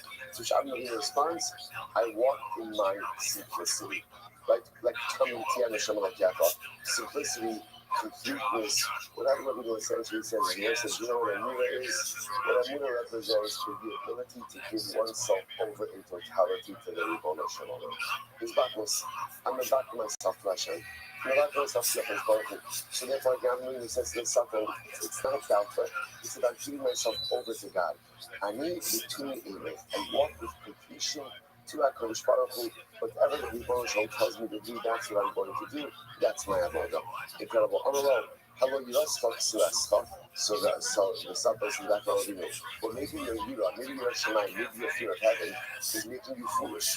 Maybe your Yira ultimately again is blinding you. Hello, Zohar na mihu na yahar. Is there anyone who has put their faith in HaKadosh Baruch Hu and has been lost? What Rabbi says is, you know what? Sometimes you can't explain Amina. You just can't explain Amina. But there's one interesting thing about Amina, which is people who have it are never put at a disadvantage. Might look strange, might be unexplainable, but at the end of the day, those who have it, is anyone who put their Amina at the Baruch, have they ever been lost? Has there ever been a person who's been put at a disadvantage? Like this conversation is probably the essence that every person with Amuna goes through at some point in time. Just the difference is whether the sucker is speaking to Amuna or whether Amuna is going through this conversation in his mind. Right? On one hand, could it be that a guy who loves you would do this to you? And what's the answer to that? The answer to that is I don't understand the reason, God. And therefore, again, I just give myself over to the Ribbon Shalom. This that's what it means. I give myself over to Hashem. But then the voice comes back and says, hold a second, maybe you're misunderstanding, what God is not what God wants you, to which again, I'm never going to respond. At the end of the day, those who put themselves in the embrace of HaKadosh Baruch Hu, those who give themselves over to HaKadosh Baruch Hu, they'll never be lost. It may hurt, it may be difficult, it may be overwhelming, but they'll never be lost. Kivan b'chaza, lo kashani alei. So once the Satan saw that Amavini was not listening to him, Amalei, ve'ilai davar yibunov, kat shamati me'achari apargod, haseli olah, ve'iyitzchak li'olah. So interesting. Then the Satan says to Avram, Father Avram, don't worry too much, because I heard from behind the curtain. At the end of the day, God's not even going to ask you to sacrifice. Good news. At the end of the day, you're going to end up with a sheep. And which was interesting enough is the end of the story. That is indeed what ended up happening. But yet, Amnon says to the Sultan, this is the punishment of a liar. Shachidu Omer Emes is showing up. That was again, somebody lies enough, even when they tell the truth, no one listens. So interesting. So what's this last? What is this last piece? The whole time, the Sultan is trying to convince Amnon not to do this, right? And then the last pitch effort is, don't worry about it. You have to sacrifice this, but it's going to be fine. What's the pshat? The pshat was, he was trying to take away the scar from Ahmed. And he was trying to say, I'm going to die. That's a good test. He's not going to have to do it anyway. So he couldn't stop him. So at least he could take away the reward for doing it. He could take away the Amina component. Because everything he says, essentially, Satan, I don't listen to you. So whatever you say has absolutely zero meaning to me. Because at the end of the day, again, this is the punishment of a liar. He's working on his trustworthy. Incredible. So he goes like this. I'm going to Yishmael Yitzchak. So ultimately, again, but as the act discussing, as the Satan is having a conversation with Avram, so Yishmael is having a conversation with Yitzchak. Yishmael says, Yitzchak, you think you're so great? You think you're so great? I'm going to bring you, after all, again, Gadol Nimkov Mitzvahs. Sha'at Malta Neshwar Yomim. Dari Ben Shmol Shesur Shana. So when Yishmael says to Yitzchak, you got a bris. I got a bris when I was 13 years old. You got a bris when you were a baby. You have consent. You have memory of it. Me, I had to do it when I was possible like an adult. 13 years old. I don't know. So Yitzchak says, you're starting up with me with one body part. In only the other was called Rizaveh, because Atzim called the Fanai, and Rizaveh, right? I used to tell me to give my entire body to him. I would do that. And then after that conversation, Yad, immediately after that, the Akiva comes. Listen, what's the pshat with all of this? So first of all, that I think one of the things that comes up with this is, it's a bit cliche, but you know the phrase, Shem never gives you a test that you cannot handle. I think maybe the card for that may actually do this tomorrow. Because what happens over there, there's a conversation between Yitzchak and Yishmael. And it says, if Hashem would tell me to sacrifice my entire self, I would be ready to do so. And right after that, Brother Kim Yisas Ava, Hashem tells Yitzchak. It's almost as if after that moment when Yitzchak himself demonstrated his ability to be ready for such an overwhelming test, in the aftermath of that statement, that's when the Baruch tested it. Only after again it was clear that Yitzchak was ready for such a Nisayon, that the Baruch would give him that Nisayon. This is so. Hashem never puts us in a situation we can't handle. It doesn't mean it's easy. It doesn't mean it's pleasant. But what it means is if I'm there, I can handle it. If I'm there, I can deal with it. It's also interesting to point out that also, whenever you want to do something good in life, just be prepared for the forces of opposition to spring up against you on every single level. In fact, don't make the argument that the holier the endeavor, the more intense the resistance, right? When you're doing something, that doesn't really matter, so the forces of nature don't start up with you. The Satans don't start up with you. The Ishmaels don't start up with you because no one really cares what it is what you're doing. When you want to do something holy and you want to do something of meaning, just get ready for the resistance to occur. So you see what's happening over here, right? The Akiva is starting, the Satan starting up with Avram, the Ishmael starting up with Yitzchak. So there's resistance every single step of the way. That's when you're on the cusp of the Israel. It's reminiscent of one of my favorite verses of all time. Actually, it's by the Akiva. What's at the end of the Akiva? Hashem says to Amnavinu, Atish Lacher Kalanar, don't do anything to the boy, don't check Yitzchak. And then what happens? Once it says, Ayol Bayar, Ayol Nechaz B'Skach B'Karno. Amnavinu goes over and he sees that there is a ram that's caught in the thorns. And then he goes over and he offers it up as a carbon. Asks the Katzker, how do you know to go ahead and offer that up as a carbon? After all, Hashem just said he didn't want carbon. They didn't want carbon at all. Right? How do you know to offer the carbon? That's which is something amazing. He says, because Adam Avinu was stuck in the thorns. So the Katzker says like this. If the Adam would have run up to Adam Avinu's feet and lay down in the seat, Adam wouldn't have offered it. He says something that easy, that's from the Satan. But when he saw that it was stuck in the door, he said, you ever try to get a ram out of a thicket? Right? It's not possible. It's not right. Somebody told me this out of the corner. Right. So again, you ever try to get a ram out of a thicket? No, but you can imagine, right? There's the thorn, the struggle. What happens when you try to get a ram out of a thicket? You get cut, you bleed. There's a struggle. I don't know when you saw where there is struggle, there is kedusha. Where there is easiness, there's no kedusha. Where there's struggle, if you are going to get cut, you are going to get beaten, you are going to get battered, you are going to get bruised. That's where there is kedusha. So where there's ease, there's comfort, but no kedusha.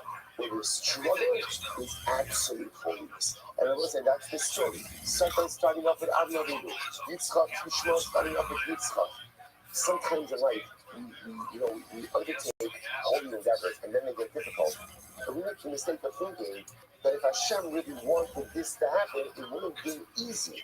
The fact that there's difficulty shows that it's not that I think it's not there. That's just the opposite. It's just the opposite. The holier the endeavor, the more intense the resistance. Sometimes the greater ease means it might be something very nice, but not that that it's holy. Incredible. So Rabbi, so back to Rabbi Shekha for a little bit. Rabbi Shivya. So Rabbi tried to get other people to go ahead and worship Avodah Zarah. The skila, the Shema says you get kind of strangulation. So the Gemara says, Madiche and Dachas. Now remember again, so when you see the skila, Rabbi Shivya, then he's like a Rabbi who tries to go and get either an individual or a group. Next, Madiche and Dachas is, remember, those who try, or he or those who try to get an entire city to worship idolatry. So let's start off. But the skila, the Yeshiva Mechanek, the Yeshiva says Kanak, Navi Shediach the skila, my time of Rabbanon.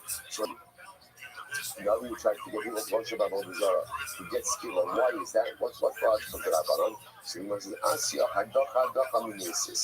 So if we be Zer Shava from Mesis, Mala Haman the skila, Akan the skila. Okay, Rabbi Shimon, Misa Ksiva. Rabbi Shimon says, no, by the Navi it says Misa. And what's the halacha? The Chamisa Muna B'Torah, Stam Inu Erechanek. In general, any Misa that is mentioned in the Torah is Chenek. Madicha Ir Nidachas B'Skila, my time of Rabbanon. So why is it that Madicha Ir Nidachas? They get skila, what's the logical to Rabbanon? Kami Hadacha, only Mesis, only Rabbi Shivya. So again, we can say a Shabbat of Hadacha, either from Mesis or from the Rabbi Shivya. Rabbi Shimon, Kama Hadacha min Navi. Rabbi Shimon is that Hadacha from Navi, never Kanek. From Igmar, Mesis. Why doesn't Rabbi Shimon not consider Shabbat from Mesis? So the Gemara says, so Igmar Mesis. Done in Mesis Rabin, Mesis Rabin. They ain't done in Mesis Rabin, Mesis Yochid. Because again, we'd rather go ahead and lay out the zero shuttle from Mesis Rabin to Mesis Rabin. Remember, in this context, in this discussion, there's two types of inciters. Right? There are those who incite individuals, and there are those who incite groups. So therefore, again, we'd rather go ahead and make the zero shuttle to a like type of inciter. I'd rather, don't we have Hajjami teach the opposite. I'd rather learn out again what we call the common insider from a common insider, and not the common insider from the Rabbi who incites. So the Shema will say, Kevin Shevia, and look, I had trouble with that. The Shema will say, no, even though it's a Rabbi, you may be doing the inciting, but once he's inciting at the end of the day, he becomes a Haggard. He's no longer really has the exalted position of Navi, rather he's a Haggard. I'm going to Chizka. The Chizka says, what's that top of Tzaddik, 98. Machlokes, now this is very interesting, we'll say. So in general, now we're back a little bit to this, right? False prophet, right?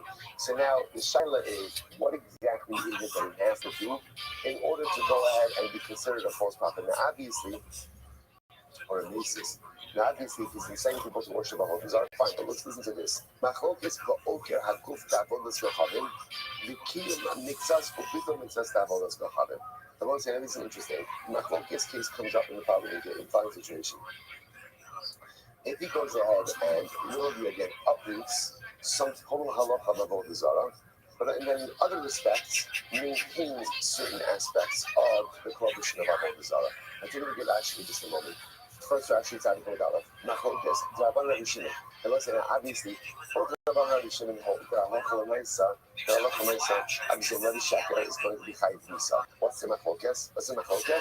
Type of Misa. Is it Skima? Is it Chanek? That's the Machlokes. But look what it actually says over here. He says, Machlokes, Rabban Rabbi Shimon, Navi Ba'oker Chol HaGuf Ba'avodas Kochavim, Amar, Mitzvah, Visi V'Rachatol, V'Hiyav Vura, Meis Navos L'Achor, Kol, Mitzvah Avodas Kochavim in Torah. So this is obviously the classic case of this Navi Shekha. He prophesies as he says, I have received the word from God, I've been commanded by God to abrogate, right, to totally uproot. There's no prohibition of Avodah Zarah. There's no such thing as Avodah Zarah. Okay, or all the tiny mitzvahs, the Rebbe mitzvahs, the highly becoming Rabban Skila, we shouldn't say, or the other possibility is like this. The other possibility is he's maintaining part of Avodah Zarah, but uprooting part of Avodah Zarah. So, for example, a good example of this would be, well, we'll see examples of this. Well, let's say he says, you know what, you're not allowed to offer carbon to Avodah Zarah. but you are allowed to bow down to Avodah Zarah. So that would be an example of he's maintaining part of the prohibition, but uprooting part of the prohibition. So that's what there's a machlokes. So again, obviously both Rabbanon and Rabbi Shimon are going to agree that he's put to death. Machlokes is about the type of death. Watch this. The Rachmana of Rabbi because the Torah says that the Nabi will try to do you from the derech, min haderech. Min haderech means even if he just tries to get you off part of the derech. In other words, that he's upholding part of the prohibition of Avodah Zarah and negating another part of it. Listen to this. About okay, haguf b'shar mitzvahs. This is interesting. So let's say someone goes like Nabi comes along and says, nothing to do with Avodah Zarah. So Nabi comes along and says, you know what? I got a prophecy from God. The prohibition of shackles no longer applies. Avodah Zarah, he just uprooted another mitzvah. Everyone agrees to put to death, because he's a false prophet and corrupting the word of God. But everyone agrees in that situation, he's put to death by Chenek. The key mitzvahs, the bigger mitzvahs, the Shem is a potter. But by other mitzvahs, if he goes ahead and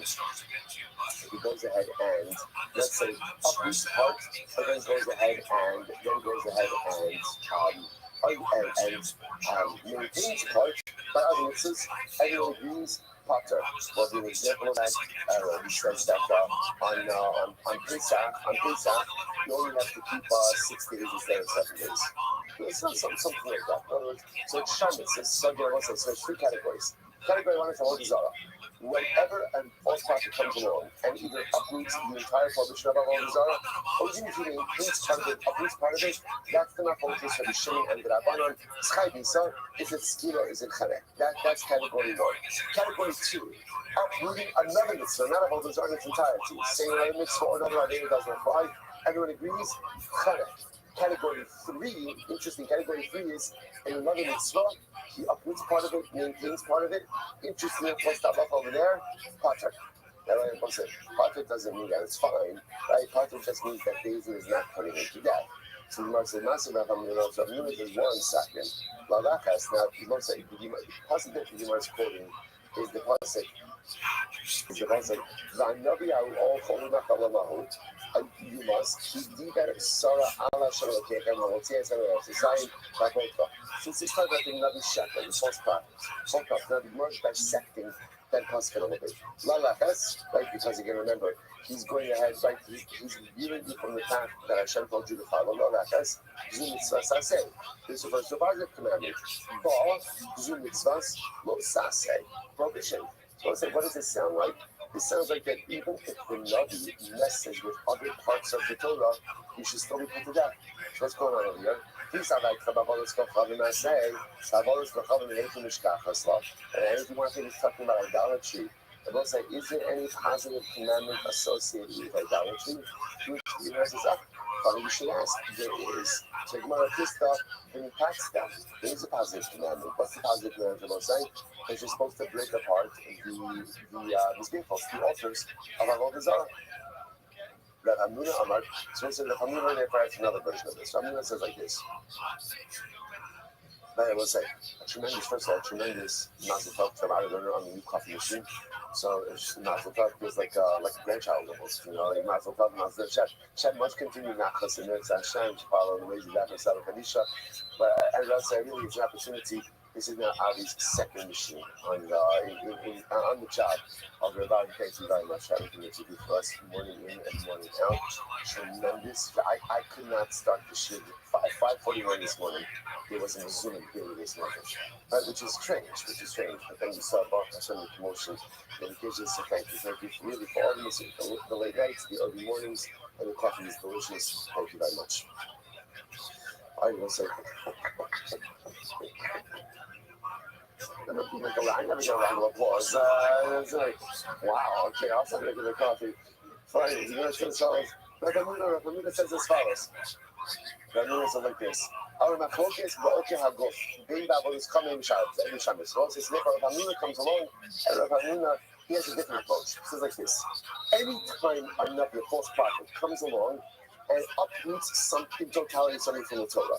Whether that is avodah zarah or any other mitzvah. So in this case, again, the Rabbi Shek is coming along and he's saying this mitzvah or this avera, whatever it is, no longer applies. And he's uprooting it in its totality. Anytime that happens, the Gemara says, so let's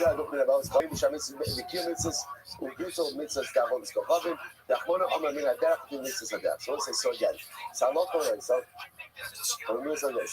multiple categories. First of all, he consolidates two categories. It's like this: uprooting of a mitzvah, whether it's idolatry or any other mitzvah, prohibited.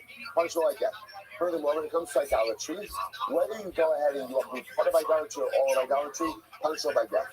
About here mitzvahs, the little mitzvahs, the shan mitzvahs, to be called pater. So when are you pater? If you uproot and confirm some part of other mitzvahs, right? Like you said before, you can wear shatnez on Tuesdays and Thursdays, but not the rest of the week. So that would be an example of uprooting part and confirming part. In that context, you pater. You pater. Let's analyze. So listen to this. The Rabbi emphasizes in order to go and uproot some element of the Torah. And again, I will say once you're in the right, so over here is not distinguishing between the Zara or anything else. If a Rabbi comes along and says a particular mitzvah or a particular avera no longer applies, okay, or I feel I'm sorry. Fine. The kind of mitzvahs for the battle mitzvahs. Let's say again, he emphasizes to uphold part of the mitzvah and to negate part of the mitzvah. And Shimon points out, and Shimon says that Shepater.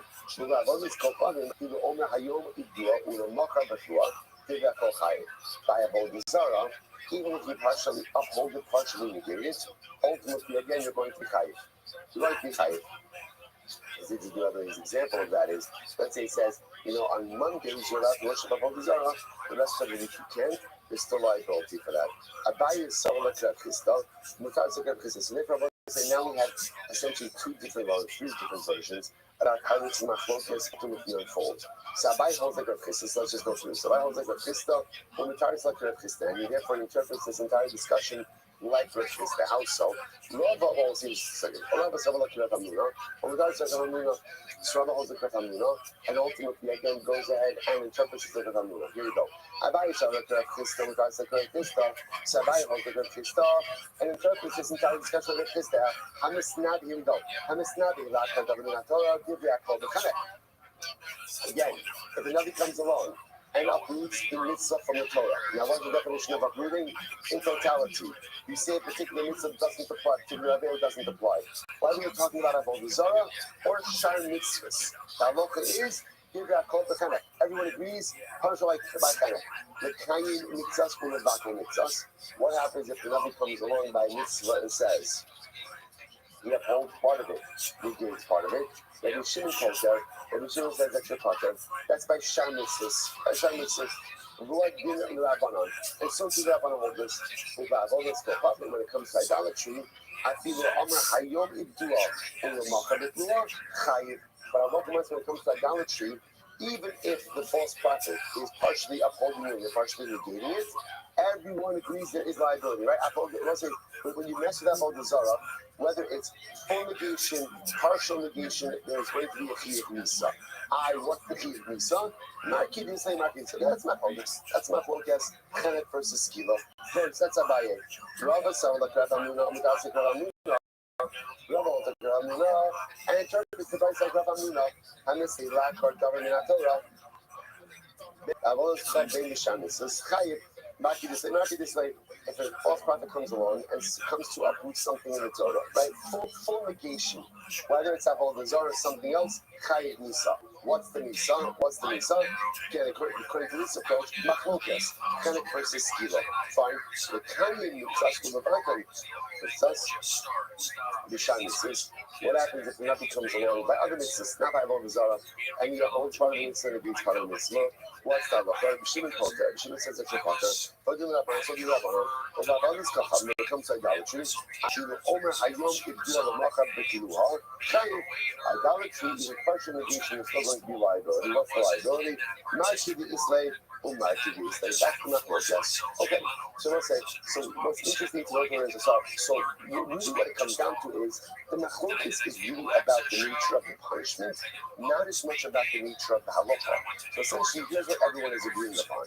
If a Rabbi comes along and tries to go ahead and uproot idolatry, whether he's going on uprooting idolatry as a whole, saying he's no about the zara, or he's partial negation, partial upholding, chayiv. Chayiv. What is he chayiv? Okay, so that's not focus. That's not focus. Next case. A Rabbi comes along and tries to uproot the truth is any mitzvah in totality. What's the halacha? Chayiv. Next case, another Rabbi comes along and tries to uproot, tries to partially uproot and partially negate another mitzvah in the Torah. What's the halacha? What's halacha? Potter. Another comes and tries to uproot and partially uproot and partially confirm about the Zara. Everyone agrees. So in these cases is what's the death penalty. But again, the Ikar halachas everyone's agreeing with. Fascinating. Good. I'm not going to go Bakol in Yom HaLacham Navi of Adivei Torah Shema Lo. Let's never let's go for it. So also this is fascinating halacha. So in general, if a Rabbi tells you to violate words of Torah, you have to listen. With one exception, Avodah Zarah. Even if a bona fide Rabbi tells you to worship Avodah Zarah, you don't listen.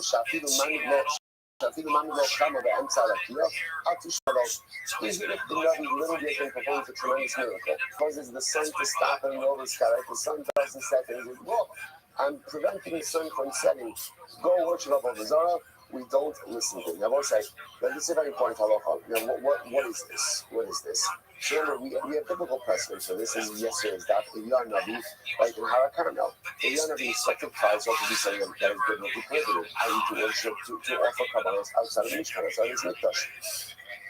And yet he did. So you see from here that a Navi has certain power, and a Navi has certain license even to instruct the crowd to trust. Right? We see this concept.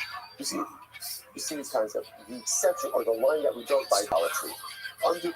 Under no circumstances do we ever listen to a Rabbi to worship idolatry, which means I'll listen to a Rabbi to do a lot of other stuff, but not Avodah Zarah. So the Gemara says as follows, and the Gemara backs up to say even if the Rabbi performs a dramatic miracle. So you say, well, if he's performing a miracle, obviously, we'll say, who does the character to perform miracles come from? Obviously, if Hashem is allowing you to do it, let's say Hashem wants us to listen. No, that's not it. However, whatever the story with the miracle is, one thing is clear, which is do not worship idolatry under any circumstances. Tanya, Rabbi Yosef Levi Omer, he gave on himself that for Shavuot Chavin. Now listen, this is an interesting lesson over here. The Torah understands literally again the logic of Avodas Kochav. And Torah Memshalaba Shafilu Ma'id Lacha Chama Be'emtza Rakia Al Tishmalo. So interestingly enough, that if you look at Rashi, Nisna Torah Memshalaba Kirama Afilu Kira Oso Navi Moshava also Kirzona B'Seh Kinase Elecha Os Umofes. So what's interestingly enough, what the Yosef really is saying like this creates an interesting theological conundrum. Right? Why? Because if the power to do miracles comes from Hashem, and this Navi is pulling off a tremendous miracle, so what is that? I'm just a regular guy. I'm trying to do the right thing, and here the Prophet is obviously vesting this Navi with this incredible amount of power. So how am I, as a regular individual, supposed to understand the circumstances that are unfolding right in front of me? To which Yosef really says that Hakadosh Baruch Hu sometimes tests us in our spiritual fidelity to Him, and therefore Hashem will give power to certain beings to do certain things, even though again it's against the will of Hakadosh Baruch Hu, so to speak. And therefore, again, even if the Rabbi performs a tremendous miracle, don't listen to him to worship idolatry. So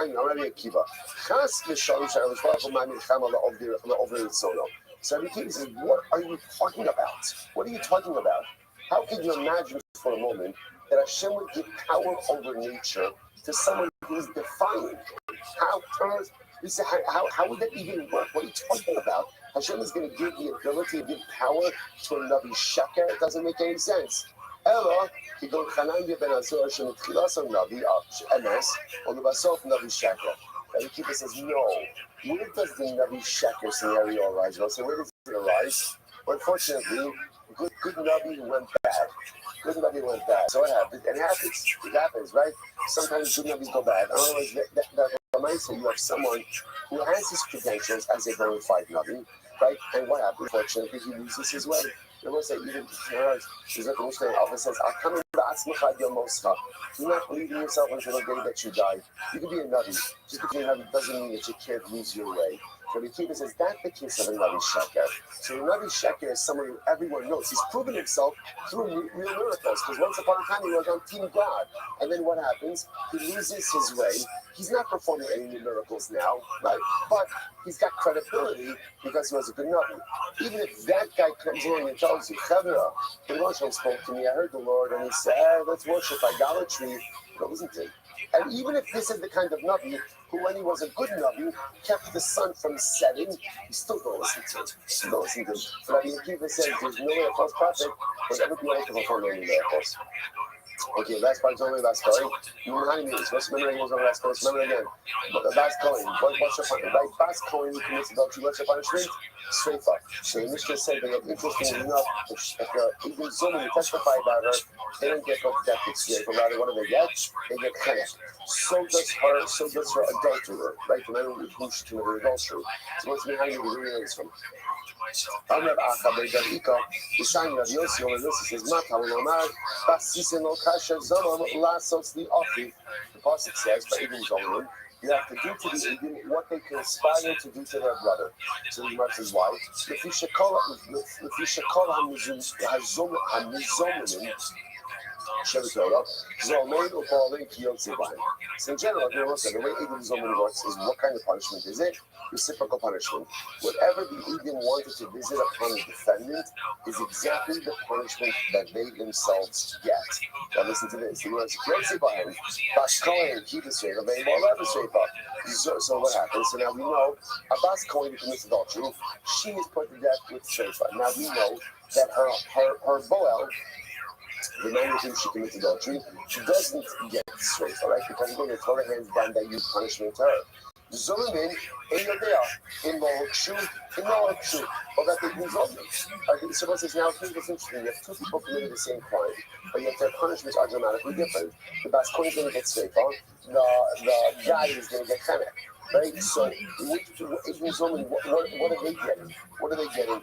To which the Gemara says, Kishu Omer, Lasos La'ochiv, the Lo La'achot. So, if you bring up the Pasuk is phrase is that the Eden are giving a reciprocal punishment, whatever they wanted to do La'ochiv to their brother.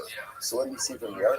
We give them the reciprocal punishment that they were going to visit upon the Boel and not the Isha.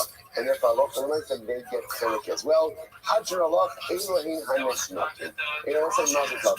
Let's say, get ready now for perhaps the most overwhelmingly incredible and beautiful journey of your life. I mean, what we are about to engage in now, let's say, the next couple of days, it's Olam Haba. Every morning is Olam Haba and Olam Hazar. But these Gemaras are going to change our lives in so many ways. Mishnah, Kol Yisrael, Yesh Chelek Olam Haba. Okay. Every year has the Chelek Olam Haba. Shnei Amar. Ra'ame Kulam Vayigim Mi'olam Yoshu Aras Meitzer Mata'ai Ma'aseh Adar Inspire. Also, the Margaret quotes the Pasuk. Goes on from Yeshaya. That little yet in your nation are all tzaddikim. They will forever inherit the land. Meitzer Mata'ai, really again like my seven creations of my plantings. Ma'aseh Yodai Lehispire. And they are the creations of my hand through which I become glorified. So the idea, the part of the puzzle that you might be focusing on over here is, by the way, Rashi says, like, what is this doing? Like, right, what is this happening? Our context of our discussion here, right? We were like knee deep in death penalties. Right, and now, so that's exactly what look what Rashi says. Most of the Rashi's on both sides on here. So this is Rashi on the left side. So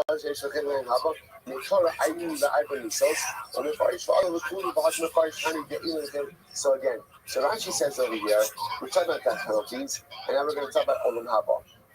So the truth is, This is not what Rashi's saying. What Rashi's saying in just a moment. We'll get to the next line. But I think just even before we go on, what it's saying is, no one is beyond salvation. Right? And even those who are killed by Misa's Bezdin, ultimately, as long as they do tshuva before they die, Kali Shari Shem Shem Golan Shabbat. You might have thought that you're being executed by Bezdin. That is the end of the road for you in this world and the next. It's not true. First, to be about tshuva, literally until their last breath. So then you just finish about Chenek. Okay, we're subject to Chenek. Unfortunately, make sure to do tshuva before you die, because if you do so, what's the next line? Kol Yisrael Yishmin Chenek Golan Shabbat. Every year has a portion in the world to come, and therefore even you, Jews being executed by Chenek, by Skila, by Shketa, by Harab, whatever it is, you can still earn your portion in the world to come if you die as a Balchuk. Incredible. But let's say, it's interesting, by the way. It's interesting because, if you look at the past that the Mishnah quoted, Ba'amik Kulam Tzadikim. Remember, Ba'amik could also be vocalized in a different way, which is how? Imcha. The Imcha Kulam Tzadikim. We talk about the Baruch every year is a big tzad. Right? Every year is a big tzad. Right? So in other words, what does that mean? See, the Rothschild sees us on so many different levels. He doesn't just see the outside, he sees the inside. He doesn't just see where you are, he sees where you've been. And he also sees who you can become.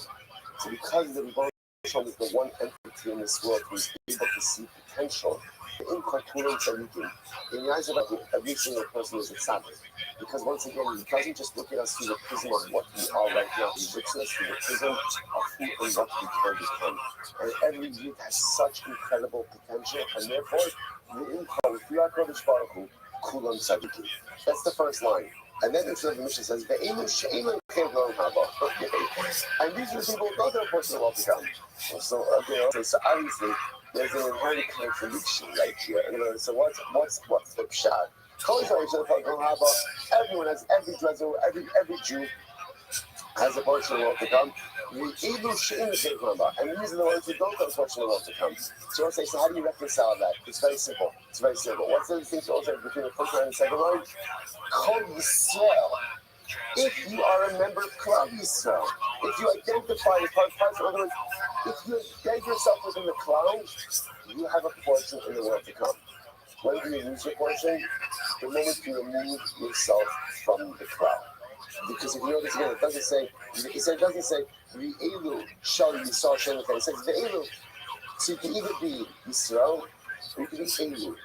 If you're Yisrael, if you spend your life building up bonds of access and embedding yourself within the cloud, sometimes no matter what you do as an individual, you're unfortunate what to come. But if you're an Elu, you're Balach you're creating dissension, you don't like other Jews, you have difficulties with Achdus, you remove yourself from the cloud, then you could lose your Olam Haba. Embed yourself in the cloud, Olam Haba will always be yours. Remove yourself from the cloud, you put yourself in danger of losing your sacred portion. So you lose your portion of what to come. Somebody says there is no resurrection of the dead. And someone says Torah is not divine. Rabbi Koris. Again, this Rashi says on the first minute, see Rabbi Koris is. But the Kiva says, Apakorik is Sfarna Hitzoni. This is very interesting. So I want to say, even one who reads Sfarna Hitzoni, so what is that? What is that? Secular knowledge, secular books, what? So again, you have to define exactly what that means. Va'alochish alamaka va'omer kalamaka, shasam mitzayim, lo asim alacha, and someone who whispers some type of incantation over wounds. Okay, like I said, we're going to define what all of these things are. Abishal says, someone who pronounces the name of Hashem with his letters, like that's the Yud Vak name, someone who actually says it. There are 3 kings and 4 regular people who go down in history as having lost their portion in the world to come. Who are they? Shoshim Lachim, the 3 kings, Yeravam, Achab, and Menashe. So we're saying, Achab, we were just learning on yesterday's daf. Yeravam, actually both Yeravam and Achab, we were mentioning yesterday's daf, right? Both evil kings and Menashe. We'll talk about Menashe with the Gemara. We're going to say, so there's something, I don't know if I mentioned, ridiculous Gemaras ahead of us, right? Each of these Gemaras is just overwhelming. But you know what he says? Menashe Shechal He says, no. King Menashe, by the way, is the longest serving monarch, 55 years of rule. King Menashe has a portion in the world to come. Shneimar Ba'ispalo Elor, Bayishmat Chinasov, Bayishivu Yushanim Akusov. Because most of the stuff of this, Menashe got himself in some trouble, some really significant trouble. He died into Hashem, and Hashem restored him to his monarchy in Yerushalayim. So what do you see there? Yeah? Menashe died, and his tefillos were answered. You see, we get that Menashe became about Tshuva. And the Lord, they said to him, no. The Menashe was returned again to his monarchy, but he was not restored to his fortune in the world to come. Arba had Yotos, who were the four regular guys who lost their fortune in the world to come. Bilam, Doeg, we'll discuss him, he was an advisor to King Shaul. Achitofel, one of the advisors to David HaMelech who then switched sides to Avshalom, and Gehazi, like the Gabbai of Aviel HaNavi. Again, we'll talk about all of those. Two things it says, the Kol Kach Lama. We're jumping right into this. Why is it that someone who goes ahead and denies resurrection, like someone denies Tchesanesim, why is it that he does not have a portion in the world to come? So the Gemara says, I will say, by the way, just as an aside, and again we'll get into this a little bit more, there's the machlokes about what the phrase Olam Haba refers to. What is that? Is that like the afterlife? Is that when you die? Like that's where you go? Is that messianic, like post-resurrection era? So there's a lot of discussion over there as well. We're just going to go with the idea right now for our purposes today, although I'm just telling you right now, we're going to switch, we're going to flip-flop on this depending on the context. But the nice for right now, we'll just go with the idea that Olam Haba, I think, is how we classically use it. Your portion of what comes where you go after you die. That's where you go after you die, right? Eternal, what we'll call it. Eternal life.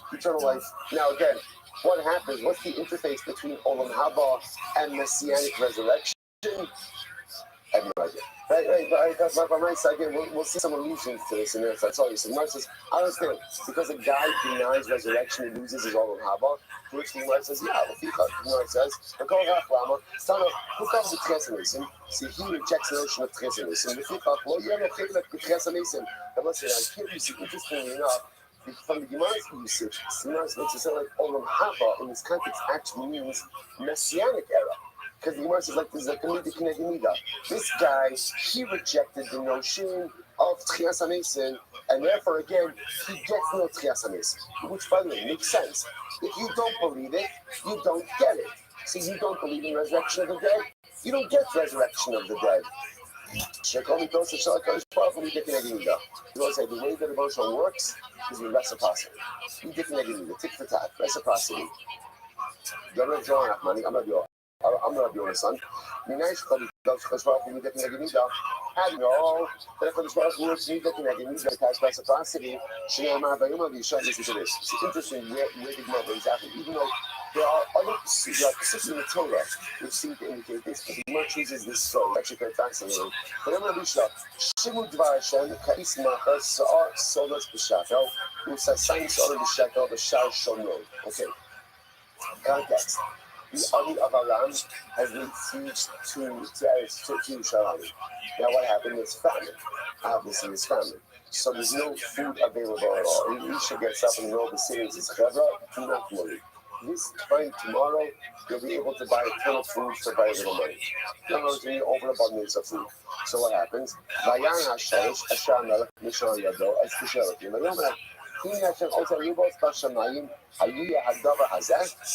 one of the commanding officers of the army essentially says to Elisha, that's ridiculous. Even if Hashem opened up all of the windows in Shamayim, could such a thing occur? In other words, what the officer was saying is, there's no food here. There's no food here. It's not going to go from no food to overabundance of food that doesn't make any sense. So Elisha says to this officer, here's what's going to happen. You're going to see the overabundance, but you're not going to get to eat. I'm okay as well. So I was nice, excited. And what happens? So it's interesting. Okay, by the way, the end of the story is, that night, the army of Aram packed up and just left. They just left for some unexplainable reason, and they left behind all of their food, all of their provisions. So the next morning, what happens? There was a stampede out of the city to get the food of the Aramean army. Who was killed in the stampede? This officer. This officer I have Dilma kill us Elisha Drama, right? But maybe it was the curse of Elisha that caused his death. Kill us, again, the curse of a Kalkam is very powerful. Even if it's just uttered, any utterance causes it to come true. So the says, if that's the case, it should just say the trouble when we die. My Bishar, why does it say by the gate? It's Bishar, because this conversation that happened between him and Elisha by the gate. Say for Allah, say for Allah, says, you see from here, you get to go. And Shparach who operates again with the principle. Therefore, again, if a person doesn't believe in yes, and Shparach is fine. Don't believe it. That's up to you. But if you don't believe it, I'm also not giving it to you. If you don't believe it, you're not getting it. Nida Kinega, Nida Divina Pajos, and Bashad Bakadosh says, this is one of the most important episodes in Kalatara Kula. The Rebbe actually bases it on the Pasuk in Purim, Hashem Silcha. Hashem Silcha. So often we translate Hashem Silcha as Hashem is your shade. The Rebbe says, no, it's not what it means. What does it mean? Hashem is your shadow. So means that what does your shadow do? Your shadow does whatever you do. The Rebbe says, what you get from Hashem is what you are willing to put in. Right? What you invest is what you get out. The way as far as we work now is divine reciprocity. So if I go above and beyond for him, he'll go above and beyond for me. I act in supernatural manners for him, he'll act supernaturally for me. I push myself beyond the realm of that which is expected of me, then he'll even say for me. Again, listen, it's very important. If I'm the kind of person that I'll check the boxes, I'll do what I have to do to maintain it, but just no, I don't want to fight me. So, right? So therefore, I'm going to do what I have to get by. Just expect that same type of react the same way. So if I am embedded in a framework of mediocre Judaism, so then expect mediocre divine response. That's the way it works. It's reciprocity. On the other hand, if I want more from Hashem, if I want supernatural from Hashem, if I want Nisim in the clothes, then I have to become supernatural in my own behaviors. Then I have to push myself. Then I have to grow. Don't expect more from God than you yourself are willing to invest in a relationship. Divine reciprocity. Hashem is my shadow. Hashem is incredible. Incredible. It says in Amar Yochanan, so it's fascinating. From where do you see a scriptural allusion to Tchias Great Tchias. By the way, this begs the general question of like all of this stuff, Tchias Mashiach, Olam Haba, why is it not mentioned? It's supposed to be in the Torah. Right? The Rabbi includes it as Yud Gimel Karim, right? Mashiach includes as one of the 30 principles of faith. Tchias Anesim, 130 principles of faith. Okay, so not everybody agrees with the Rambam, but it's the Rambam. So what's the shot? Something that is so core, that is so unmentioned. The Sham Shofar explains so beautifully. It's very simple. Judaism is a life-centric religion. Judaism does not focus on, right? The Torah doesn't speak about the afterlife. Why? Because that's not where our folk to be. Torah doesn't, it's incredible by the way, Torah doesn't speak about Mashiach. Why? I'm saying that's not where focus needs to be. Where does our focus need to be? Maximizing this life. Maximizing this moment right now. Now, it's not mutually exclusive.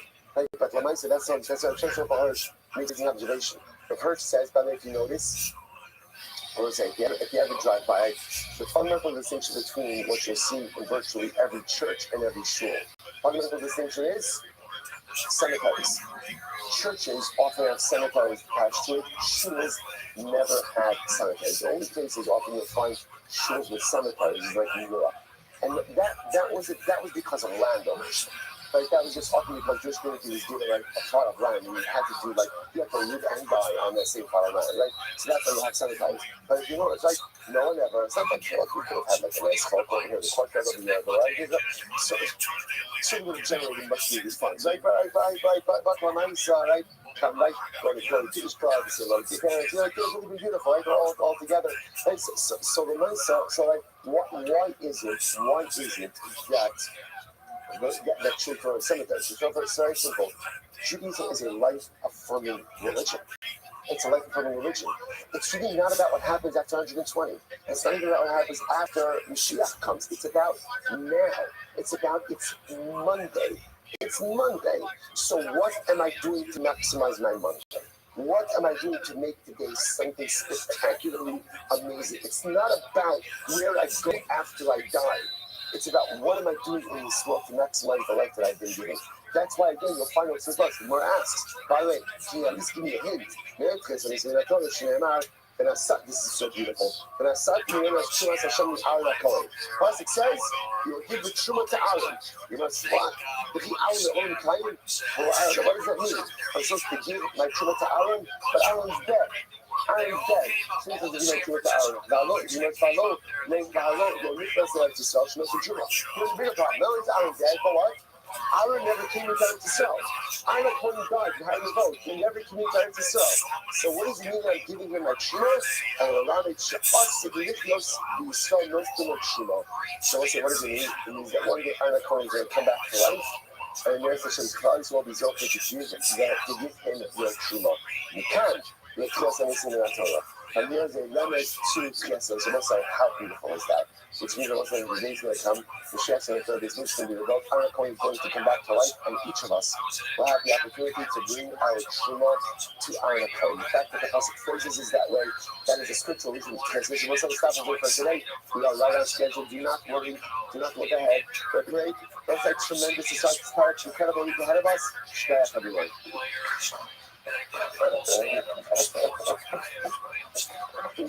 Stop. If you have to ask for it, it doesn't count. It doesn't count. That's when you said New York, and I went to New York, and I went down to the Lower East Side, and I did Surf Reality, where they didn't want jokes, they wanted you, they wanted craziness, they wanted drumming, and I broke through it, I did that, really found my voice, didn't look back on Seattle, and then the tour guide stuff. All right, let's say good morning. Let us begin by thanking all of our sponsors for this morning. To thank our annual Talmud Torah sponsor for Tavshin Pei, the Tosim Mishpach of Eretz Yisrael, for dedicating all the Shemit Rushes this year. And it's also the Soros Tovos for all of Am Yisrael. Talmud Torah sponsors for the month of Adar. Haba Lino Tovos, Terry and Steve Zinn. In loving memory of Terry's father, Dr. Harry Kahn, Steve Herschel, Sifa Cohen, the Ziv, Levin, and Berman families in memory of Mr. William Ziv, Zeb, Shmuel, Ben, Yisrael, the Rabbi, and the merit of our Talmud Torah. All of the Mishal Salim Ali, his family singing for all those who need Refuah should have one together with Kodesh for these fellows of 12 to the Americans should bring our hostages home, and our holy soldiers should be successful for mass and Once with that, let us begin. We have an incredible and overwhelming and beautiful daf ahead of us today. Today's daf is Saturday 90. We are picking up on Pay Test on the base 89b, 14 lines up from the bottom. Smack in the middle of the story of the Akedah. So remember again, Rothschild says to Avram Avinu, as Bilcha, sacrifice your son. To which Avram Avinu responds, base bonding issue. I have two sons. Esichitcha, your own son. This one is a single son for his mother, and this one is a single son for his mother. Each of my children, again, have very unique singularity. Asher Ahavta, the one who you love. Tarvayu Rechinolu. I love them both. But the incredible Gemara right there. Avram Avinu says, you think I don't love you, Shema? You think I don't love you, Shema? The father loves his son, even if the son doesn't do exactly what the father wants. As Yitzchak. So finally, the Baruch Hu says to him, okay, Yitzchak, I asked the Gemara, the Kol Kach Rama, so why don't you just say from the beginning as Yitzchak? Why the whole game over here? Why not just say from the beginning, go ahead and sacrifice Yitzchak?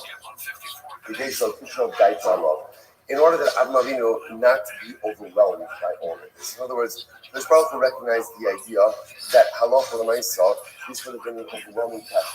Obviously, it wasn't an overwhelming test for Avram Avinu. The Baruch Hu, in order to allow Avram Avinu to sort of ease into this and intellectually ingest this, emotionally ingest this, lays it out slowly. Which is also a fascinating idea about sometimes how to convey difficult information. Sometimes it's not just about blurting it out. It's not just about it, but again, sometimes a person has to be able to ease into a brand new reality. Kid knows Satan Dara. So this is not what happens. Some of you was on his way to the Akedah. It also shows, by the way, how Avram Avinu, we'll see this a little bit more. Again, getting Avram Avinu to be able to get into the mindset of being willing and ready and able to do the Akedah, also a process. It's also a process, as cute as Avinu was. It's not like he flipped the switch and said, okay, I'm ready to do the Akedah. It took time to be able to ease into it. The Gemara goes like, the kid was something like that. So the Satan tried to sabotage Avinu on the way to the Akedah. Amrlo, Hanisa Davar Lecha Tila, you start to Rabbi. The Adaim Rav was Texas Kosher Kuin Bolek Ata Tawa Lecha, right? So again, we'll say the part of the at the end of the pasuk is the part of the instructions at the end of the pasuk. Hanisa Davar Lecha Tila. So what the Satan says to Avinu is, Avram, does this make sense to you that a God who loved you would ask you to do this? So the Satan is trying to theologically sabotage Avinu, and essentially get Avinu to give second thoughts to this. Maybe this wasn't the Ratzon Hashem. It's not what God really wants. It's not what God really desires. After all, how could it be that a God who loves you asks you to go ahead and offer up something so precious? Look at that, Rashi. And you said, could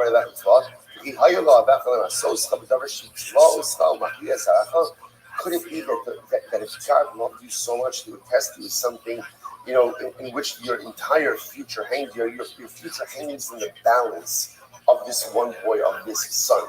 Does it make sense to say that the Baruch Hu would test you in this way? Amar I need to make it. This is such a beautiful, beautiful Gemara. Which Avinu responds, I walk in my simplicity. Right? Like simplicity, completeness. What Avinu essentially says is, you know what Amina is? Amina represents the ability to give oneself over in totality to the Rishon. His back was, I'm about to myself to Hashem. I'm about to myself to Hashem. So therefore, Avinu says, it's not about what, it's about giving myself over to God. I need to walk with completion. Whatever the Rebbe tells me to do, that's what I'm going to do. That's my avodah. Incredible. Hello, So the Satan says back to Avinu, well, maybe your yira, maybe your shemai, maybe your fear of heaven is making you foolish. Maybe your yira ultimately again is blinding you.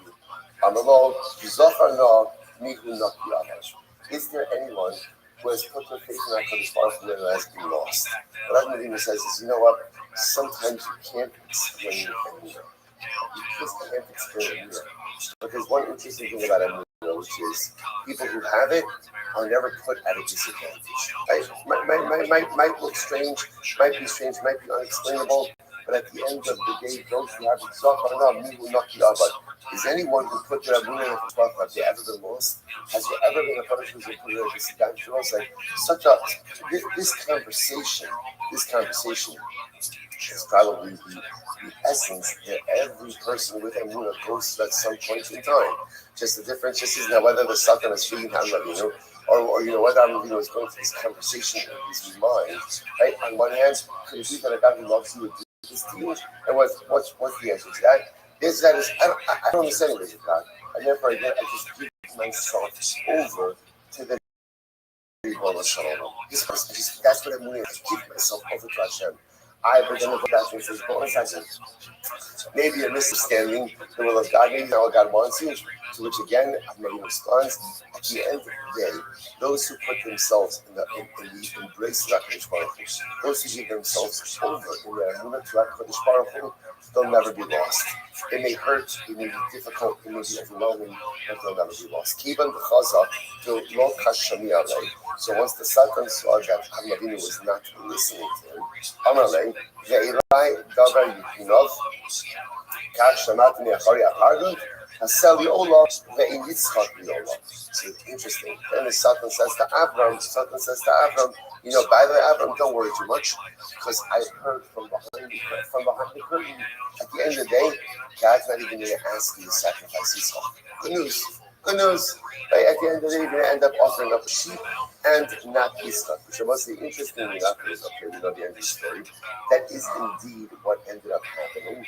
But yet, Amalo, Amadu says to Satan, this is the punishment of a liar. Shafidu Omer Emes, in Shomino. That was again, somebody lies enough, even when they tell the truth, no one listens. No one listens. So interesting. So what's this last? What is this last piece? The whole time, Satan was trying to convince, bless you, trying to convince Amavinu not to do this, right? And then the last, like his last ditch effort is, don't worry about it. Don't worry about it. You're not gonna have to sacrifice this stuff. It's gonna be fine. What's the pshat?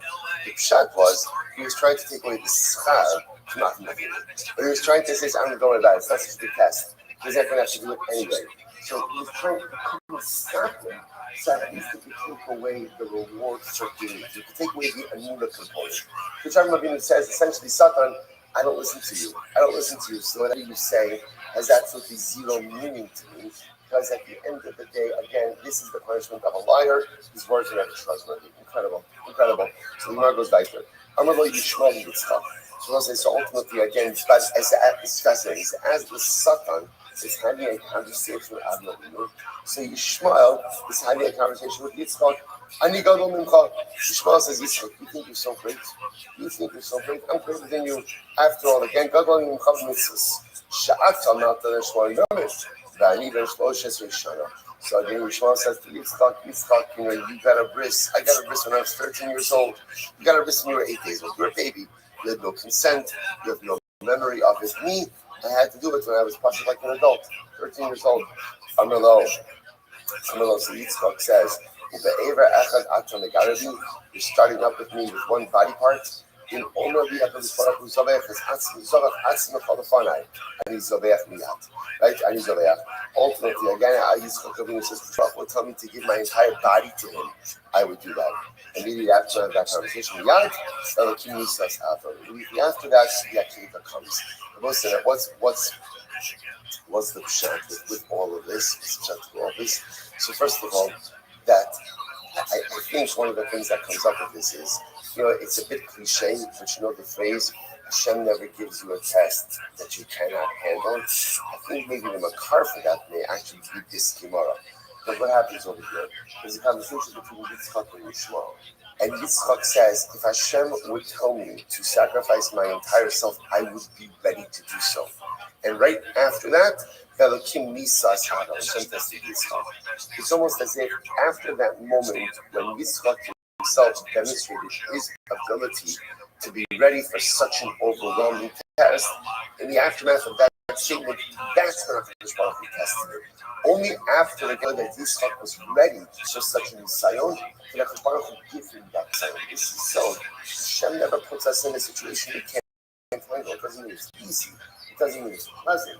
What it means is if I'm there, I can handle it. If I'm there, I can deal with it. It's also interesting to point out that I'll say, whenever you want to do something good in life, just be prepared for the forces of opposition to spring up against you on every single level. In fact, one can make the argument that the holier the endeavor, the more intense the resistance, right? When you're doing something, that doesn't really matter, so the forces of nature don't start up with you. The Satans don't start up with you. The Yishmaels don't start up with you because no one really cares what it is what you're doing. When you want to do something holy, when you want to do something of meaning, just get ready for the resistance to occur. So you see what's happening over here, right? Yaakov is starting, the Satan starting up with Abram, Yishmael starting up with Yitzchak. So there's resistance every single step of the way. That's when you know you're on the cusp of Kedusha, which I'm listening to one of my favorite Bartok of all time. Actually, it's by the Akeda. What's at the end of the Akeda? Hashem says to Avinu, don't do anything to the boy. Go check Yitzchak. And then what happens? Plus it says, Avinu goes over and he sees that he sees that there is a ram that's caught in the thicket, in the thorns. And Avinu goes over and he offers it up as a carbon. I asks the Kutzker, how did Rabbi know to go ahead and offer that up as a carbon? After all, Hashem just said he didn't want a carbon. Maybe he didn't want a carbon at all. Right? How did Rabbi know to offer the carbon? Because it's just amazing. He says, because Rabbi saw that it was stuck in the thorns.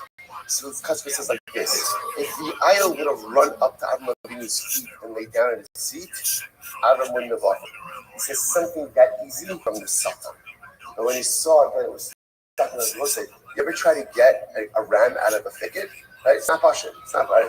Somebody told me this out of time before. Right. But the nice right. So okay, you ever try to get a rat out of the thickets? And no, but you can imagine, right? There's the thorns, the animal's struggling. What happens when you try to get a rat out of the thicket? You get cut, you bleed. There's struggle. I don't know if you saw with struggle, there is kedusha. Where there is easiness, there's no kedusha. Where there's struggle, you are going to get cut, you are going to get beaten, you are going to batter, you are going to get bruised. That's where there is kedusha. So where there's ease, there's comfort, but no kedusha. Where there's struggle, there's absolute holiness. And I will say that's the story. Satan starting up with Adam Avinu, Yitzchak, Yishmael starting up with Yitzchak. Sometimes in life, we undertake holy endeavors, and then they get difficult. And we make the mistake of thinking that if Hashem really wanted this to happen, it would have been easy. The fact that there's difficulty shows that it's not the right thing. It's not here. It's actually just the opposite. It's just the opposite. The holier the endeavor, the more intense the resistance. Sometimes the greater ease means it might be something very nice, but lav dafka that is holy. Incredible. So as I said, back to Navi Sheker for a little bit. Navi Shivya. So Navi tried to get other people to go ahead and worship Avodah Zarah. This Rabbi Shimon says you get strangulation. So the Gemara says, Madicha Erni Dachas. Remember again. So when you see the singular Navi Shivya, then it's like the Navi who tries to go ahead and get either an individual or a group. Next, Madicha Erni Dachas is, remember, those or he or those who tried to get an entire city to worship idolatry. So what's that? But the skila, Rabbi Shimon says, Navi shliach the skila, my time with Rabbanon. So a Navi who tries to get people to worship Avodah Zarah, he gets skila. Why is that? What's the logic of the Rabbanon? So the Gemara says, Asya hadacha mimesis. So ultimately, the Xer Shava from Mesis. Avon the skila, Afkan the skila. Okay, Rabbi Shimon. Nisa ksila. Rabbi Shimon says, no. By the Navi it says Nisa.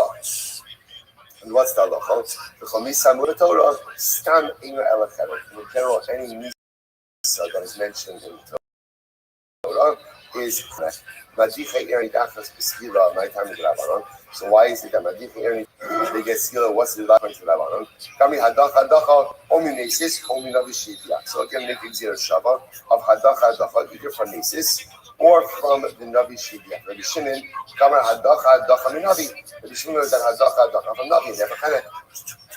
The Ligmar Mimesis. Why doesn't Rabbi Shimon not take Zira Shava from Mesis? So the Gemara says, Ligmar Mesis, done in Mesis, Rabin Mimesis, Rabin. They ain't done in Mesis, Rabin Mimesis, Rabin. Because again, we'd rather go ahead and learn after Zira Shava from a Mesis, Rabin to Mesis, Rabin.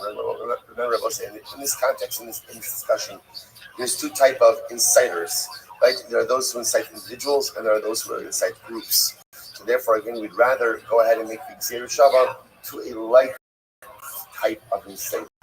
I'd rather learn out, again, what we call a common inciter from a common inciter, and not the common inciter from a Navi who incites. Rabbi Shimon will say, Kevin Shevia, Ein Lacha Hediot Kadol.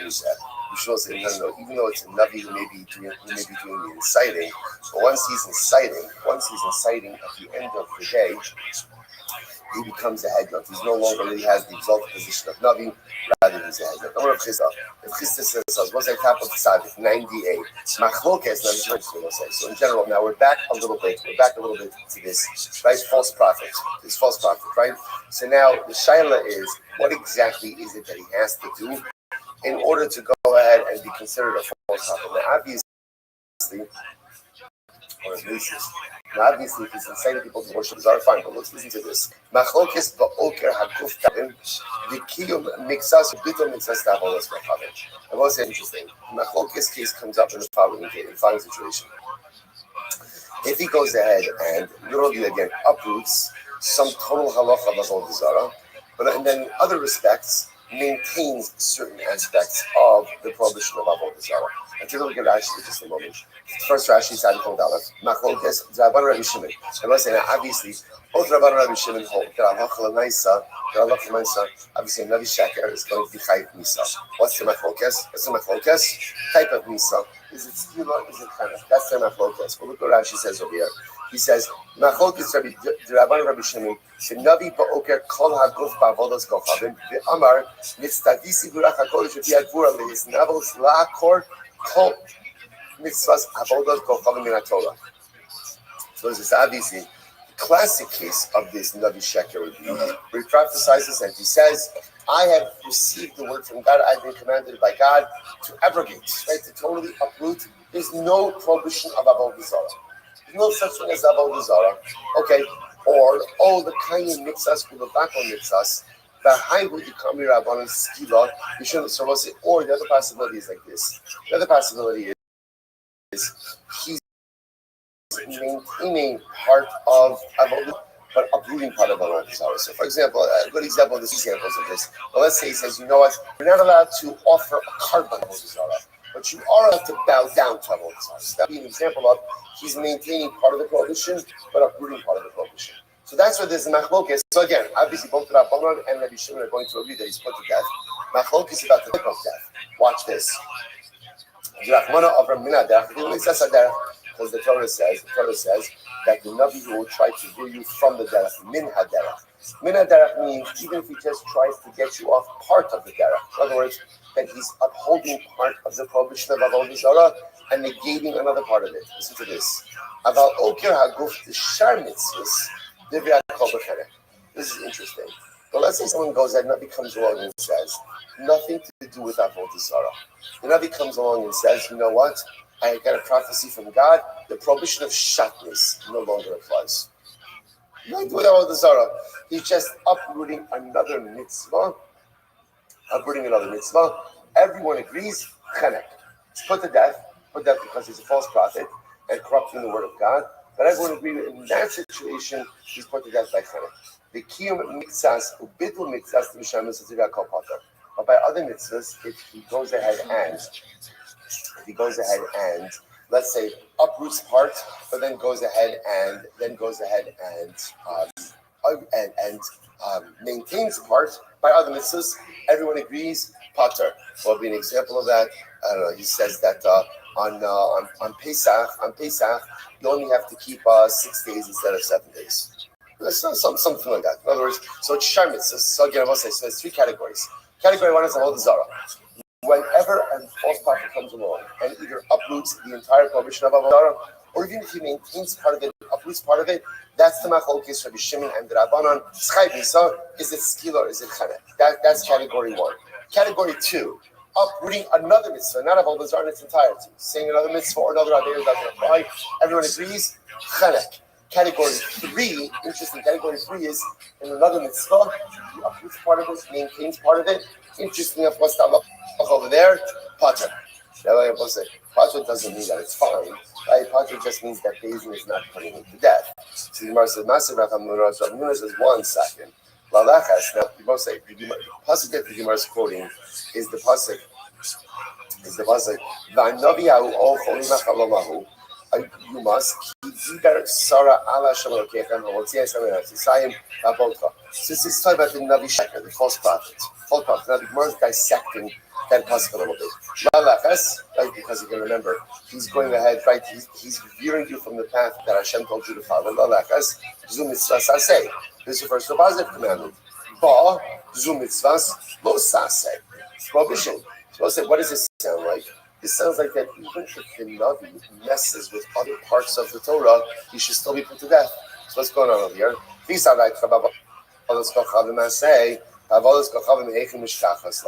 And if you want to think he's talking about idolatry, it must say, is there any positive commandment associated with idolatry?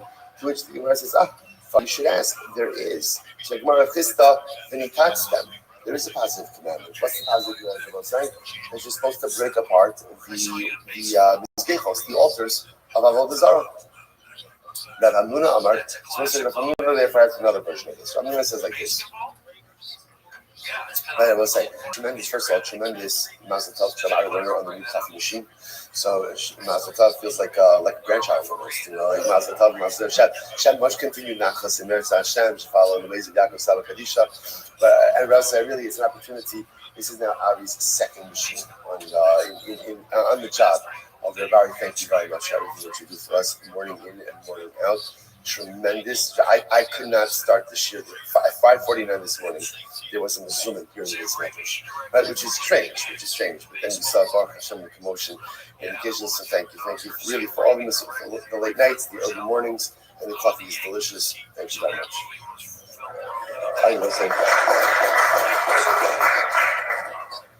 I never get a round of applause. Wow. Okay, I'll start making the coffee. Fine. The verse says as follows. Rav Hamnuna says as follows. Rav Hamnuna says like this. Our machlokes ba'okeh haguf. Being Babylon's coming, Rav Hamnuna comes along. Rav Hamnuna, he has a different approach. It's like this. Anytime another false prophet comes along and uproots in totality something from the Torah, whether that is Avodah Zarah or any other mitzvah. So in this case, again, when Rabbi Sheikh is coming along and he's saying, this mitzvah or this aver, whatever it is, no longer applies. And he's uprooting it in its totality. Anytime that happens, the Gemara says, so again, if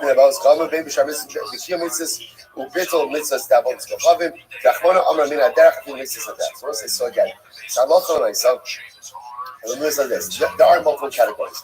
First of all, he consolidates two categories. It's like this. Uprooting of a mitzvah, whether it's idolatry or any other mitzvah, prohibited. Partial by death. Furthermore, when it comes to idolatry, whether you go ahead and you uproot part of idolatry or all of idolatry, punishable by death. So when are you pater?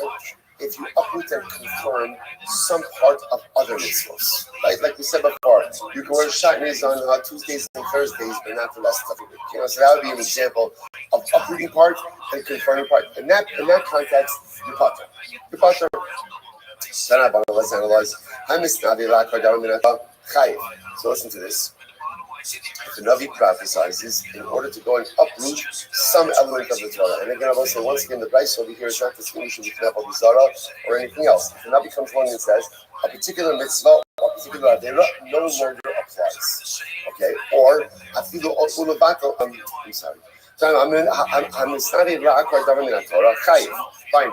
The kayin mitzvahs ulabato mitzvahs. Let's say again, he prophesizes to uphold part of the mitzvah and to negate part of the mitzvah. Rabbi Shimon says that you're pater.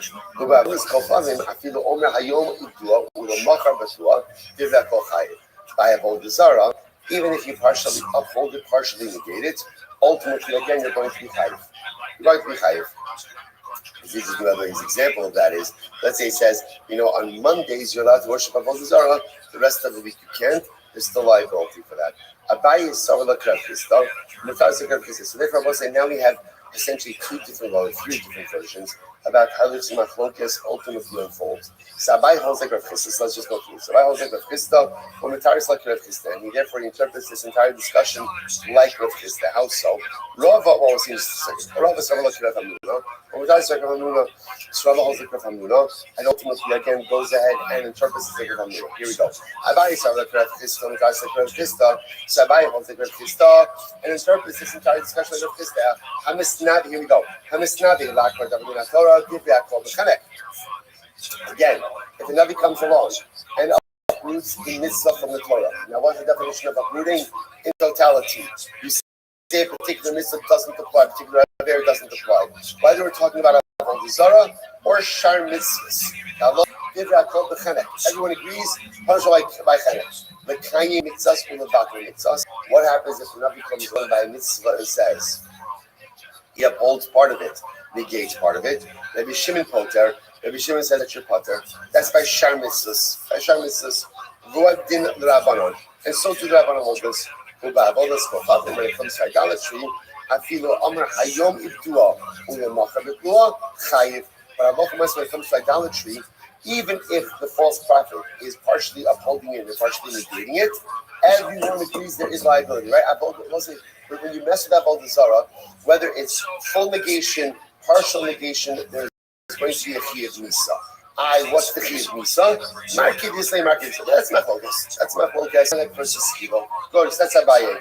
Rava Sarah like Rav Hamnuna, Mataris like Rav Hamnuna, Rava like Rav Hamnuna, and interprets the Bryce like Rav Hamnuna. Hanisnavi lakar government Torah. They. Avodas chum bein b'sham mitzvahs chayiv. Market this like if a false prophet comes along and comes to uproot something in the Torah, right? Full negation. Whether it's Avodah Zarah or something else, Chayiv Nisa. What's the Nisa? What's the Nisa? Again, according to this approach, Machlokes. Chenek versus Skila. Fine. The Kayim Mitzvahs, Ulevakel Mitzvahs, B'Shar Mitzvahs. What happens if the Navi comes along by other mitzvahs, not by Avodah Zarah, and he holds part of the mitzvah and he gives part of the mitzvah? What's the halacha? B'Shimon Poter. B'Shimon says that you're Poter. But in the Rabbanan, so do the Rabbanan. Or by others, Kacham, when it comes to idolatry, Afidu Omer Hayom Kibal Machar B'Tiluha Chayiv. Idolatry, either partial negation, is still going to be liability. What's the liability? Markidi Islay, Markidi Islay. That's the method. Yes. Okay. So we'll say. So what's interesting to note is this. So really, what it comes down to is the machlokes is really about the nature of the punishment, not as much about the nature of the halacha. So essentially, here's what everyone is agreeing upon. If another comes along and tries to go ahead and uproot idolatry, whether he's going to end up rooting idolatry as a whole, saying there's no Avodah Zarah, or there's partial negation, partial upholding, Chayiv. Chayiv. Chayiv. What is he Chayiv? Okay, so that's machlokes. That's machlokes. Next case. A Navi comes along and tries to uproot. The truth is, any mitzvah in totality, what's the halacha? Chayiv. Next case. Another Navi comes along and tries to uproot, partially uproots and partially negates another mitzvah in the Torah. What? Not Avodah Zarah. What's the halacha? What's the halacha? Poter. Poter. Another comes and tries to uproot and partially uproot and partially confirm Avodah Zarah. Everyone agrees. Chayiv. The machlokes in these cases is what's the death penalty. But again, the ikar halachos everyone's agreeing with. Fascinating. Good. I'm Rabbi Yochanan. B'chol bakol in yom v'chol navi over al divrei Torah shma lo chutz mi'avodas kol chavod. So I'll say this is fascinating halacha. So in general, if a Navi tells you to violate words of Torah, you have to listen. You have to listen. With one exception, Avodah Zarah. Avodah Zarah, even if a bona fide Navi tells you to worship Avodah Zarah, you don't listen. Even if the Navi literally again performs a tremendous miracle and he causes the sun to stop and all this guy, right? The sun doesn't set and he says, look, I'm preventing the sun from setting. Go worship Avodah Zarah. We don't listen to him. I will say, this is a very important halacha. Now, what is this? What is this? So remember, we have biblical precedent for this. This is yesterday's daf. Eliyahu Navi, right, in Harakana. Eliyahu Navi instructed Klal to do something that is biblically prohibited, i.e. to worship, to offer karbanos outside of Mishkan, outside of his mikdash. But yeah, we did it. So you see from here that a Navi has certain power and a Navi has certain license even to instruct the Klal to transgress. Right? Horasha, you see this concept. You see this concept. The exception or the line that we draw is by idolatry. Under no circumstances do we ever listen to a Navi to worship idolatry. I'll listen to a Navi to do a lot of other stuff, but not Avodah Zarah. Not Avodah Zarah. So the Gemara says as follows. And the Gemara backs up to say, even if the Navi performs a dramatic miracle. See, so we'll say, if he's performing a miracle, obviously we'll say, who does the power to perform miracles come from? From HaKadosh Baruch Hu. Obviously, if Hashem is allowing you to do it, must say Hashem wants us to listen to him. No, that's not it. That's not it. However, whatever the story of the miracle is, one thing is clear, which is, do not worship idolatry under any circumstances. Tanya, Rabbi Yosef Lili Omer, he gave Torah the Softak, the Shavuos Kochavim. Now listen, now this is an interesting lesson over here. The Torah understands literally again the logic of Avodas Kochavim. Fichav nitna Torah memshalava shafilu ma'amid lecha chama be'emsarakia al tishmalo. So interestingly enough, that if you look at Rashi, Nisna Torah memshalava kilomar filu tira oso navi moshava oso kirtzona b'tsev v'nasan elecha os umofes. So what's this? Interestingly enough, what Rabbi Yosef is really saying like this. This creates an interesting theological conundrum. Right? Why? Because if the power to do miracles comes from Hashem, and this Navi is pulling off a tremendous miracle, so what is that? Like what? So like what? I'm just a regular guy. I'm trying to do the right thing, and here this Rothschild is obviously vesting this Navi with this incredible amount of power. So how am I, as a regular individual, supposed to understand the circumstances that are unfolding right in front of me? To which Rabbi Yosef really says that Baruch Hu sometimes tests us in our in our spiritual fidelity to Him. And therefore Hashem will give power to certain Nevi'im to do certain things, even though again it's against the will of HaKadosh Baruch Hu, so to speak. And therefore again, even if the Navi performs a tremendous miracle, don't listen to him to worship idolatry. Rabbi Akiva, so Rabbi Akiva says, what are you talking about? What are you talking about? How can you imagine for a moment Hashem would give power over nature to someone who is defying him? How would that even work? What are you talking about? Hashem is going to give the ability, is going to give power to a Navi Sheker. It doesn't make any sense. Ella, Kigon Chananya ben Azor, Shemon Navi, MS, or the Basof Navi Sheker. Rabbi Akiva says, no. Where does the Navi Sheker scenario arise? So where does it arise? Well, unfortunately, good Navi who went bad. Good Navi went bad. So what happened? And it happens, right? Sometimes good Navis go bad. Otherwise, that Lamaisa, you have someone who has his credentials as a bona fide Navi, right? And what happens? Unfortunately, he loses his way. The Lord says, even prayers, is like the Mishnah Alva says, do not believe in yourself until the day that you die. You could be a Navi. Just because you're a Navi doesn't mean that you can't lose your way. So the Kiva says, that's the case of a Navi Sheker. So Navi Sheker is someone who everyone knows. He's proven himself through real miracles. Because once upon a time, he was on Team God. And then what happens? He loses his way. He's not performing any new miracles now, right? But he's got credibility because he was a good Navi. Even if that guy comes along and tells you, Chavra, the Rothschild spoke to me, I heard the Lord, and he said, let's worship idolatry, don't listen to him. And even if this is the kind of Navi who, when he was a good Navi, kept the sun from setting, still don't listen to him. But Rabbi Akiva says there's no way a false prophet would ever be able to perform any miracles. Okay, last part, last coin. Let's remember again, last coin. Remember again. Last coin. What's your point? Right? Last coin who commits adultery. What's your punishment? Straight up. Mishnah said, but yet, interestingly enough, if there are Edom testify about her, they don't get straight from. Rather, what do they get? They get chenek. So does her adulterer, right? And with whom she committed adultery. Behind me, we're reading this one. Amrav Achabred Rabika, the sign Rabbi Yossi, Rabbi Yossi says, Mat Alomar, Basisin Lo Kasher Zamam Lasos Li Ochid. The pasuk says for Edom Zolin, you have to do to the Edom what they conspire to do to their brother. So the Gemara says, why? The Fishakol Hamizominim Shebetorah Zomein Ubalin Kiyotzi Bain. So in general, the way Edom is what kind of punishment is it? Reciprocal punishment. Whatever the Edom wanted to visit upon the defendant is exactly the punishment that they themselves get. Now listen to this. The Gemara says, Kiyotzi Bain. Bas Kohen, keep it straight. So what happens? So now we know a Bas Kohen who commits adultery, she is put to death with Shrefa. Now we know that her Boel, the man with whom she commits adultery, doesn't get Shrefa, right? Because again, the Torah hands down that you need punishment to her. Zolamin, in Yodea, in Molokshu. What about the Edom Zolmin? Are they supposed to say, now here's what's interesting. You have two people committed the same crime, but yet their punishments are dramatically different. The Bas Kohen is going to get straight on. The guy is going to get chenek, right? So which Edom Zolmin, what are they getting? What are they getting? To which the Gemara says, Kishu Omer, Lasos la'ochiv v'lo la'achso. So interestingly enough, the way the pasuk is phrased is that the Edom are given a typical punishment, whatever they wanted to do la'ochiv to their brother. So what do you see from here? We give them the typical punishment that they were going to visit upon the Boel and not the Isha.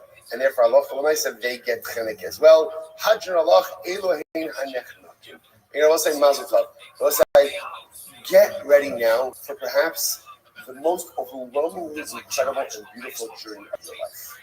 I mean, like what we are about to engage in now. We'll say the next couple of days, it's Olam Haba. Every morning is Olam Haba and Olam Hazah. But these Gemaras are going to change our lives in so many ways. Mishnah, Kol Yisrael, Yeshem Chelik. Okay, every yid has a chelik in Olam Haba. Shneimar, va'amech kulam tzadikim v'olam yershu aretz neitzer mata'ay ma'aseh adalei. So it says the Gemara quotes the pasuk. Goes from Yeshaya that literally again your nation are all tzadikim. They will forever inherit the land. Neitzer mata'ay, literally again like my seven creations of my plantings. Ma'aseh yodai lehispire. and they are the creations of my hand through which I become glorified. So the idea, the part of the pasuk that you're really focusing on over here is, listen, by the way, Rashi says, like, what is this doing? Like, right, what does this have to do with our context of our discussion here, right? We were like knee deep in death penalties, right? And now, so that's exactly what. Look what Rashi says. Most of the Rashi's on both sides on here. So this is Rashi on the left side.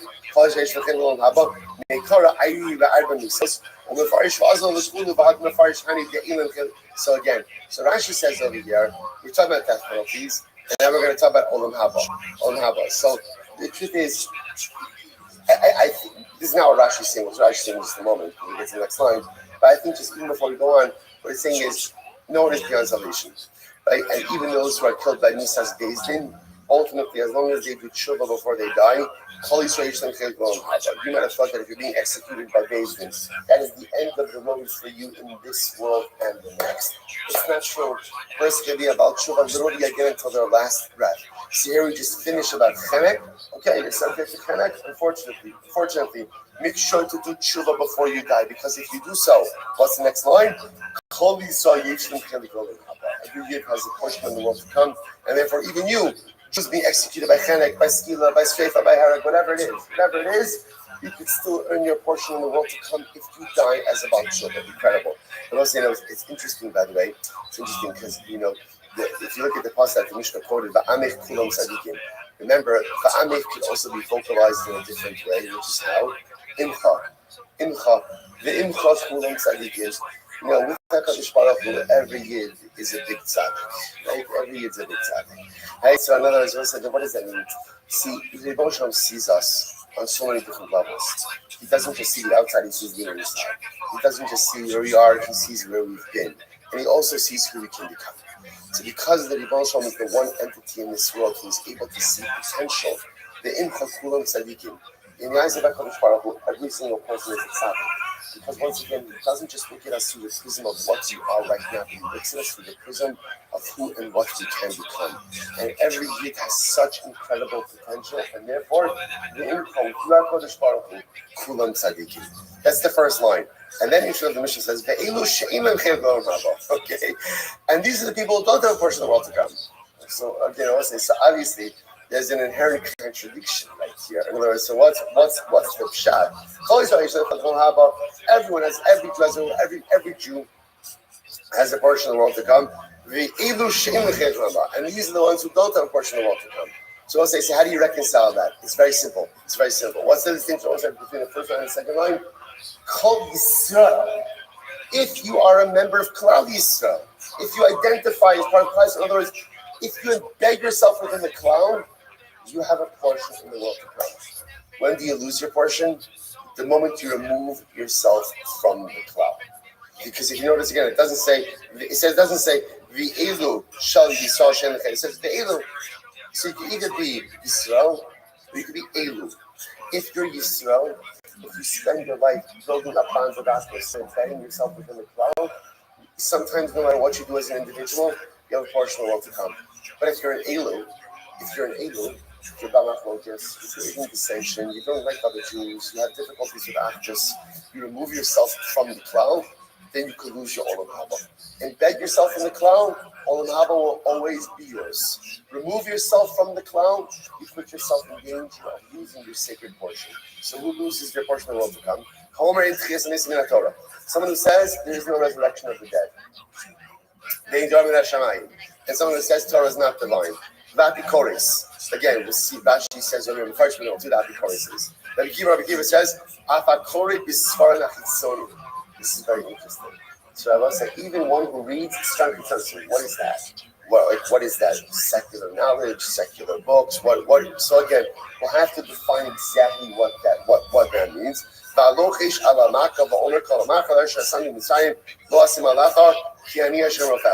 That's someone who whispers some type of incantations over wounds. Okay, like I said, we're going to define what all of these things are. Abishal says, someone who pronounces the name of Hashem with his letters, like that's the Yud name. Someone who actually says it. There are 3 kings and 4 regular people who go down in history as having lost their portion in the world to come. Who are they? The 3 kings. Yeravam, Achav, and Menashe. We're saying Achav, we were just learning on yesterday's stuff. Yeravam, actually both Yeravam and Achav. We made mention yesterday's stuff. Right? They're both evil kings and Menashe. Talk about Menashe in the Gemara. I'm going to say, so tell you something. I don't know if I mentioned it. Ridiculous Gemaras ahead of us, right? Each of these Gemaras is just overwhelming. Like Rabbi Yehuda says, Menashe is Shechal Rabbi Yehuda says, no. King Menashe, by the way, is the longest serving monarch. 55 years old. King Menashe has a portion in the world to come. Shneimar by Yispalel Elozo. So, there's one talk about this. Menashe got himself into trouble, some really significant trouble. He dived into Hashem, and Hashem restored him to his monarchy in Yerushalayim. So, what he sees in here, Menashe davened, and his tefillos were answered, which seems to indicate that Menashe became about Shuvah. They said to him, no. So Menashe was returned again to his monarchy, but he was not restored to his portion of the world to come. Arba had Yodos, who were the four regular guys who lost their portion of the world to come. Bilam, Doeg, we'll discuss him, he was an advisor to King Shaul. Achitophel, one of the advisors to David HaMelech, who then switched sides to Avshalom, and Gehazi, like the Gabbai of Eliyahu Hanavi. Again, we'll talk about all of those. First Gemara says, the Kol Kach Lama. Gemara's jumping right into this. Why is it that someone who goes ahead and denies resurrection, like someone denies the Chesed, why is it that he does not have a portion in the world to come? So the Gemara says, now both say, by the way, just as an aside, and again, we'll get into this a little bit more, there's machlokas about what the phrase Olam Haba refers to. What is that?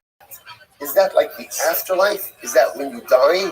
Like that's where you go? Is that messianic, like post-resurrection era? So there's a lot of discussion over there as well. We're just going to go with the idea right now for our purposes today, although we're going to switch, we're going to flip-flop on this depending on the context. But the Maisa for right now, we'll just go with the idea that Olam Haba, I think, is how we classically use it.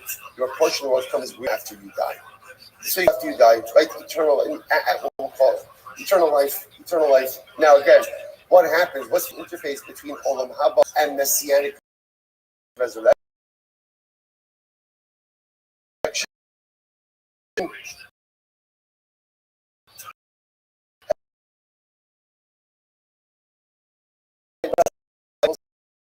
See some illusion for this in Eretz Hashem, but that's all you see. I understand, because a guy resurrection, he loses his own Haba, to which the Gemara says, the Kol Hach Lama, who covered with Ches Mason? See, he rejects the notion of Chelek with Ches Mason. I must say that here you see, interestingly enough, from the Gemara's you see, the Gemara says like Olam Haba in this context actually means Messianic era. Because the Gemara says he's like Mida. This guy, he rejected the notion of Mason, and therefore again, he gets no Ches Mason. Which, by the way, makes sense. If you don't believe it, you don't get it. If you don't believe in resurrection of the dead, you don't get resurrection of the dead. Because we'll say the way that devotion works, it's a capacity.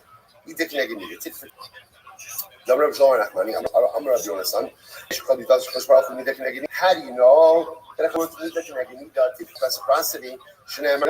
listen to this. It's interesting. There are other psukim in the Torah which seem to indicate this, but the Gemara chooses this. It's actually very fascinating. For Elisha, Shimu Dvar Hashem Ka'is Machar Sa'af Sodas B'Shakel Usasayim Sorim B'Shakel B'Shar Shomron. Okay. Context. The army of Aram has laid siege to Yerushalayim. Happened this famine. Obviously, this famine. So there's no food available. Elisha gets up in the middle of the city and says, Chevra, food for you. This time tomorrow, you'll be able to buy a ton of food. In other words, there'll be overabundance of food. So what happens? Vayaran hashalish ashar melech nishar yado es Israel. Gomer hine Hashem oser ruba mayim hayiyah hadar hazeh. So one of the commanding officer of the army essentially says to Elisha, "That's ridiculous. Even if Hashem opened up all of the windows in Shamayim, could such a thing occur?" In other words, what the officer was saying is, "There's no food here. There's no food here." That doesn't make any sense. So Elisha says to the officer, "Here's what happened. You're going to see the abundance, but you're not going to get to eat. Days, you want to say days? And what happens?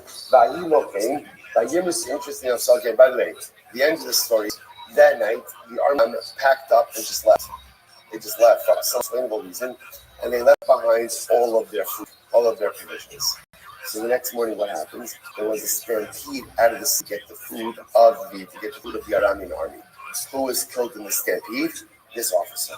This officer, the Gemara says, "I have Dilma killed us." Elisha gone alive, and maybe it was the curse of Elisha that caused his death. Again, the curse of the couple, even if it's just uttered, any utterance causes it to come true. So the Gemara says, if that's the case, they should just have traveled when he died. My bishar, why does it say by the gate? This bishar, because this conversation that happened between him and Elisha by the gate. Therefore, Allah says, you see from here, because the Baruch Hu operates against the principle. Therefore, again, if a person doesn't believe in Tchias HaMeisim, then this is fine, but don't believe it. That's up to you. But if you don't believe it, I'm also not giving it to you. If you don't believe it, you're not getting it. Mida Kineged, Mida Divine Response. Says this is one of the most important Yisodos in Kol HaTorah. The Rebbe actually bases it on the pasuk in Tehillim, Hashem Silcha. Hashem Silcha. So often we train the Hashem Silcha as Hashem is your shade. The Rebbe says, no, that's not what it means. What does it mean? Hashem is your shadow. What does your shadow do? Your shadow does whatever you do. The Rebbe says, what you get from Hashem is what you are. Right? What you invest is what you get. The way Hakadosh Baruch Hu works in relations with him is divine reciprocity. So if I go above and beyond for him,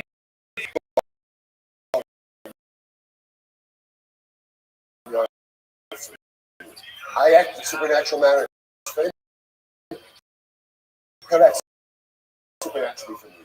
I myself beyond the realm of that which is expected of me, then he'll do the same for me. Again, what's important?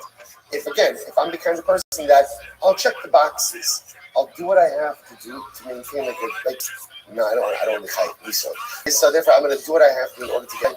Just expect that same type of because one's going to react the same way. So again, if I am in a framework of mediocre Judaism, so then expect divine response. That's the way it works. It's reciprocity. On the other hand, if I want Hashem, if I want supernatural from Hashem, if I want Nisim and it flows, then I have to become supernatural in my own behavior, push myself, then I have to grow. Expect more from God to invest in a relationship. Divine reciprocity, Hashem is incredible. So fascinating. And where do we see a scriptural allusion to Tchias HaMeisim? This begs the general question of all of this stuff, Tchias HaMeisim, Mashiach, Olam Haba. Why is it not explicitly in Torah? The Rabbi makes it as Yud Gimel Ikar. Right? Mashiach includes as one of the Yud Gimel Ikar in 30 principles of faith. Tchias HaMeisim, one of the principles of faith. Okay, so now he agrees to the Rambam, but it's the Rambam. Something that is so central yet not mentioned. Rothschild explains so beautifully. Very simple. Judaism is a life-centric. Judaism does this, right? The Torah doesn't have the afterlife. Why? Because that's not where our focus needs to be. The Torah doesn't, it's incredible by the way. The Torah doesn't even speak about Mashiach. Why? And it's fascinating. That's not where our focus to be. Where does our focus be? Maximizing this life. Maximizing this moment right now. Now, it's not mutually exclusive. Right? But Lamai said, that's our Church of Hirsch. It's an amazing observation. If Hirsch says, by the way, if you notice, I would say, if you ever drive by, the fundamental distinction between what you'll see in virtually church and every shul. Fundamental distinction is cemeteries. Churches, cemeteries attached to it. Shuls never had cemeteries. The only places often you'll find shuls with cemeteries is like in Europe.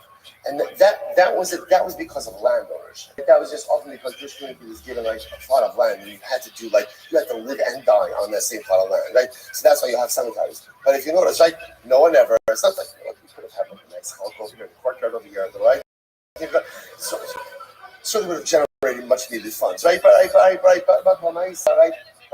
go to Kiddush Club. You know, it could have really been beautiful, right? All together. So the nice, so like, why is it? Why is it that children are cemeteries? So for it's very simple. Judaism is a life-affirming religion. It's a life-affirming religion.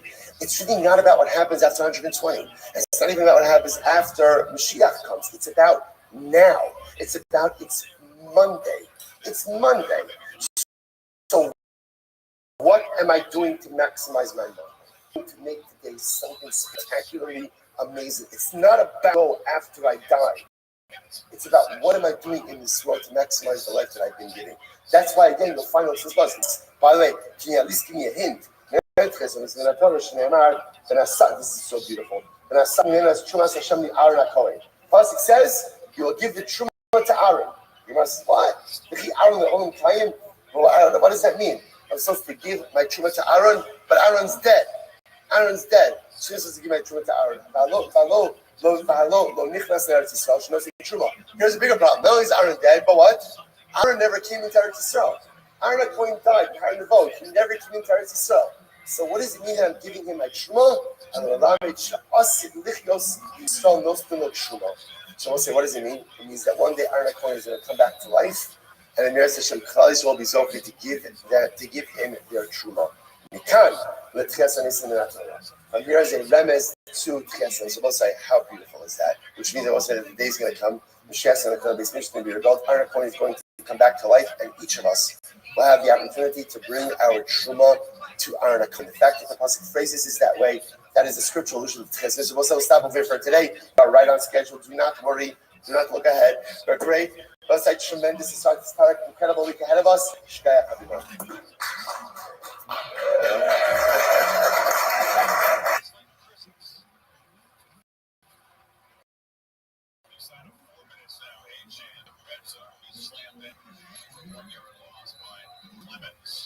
That's been kind of one of those things is we talk about this Dolphins football team, Tyreek Hill, J.D. Waddle, Tua throwing the football. They put multiple tight ends on the field. All right, Joel, say good morning. Good morning. Let us begin a good rock. As a football Hashem to begin the week. Journey us to Pesach Hashem. Abba Alina Vatova with the Nidah. And it's Hashem beautiful. That really, I want the coming attractions. Ridiculous. It's too good. So good it should be good. That's how good this is. I was going to say, so begin by thanking all of our sponsors for this morning. Should you finish our annual Talmud sponsorship for touching saying, hey, the Kiddush Club to start for getting all the trim and gut coats as a zchus for the servants to Am Yisrael. Talmud is for the month of Adar, and Steve Zinn in loving memory of Teddy, Dr. Harry Khan, Steve Hirsch, Ben Yosef HaKohen, and the Ziv, Levi, and Berman families of memory of Mr. William Ziv, Zeb, Shmuel, and Yisrael Zichron the Drachot, the Old and Merit of our Talmud Torah, all of them shall stop now, the families in the Kama, all of those who need a full Shabbat, give colleagues, to bring home all of our hostages and allow our holy soldiers to be successful. But once we do that, let us begin. Today's daf is test 89. We are picking up at the Mishnah on pay test. The Mishnah says as follows. Hopefully you did your homework.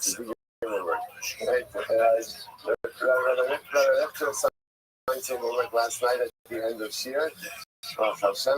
If I don't start on the right path on Sunday, there's absolutely no chance. I mean, and plus, if you look ahead, incredible I got it ahead of us this week, but some very good doctor ahead of us as well. So, got to give myself a fighting chance. Says the Mishnah on pay class 89A, what's this again?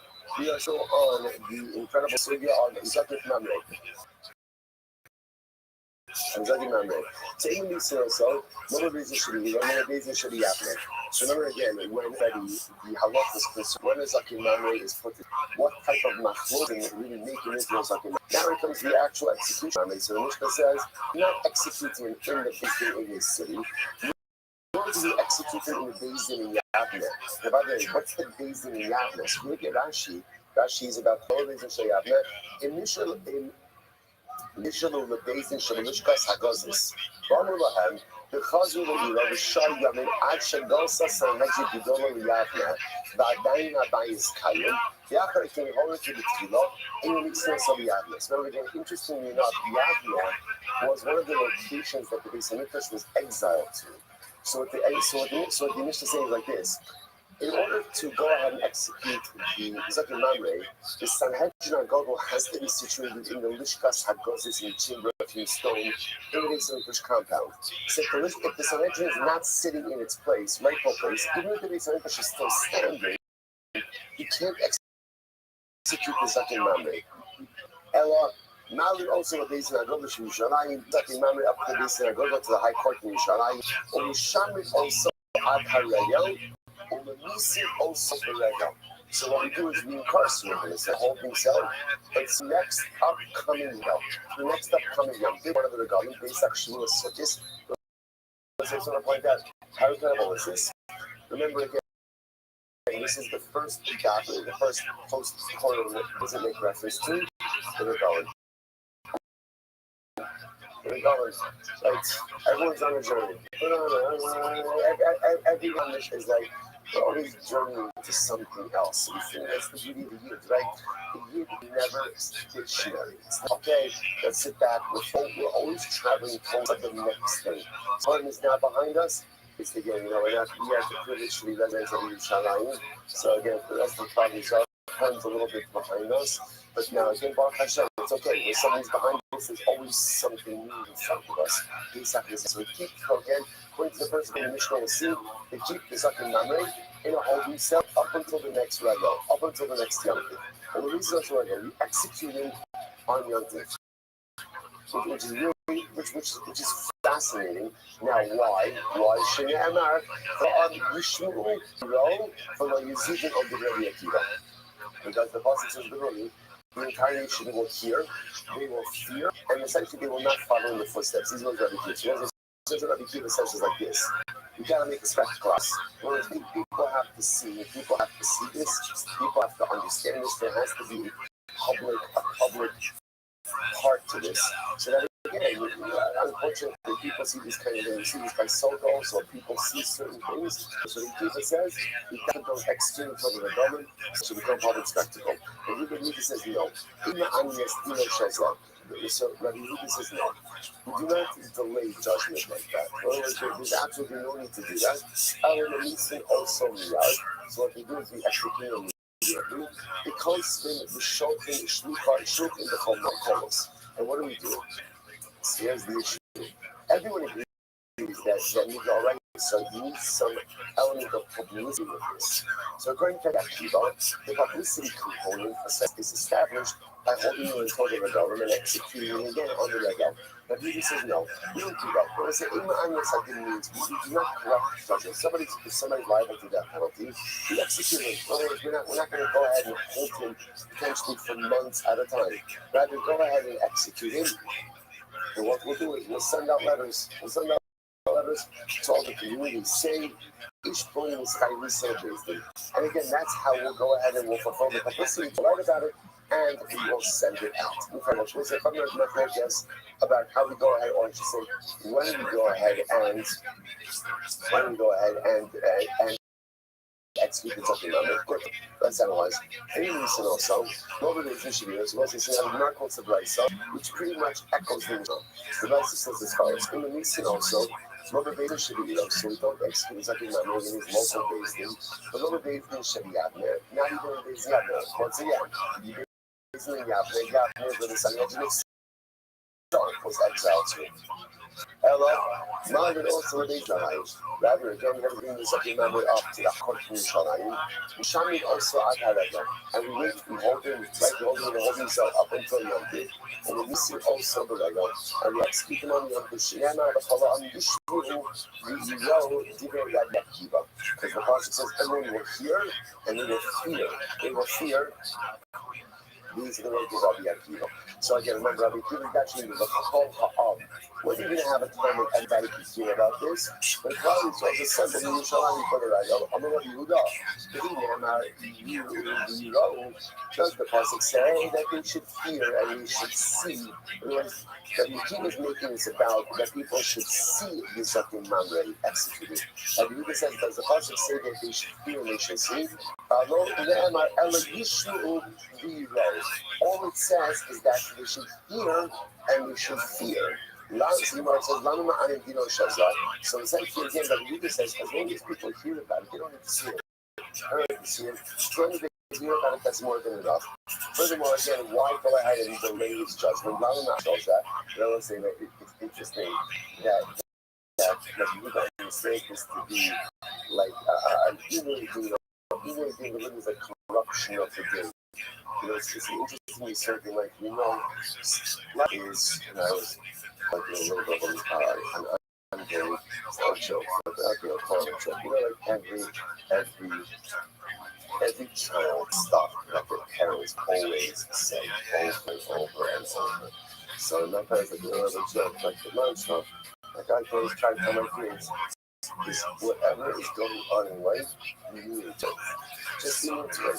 Like you spend so much time getting upset about things that don't go our way, or lamenting things that don't go our way, or trying to pretend like they're not.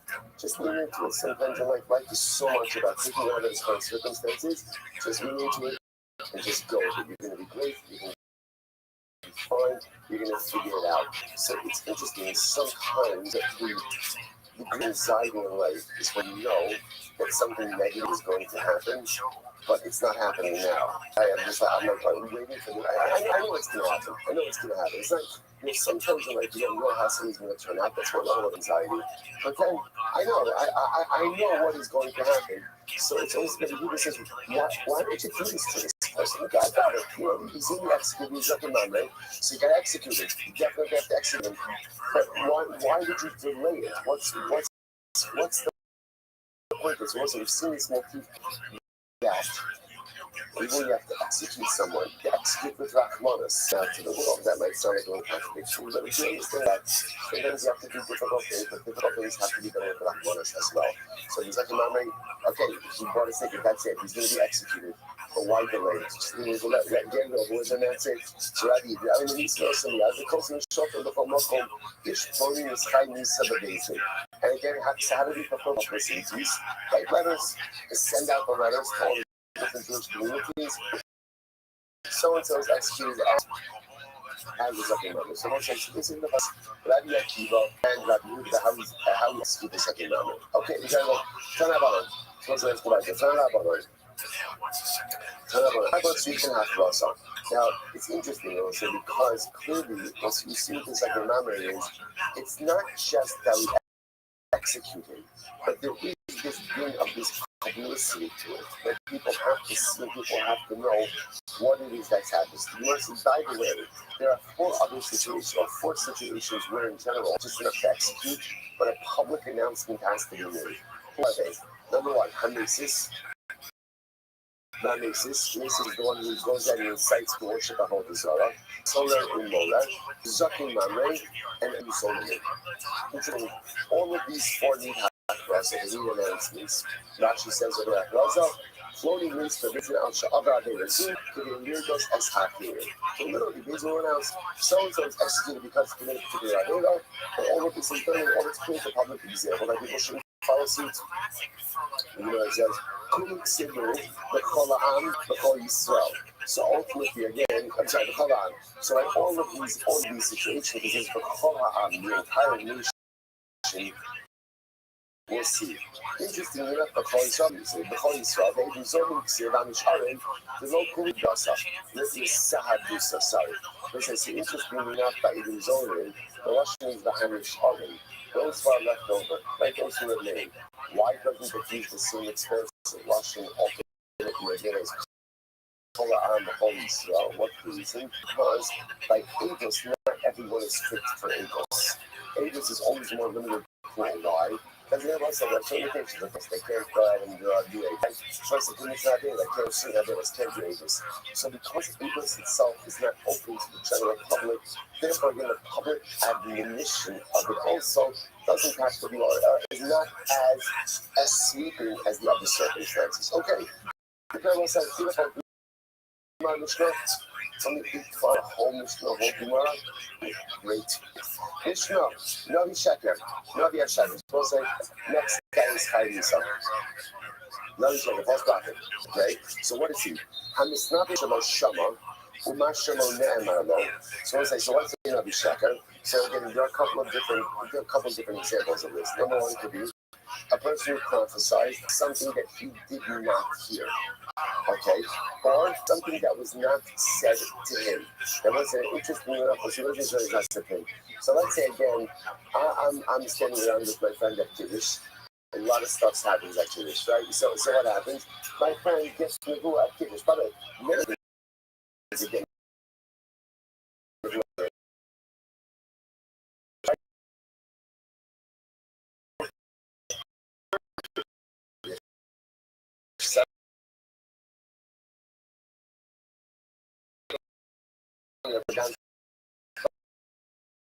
So again, so what happens to Ruben? Ruben gets now it happens to be in the Nevuah. Like case number one is I prophesied something that was probably did not say the law. I heard however that happens. Like I grew up and I say it over. That's not my prophecy to give. That all falls under the category under the Shekel.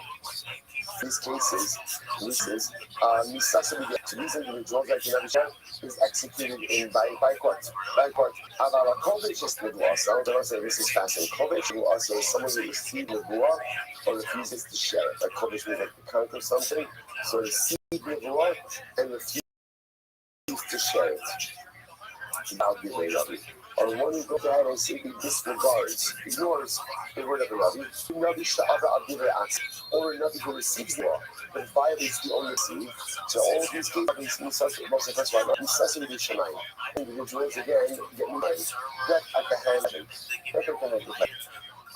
Because Shemayim, I know he at Rosh Israel. And the study of all those stuff. I'm going to get into all these pieces a little bit. And the study of all those stuff. If somebody prophesies in the name of an Avodah Zarah, and what Avodah Zarah, and again, the person says literally again, this is what the Avodah Zarah says.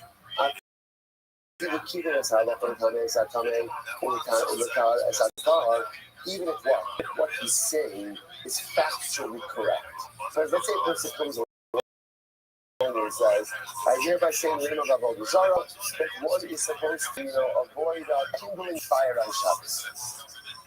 Okay, right? So in other words, he says, even though he's not saying wrong, and what he's saying is actually with what we believe as well, the fact that he's giving it over in the name of an Avodah Zarah, by definition makes him liable. A person commits adultery,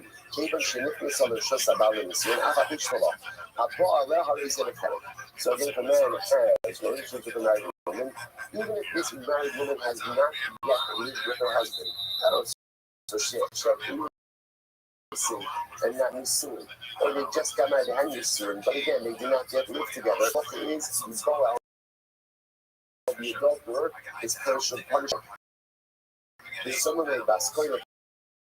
So ultimately, again, I wasn't seen this before. Remember, a Baskoy commits adultery. What's her din? Straight off. But remember, again, that's unique din for her. Apply to her adulterer, nor does it apply to Ibn Solomon, by committing witnesses who then falsely about her. Shekol Amuzin, Makimim Osim, is supposed to be Zon Baskoy Ubal. In general, again, they want to engage with Ibn Solomon is what? They get reciprocal punishment. The exception to this is Ibn Solomon by a Baskoy, because she gets Srefa, but that's Chana. Okay, so let's say what? So there are three more categories of false prophecy. Three of them ultimately again are killed by a court, and three of them recently Shemayim. Okay, so what are they? Hamisnavi Mashalo Shama, Umashalo Ne'emar Lo. So once they say ultimately again, a person goes ahead and prophesies something, or I should say, they espouse a prophecy that was not said. No, it's essentially they're inventing prophecy. Now again, this is prophecy in the name of HaKadosh Baruch Hu, right? So a person just inventing prophecy, or they go ahead and they convey prophecy that was said to someone else but not to them. Or I'm not even sure of all this kochavim, right? Right, it's not even sure of all this kochavim. Or a person goes ahead and prophesizes in the name of our Zara, right? As we said before, even if what they're saying is factually correct, the halacha is all three of these individuals are executed by a human. Culture is living also, and not even a season of war, but does not share it. And the back of the Rabbi, if somebody disregards the words of the Rabbi, the Rabbi Shava al Asma, or Rabbi who disregards his own prophecy, Misasa Nidishamai. Again, their death is at the hands of, say, it's interesting to say here, Misnachalo Shama. I understand why, if somebody emphasizes, this person who says, I received the word from Hashem and the give information that they did not receive, I understand what it is that he is right? It makes sense. You're going to be perhaps, but if I go ahead and I do a prophecy given to someone else and I give it over, I understand that it's not good. Why is it that you do so? Like, we're not making up new information. The information is factual. The information is correct. But now, again, we'll see the possible, we'll see why it is. But we'll see, like, shkatically, what's wrong with it? You know, it's like, the worst idea a person could commit in life is trying to be someone else.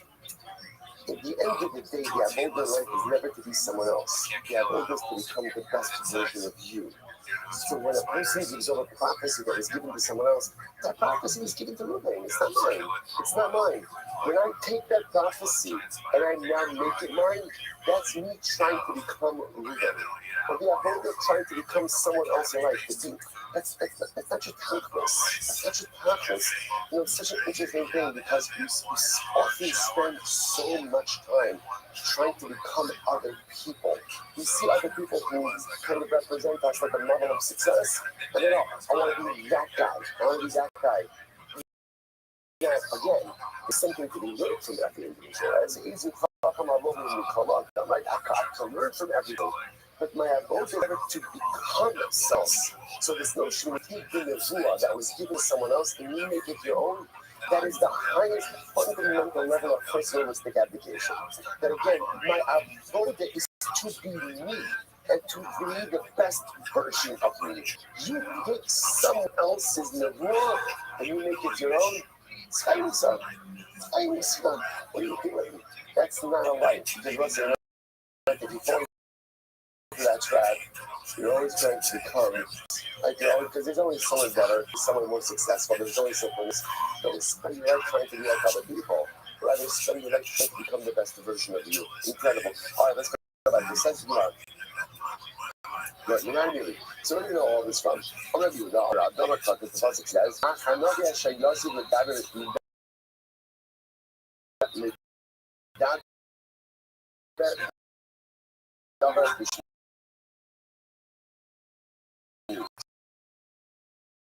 so once I saw ultimately a Rabbi who will intentionally try to say something over my name. That who's that?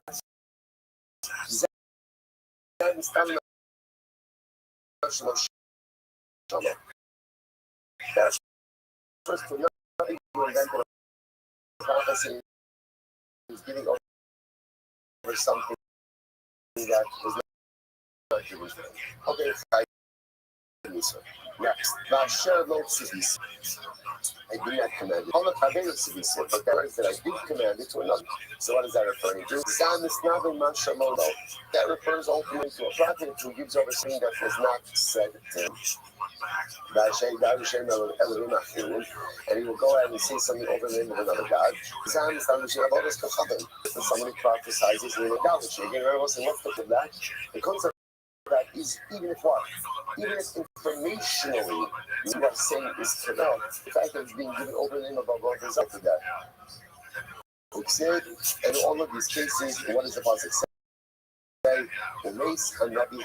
He's probably that. And once again, stam, whenever the Torah says that, it doesn't identify which definitely the default is good. So that's our first three. Next, HaKodesh has never also found the third Navi. The Navi Sha'abra Abdullah Asmon Misasmi Shamayim. Also, what about the next three? This is someone who prophesizes, but again, holds back his prophecy. Doesn't share. The doctor disregards the words of the Navi. Or number three, a Navi who violates his own who should not put to death to nation. Where do we know this from? By each Asher Lo Yisha. So once the Pasuk says will not the Navi will not listen. Every day, they Lo Yashmiya. So we learn that not only Lo Yishma, but what Lo Yashmiya, he will not make it be heard. Which means what? He's holding back his own prophecy. The Kari Day, Lo Yashmiya, the Kari Lo Yishma. El Dibay, Sid, Anoki, Adosh, Imo, Idisham.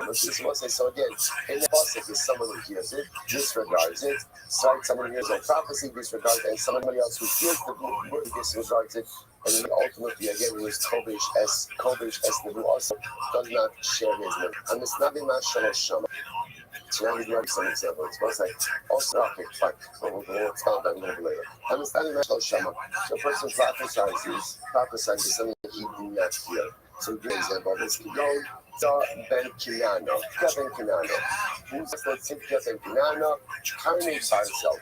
So this is interesting to slow. There was an interlineage. Remember again, there's this program of Malchus Yisrael, and of Malchus Yoshaphat. Yoshaphat is very Achab, unfortunately, was righteously challenged in the alliance in order to so Yoshaphat and Abu, but I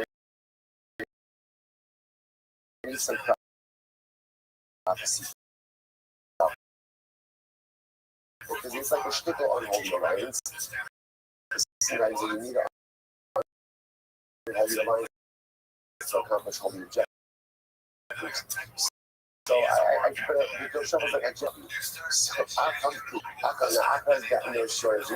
You get enough money using countries abroad, and still yourself is not exactly convinced. So there was other guy, Sidkia Kinano, who did something. So what is Sidkia Kinano? He fashions, he makes iron horns.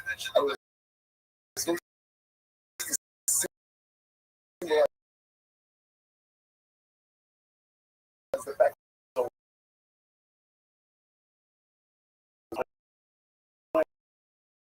around, you're going to be successful.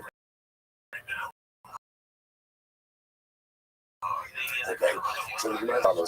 So my habit. So again, so now what's what Sidkia really received prophecy. He really received prophecy. But ultimately, again, we're going to see was the shtickle false prophecy, because again, what ends up happening in this battle is after this battle, all of this hoping was a part of his way to lure up into battle so that after the battle. The Gemara says, "My having what should Sidkia have done?" This is a wild story. So Sidkia was deceived by a spirit. Whose spirit? The spirit of Novos. Let's say that name sounds familiar. Had a beautiful vineyard that Achab very much wanted. So that Achab and Novos wouldn't know. So Achab has a wife by the name of Izello. Izello convinced husband Achab to essentially bring Novos up on force and have him executed. Novos was executed, and ultimately Achab takes the vineyard. So what happened? So the spirit of Novos came back and kind of appeared to Sidkia, making it look like it was HaKadosh Baruch Hu, in order to get out to go out to battle so that Achab was fallen battle. Okay, the Gemara says, that's it. Knew you thought that's Achab, but the Moskilad. So Baruch Hu had a call to the Neshamas, who was willing to go down and for Achab to go into war. So a spirit came before him and said, I will go and entice Achab to go to war. So Yomer, The young people say, or Yudah might say, what is the meaning of which Baruch Hu said to the spirit of Logos? Go, say Mikisasi. We have to leave. So it's like this is actually incredible. The Baruch Hu is the same thing to the Neshamas. Whichever one of the Neshamas will go, but after you go, you come back here. Why not? Because the job of prophecy, the Ribbon Shalom is all honest. All I cannot reside inside the confines of the Ribbon Shalom celestial sphere. My Ruach, what's the Ruach? And the Ruach shall not was Israeli. But again, it was the spirit of Noah Israeli who was there to avenge his death by misleading half of going out of the battle. That was the spirit that appeared to seek Ben Kinano. I haven't laid up. I but so Cynthia should have been a little bit more vigilant. Signaled effort over the community. The ancient Indian was starting the signal effort. So it's interesting enough. You can have many prophets that have the same prophetic message, but each of them different. So it's actually really fascinating. That prophecy, you can have multiple prophets receiving the same, but no two prophets receive, or for that matter, Kodesh Baruch Hu in the same way. You know, there's like Obadja, Zodon, Libachah. Yirmiyah Amar, Tiflatzascha Hesio, Zodon Libachah. So again, just examples of the conveying this general concept. Each of them receiving it and conveying it in a slightly different way. It's actually a very beautiful idea. Because we think about it, what's the wrong? Represents almost like the highest level of relationship with our Kodesh Baruch Hu. So what is the Gemara saying? No two people can have the same relationship. Two people can receive basically the same message, but the way that message is received, and the way that message is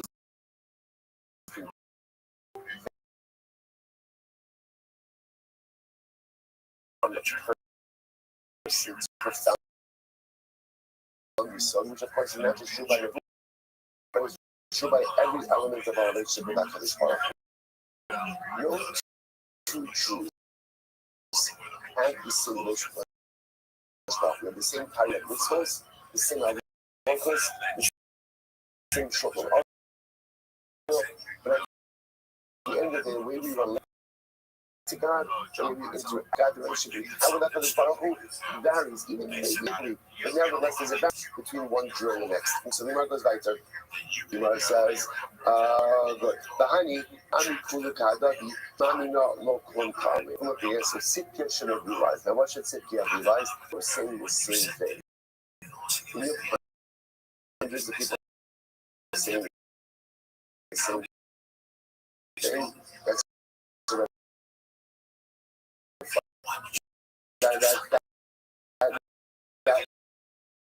that's exactly the same thing. That's a prophetic red flag. It's like you should have realized there's something wrong here. The Gemara says, so what's that mean? Maybe it's simply a no. The prophets can't have the same prophecy. Maybe we just use halacha. The Gemara says, Yoshabat Havahasam, the Karnavu. It's Yoshabat, Ha'ain Po Navi. Yoshabat was there. And Yoshabat knew this. That's why Yoshabat, even after produced hundreds of Nevi'im, Yoshabat said, there's something wrong here. There's something wrong here. Because everyone is saying the same exact thing. So it's like, I try to point out how profound this is. So not only is it an incredible lesson in terms of like our relationship with Kodesh Baruch Hu, interact and relate and have a different relationship with Hashem.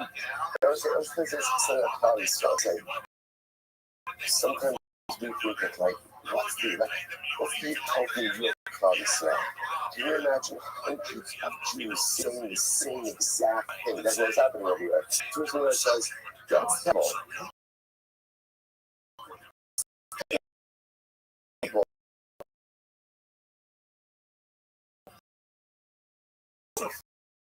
putting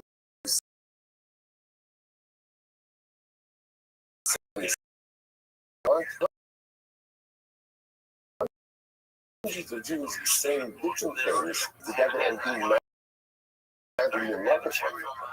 That's actus. That's actus. And you have this very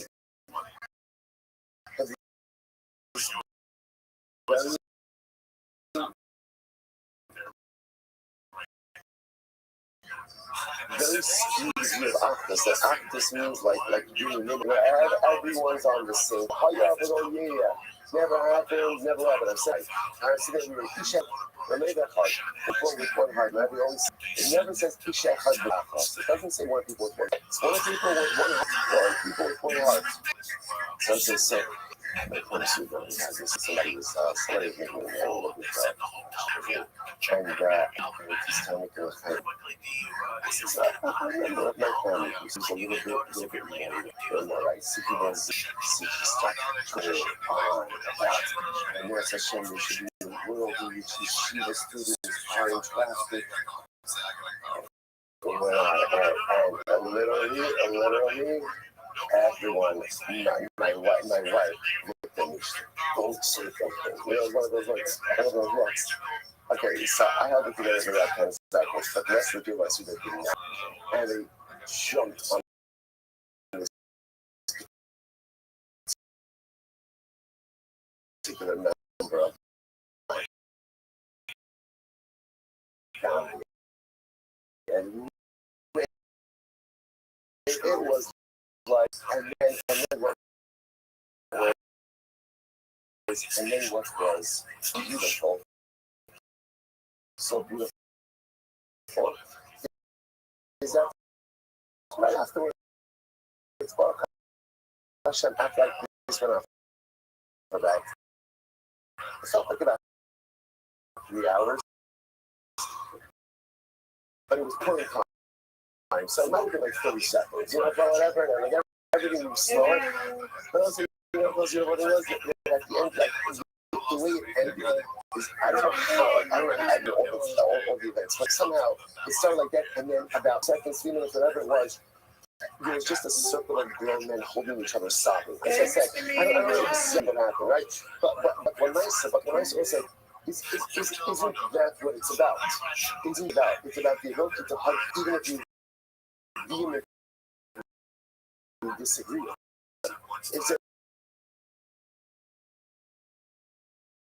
It's about the ability to love people.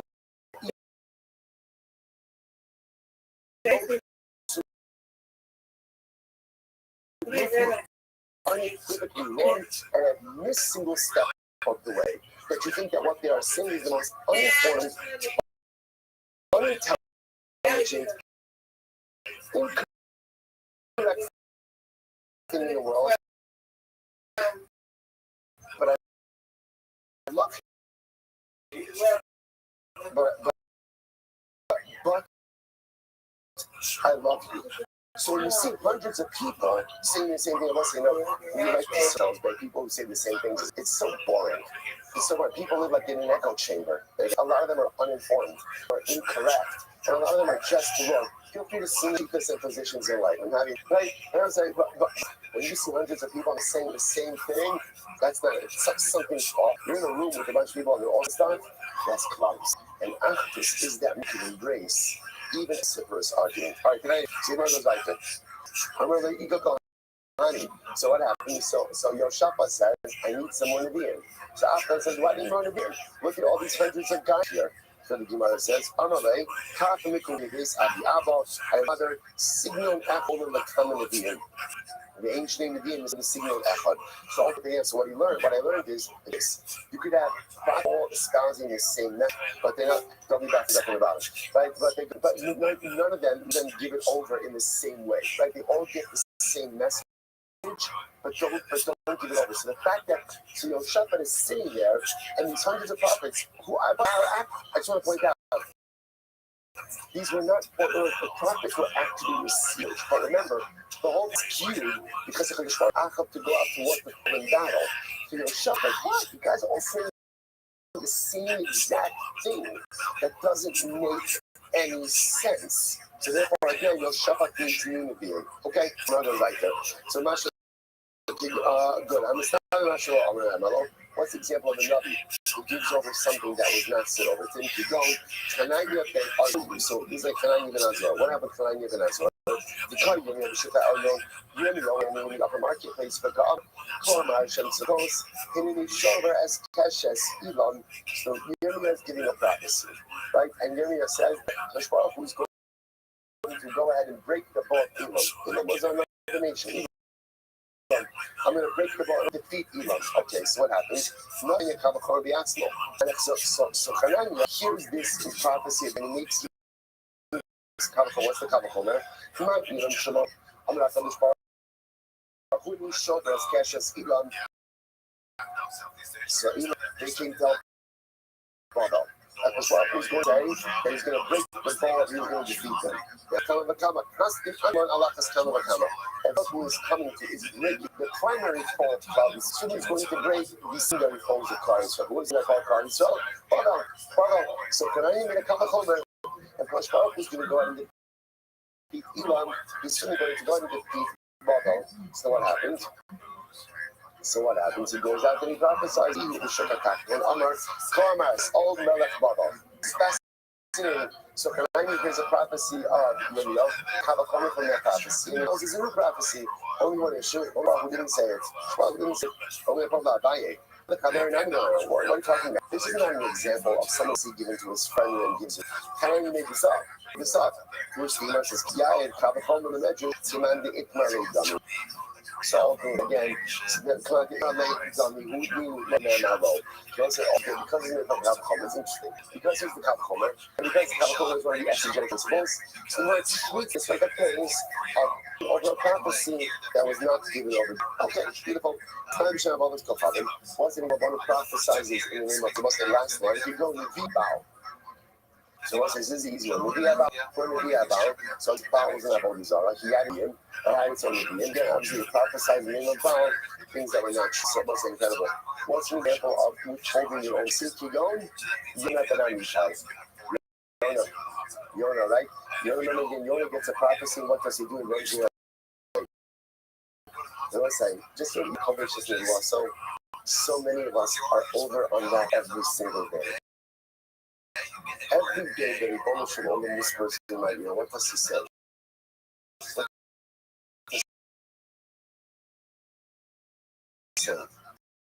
You could be great. You're going to accomplish great things.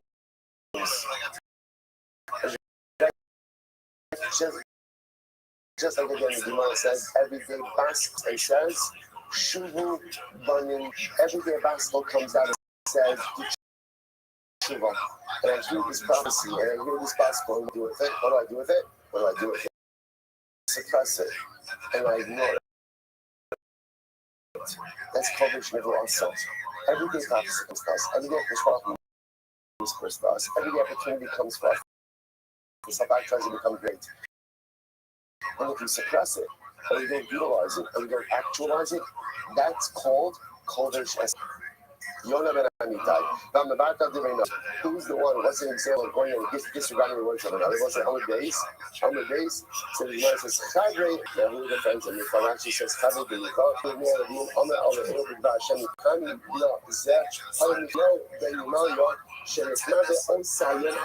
this is also one of the prophets was prophesying that day about Yaakov. They said, the Ish Adonai, Omer Ore Hashem Yikah, this Nabi Mika went over to a guy and said, hit me. So this is part of the prophecy. He's trying to ultimately, again, that Klal Yisrael was going to be successful ultimately over Arab, that Achim was going to fall in. So the man refused to hear Michael. And what happens? The Nabi Shamata, the Nabi Shafan. Yana Shamata is listened by a lion. so if Rabbi tells you, right, and if not, because again, this cannot be consumed by a lion. Obviously, more of that story, but at a different time. The Rabbi Sha'abar al-Dibre Atzmo, what's an example of Rabbi who violated his own words. Not violated words, he gave Ido and Rabbi. He didn't have Ido, Rabbi with Ido. They said, Gave Siva Osi, he gave Siva Osi. Listen to this. So Ido, who was ultimately again, was commanded to go out. As Rabbi Ben Nevat was the first king over the split Malchus. Remember, Rabbi Ben Nevat, interestingly enough, Rabbi Ben Nevat started out as a good man. He was appointed by the powerful. He started out as a good man. What ends up happening? Power has led correcting good. Rabbi Ben Nevat understood that if he was going to take his leadership over Malchus, he had to prevent Jews from going to this. And again, even once the monarchy split, the great unifier is going to be this English. Everybody had to be over Rebbe. If that's the case, your Rabbi said people are going to be subservient and not to me because he has the base English. So what did he do again? What did he do?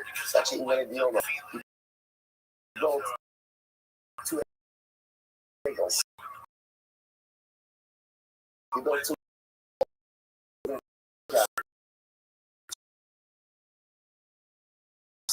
Yeah, in the beginning, all these are. Just I'm saving you a trip, you don't have to all the way to the base. And just to serve Hashem, serve here. Ultimately, again, so Ego confronts him when he's bringing his kavanas by the sneeze and out his arm. Like the accusatory way. The prophet commanded Ego, when you go, so go do your prophecy, stop. Don't eat, don't do anything, nothing. Laser focused on mission. Okay, so doesn't stop to eat. Was on the way back. So ultimately, again, what happens on the way back? Ego's passing. Okay, mission accomplished. Decides to meet to eat. Ego says, "I'm sorry." The guy says, "You're not going to leave. You're a prophet. I'm a prophet. Hey, come in. We can eat together." Ego goes ahead and makes a mistake. Goes into this guy's house and eats. By what happens when Ego, after his meal, is consumed by a lion? He was devoured by a lion. Ultimately, again, for violating his own word. It's also the story is such a profound metaphor. Most of it tells Ego. If to accomplish something, then what do you have to do? Get refocused. Get refocused. If you do our colleagues back to Shama's Jesus. He says, what's Jesus? He says, why do you need Jesus? Jesus is necessary. You don't always appreciate this because more often than not, the reason you'll accomplish in life is why? I'll tell you why. Because we get distracted. Right? I'm on task. I say get distracted. It's happening all the time. You just get distracted. And suddenly I'm up to the whole use of this resource. When you start something, get it done. Just get it done. Distracted because when you get distracted, usually when you're going to go and accomplish. So it's really incredible. So what the Rabbi is saying over here, the story is, it's an actual story, metaphorical, it's a natural story. But the metaphor is so bad. As far as you have a mission, go to eat. Don't get distracted. Don't do anything. Just stay free. Ego gets distracted. And what happens when you get distracted? You get consumed by lion. And metaphorically, what that means is, once you get distracted, that's it. You lose your mind. By the way, you know this. Get distracted. Even if you're back on task, what happens? It's not the same. You never said, for example, even by learning. Right? By learning, there's the cephus. But you go to a cephus for a certain amount of time, right? Even 5 minutes of learning the resource is better than 25 minutes of distracted learning. That's just in our own lives. Because what happens, right? I'm learning and then I'm here. I'm learning and then I'm here. I'm learning and then I'm here. It's very nice. And at the end of the day, what did you get? 5 minutes here, 5 minutes here, 5 minutes there. Sometimes that's not Avodas Hashem. It's not Avodas Hashem. The first one of us is be in it. Be in it. Even 5 minutes, be in it. Because the moment you get distracted is the moment you get consumed by a lion. Such an incredible story. So listen to this. Person goes ahead and withholds his party, he gets Malchus. Because this is a Talmudic expression, which literally means one who eats dates out of the basket should get Malchus. Now, what's wrong with eating it? The answer is nothing. So it's an expression that's not very out there. Right? But in other words, it's an expression that's used like, what did he do wrong? In other words, Rabbi saying here, he's not asking over here about what a person did wrong if they withhold. What he might really asking is, how is anyone going to know? He would fulfill his prophecy. Oh, okay. How exactly will I know that he would help his prophecy? You must say, Man Masruke, you must well. I'm Rabbi Nevi. Sorry, I'm Rabbi Nevi. So I'm Rabbi that said, Kilo Yasa Shemot Rabbi King Gala Sagal. Who's going to know his fellow prophecy? This is what we said before. And this is interesting that the prophecy works is it's often given from more than one person. Again, each person gets it differently, and each person can do it differently, but it's given more than one. So because if you have another who withheld prophecy, apparently other people know about it, particularly another did not share. If you're not Hajj, so that's interesting. Well, maybe a protocol retracted, or maybe if one of changed his mind, he changed his mind. He said, the 100 days is do you have a multi with two. Sometimes changes the rules. He would have do that, then what? He would inform the people of Medina as well. I, the heart Yonah, Hajj day below you. So Yonah, after the storm changed his mind, and he did tell Yonah. He didn't like Yonah, remember again, Yonah finds out that everybody else is what he's not training day. Because what if we did not go ahead and give him any advance warning? He just gave us his notes. Yonah made Kara, Ninda Asami. So it's very important. The Rothschild Yonah said, the old Akbar Yom, the Ninda Yakamas. Now, what is Yakamas? What is the turned over? This meant in 40 days from now, something could dramatically change in the change could be, they could all become ridiculous Baruch but the change could be the same going to be destroyed. So in Yonah's words itself was the actual possibility for two circumstances. Again, it was an open nevuah. Again, I'm not saying it's incredible. And by the way, I get it down. Part of the reason, ultimately, why do we read Satan and Yom Kippur is the nice story, metaphor that our life is like this possibility. As I was saying, all I brought in 1 billion in their pockets. What does it mean? What does it mean? It means what you make of it. It means what you make of it. As much as what we know is what we're going to do, how we're going to do it from us. Lives are respected and you should only venture type of months. In another 40 days, is it good or is it bad? It's up to you. What your life is going to be, you're going to be the person who you become, it's up to you. On the last so let's say, so ultimately, one ignores the words of another. So let's say, so here's what's interesting. But the Rabbi says, and I don't know, right? So someone says, say the name of God, right? Oh, right? So how do I know that he's a Rabbi? And I have to answer, that happens to him. You know, everybody else gives a sign. This sign, I have to say, once again, you got to prove like your Navi credentials, right? So in other words, you can't just roll with it. You got to prove it in some way. So he goes, Micha, the Lord Yos Milosh, I but Micha didn't know this. He didn't give a sign. And if people are understood that here, for now, 2 years, when they're eating his mitzvah, Heka the Moshe, no, it's different. That's what I say. A Navi doesn't have to give an oath every time he says a Nebuah. Rather, I will say why. Once you have a Navi who's Mukhsak, what does Mukhsak mean? They know he's a Navi. They know he's a Navi. Okay, so once we know he's a Navi, obviously I'm going to listen to his words. We'll say, get ready for this. You don't take off because if you don't say this, Avram Bahara Moria, Hecha Shama Yitzchak. Again, why did Yitzchak listen to his right? So again, when Avram Avinu said, I'm going to shock you. Yitzchak should have said, Yitzchak have said, that's what he should have said. That's what he should have said. So why does Yitzchak listen to his father? Because he knew his father was a prophet. Right? So he says, and Yitzchak never says, hey, maybe that's a little bit, maybe you want to go over the conversation with God, right? I've seen this room something, a nuance, maybe he's speaking in a foreign terms, but if you notice something, there's no give and take, right? Dialogue. Avram says, and Yitzchak listens, right? Because Avram was Yitzchak. Avram was a Navi, Yitzchak as a Navi. Furthermore, again, other examples of this. Elio Ba'arakarno, his son Kelly, the Abdi Shchotz. What's that? Elio, right down. Between Elio and the Nevi Abba. Remember the story? Right? They built, everybody builds an altar. Elio builds an altar. The Nevi Abba builds an altar. And there's a theological showdown. Whoever brings fire in heaven first is the true God. Is the true God.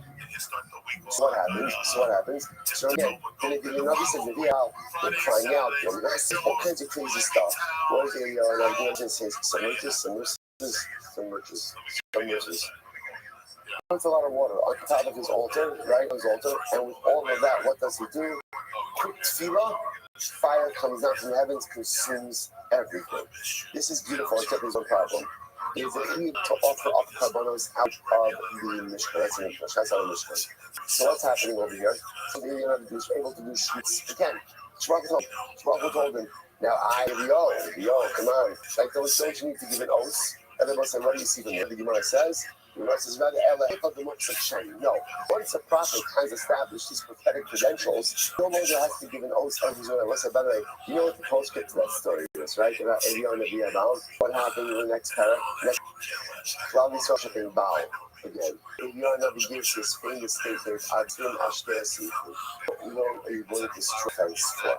But also gives rise to a very important episode, which is miracles don't work. Miracles don't create a meaning. Miracles don't create a meaning. They don't. This passes by also. Parisha was saying about her Sinai. They were to do that. Miracles don't work. I was like, how many? You think how many missiles were fired from Iran, and not one? So you think again, possible to undergo massive shuvah. Every miracles don't work. Miracles like fireworks. Like what happens when you go to watch fireworks? What happens? Ooh, you ever hear someone who comes back from 4th of July 5 says, you know what? How's life altering? How's life altering? You know? I am just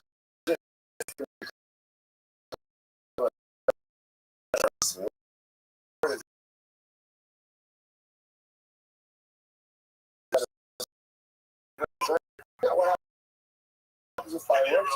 You watch it, it's entertaining, and you got so many missiles from Iran, it's happened. What happened? People just go, let's say, change doesn't come from miracles. Change comes from hard work. Change comes from effort. Change comes ultimately again from putting in the effort, getting in the out. Miracles are beautiful, and they can create momentary bursts of inspiration, but they do not affect cathartic comprehensive change. That only comes from the inglorious work in and the out. Incredible. All right, let's go back there. Somebody's impressed. We should push the second into the movie, but all right, it's fine. This is I was going to tell you, this week, just ridiculous. You want us to watch this? But now that we made Avinu, that Avram did not need to give a sign to Yitzchak. Why not? Because he was Moksa. So he goes like the Akid, Avram. After what? It says these things, and then Hashem tells him this is the Akedah. So afterwards, I'm going to be opening from Yosef ben Zimra, after the words of the Satan, what did the Satan say? They said, Yigdal Hayelet Vayidamal. The Pasuk said, Yitzchak, after the birth of Yitzchak, the boy got up and he grew up and he was weaned. And he was used to make like a big suit for weaning. The Satan said to Hashem,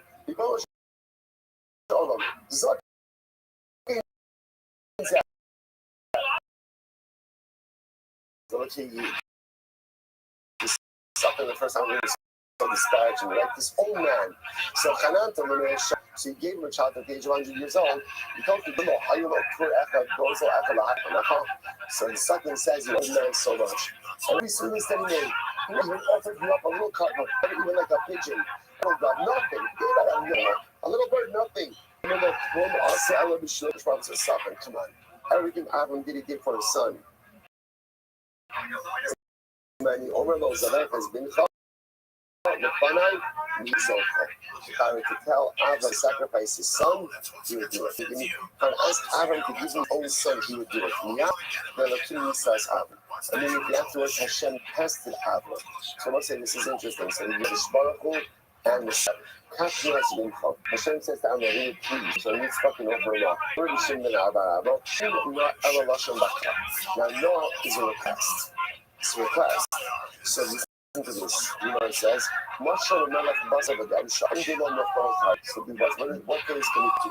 This can be directed to a human king who was the first of the intermediate wide lines. This king, he had like the guy, like the one warrior who was like really responsible for all of these victories. The king faced the most intense battle of his monarchy. Amalov, he says to his most valiant soldier, please, Amod Ishamasu, stand, be victorious in this battle. Because if you fail in this battle, this most important battle, what will it do?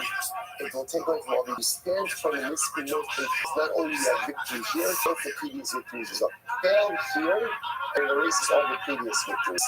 Be successful now, and it cements everything which came before. I thought that was one of the Abraham. So to actually said the Abraham, one of the serious, and given many tests over the years. Vata the Kuman, you be successful in them. Accept no leading sellers, and now I'm asking you to please be successful in this battle as well. Show you that people say that there is no merit to the previous tests. So let's say, so this is fascinating. What first of all, there's a tremendous human nature. Human is all about what have you done lately.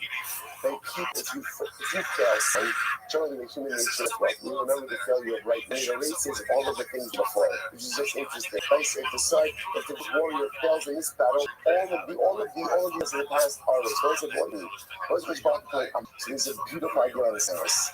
Besides something that quote he says, amazing. He says, "I be as such, and it's not something of you. Mispash ish Yisrael, miskaba al." What he did is another power in the DNA of Klal Yisrael. He was our father, and every task that he succeeded, every sin that he overcame, he endowed us with a certain strength. What did Akidas Yitzchak represent?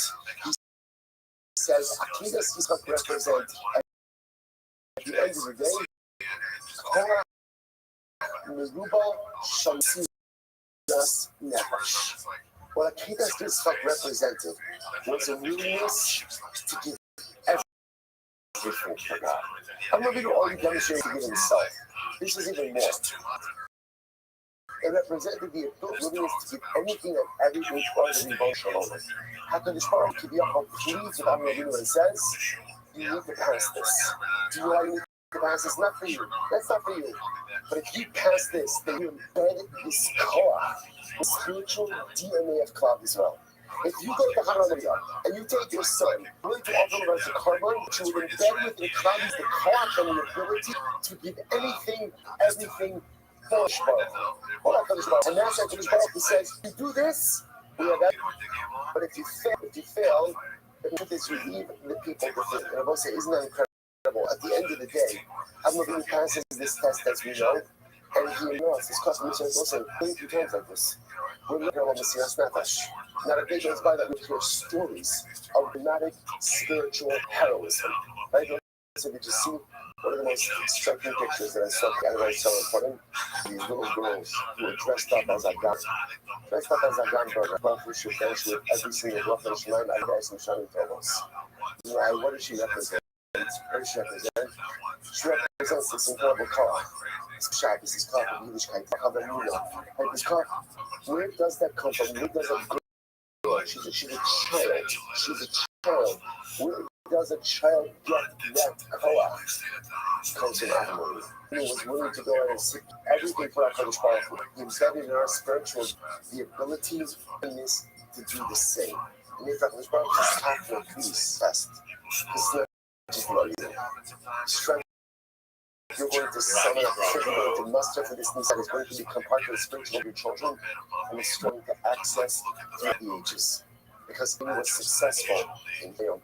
He gave us the key successful in our tremendous. All right, again, coming much again. I want to say a lot of these Gemaras this week, a lot of that this week. I'm sorry? Because now it's somewhere in the yard. 7 p.m., 8 p.m., whatever. Flight leaves next day like 10 or 11. All right, good morning. Good morning. Let us begin a good tavach. Baruch Hashem. To begin the week, journey up to Pesach from Eretz Hashem. Abba Aleinu Latova with a new daf from Eretz Hashem. Beautiful daf. Really, actually, I want to hear your coming attractions this week. Ridiculous. It's too good. So good. It should be elite. That's how good this is. Baruch Hashem. I was going to say, so begin by thanking all of our sponsors for this morning's today. Our annual Talmud Torah sponsor for Tin Pei Hey, the Tilson Mishpacha Beretz Yisrael, for dedicating all the Shemashos as a zuchos for Besoros Tovos for Am Yisrael. Terry and Steve Zinn, in loving memory of Terry's father, Dr. Harry Khan, Zvi Hirsch Ben Yosef Hakos, and the Ziv Levin Berman families of memory of Miss William Ziv, Zev Shmuel Zechron Livracha. We hope that Talmud Torah, all of the Neshama Aliyah, the families in the Tamo, all of those who need a refuah Shabbat to the Kol Chol Yisrael. The Meretz Hashem bring home all of our hostages and allow our holy soldiers to be successful. B'chol Maaseh Yedeihem. Let's do that. Let us begin. Today's daf is Pei Tes 89. We are picking up at the Mishnah on Pei. The Mishnah says as follows. Hopefully you did your homework. The rector assigned some work last night at the end of Shir. Hashem. If I don't start on the right daf on Sunday, there's absolutely no chance. And plus, if you look ahead, we have some incredible Agadata ahead of us this week, but some very long daf ahead of us as well. So, got to give myself a fighting chance. Says the Mishnah on Pei Tes 89. Remember again, we are still on the incredible sugya of Zakim Mamre. Same Amisim also. So remember again, when we've learned already the halachas concerning when a Zakim Mamre is put to death, what type of machloks really make him into a Zakim Mamre. Now when it comes to the actual execution of the Zakim Mamre, so the Mishnah says, we do not execute him in the Beis Din in his city, nor do we execute him in the Beis Din in Yavne. Now, by the way, Beis Din in Yavne, so if you look at Rashi is about 3 lines down from the Beis Din Yavne. In Nishalu the Beis Din Shamalishkas Hagozis. V'amru lahem v'chazru le'iro v'shay yamin ad shegalsa sanhedrin gidolo liyavne v'ad bayis kayum v'yachar ehorek v'tchilo in Nishalu Yavne. So interestingly enough, Yavne was one of the locations that the Beis Hamikdash was exiled to. So what the Mishnah is saying is like this: in order to go ahead and execute the Zakim Mamre, the Sanhedrin HaGadol has to be situated in the Lishkas HaGozis, in the chamber of hewn stone, in the Beis Hamikdash compound. So if the Sanhedrin is not sitting in its place, rightful place, even if the Beis Hamikdash is still standing, you can't execute the Zakim Mamre. Ella, Malid also the Beis Yerushalayim. We take the Zakim Mamre up to the Beis HaGadol, to the High Court in Yerushalayim. Umishamin also ad haregel, umemisin also beregel. So what we do is incarcerated, essentially. Put him in a holding cell until the next coming regal, the coming Yom Tiv, one of the regalim, Pesach, Shavuos, Sukkot. Let's say, trying to point out how incredible this is. Remember again, this is the first daf, really the first post-Purim daf, and what does it make reference to? The regalim. The regalim, right? Everyone's on a journey. Everyone non-mish is like, we're always journeying to something else. That's the beauty of the Yid, right? The Yid is never stationary. It's never like, okay, let's sit back, reflect, that's it. We're always traveling towards the next thing. So Purim is now behind us. Again, we're not yet privileged to be residents of Yerushalayim. So the rest of Shavuot, Purim's a little bit behind us. But now again, Baruch Hashem, it's okay. When something's behind us, there's always something new right in front of us. Pesach is ahead. So again, according to the first page in the Mishnah, we'll see we keep the Zakim Mamre in a holding cell up until the next regal, up until the next Yom Tiv. And when we say regal, we execute him on Yom Tiv, which is fascinating. Now, why? Why Shne'emar v'chol ha'am yishma'u v'yirau v'lo yizidun al divrei Rabbi Akiva? Because the pasuk says literally, the entire nation will hear, they will fear, and essentially they will not follow in the footsteps. These words Rabbi Akiva. So what essentially Rabbi Akiva says is like this: you gotta make spectaculars. In other words, people have to see this. People have to understand this. There has to be a public part to this. So that again, unfortunately, people see this kind of thing. You see this by Solka also. People see certain things. It has a Rothschild. So the Kiva says, the doctor don't execute until the Regalim, so it should become a public spectacle. The Rabbi says no. So Rabbi Yehuda says no. We do not delay judgment. In other words, there's absolutely no need to do that. Also miyad. So what we do is we execute the kostin shulchin shluchin b'chol. And what do we do? So here's the issue. Everyone agrees that Migdal Raisa needs some element of publicity in this.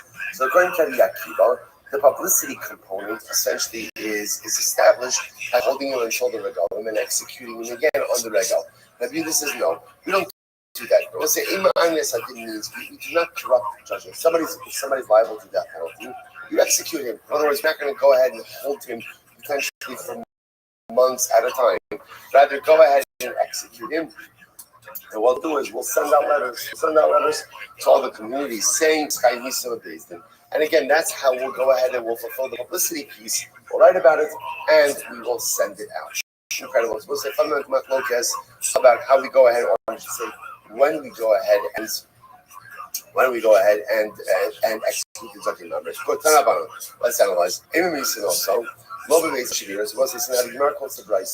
which pretty much echoes the Mishnah. The Brisa says as follows: in the Nisan also, Loba Bezdin should be Eero, so we don't execute the Zakim number in his local Bezdin. But Loba Bezdin should be Yavne, not even in the Bezdin Yavne. Once again, you Bezdin in Yavne. Yavne is where the Sanhedrin itself was exiled to.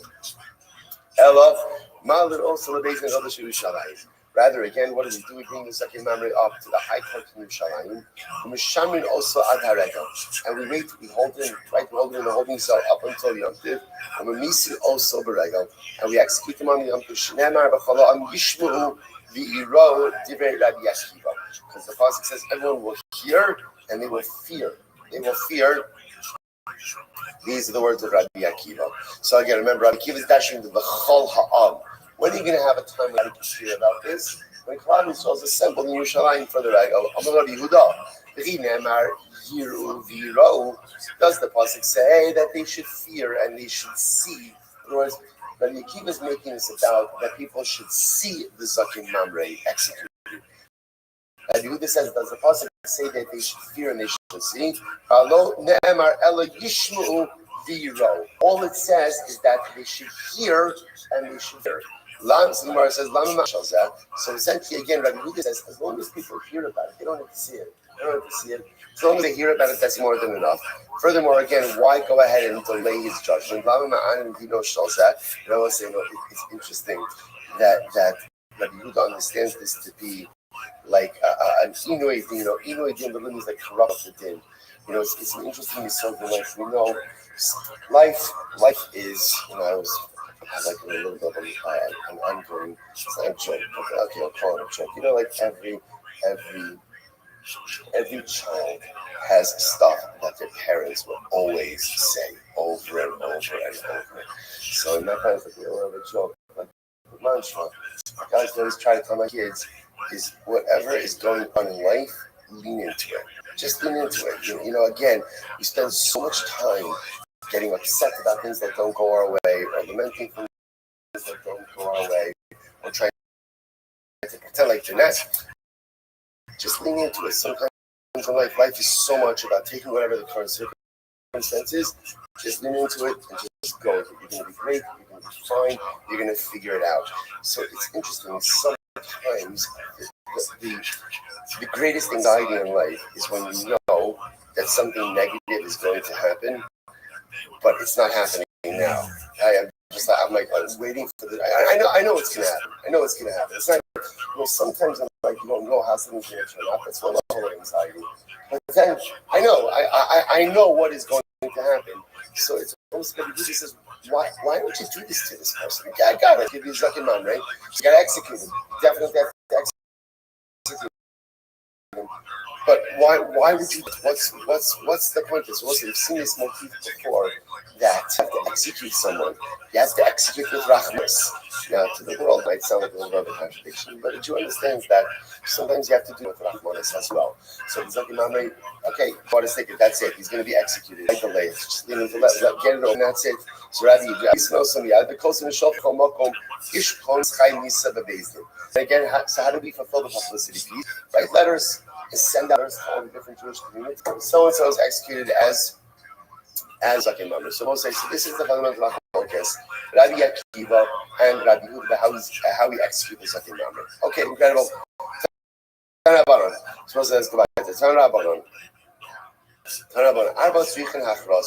Now, it's interesting when I say because clearly what you see with the second mamre is it's not just that we execute it, but there is this thing of this publicity to it. That people have to see, people have to know what it is that's happening. By the way, there are four situations where but a public announcement has to be made. Who are they? Number one, Hamesis. Ramesis. Mesis is the one who goes out and incites others to worship Avodah Zarah. Ben Sorer Umora, Zaken Mamre, and Edom Solomon. Interesting. All of these four need hafraza. They need announcements. Rashi says over hafraza, Kloni Mes Bebezin Al Sha'avra Berazu, Kede Lirdos Es Hachir. So literally, Bez will announce so and so is executed because of a particular avera, and all of this is done in order to create a public example that people shouldn't follow suit. The Gemara says, "Kuluk simu b'chola'am Israel." So ultimately, again, I'm sorry, b'chola'am. So like all of these situations, this is b'chola'am. The entire nation will see. In b'chol Yisrael, b'edim zomin, b'chol Yisrael, b'edim zomin ksiv anisharim, v'lo kuli ama chazul esudasa, l'sahadusa. Sorry. This is interesting enough by edim zomin. The lesson is v'hanisharim. Those who are left, right? Those who remain. Why doesn't it use the same expensive lashon ultimately again? What's the reason? The reason is because by Eidos, not everyone is fit for Eidos. Eidos is always more limited pool. Why? Because the Gemara said there are some limitations. A person gambles, they can't go ahead and do Eidos, right? A person commits an Avera, or certain Averas can't do Eidos. So because Eidos itself is not open to the general public, therefore again the public admonition of it also doesn't have to be or is not as sweeping as the other circumstances. Okay, that was like beautiful Gemara Mishnah. It's only 8:12 on a Sunday. We've already done a Mishnah, whole Gemara. Great. Mishnah, Navi Ashak. It's almost like next guy is Chaim Misam. Navi Ashak, a false prophet. Okay, so what is he? Hamisnavi Mashalo Shama, Umashalo Ne'emar Lo. So we'll say, so what's the Navi Sheker? So again, there are a couple of different examples of this. Number one could be a person who prophesied something that he did not hear, okay, or something that was not said to him. That was interesting enough. We'll see what does he say. So let's say again, I'm standing around with my friend at Kiddush. A lot of stuff happens at Kiddush, right? So what happens?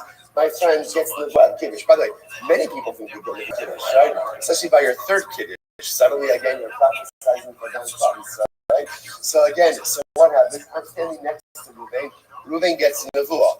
Now, it happens to be, it's a legit case number one. Case number one is, I prophesied something that Rosh Baruch did not say. Case number two, Tzibon gave my friend nevuah.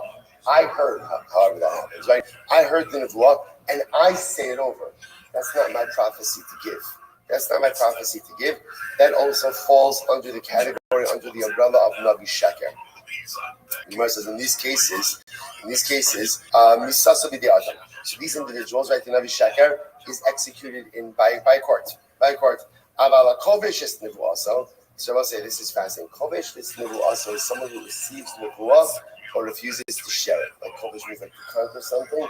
So receive nevuah and refuse to share it. Or one who goes ahead and simply ignores the word of a Navi, or a Navi who receives Navi but violates the only word that he received. So all of these cases, first one line, all these individuals again get death at the hands of heaven. Incredible. Shneimar, Anochi Edrosh Mi'imo. I'm starting to share all those kochavim. Again, we're going to get into these keys just a little bit. I'm starting to share all those kochavim. If somebody prophesies, he's not going to have all this Zorah. And I have Zomer Kaf, I'm going to have all this kochavim. And again, the person says literally again, this is what the Avodos Kochavim says. Afilu kivin es halachot hamei es atar, even if what he's saying is factually correct. Because let's say a person comes along, I hereby say in the name of Avodah that one is supposed to avoid kindling a fire on Shabbos. Okay? Right? So in other words, Krishna says, even though he's not saying anything wrong, he's saying he's actually in alignment with what we believe as well. The fact that he's giving it over in the name of an avodah zarah by definition makes him liable. A person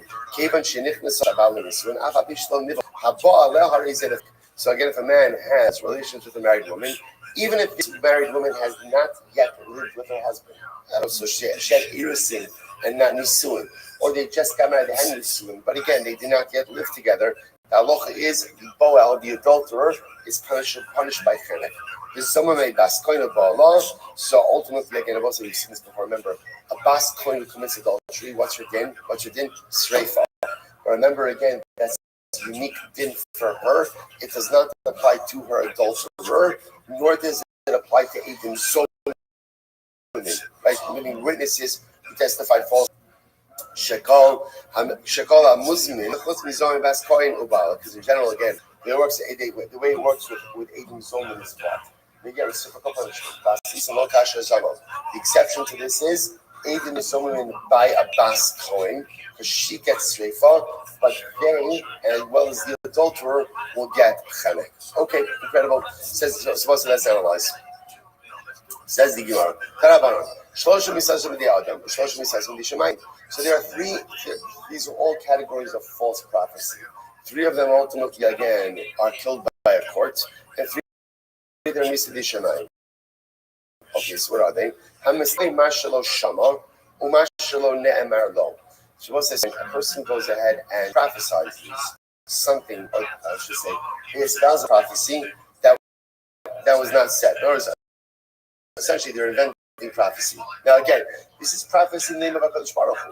So a person just inventing prophecy, or they go ahead and they convey prophecy that was said to someone else but not to them. Or or a person goes ahead and prophesizes in the name of Avodah. As we said before, even if we're actually correct, the halacha is Misasam Bidei Adam. All three of these individuals are executed by a human court. HaKovish has Nevuah, a Nabi who receives the Nevuah but does not share it. HaMevatel Divrei Nabi, or somebody disregards the words of the Nabi. The Navi Sha'avra Divrei Atzmo, or a Nabi who disregards his own prophecy. Misasa Bidei Shamayim. Ultimately, again, death is at the hands of heaven. You know what I say? It's interesting to note this idea. Misnava Mashalo Shama. I understand why if somebody prophesizes, a person who says, I received the Nevuah from Hashem and they give over information that they do not receive, I understand what is a Chi of Misa. Right? It makes sense. It makes sense in prophecy. And I will say, if I go ahead and I get a prophecy given to someone else and I give it over, I understand that it's not good. Why is it a Chi of Misa? Like, what? I'm not making up new information. The information is factual. The information is correct. But now, again, we'll see the puzzle. We'll see why it is. We'll see like, shkafically, what's wrong with it? You know, saying the worst avera a person could commit in life is trying to be someone else. At the end of the day, the avodah in life is never to be someone else. The avodah is to become the best version of you. So when a person gives over prophecy that was given to someone else, that prophecy was given to nothing. It's not mine. It's not mine. When a prophecy and I now make it mine, that's me trying to become living. But the avodah of trying to become someone else, that's not your tachlis. That's not your tachlis. You know, it's such an interesting thing because we often spend so much time trying to become other people.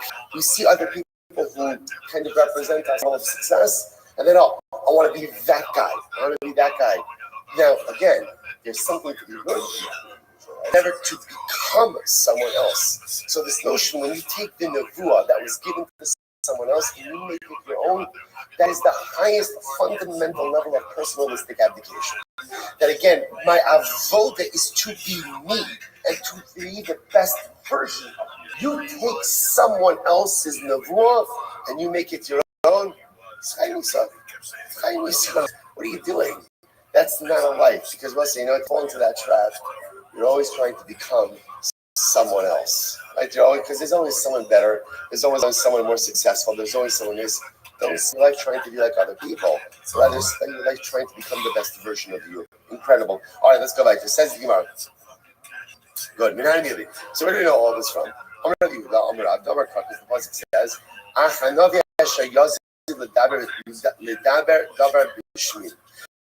so I'll say, so ultimately again, the Navi who will intentionally try to say something over in my name. That who's that? Zem Stam Mashlo Shama. That refers to a Navi who invented a prophecy and is giving over something that was not given to him. Okay, Chaim Nisan. Next, Vasher Tzivisiv. I did not command it to him. But that refers that I did command it to another Navi. So what is that referring to? Zam That refers ultimately again to a prophet who gives over something that was not said to him. And he will go ahead and say something over the God. That first prophesizes in the name of idolatry. Again, remember, what's the clues of that? So that is, even if what? Informationally, what you are saying is in the name of Avodah Zarah makes it able to death. And in all of these cases, what does the pasuk say? I will say again, stam, whenever the Torah says a death penalty, it doesn't identify which death penalty. The default is chenek. Good. So we'll say that's our first law. So the Navi sha'avra al divrei atzmo misas v'yishamayim. We'll say, what about the next three? This is someone who prophesizes, but again, holds back his prophecy, doesn't share it. Levater disregards the words of the Navi. Or number three, a Navi. So all these people are put to death to the Yishamayim. Where do we know this from? The pasuk says the person will not, the Navi will not, Karibei lo yashmiya. So we can learn as not only lo yishma, lo yashmiya, he will not make it, which means what? He's holding back his own prophecy. The Karibei lo yashmiya, the Karibei lo yishma. El divrei, right? El divrei. Ksiv anoki adrosh imo b'dei shemayim. Okay, so what's in that one pasuk is someone who hears it, disregards it. Right? Someone who hears his own prophecy, disregards, and somebody else who hears the words of the Navi, disregards it. Ultimately, again, who is kovish es who also does not share his Navi. And this Navi Mashalo Shama. So now the Gemara gives some examples. Also, okay, fine. We'll go down a little bit later. And this Navi Mashalo Shama. The person prophesies something he did not hear. So the Gemara gives an example of this. Gon Sidkia ben Nano. Like Sidkia ben Kenano. Who's Sidkia ben Kenano? Tichsev Bayas, not Sidkia ben Kenano. Karne Barzel. So it's interesting, by the way. So this is the story of where Aram was attacking Israel. And there was an interesting alliance. Remember again, there's a split king of Malchus Israel and Malchus Israel is a man by the name of Acha, and the king over Malchus is a man by the name of Yoshaphat. Yoshaphat is very righteous. Acha, unfortunately, was right challenged, and they realized that they have to form an alliance. Yoshaphat's like, I'll go with you, but I need some prophecy to back this up, because it's like a shtickle unholy alliance. But sometimes you need an unholy alliance to accomplish holy objectives. So but Yoshua was like, I just need a Navi. So Achav produces. Achaz's got no shortage. You pay enough money, you can find plenty of prophets, right? So in other words, so Achav's producing hundreds of prophets, and still Yoshua is not exactly. So there was this other guy, Kia ben Kenana, who did something interesting. So what does Kia ben Kenana do? He makes iron horns. And it was supposed to symbolize the fact that Klal Yisrael was going to gore around. We were going to be successful. Okay? So the Gemara says as follows. So now, I just want to point out, Sidkia really received prophecy. He really did receive prophecy. But ultimately, again, what we're going to see was a shtickle false prophecy. Because, again, what ends up happening in this battle is Achav is killed in this battle. All of this whole thing was a Kadosh Baruch Hu's way to lure Achav into battle so that Achav would die in battle. So the Gemara says, what should Tzidkiah have done? This is a wild story. So Tzidkiah was deceived by a spirit. Whose spirit? The spirit of Navos. That name sounds familiar. Remember, Navos had a beautiful vineyard that Achav very much wanted, so that Navos wouldn't sell. So Achav has a wife by the name of Izel. Izel convinced her husband Achav to essentially bring Navos up on false charges and have him executed. Navos was executed, and ultimately Achav takes the vineyard. So what happened? So the spirit of Navos came and kind of appeared to Tzia, make it look like it was HaKadosh Baruch Hu, in order to get Achav to go out to battles that Achav would fall in battle. Okay, the Gemara says, D'chsev, Ve'yomer Hashem, mi yifates Achav, v'yal v'yabba v'yibabur moskilad, gra moskilad. Baruch Hu put out a call, like to the Neshamas. Who is willing to go down and fool Achav into going to war? So a spirit came before and said, I will go and entice Achav to go to war. Vayomer tiftat v'gam say, or you might say, what is the meaning of this? Who said to the spirit, it turns out of Navos, go, saying, we have to leave you. So this is actually incredible. If Baruch was saying to the Neshamas, whichever one of the Neshamas wants to go, you can go, but after you go, you can't come back here. Why not? Because the job of this spirit was to deliver a false prophecy. The Ribbon Shalom is all MS. And something that is not MS cannot reside inside of the confines of the Ribbon Shalom celestial sphere. My Ruach, what's the Ruach? Amar Yochanan, Ruach Shal Navos Israeli. So ultimately, again, it was the spirit of Navos Israeli there to avenge his death by misleading Achav going out into battle. So that's the spirit that appeared to Sidkia ben Kinana. So 1 second. So Sidkia should have been a little bit more vigilant. Signal Echad Ola Lekaminavim. Vein Shnei Neviim is having the signal Echad. So I say, interestingly enough, you could have many prophets that have the same prophetic message, but each of them get it in a different way. So it's actually really fascinating that prophecy, you can have multiple prophets receive this, but no two prophets receive, or for that matter, again, convey the word of HaKadosh Baruch Hu in the same way. So the Gemara goes like, Ovadia Amar, Zodon Libecha Hisiyacha, Yirmiyah Amar, Tiflatzascha Hisioscha, Zodon Libecha. So again, just examples of Nevi'im conveying the same general concept, but each of them receiving it in a slightly different way. Those things, it's actually a very beautiful idea, because if you think about it, what's Nevuah? Nevuah represents almost like the highest level of relationship with HaKadosh Baruch Hu. So what is the Gemara saying? No two people can have the same relationship. Two people can receive basically the same message. But the way that message is received and the way that message is conveyed varies from person to person. A really profound yesod, which of course is not just true by Nevuah, but it's true by every element of our relationship with HaKadosh Baruch Hu. No two Jews have the same relationship, the same Taryag mitzvos, the same halachos, the same shulchan aruch, and at the end of the day, the way we relate to God, the way we interact with God, the relationship we have with HaKadosh Baruch Hu varies, and maybe slightly there's a variance between one Jew and the next. Incredible. So the Gemara goes weiter. The Gemara says, good. Bahani, so ultimately, again, so Tzidkiah should have realized. Now, what should Tzidkiah have realized? So Achav had hundreds of prophets that were saying the same thing. When you have hundreds of people saying the same thing, that's a red flag. That's exactly the same thing. That's a pathetic red flag. It's Tzidkiah should have realized something going on over here. The Gemara says, so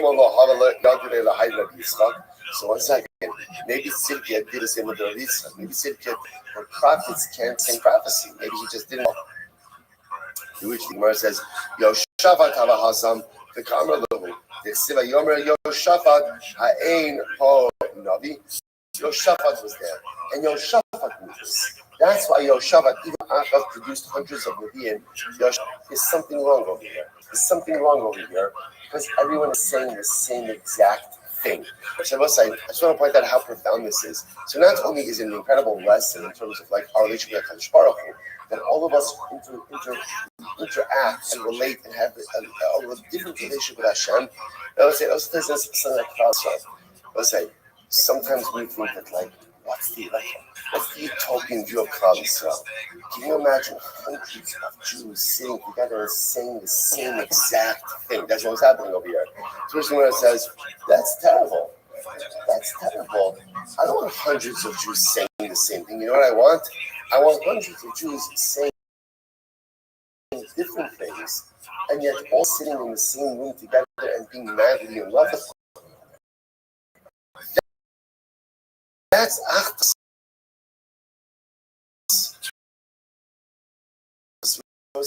We have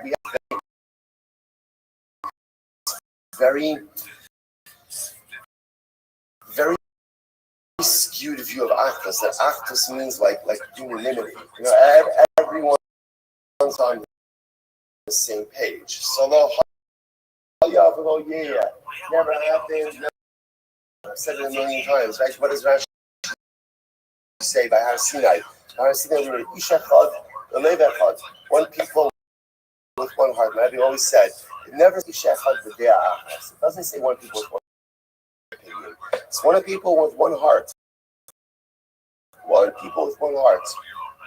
So I say, so you have to somebody was making a l'chaim. I didn't look up too much. And he's turning. This is my family skews a little bit more right. It was he started going on about the students aren't drafted. And he went on and literally. And so I held it together for about 10 seconds, but the rest of the people did not.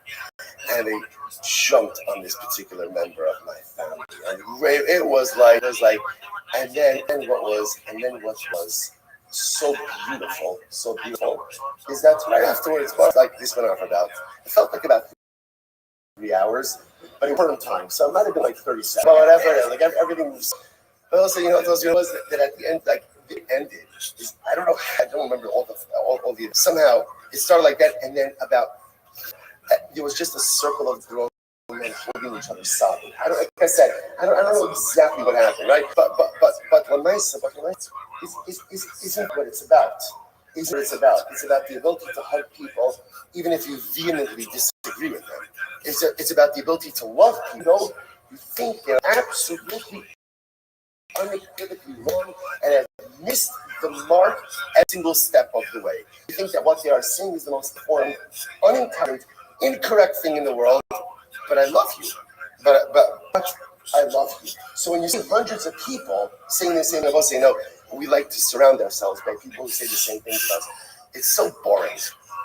People live like in an echo chamber. Like an echo chamber, that's not light, and it's certainly not Klal Yisrael.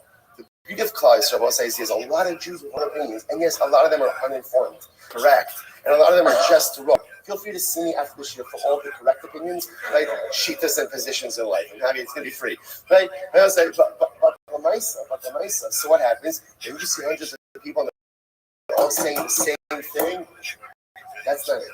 Something's off there. You're in a room with people and they're all saying different stuff. That's Klal. And Achdus is that moment when you can embrace, even after there's vociferous argument. All right, good night, man. So the Gemara goes weiter. So what happens? So Yoshaphat says, I need some more Nevi'im. So Achdus says, more Nevi'im. Look at all these hundreds of guys that are here. So the Gemara says, I learned this from my father. Signon echad oler lekam Nevi'im.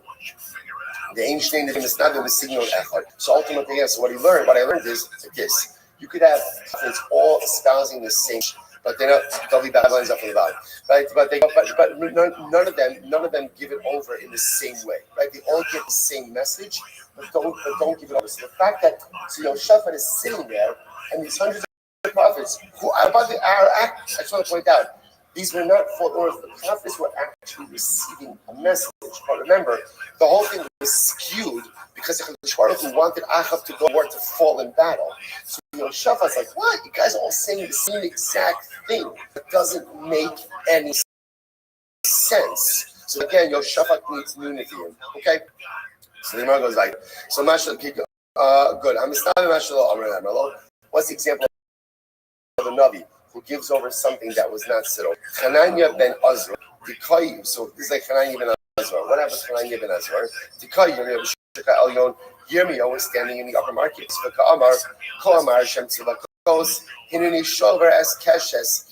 So Yirmiyahu is giving up, right? And Yirmiyahu says that Baruch is going to go ahead and break the bow of Elam. Elam was another nation. Elam.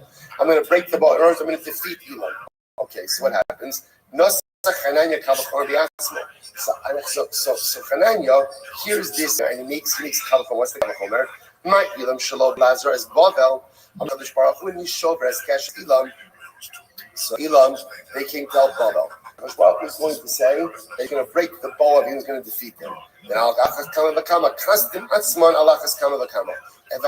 who is coming to is breaking the primary foe of Klal Yisrael. Soon he's going to break the secondary foes of Klal Yisrael. What's the secondary foe of Klal Yisrael? Bavel. So Hananiah made a Kavachomer. If Rothschild was going to defeat Elam, he's soon going to go and defeat Bavel. So what happens? He goes out and he prophesies, Amar, Hashem, Shavarti as old Melech Bavel. This is fascinating. So Hananiah hears a prophecy of Yirmiyahu. He makes a Kavachomer from that prophecy, and then he espouses a new prophecy. Only one issue. Baruch didn't say it. Only a problem. What are you talking about? This is not an example of someone who heard a prophecy given and gives it over. Hananiah made this up. To which the Gemara says, "Kevan this Yair Kavam Medrash command the Itmami." So ultimately, again, command the Itmar. So I'll say ultimately, because he's made from Kavachomer, it's interesting because he's the Kavachomer, and because Kavachomer is one of the exegetical principles. So the Gemara treats this like a case of saying over a prophecy that was not given over to you. Okay, beautiful. What's an example who prophesizes in the name of prophecy? Last line, if you go Nevi Habal. So what says Nevi Habal? So again, Baal was level like he had his own Nevi'im, and again, obviously, he prophesied in the name of Baal things that were not true. Next, Takovish is Nevuasa, was incredible. What's an example of withholding your own proceeding? Kigon, Yonah ben Amit. Yonah, right? Remember again, Yonah gets a prophecy, and what does he do? He runs away. They were saying, you understand what Takovish is Nevuasa? So many of us are over that every single day. Every day that a Bono whispers in my ear, what does he say? You could be great. You can accomplish great things. And right, just like again, the Gemara says, every day Bas Kol Yogis and says, Shuvu Banim Shovavim. Every day Bas Kol comes out and says, do tshuva. And I hear this prophecy, and I hear this Bas Kol, and what do I do with it? I suppress it, and I ignore it. That's Kovish Nevuasa. Every day prophecy comes to us. Every day Baruch whispers to us. Every day opportunity comes for us to self-actualize and become great. And if we suppress it, and we don't utilize it, or we don't actualize it, that's called Kovish Nevuasa. Yonah ben Amitai. Who's the one example of going in and disregarding the words of another? They'll say, on the base, so the Gemara says, these are the friends of Micha. Now, who are the friends of Micha? Rashi says,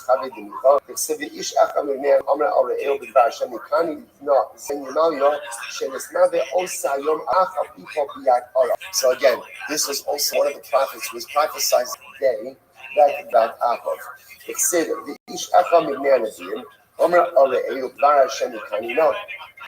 this Navi Micha went over to a guy and said, in the name of God, hit me. So this is part of the prophecy.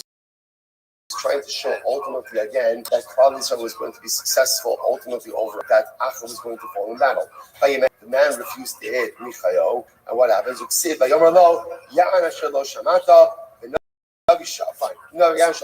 guy was consumed by a lion. Okay, so if the Navi tells you to hit him, right? And if because again, hit the Navi and he was consumed by a lion. Obviously, more to that story, but a different time. The Navi Sha'ab al Divrei Atzmo was an example of the Navi who violated his own words. He violated his own words. He go Ido Hanavi. His Navi Ido. So that was Ido. They said he came Siva Osi. He came Siva Osi. So let's listen to this. So Ido was ultimately was commanded to go ahead. This was the story of Yeravam ben Nevat. Right, Yeravam ben Nevat was the first king over the split Malchus. Remembering Yeravam ben Nevat. Interestingly enough, Yeravam ben Nevat started started out as a good man. He was appointed by HaKadosh Baruch Hu. He started out as a good man. What ends up happening to good people? Power has been good people. Rather than not good. He's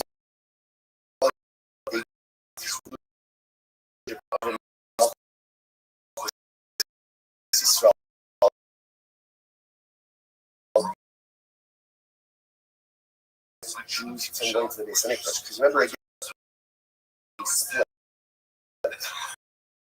the great unifier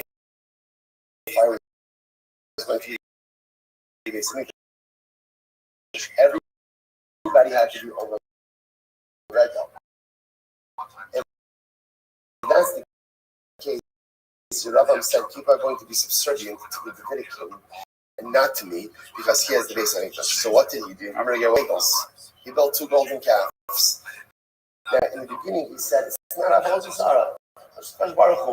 Just I'm saving you a trip. You don't have to go ahead and go all the way to the Beis Hamikdash to serve Hashem. Serve here. What happens? Ultimately, again, it evolves into Avodah Zarah. So Edo confronts Yeravam when he's karbonos by this in his back, and Yeravam, like in an accusatory way, and his arm shriveled up. So Edo was that Navi, but the Baruch Hu commanded Edo, when you go, so go do your prophecy. Stop. Don't eat. Don't do anything. Nothing. You got to be laser focused on your mission. Okay. So Edo got to eat. What happens on the back? Again, what happens on the way back? Edo's passing by, getting mission accomplished. Somebody invites him in to eat. Edo says, I'm sorry, I can't. I'm a prophet. I'm down on a mission. The guy says, you're not going to believe. You're a prophet. I'm a prophet. Right? Come in. Right? We can eat together. So Edo goes ahead and makes him to this guy's house and eats. What happened? Edo left after his meal. He was consumed by a lion. He was devoured by a lion. Again, for violating his own Mishnah, violating his own words. By the way, it's also the story is such a profound metaphor. The Lord's Hashbach was telling Edo, if you want to accomplish something in your life, then what do you have to do? You have to be focused. You have to be focused on the Jesus. He says, what's Jesus? He means Jesus. Jesus, we don't always appreciate this.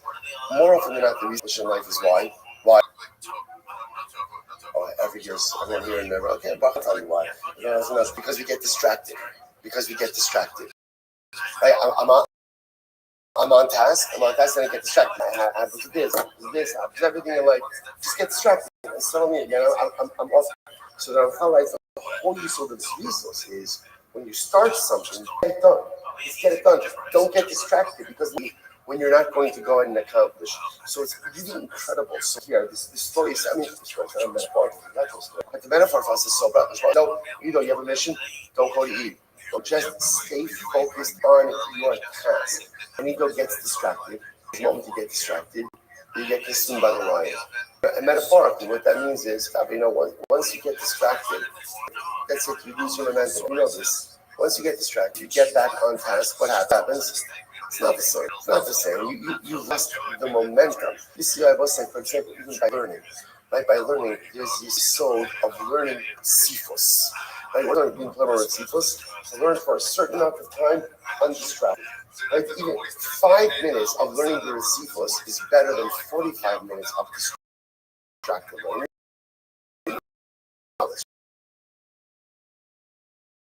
From our own lives.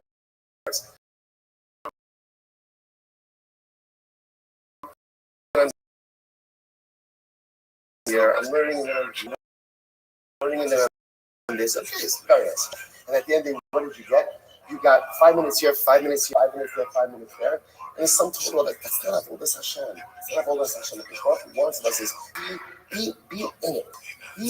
Even if it's 5 minutes, be in it. The moment you get distracted is the moment you get consumed by the lion. Such an incredible. So try to do his stuff.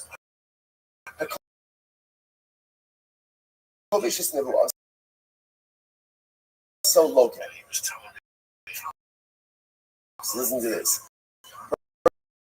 Person goes ahead and withholds his prophecy, he gets Malchus. It's Malchus. Amalei, man be'achal tamei ba'arbala lucky. I will say that this is a Talmudic expression. The one who eats dates out of a basket should get. What's wrong with eating dates out of a basket? The answer is nothing. So it's an expression. It's much better there, right? But it's an expression that seems like way too wrong. In other words, I was saying that the Gemara is not asking about what a person did wrong if they hold the apostle. What Gemara is really asking is, how is anyone going to know? Right? In other words, so you have Navi A, right? The Navi A prophecy.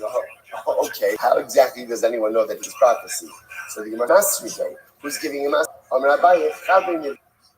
I'm sorry. So who's going to know his prophecy? So this is what we said before. That in general, this is interesting. That apparently, the way it works is often given to more than one thing. Again, each person gets it differently, and each person conveys it differently. But it's given to more than one.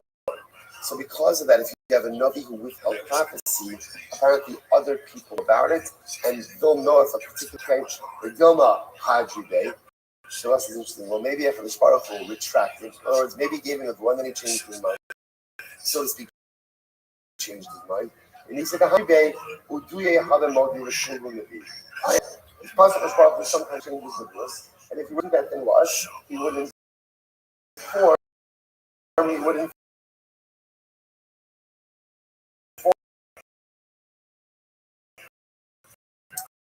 The group of Nevi'im as well. The Well, 1 second. Jonas, HaKadosh Baruch Hu changed his mind, and he didn't tell Yonah. Right? Yonah, remember again, Yonah finds out with everybody else Kadosh Baruch Hu is not destroying him. Kadosh Baruch Hu did not go ahead and give him any advance warning, to which the Gemara says no. Yonah Mechara, Ninbei Ne'apach. So it's very important. The Lashon of Yonah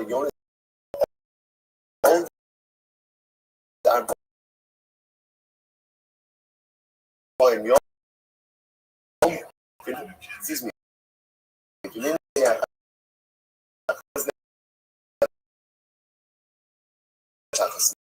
What does it mean? Turned over. Turned over just meant 40 days from now, some automatically changing the day. They can all become ridiculous about it. Change the season. So in Yonah's words itself was the actual possibility for two circumstances. Again, it was an open-ended nevuah.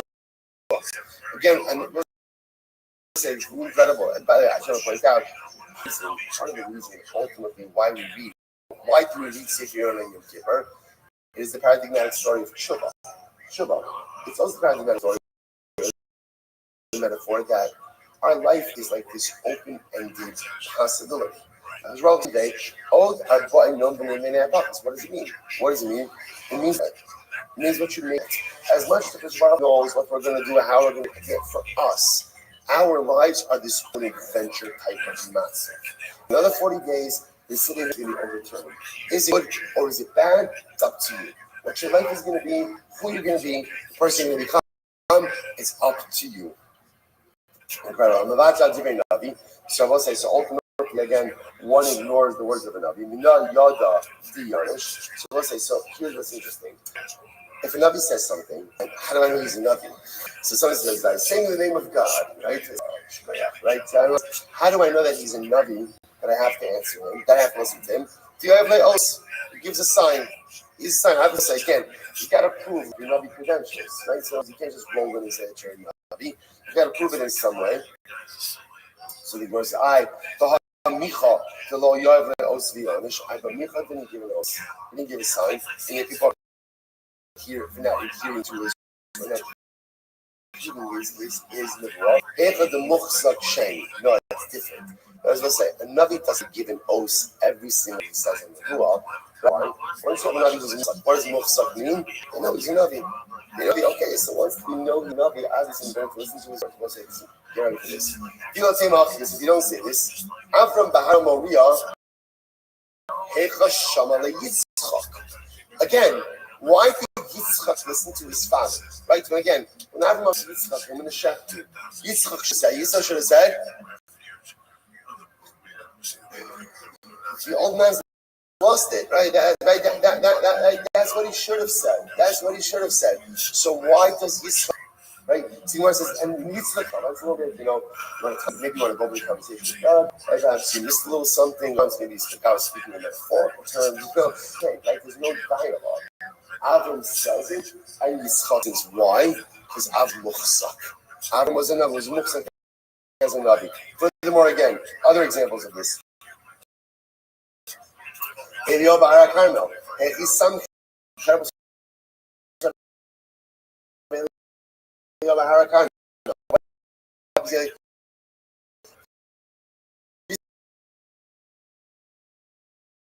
This was the ultimate showdown between Eliyahu and the Nevi Habal. Remember the story?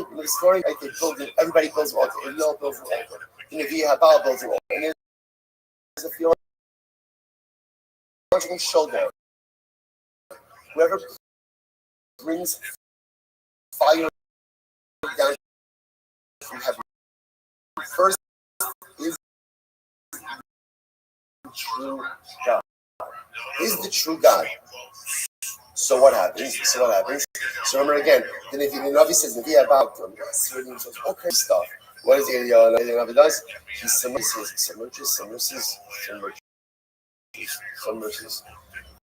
Puts a lot of water on top of his altar, right? And with all of that, what to do? Quick tefillah comes down from the heavens, consumes everything. This is beautiful, except there's only one problem. It is a chiyuv misa to offer up karbanos outside of the Mishkan. Outside the Mishkan. Like, what's happening over here? So how is he able to do shvutei chutz? Shmuel told him, now I, but yo, come on. Right? Don't you need to go? And they both say, what do you see from this?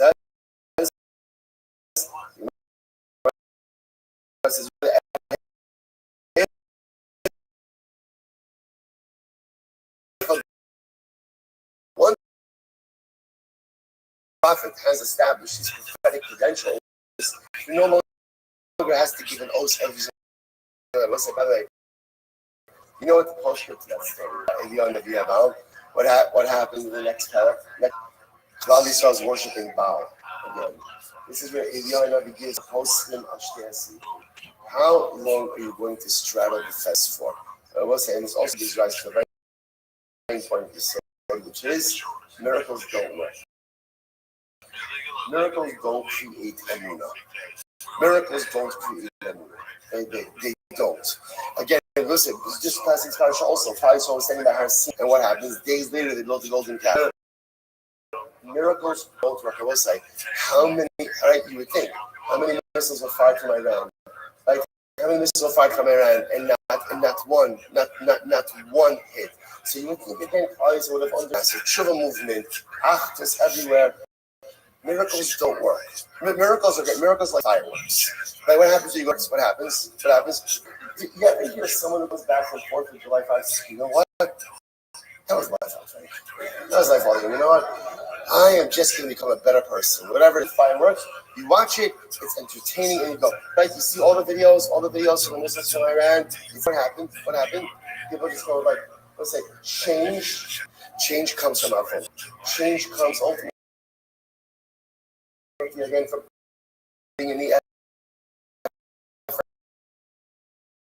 effort day in and day out. Miracles are beautiful, and they can create momentary bursts of inspiration, but they do not affect target comprehensive change. That only comes from the inglorious work day in and day out. Incredible. All right, let's go by. Sunday's the best. We should push the second meeting to 9:30. But all right, it's fine. Versus Vayecha. So now they mentioned Avraham Gary. What's like? I just want to say this week.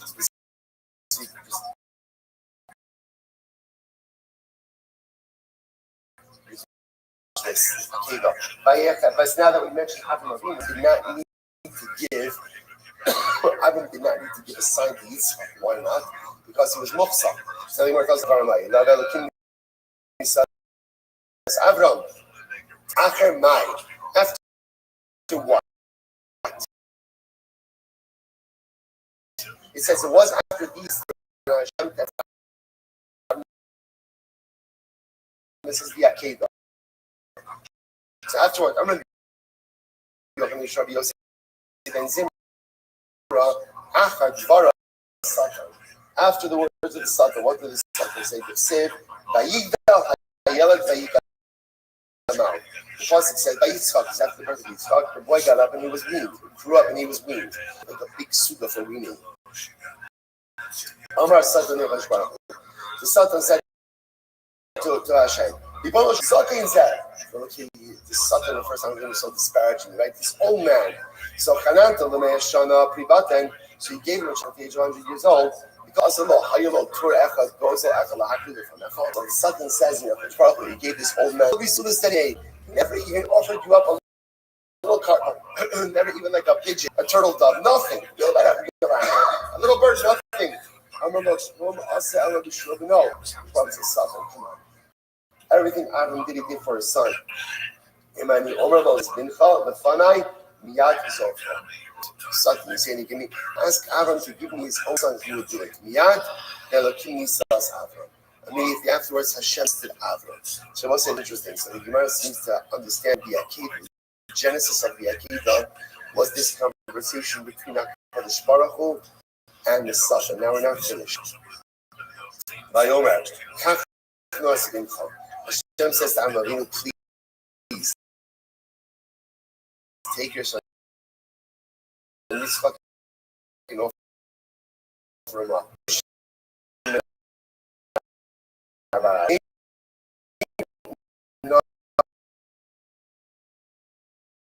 Ella Russian Bakasha is a request. It's a request. So listen to this. Umar says, Marshal Indulam Nochoros Harden. So what could this be compared to? This could be compared to a human being, many words. We'll say first the white lines. Gibor Echad. And this king, one like the guy, like the one valiant warrior, who was like really responsible for all of his victories. The young man under Al Khamachazaka. The king faced the most intense battle of his monarchy. So he says to his most valiant soldier, please, stand strong, be victorious in this battle.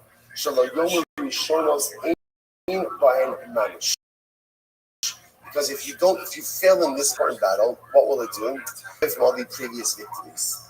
But if you stand from this most intense of battles, not previous victories as well, fail here and it erases all the previous victories.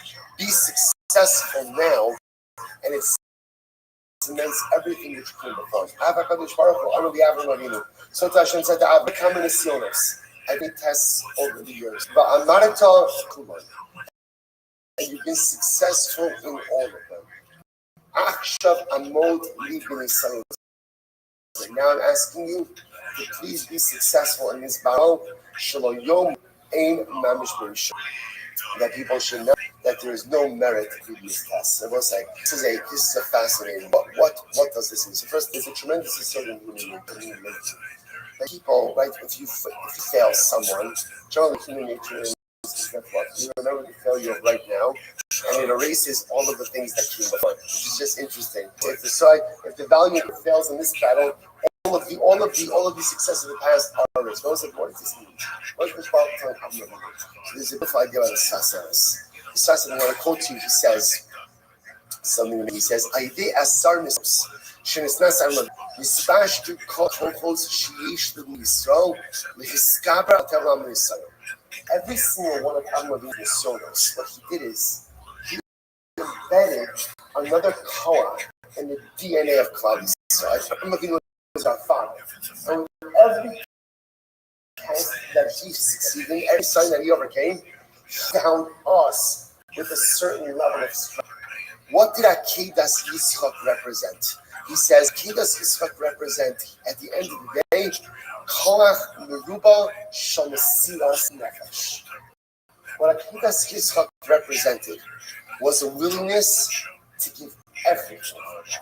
Avram already demonstrated himself. This is even more. A willingness to even give his child. It represented the ability to give anything and everything for the Ribono Shalom. HaKadosh Baruch Hu pleads with Avram and says, do you know why you need to pass? It's not for you. That's not for you. It's that you embed this koach within. If you go to Haram Moriah, from the carbon, what you within Klal Yisrael is the ability to give and everything for HaKadosh Baruch Hu. Baruch Hu says, if you do this, we have everything.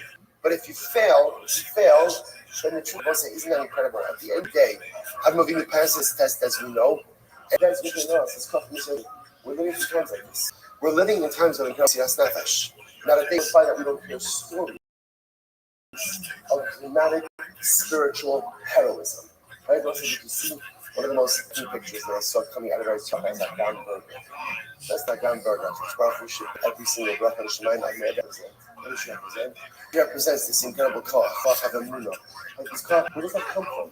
Where did it come from? Where does a girl? She's a child. Where does a child get that? Everything for our Kadosh Baruch Hu is embedded in our spiritual, the ability and the willingness to do the same. And if our Kadosh Baruch Hu is, this is not just about you. If you're going to summon up the strength, you're going to muster for this Nisayon, and the strength that you're going to throughout the ages. Because Avram Avinu was successful in his Nisayon, successful in our Nisayon. I will say, tremendous. All right, again, I want to say a lot. You know, this week, a lot of Agadah to the suit ahead of us. Watch everything that's coming out. You know, I was reading about this summer. Like if it wasn't for Wonder Woman. All right, I will say good morning. What do you think? Shabbos, such a stress box. We're giving all about responses for this morning's share to thank our Talmud sponsor, dedicating all the share instructions here, as is this first levels for all of our Israel. The first sponsor for other Italians to be seen, for his father, Dr. Harry, Tzvi Hirsch, then Yossi Akoli, the Zip, memory of William C. Shmuel, and close to the Rafa. And then we can join his sponsors, the colleagues of Harry, then the Harry of Rafa, and the American Commodore, even the show Slavic Area. Discovered for the colorful age of the Sparkish in North Hashem, including all of our hostings, soldiers to be successful at Hamas, which is just resort from America, so to be seen in the flows. There are lots of detail about Hashem and less time, maximize it.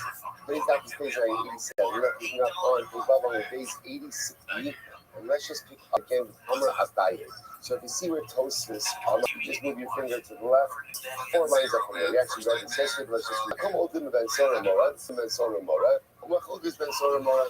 Okay, advice like this. Everyone agrees that Ben Sora Mora, the Kurdish Ben Sora Mora Chayes, because we use the Kurdish Ben Sora Mora Bato. And everyone agrees with this. So what's the case? Hakol Ben Sora Mora, David Harishon, Shane Nerag, and Bakshir, Holy Mora, the Hakos of it. Everyone agrees that regarding the first set of witnesses, testified about Ben Sora Mora, if they are native Hebrews only, that they cannot be executed. They cannot be executed. Why? Because they can always claim that their entire intention was only to go ahead and visit Malchus upon the kid. The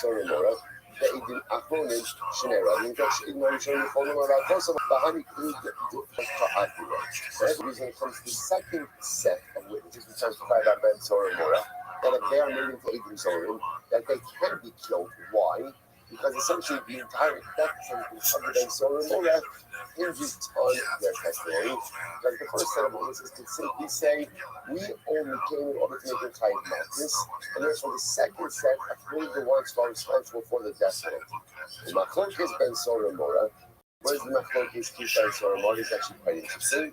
Shnaim Omrim B'Faneganav, Ushnaim Omrim B'Fanenu Achal. Interestingly, so you have 2 witnesses who testified. We saw the kid, right? We saw the Ben Sora Mora steal the money's father. And 2 more say, we saw him go ahead and eat the meat and wine. So whereas normally again you're having 1 set of witnesses testify about the both events, now you have 2 separate witnesses testifying about 2 separate events. What's the nature of that combined testimony? That's enough focus. However, you remember that issue is me. Ain't no Rabbi.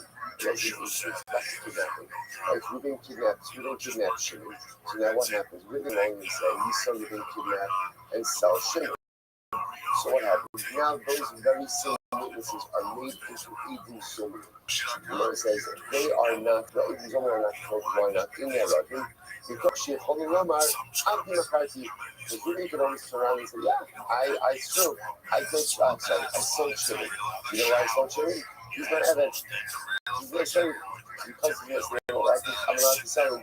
So because all of you are getting defended, technically exempt himself from the claim, therefore Allah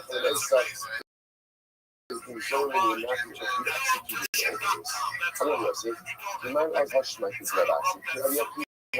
his opinion is different. Look at the Akiva. Why? Or double the law cuts together. The Akiva is when he says that Allah in order to be liable, Allah you have to be testifying about an entire thing. Remember again, this goes back to the beginning of yesterday's that whole double and not cuts together. How many Avaya is equal Rabbanon? You have again to according to Rabbanon apparently again, this is good to kill all exactly. About what we just said, Hamitoch Kama.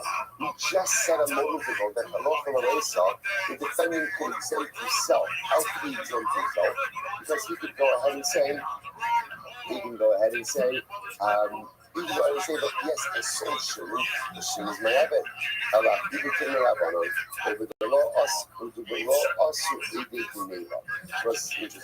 That's the case, right? These over here as well witnesses claim that we saw reading self-shame. What's missing? Witnesses that say that we didn't kidnap him. So anything with you if you don't have anything to read that, you have to remember that for a second. If you have anything, you only have witnesses. That you don't bullshit. But no witnesses that you didn't kidnap. So there's no case over there. What are you talking about? The two called the Abagab, the Asu, the Baso. No, the idea over here is at the end of the day, halacha myself, the witnesses for the kidnapping are on. Back out to Manila. Okay, but if they give me on, again, if that's the claim that the witnesses are testifying that we didn't sold shit, there's not young body that we didn't kidnap shit, how could there be liability for the aiding of hero if we have not yet accepted testimony that the kidnapping itself? But Zucha, to come around the Muslim. So it's interesting what's happening here. The witnesses are signaling to each other. In other words, the second interesting enough in this case here, the witnesses that testify that we sold shilling are the ones who appear first in the case. But as they're testifying, there's another set of witnesses that are there, and they're there to testify that Ruvain kidnapped Shimon. And like they're motioning to each other, not like in a bad way, not like in a collusion way. They just have to be motioning to each other, like, oh, you know what, we'll talk after you.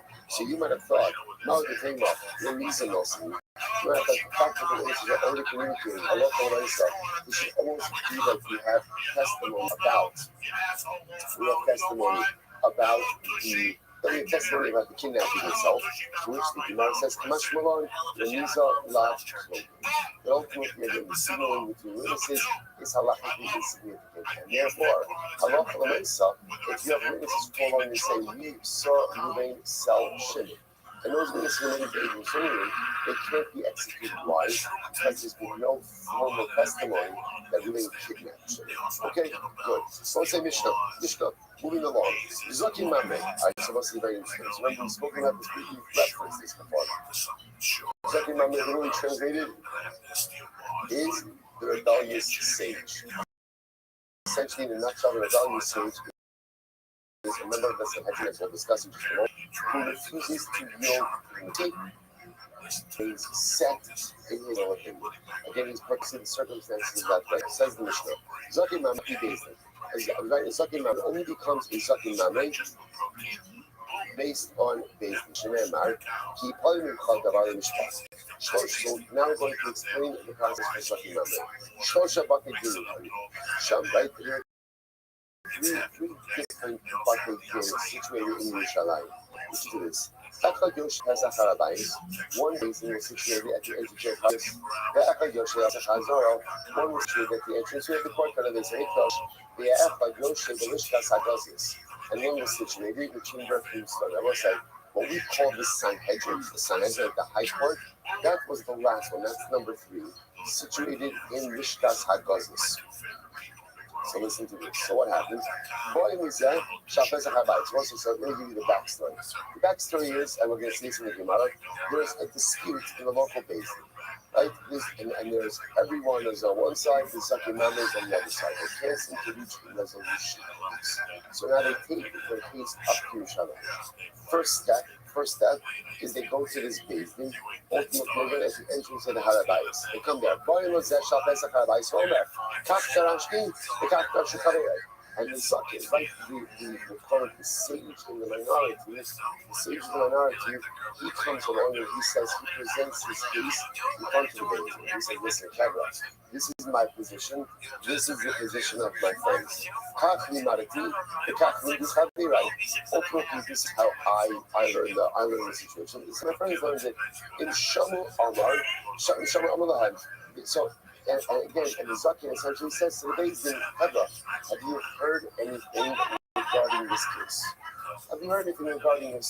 Okay, so I say, well, I got a tremendous hospitalist. If you remember again, he's not yet exactly Monday. Right now, he's just the guy. He's just the dissenting judge. We'll see when he becomes exactly Monday. Let's see what's beautiful about this. Notice how the second Monday talks. He goes to the Beis Din, what does he say?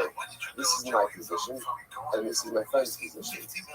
There's God, often in life, we are able to articulate our own position, but a lot of difficulty, certainly hearing and even more so articulating the position. It's a nightmare. It's a nightmare. Not only do you have to set up and take time to actually understand someone else's opinion. I disagree with it at the end, but at least it's, what's the word? Informed disagreement. As opposed to what happens all too often in life is we just kind of summarily or quickly or just superficially disagree with things that the person does without really trying to understand what the other person is trying to say. There's a lot of guidance in this that the Zakir Mamre is able to fully articulate the position of the other. So he goes on. Fine. So in Live, so what happens with the first case, in the Beis Din Harabayis, they don't have anything to add to this conversation. So what happens? You go to the next case. This case is situated at the entranceway of the Azar, the kosher release makers. Once again, the Zakir says, this is what I say, this is what my friends say. The Kakshim, the Chaverai, in Shamu Amarahem, so they say, once again, the Zakir says, listen, Kevra, basically, at the entrance of the Azar, do you guys have anything to add? Right? Anything to add in this? If they do, fantastic, they're in love. Anyone will be able to put in the Beis Din and if not, then everyone, the person has interesting special over everyone sounds like even the members of the other two Batadim, everyone's now coming along to the high court in the Mishkas HaKodesh. That's where they're coming. This is the Beis Din. This is the Beis Din from which Torah goes out to all of Klal Yisrael. Shne'emar min ha'makam ha'rosh ha'yivchar Hashem. Okay, so let's say Sifan. So now, it turns out that the part that the Mishnah doesn't say everywhere is that they get Lishkas HaGozes. Lishkas HaGozes rules in favor of the majority and against the Zakir, against the sole opinion. Okay, so the Zakir goes back to his town and he just continues to teach in accordance with his opinion. Fine, it's not a problem. When does he become a Zakir Mamre? When does he become a Zakir Mamre? If he remains not only entrenched in his opinion, but he encourages people to act upon that opinion. In other words, if the Zakir Mamre comes back home and all he's doing over here is just simply teaching his opinion, right? He's espousing his Torah, fine, espousing the Torah. But if he comes back after this entire process and says, Hebra, this is what you have to do, clearly in defiance of the majority, that's a problem. That's when he becomes a Zakir Mamre. Ashir Lasos, Talmud Shahara Lasos, the most interesting enough, all of this is a Zakir. Now, what is a Zakir? The Zakir is an ordained sage. That's when you become a Zakir Mamre. Let's say you don't have a Zakir Mamre. Let's say it's just a Talmud. What's a Talmud? Like it's Rashi says over here, Talmud Shahara Lasos. So this is a guy, the Talmud is someone who might be a Talmud Chacham, but he has not yet gotten to the level of Hora, what we call constantly halacha. So let's say an individual like this goes ahead and disputes with the Beis Din and even instructs others to possibly like his particular opinion, ultimately Potter. He's Potter. Why? Because the dinner Zakir Mamre is only a din of someone who has smicha, and someone who has reached the level of Allah, of ultimately going ahead and instructing others the Paskin halacha. It turns out that ultimately, again, his chumrah. What's his chumrah? His chumrah is that he's not allowed to pass the halacha. But that chumrah not pass the halacha ultimately turns out to be a chumrah. What does it mean? He's not put to death, but being a zakin mamre. Incredible. All right, which also Gemara. Kanado. Keep on in Kagavan. Now let's say, so now we just outlined the process for zakin mamre. And now we know exactly how this works. Now the interesting part is what kind of machlokes, like what kind of disputes are we talking about a zakin mamre and between his fellow ages? So Tanabaran, keep on in Kagavan, top of page 987, the mufla these are possible guys. So first of all, we're talking about someone else, a mufla. So what is a mufla? An expert. An expert. In order to become a zakin mamre, you can't just be a regular guy. To be a zakin mamre, you have to be a recognized expert. Next, mincha. So we'll say, sort of point out what's happening. The Torah is, the Gemara is analyzing the pasuk. The pasuk the Gemara is analyzing is, ki parim mincha davar mishpat. It's when some matter in halacha will be unclear to you. In dam yudam, right, between blood and blood. In din l'din, judgment and judgment. Nega l'nega, right? One type of nega. What is it? Affliction. Good affliction. There's another word, right? Usually, okay, good. Or any arguments, disputes you may have in your gates. The come to Valisa and Makoshim Kasho now the Gemara is darshaning this entire puzzle. So what does it mean? Mincha, kipa mincha davar. So mincha, a mufla. What mincha? Zayyoritz. Furthermore, mincha means someone who's able to give counsel. In other words, we'll say in order to get yourself in trouble, being a zakin mamre, you have to be holding on a certain level. So mincha, Rashi says over here. Now, the Gemara is also giving you types of machlokes which could result in a zakin mamre area. So, for example, mincha refers to intercalation of the year, like Ibar Hashana, like leap year, not a leap year. So this is the kind of thing that there is dispute about that. Next, so the Gemara says, Mincha, B'chein Omer, Mincha Yotza Choshev Al Hashem Re'acha, Yoretz Be'yal, Davar, next is Davar, Zu Halacha. This refers to dispute in Halacha. For example, there's a dispute between the zakin mamre and the other individual about Halacha Moshe Sinai. Halacha Moshe Sinai, right? So that's what they're disputing. Good. Mishpat, Zehadin. What's Mishpat? This refers to Din, Gzera Shava. That Machlok is not a particular type of Gzera Shava. This is a Gzera Shava, not a Gzera Shava. Being done with that. So once remember again, we're just going through different examples of things that ultimately again could result in a zakin mamre scenario. Fine. Being done with them. Being done with them later. So for example, there's Machlok in distinguishing between Dam Nida and Dam Later, Dam Siva. Being deal with it, being dealing with fashions, dealing with there's a dispute. It's something again, whether it's dealing with fascist capital cases, dealing with monetary cases, dealing with lashes, being nega nega. What does that mean? Being nige adam, nige batin, nige begatin. Something concerning again the very saras of an individual, of a home of clothing. Divrei edu chagamin ba'erkin ba'keshos. So divrei means again, Karen vows, Erech vows, Hektish vows, Rivos, Zuashkas, Sota, Ba'arifas, Eglo, Kataras, Mitzora. So Rivos, meaning argument. This refers again to Sota situations.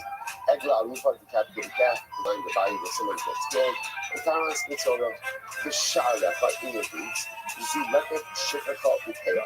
This refers again, like a Shifaka, very different times. So let's really agricultural tides.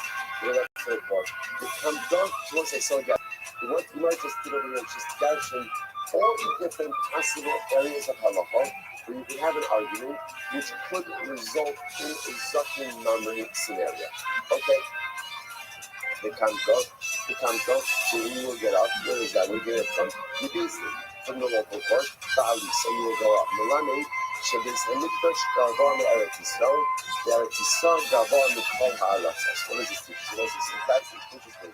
The Torah says you will get up from wherever you are and go up. Go up. What do you see when you're going up? You see the base of Mikdash is the highest point in Eretz Yisrael. And ultimately, again, Eretz Yisrael is higher than all of the other lands. The fact that ultimately, again, the Lashon of Aliyah, of ascension, is used with the Sanhedrin, which goes with the Mikdash, and with Eretz Yisrael. Incredible. So the Gemara says, okay, let's analyze that for just a moment. Kushon Beis Hamikdash, Kavam Eretz Yisrael, Dichsiv, Ra'alisam. So I understand why you say that the Beis Hamikdash is taller, is one of the tallest parts of Eretz Yisrael, because Lashon is Ba'alisam. You go up to Beis Hamikdash. Ella, Eretz Yisrael, Gavon, Mikala, Halatzos, Minalei. The more do I know that Eretz Yisrael is higher than the other lands, with Sid, Lachim, Yeh, Yomim, Ba'im, Yu'im Hashem. But Yom HaChai Asher Asher Ha'ala, Espirish on Eretz Mitzrayim, Kim Chai Asher Asher Ha'ala, B'Asher Hedi Ezera Beis Yisrael, Me'eretz Tzipona, Mikol Ha'alatzos Asher Daktim Sham, Yashuv Ha'alatzos. They say, how incredible is this? The Gemara is quoting the passage from Yirmiyahu Navi. Yirmiyahu Navi says something beautiful. He said, the day will come, the days will come, where we will no longer simply refer to HaKadosh Baruch Hu as the God who took us out of Egypt.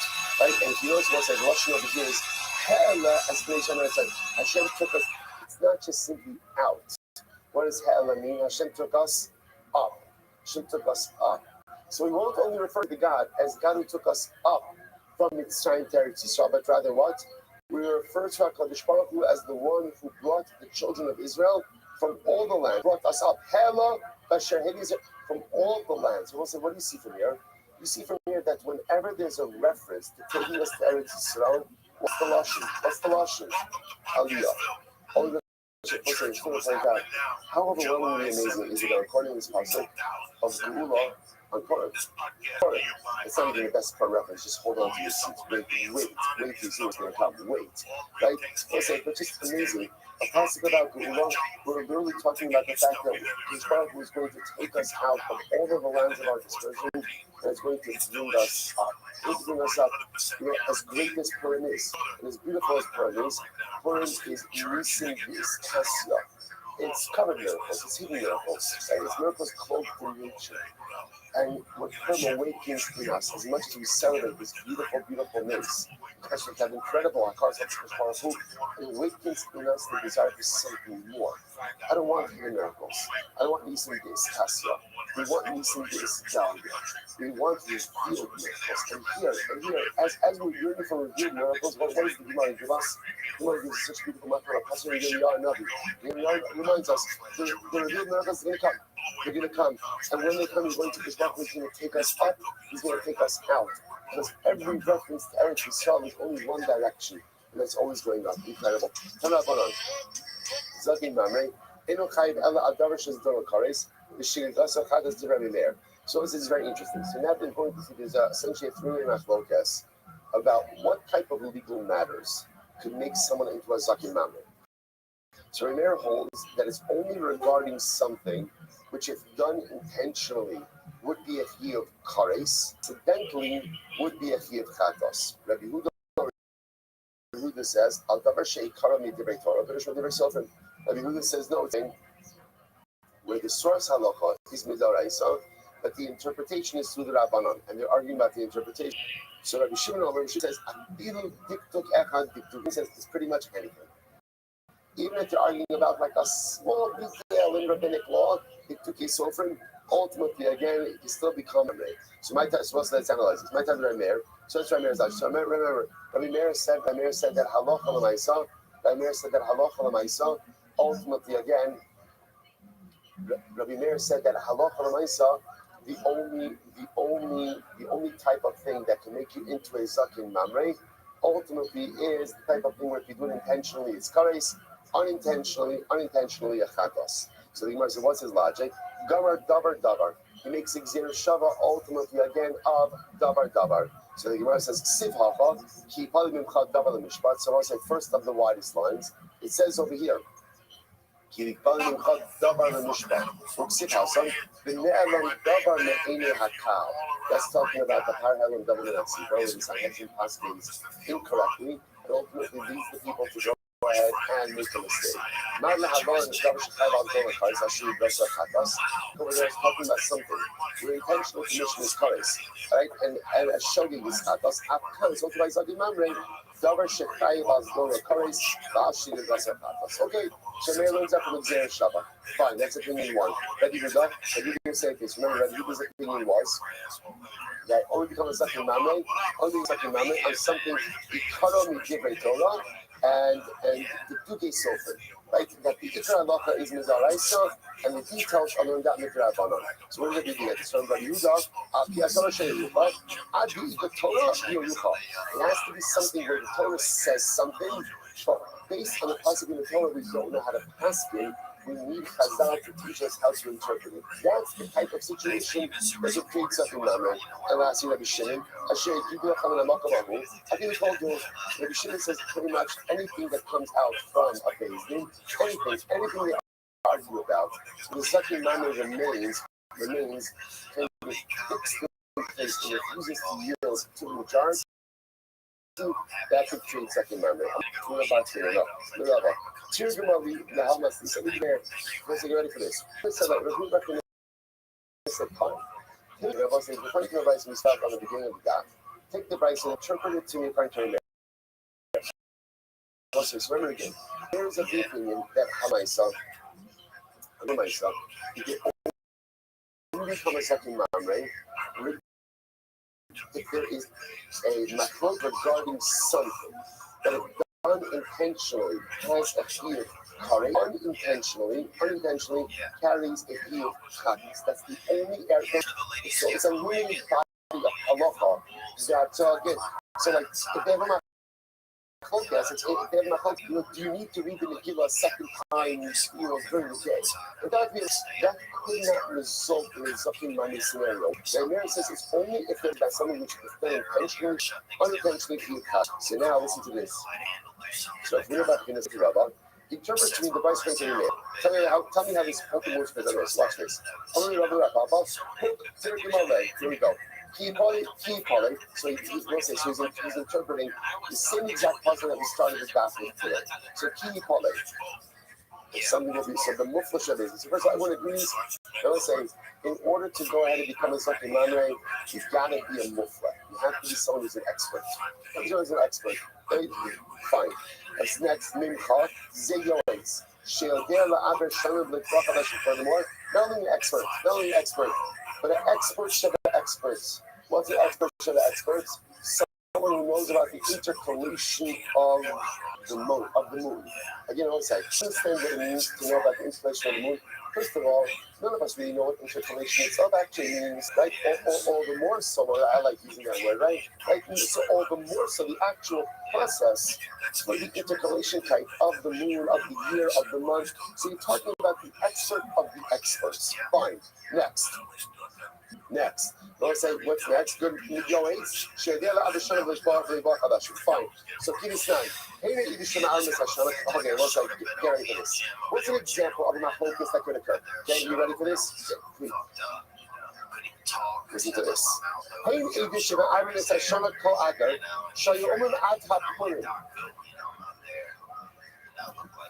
done. I feel like it's just call it a day. It's ridiculous. Absolutely ridiculous. How does this happen? 7.5 year cycle. How does it happen? And it's not like a drasha, it's not like a remez, it's not a gematria. Literally, again, a Purim case on Purim.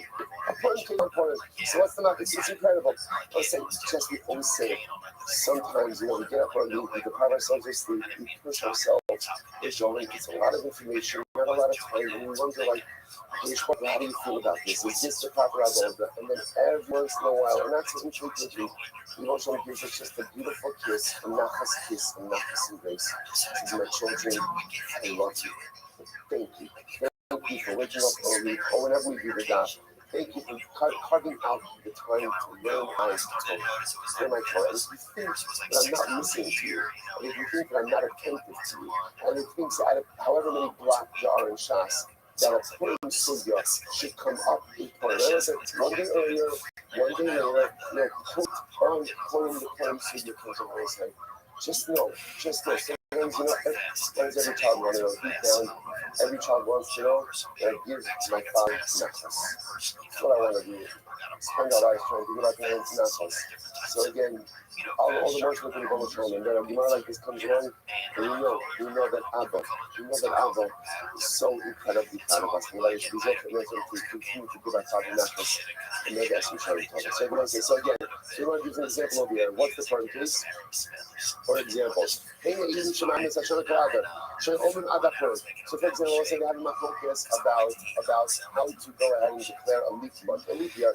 So again, the other members of the Sanhedrin said that they could go ahead and make the entire Adar into to create an Adar Sheni, right, up until Purim. So that's not focus. Up until Purim, after Purim, the ramifications, of course, of that focus is what? The ramifications are you going to end up even coming someplace else? Right? Because remember again, depending if there's going to be a leap year, and after Sheni and after base, that's going to be when Pesach falls out. You have countless ramifications. So here's an example of a machlokas where again the stakes are kares versus chatas. Good, remember later. Davar zahalom. Zulchos Achadasai. The Itmar Asiri, Rabbi Yochanan Amar Asiri Kitishi, Rabbi Shimon Ben Lakish Amar Asiri Ka'achadasai. So let's say, so again, if you take a look at Rashi, Rashi says over here, Zulchos Achadasai Yom Akon Sayid Aleph Shebei Nida Nida. So let's say, so remember again from last cycle, from Zulchos Nida from second Nida, so we have this context. Rashi pointed out over here that there are 11 days, at least 11 days between every Nida cycle. Remember again, the way you're supposed to Nida and work to Nida life is a 7-11 cycle. 7 days of Nida, 11 days of Ziva. So the Gemara quotes over here again, almost like, we're not going to get in depth in all of these Mechoksim, partly only because of time. They're all fascinating of themselves. These are all just, I want to frame what we're doing over here. We're just trying to show a series of Mechoksim. Remember again, we're trying to go according to the Meir. The Meir holds the only time you can become a Zaki Mamre is if you have a Mechokis regarding something which is done intentionally is if you have Kares, and done unintentionally is if you have Kapras. We're just trying to now interpret the pasuk that we interpreted at the beginning of this shot and highlight a whole bunch of cases that fit into that criteria.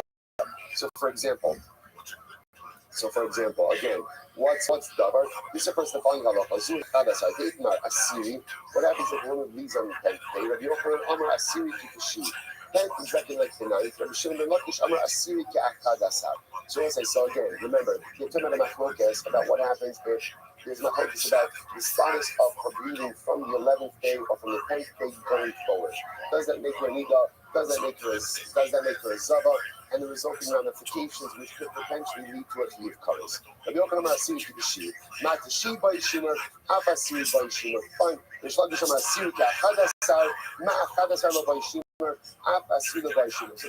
So again, that means a fundamental machlokas about bleeding that extends from the days of the Zivos, ultimately again into the days of the Nizos. What's her status? If there is machlokas regarding that could lead to potential chiyuv kares. Fine. Next, Zeh. So the Gemara says Zeh Hadin. So Zeh in the pasuk refers to Gzera Shabbos. Then the focus on Gzera Shabbos. What does that mean? Say on the days. So, for example, we have machlokas regarding whether or not one's daughter from a woman who invited. Let's say we've invited a woman, invited Rachel, then a daughter. What's the erva status of that daughter to Reuben? So Reuben, Damarava, I'm going to review some about Dimi, Asya, Hena Hena, Asya Zizina. So let's say, so again, for example, we saw this already actually. So we passed the middle, even a daughter from a woman who won violent, to his daughter, and therefore again she is an erva to the father, So let's say again it's like a mamre who says no, it's only your daughter from a legal relationship, but not from a woman who violated. This would be an example of where a machlokas would be a chiyuv kares or something which means chiyuv chatas unintentionally. Bein dam lidam. Bein dam nida dam ziba. So what are the cases over here? Dam nida. So, for example, by Damida, the machlokas could be like the machlokas in the Kaddish Mahalal B'Rabbanan. What's the machlokas? The Snan, Dam Hayara. What happens if a woman sees yellowish blood that has a yellowish color to it? So, Dam Hayara, a Kaddish Mahalal Mitzvah. So Kevin Mahalo says ultimately again that it's coming. The Chacham the parent, and the Chacham ultimately say that it is Tahar. So I say, so once again, what are the ramifications of this method? Yes, the ramifications are three colors. Because relations with the woman who's in Nidra has to put up a few colors. So again, these are examples. Dam Leida, what's the Dam Leida case? This is very interesting. They put it to Rab a lady. So it's not going to Rab a lady. The Ikmar, Rab, Amar Nayin Echadu, Hator Tsolos, remember again, the way it works, fascinating halachas with the arising childhood. What are the halachas? The way the halachas with the arising, again, we don't constantly switch today because we our whole system of like Dam Leida, Dam Nida, Dam Ziva, have putting the kind of morph into one framework called Nida. But again, in the Oraisa, the way it works, when a woman gives birth, after she gives birth, she bleeds for a certain amount of time, the blood is coming, and then for a certain amount of time afterwards, depending if it's a boy or a girl, the blood is tahar. These are not focused back in the mechanics of that. Rav Amar Mayin Epazim. Rav says, really, there's one source of blood. Hatar to Masav, Hatar to Masav. And again, at a certain point, the Torah says the blood is coming. Another point, the Torah says ultimately again, the dam is tahar. The lady says, Shema Yana saying, no, it's not true. It's two different kind of sources of blood. So the Gemara says, Nistam Atame Niftach Hatar, Nistam Hatar Niftach Hatame. So literally again, if the tummy source is closed off, the tar one is open. The tar source is closed off, the tummy one is open. I both say, now what does that matter? What does that matter? So this comes up in a case where ultimately a woman continuously bleeds without going ahead and stopping. So can we say that she switches over from what we call dam tummy to dam tar? So once again, the ramifications over here are huge. All we're trying to show again are examples of cases where the Zaki man will be arguing with the rest of the Beis Din, and the stakes of the case are currently done intentionally, practice done unintentionally. Down what's done the case. The good thing that was on the Yeshua. I don't know the Yeshua. It's done Kishmish was Akadasayom if I went ahead. And then we get Kishmish, Rashi says over here, Parshas Kizava. So let's say she has a situation flowing for 3 days within her 11 shafsa me'es. If it's stopped, if it's subsided for me'es usually means 24-hour period, the yoga, Harizia leg is dissolved. So if it's stopped for 24 hours and she gave birth during that time, this is called the so technically speaking, a woman could give birth while she's in a state of zibus. Okay, so that has its own ramifications as well. The Yeshua says, Laila B'yom Kalele Shabbos Yomo. They say, how incredible is this? Right, in one Gemara, right, a reference to Purim, a reference to Shabbos. Reference to Purim, reference to Shabbos. Again, Rabbi Yeshua says, Laila Yom Kalele Shabbos Yomo. Now you're going to say, okay, the Purim one, you probably could share the Shabbos day, right? This one, I don't know that I would, right? This one probably not going to work well. Right? So the nice, again, so Rabbi Yeshua says, if she stops bleeding, right? If she stops bleeding, ultimately, not just for 24 hours, not just for a day, but ultimately, again, like a Shabbos, namely a night and a day, Sheshav Saminat Sar, Kolominat Dan. And also, it's the pain that subsided, right? The labor pains that subsided, not the blood. Pain being a good. Okay, so I said once again, just all examples of cases where the stakes are high in the machlokas, because we're dealing ultimately again with the case where it's running intentionally to eat curries, unintentionally to eat tacos. Next, Bein Dinim, let's deal in the budget, Dinimakis, in machlokas again on both sides. Again, like capital cases, monetary cases, malchus cases. So what are examples where these cases result in curries? Dinimakis is very. What's an example of a monetary case?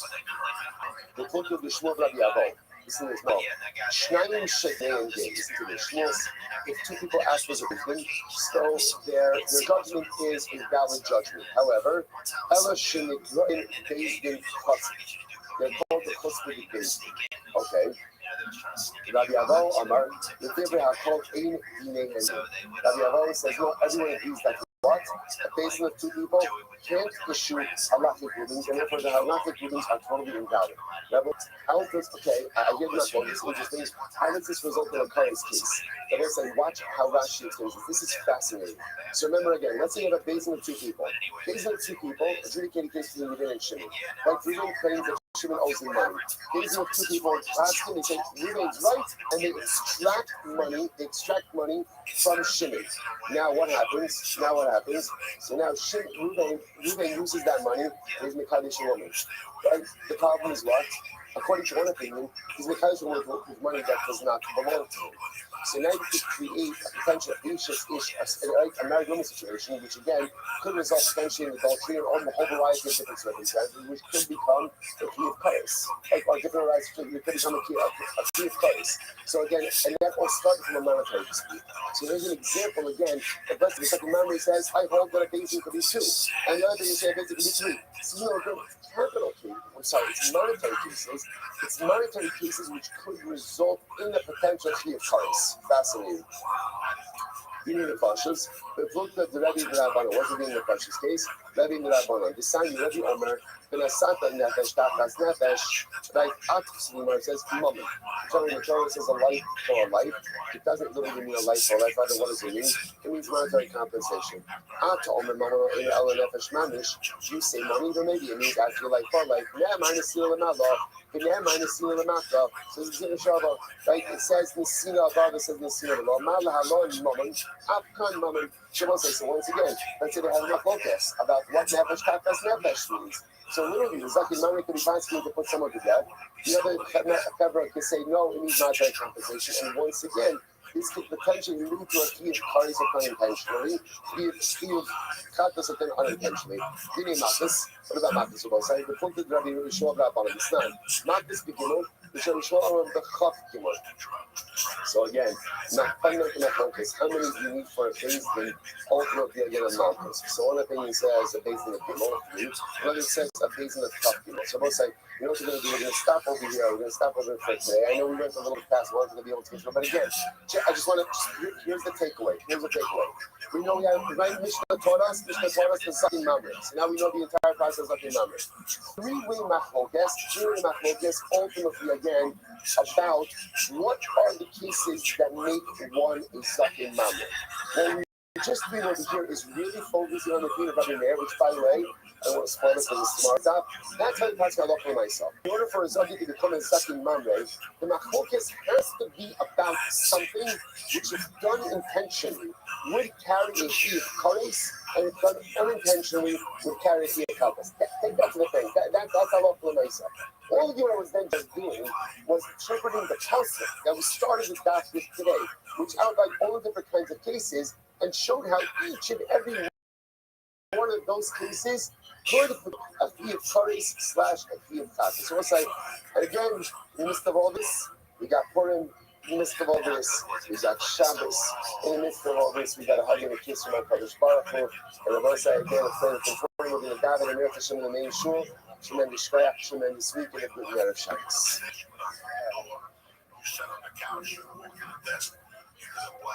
All right, Kabbalah Zoom.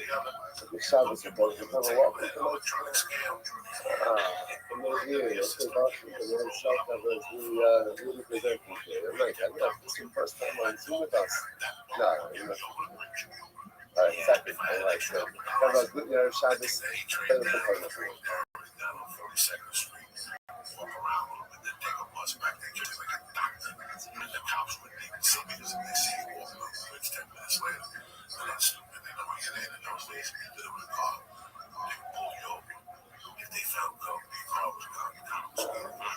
All right, I will say good morning, Afrelich and Perk. From a good night of Shabbos, such as this Boston Jew from Daf together on this holy and incredible day.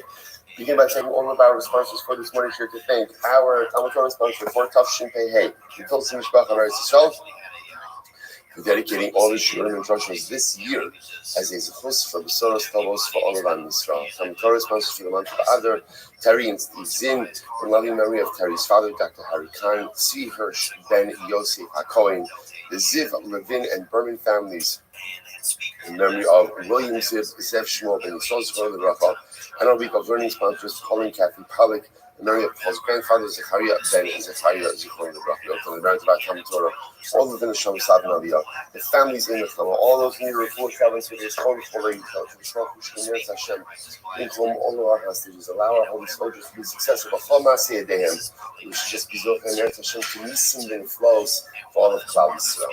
Those with that, let us begin. A lot to do today, Baruch Hashem, and less time than usual. So let's maximize it. Today's daf is page 987. We're going to pick up on days 86b, and let's just pick up on Amar Abaye. So if you see where Tosfos Amar is, Amar Rav Yosef on 86b, you just move your finger to the left, and about 4 lines up from there. We actually read this yesterday, but let's just read it again now. Amar Abaye.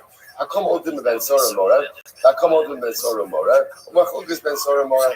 Okay, we saw this enigmatic statement yesterday. So it's like this. Everyone agrees that Ben Sora Mora, the witnesses by Ben Sora Mora, are chayiv. Everyone agrees that the witnesses by Ben Sora Mora are potter. And everyone agrees that there's an achlokas. So what's the case? Hakom ben Sora Mora, everyone agrees that regarding the first set of witnesses who come to testify about Ben Sora Mora, if they are made into Eidim Zolim, that they cannot be executed. They cannot be executed. Why? Because they can always claim that their entire intention was only to go ahead and visit Malchus upon the kid.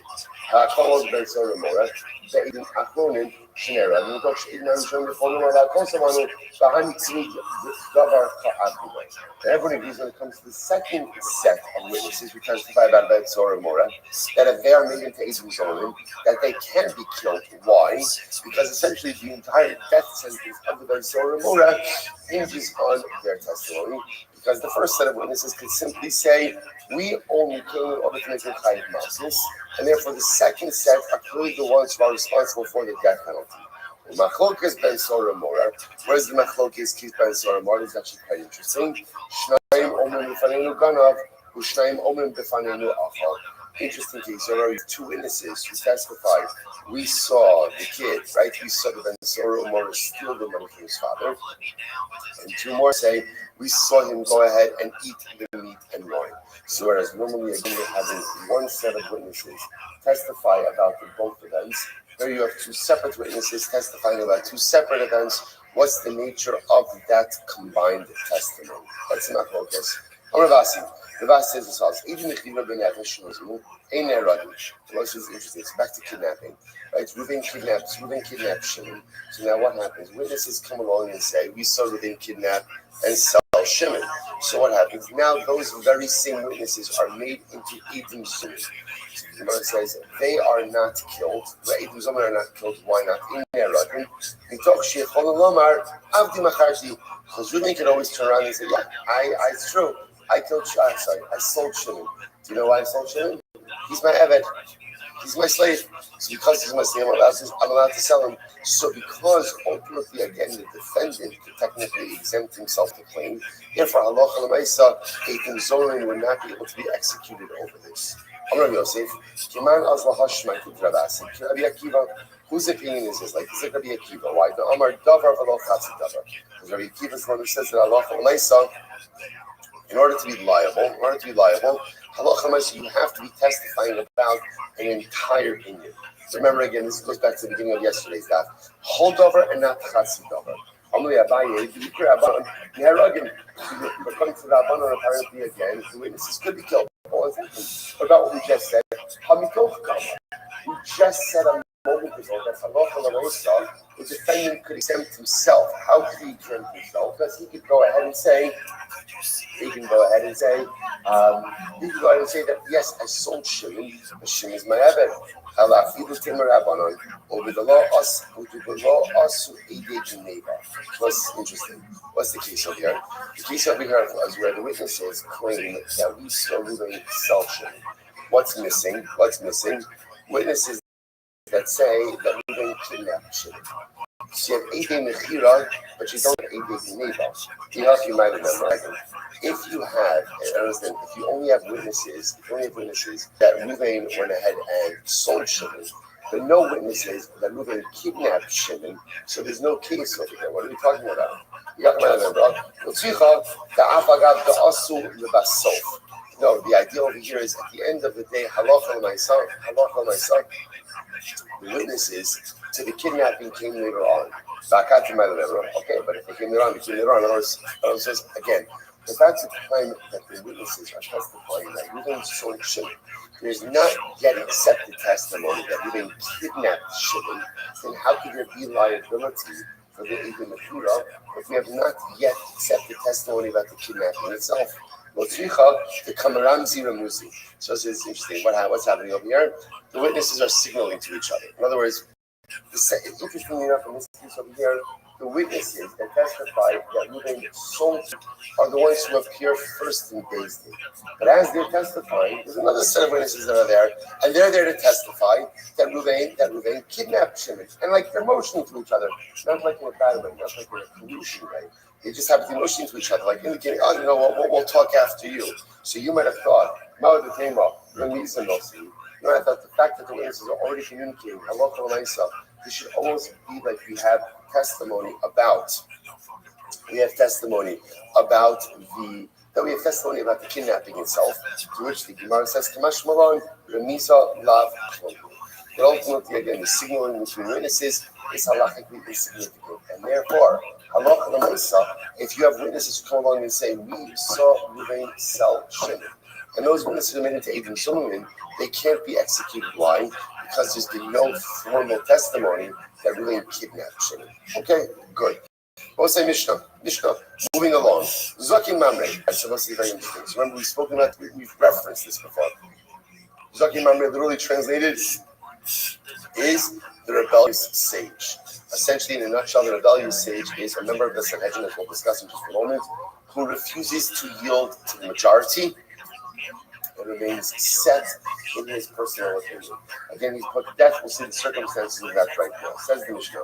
Zakin Mamre, right? Zakin Mamre only becomes a Zakin Mamre based on Shinemar. So now we're going to explain the process for Zakin Mamre. Sham, right? There are three different Batei Din in Yerushalayim. This. One basin was situated at the entrance of Harabayis. One was situated at the entrance. We have the courtyard of the Beis Hamikdash.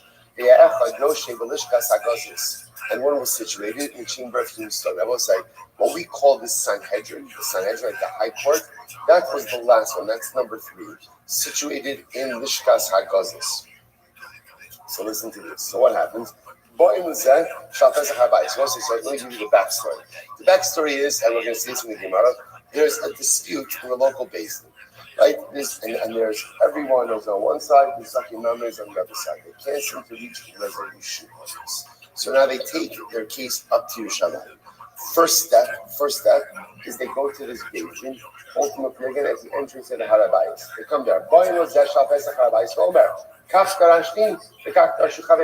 And the Zakin, right? We call it the sage in the minority. The sage in the minority, he comes along and he presents his case in front of the basin. He says, listen, Chevra, this is my position. This is the position of my friends. Ultimately, this is how I learned the situation. This is how my friends learned it. In Shamu Amar, Shamu Amar. So, and again, and the Zakin essentially says to the Beis Din, Hebra, have you heard anything regarding this case? Have you heard anything regarding this? Okay, well, I just want to point out a tremendous mental stillness. If you notice, remember again, he's not yet a Zakin Mamre. Right now, he's just the guy. He's just the dissenting judge. We'll see when he becomes a Zakin Mamre. But I'll say what's beautiful about this. You notice how the Zakin Mamre goes to the Beis Din. What is this? This is my position, and this is my friend's position. Often in life, we are able to articulate our own position, but a lot of difficulty, certainly hearing and even more so articulating the positions of others. It's a mind law. It's a mind law. Not only to be able to set up it, but really take the time to actually understand someone else's opinion. I may disagree with it at the end, but at least it's informed disagreement, as opposed to what happens all too often in life is because kind of summarily or quickly or just superficially disagree with things that just don't sound right to us without really trying to understand what the other person is trying to say. So there's a lot of godless in this that the Zaki Mamre is able to fully articulate the position of the other. So he goes on. Fine. So so what happens if the first base and the base of the Harabayas, they don't have anything to add to this conversation? So what happens? You go to the next basin. This basin is situated at the entrance rate of the Azar, the courtyard of the Ishmaelish. Once again, he says, this is what I say, this is what my friends say. And once again, the Zakin says, listen, Chevra, based in at the entrance of the Azara, do you guys have anything to add? Right? Anything to add in this? If they do, fantastic. They're in love. And if not, then everyone. Rabbi said, that's an interesting discussion over here. Everyone sounds like even the members of the other two, but everyone's now coming along to the high court in the Lishkas HaGozis. That's where they're coming. This is the Beis Din. This is the Beis Din from which Torah goes out to all of Klal Yisrael.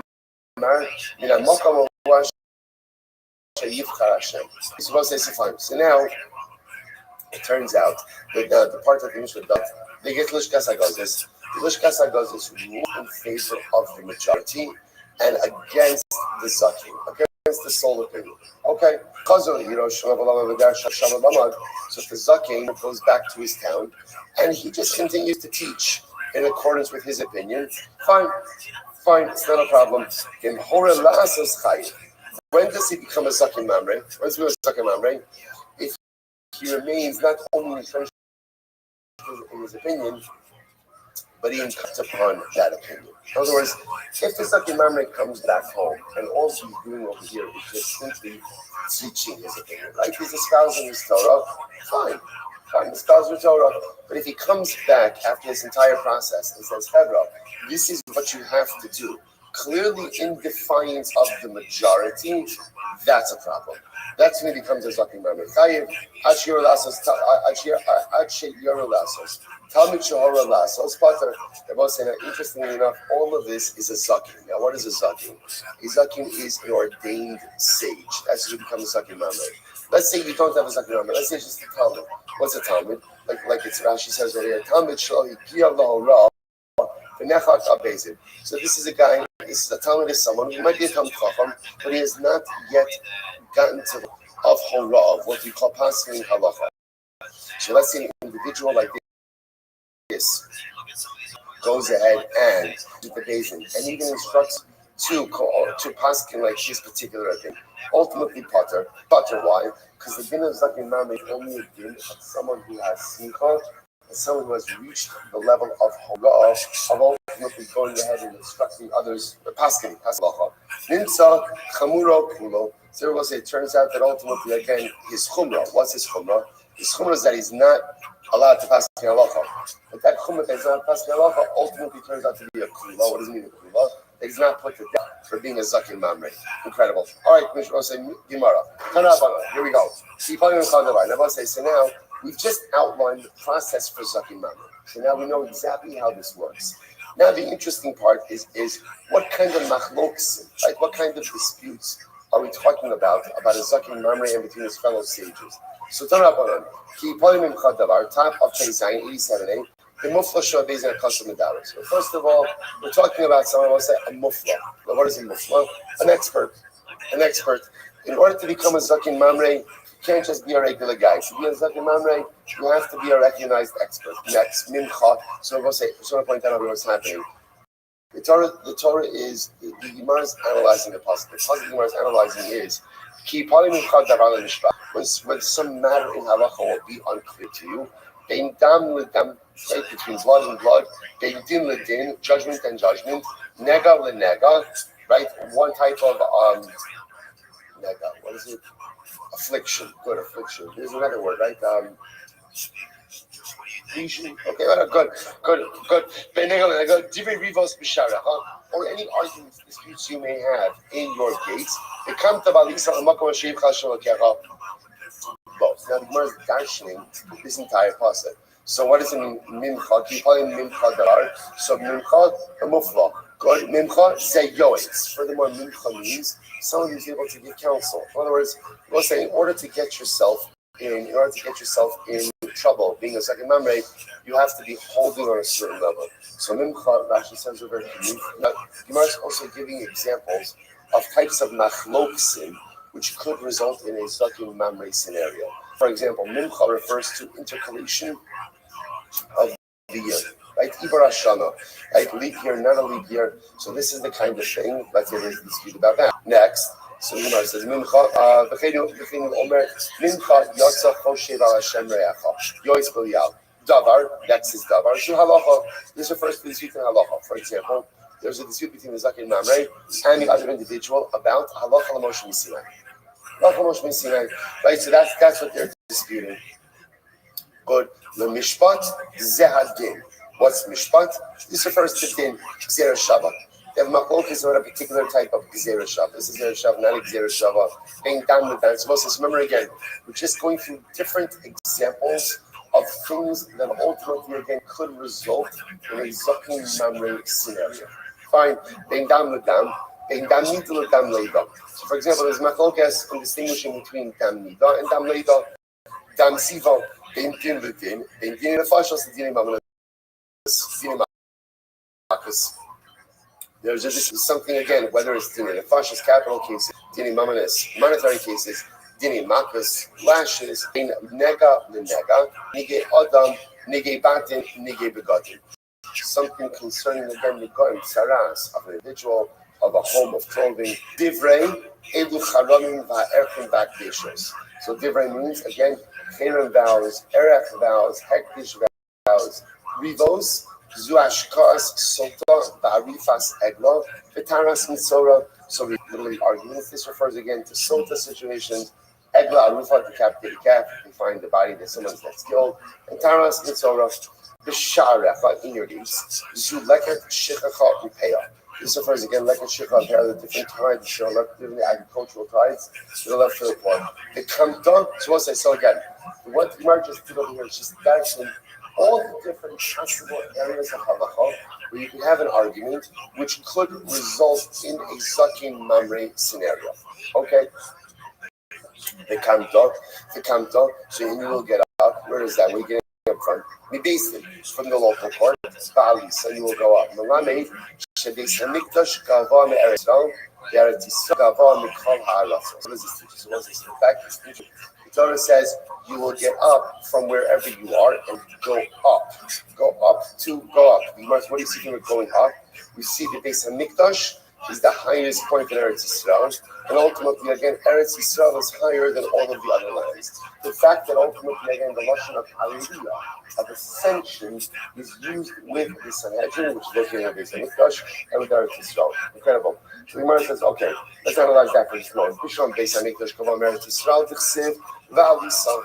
So I understand why we say that the Beis Hamikdash is taller, is one of the tallest parts of Eretz Yisrael, because Lashon is V'Alisa. You go up to Beis Hamikdash. Ella. Eretz Yisrael Gava Mikol Ha'aretz. From where do I know that Eretz Yisrael is higher than the other lands? Dichsiv Lachin Hine Yomim Ba'im Nu'um Hashem.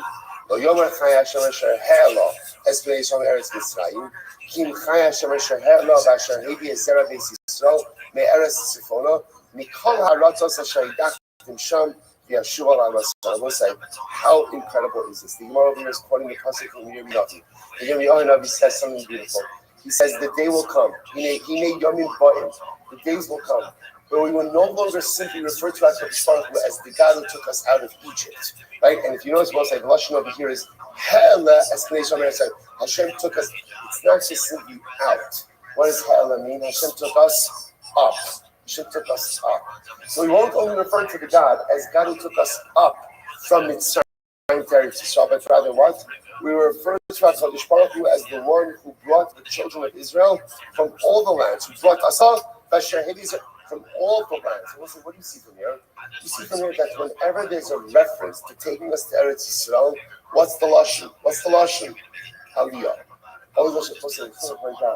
How overwhelmingly amazing is it that according to this passage of Geula, on Purim. On Purim. It's not even the best Purim reference. Just wait till you see it. Wait till you see what's going to come. Wait, right? Listen, but just amazing. A pasuk about Geulah. We're literally talking about the fact that His Baruch will take us out of all of the lines of our dispersion and is going to bring us up. Going to bring us up. As great as Purim is, and as beautiful as Purim is Nisim Kasya. It's covered miracles. It's hidden miracles, right? It's miracles cloaked in nature. And what Purim awakens in us, as much as we celebrate this beautiful, beautiful days, because we have incredible Hakaras of the Baruch Hu, it awakens in us the desire for something more. I don't want hidden miracles. I don't want Nisim Kasya. We want Nisim Galya. We want to reveal miracles. And here, as we're yearning for those real miracles, what is the Gemara in us? The Gemara gives us such much of Yirmiyahu Navi. Yirmiyahu reminds us the revealed miracles are going to come. They're going to come. And when they come, you're going to Kushbach, who's going to take us up, he's going to take us out. Because every reference to Eretz Yisrael is only one direction. And it's always going up. Incredible. Turn up on. Zakin Mamre. Eno Chayiv Ela Adavar Shez Dolo Kares. Yishir Gasar Chagas to Rabbi Meir. So this is very interesting. So now they're going to see essentially a 3-minute focus about what type of legal matters could make sense to a Zakin Mamre. So Rabbi Meir holds that it's only regarding sin, which if done intentionally would be a chiyuv kares, and accidentally would be a chiyuv chatos. Rabbi Huda says, Al davar shetorah, Rosh give herself, and Huda says, no, it's about something where the source halacha is midaraisa, but the interpretation is through the Rabbanon, and they're arguing about the interpretation. So Rabbi Shimon says, Afilu diktek echad b'ktivei sofer. Rabbi Shimon says it's pretty much anything. Even if they're arguing about like a small detail in rabbinic law, b'ktivei sofer, ultimately again it can still become a zakin mamre. So my time, so let's analyze this. My time is Rabbi Meir. So let's try Meir's life. So remember, Rabbi Meir said that halacha l'maisa. Rabbi Meir said that halacha l'maisa. Ultimately again, Rabbi Meir said that halacha l'maisa, the only type of thing that can make you into a zakin mamre, ultimately is the type of thing if you do it intentionally, it's kares, unintentionally a chatos. So the Gemara says, what's his logic? Gamar davar. He makes exir shava ultimately again of davar. So the Gemara says, ksiv hacha, ki palim imchad davar l'mishpat. So I want to say first of the widest lines. It says over here, ki palim imchad davar l'mishpat. Uksiv hazam, v'ne'elam davar me'ene hakal. That's talking about the where the Sanhedrin passes incorrectly and ultimately leads the people to go ahead and make a mistake. Just like over there, it's talking about something. The commission is kares, right? And a shogig is chatos. Afkan so by Zakin Mamre, davar shechayev as dono kares, ba'ashig gasa chatos. Okay, shemer Shabbat. Fine, that's opinion one. Rabbi Huda said this. Remember, Rabbi Huda's opinion was that only become a Zakin Mamre on something Ikara midivrei Torah and the Duke Sofer, right? That the Ikra halacha is midaraisa and the details are learned out midrabanan. So where does everybody get this? Yuda al piatorah she'erucha ad the Ikra Torah v'yorucha. It has to be something where the verse says something, but based on the passage in the Torah, we don't know how to pass Chazal to teach us how to interpret it. That's the type of situation that could create Zakin Mamre. And lastly, Rabbi Shimon, I feel called to Rabbi Shimon says pretty much anything that comes out from a base, anything they argue about, but the Zakin Mamre remains kind of fixed in place and refuses to yield to the majority, that could create Zakin Mamre. I'm going to Rabbi Shimon. Tirgamali the Hamas. He said, "Look at Rabbi Meir. Let's get ready for this." Shavuna said, "Like Rav Bashina said, fine. Take the Bryce." And Rabbi is referring to the Bryce he spoke about at the beginning of the daf. Take the Bryce and interpret it to me according to Rabbi Meir. So I'll say, so remember again. Rabbi Meir is of the opinion that halacha l'maisa, you can only become a Zakin Mamre if there is a machlokes regarding something that if done intentionally, kares.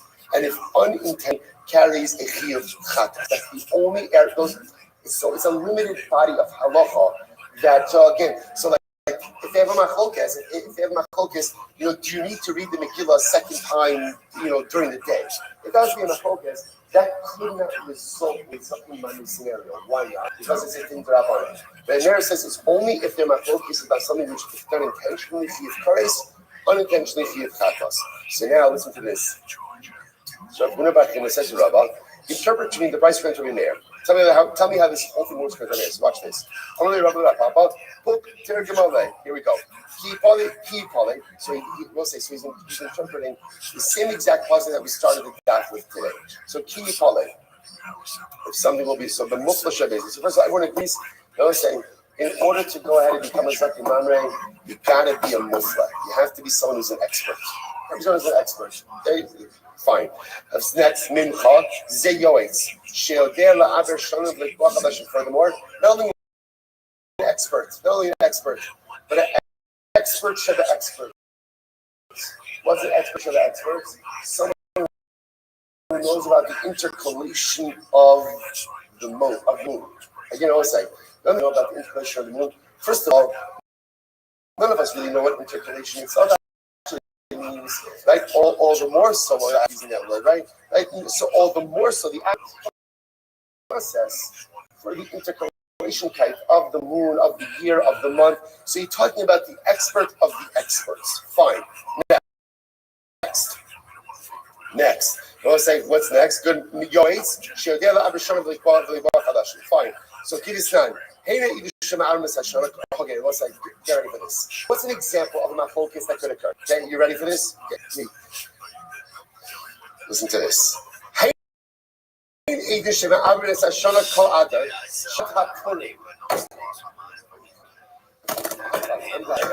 like, you just call it a day. It's ridiculous. Half-year cycle. How does it happen? And it's not like a drasha, it's not like a remez, it's not a gematria.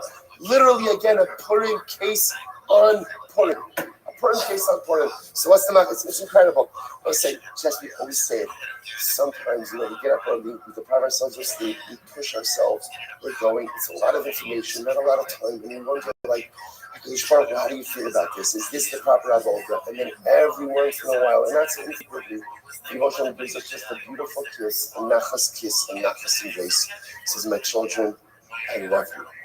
Thank you for waking up early, or whenever we do the daf.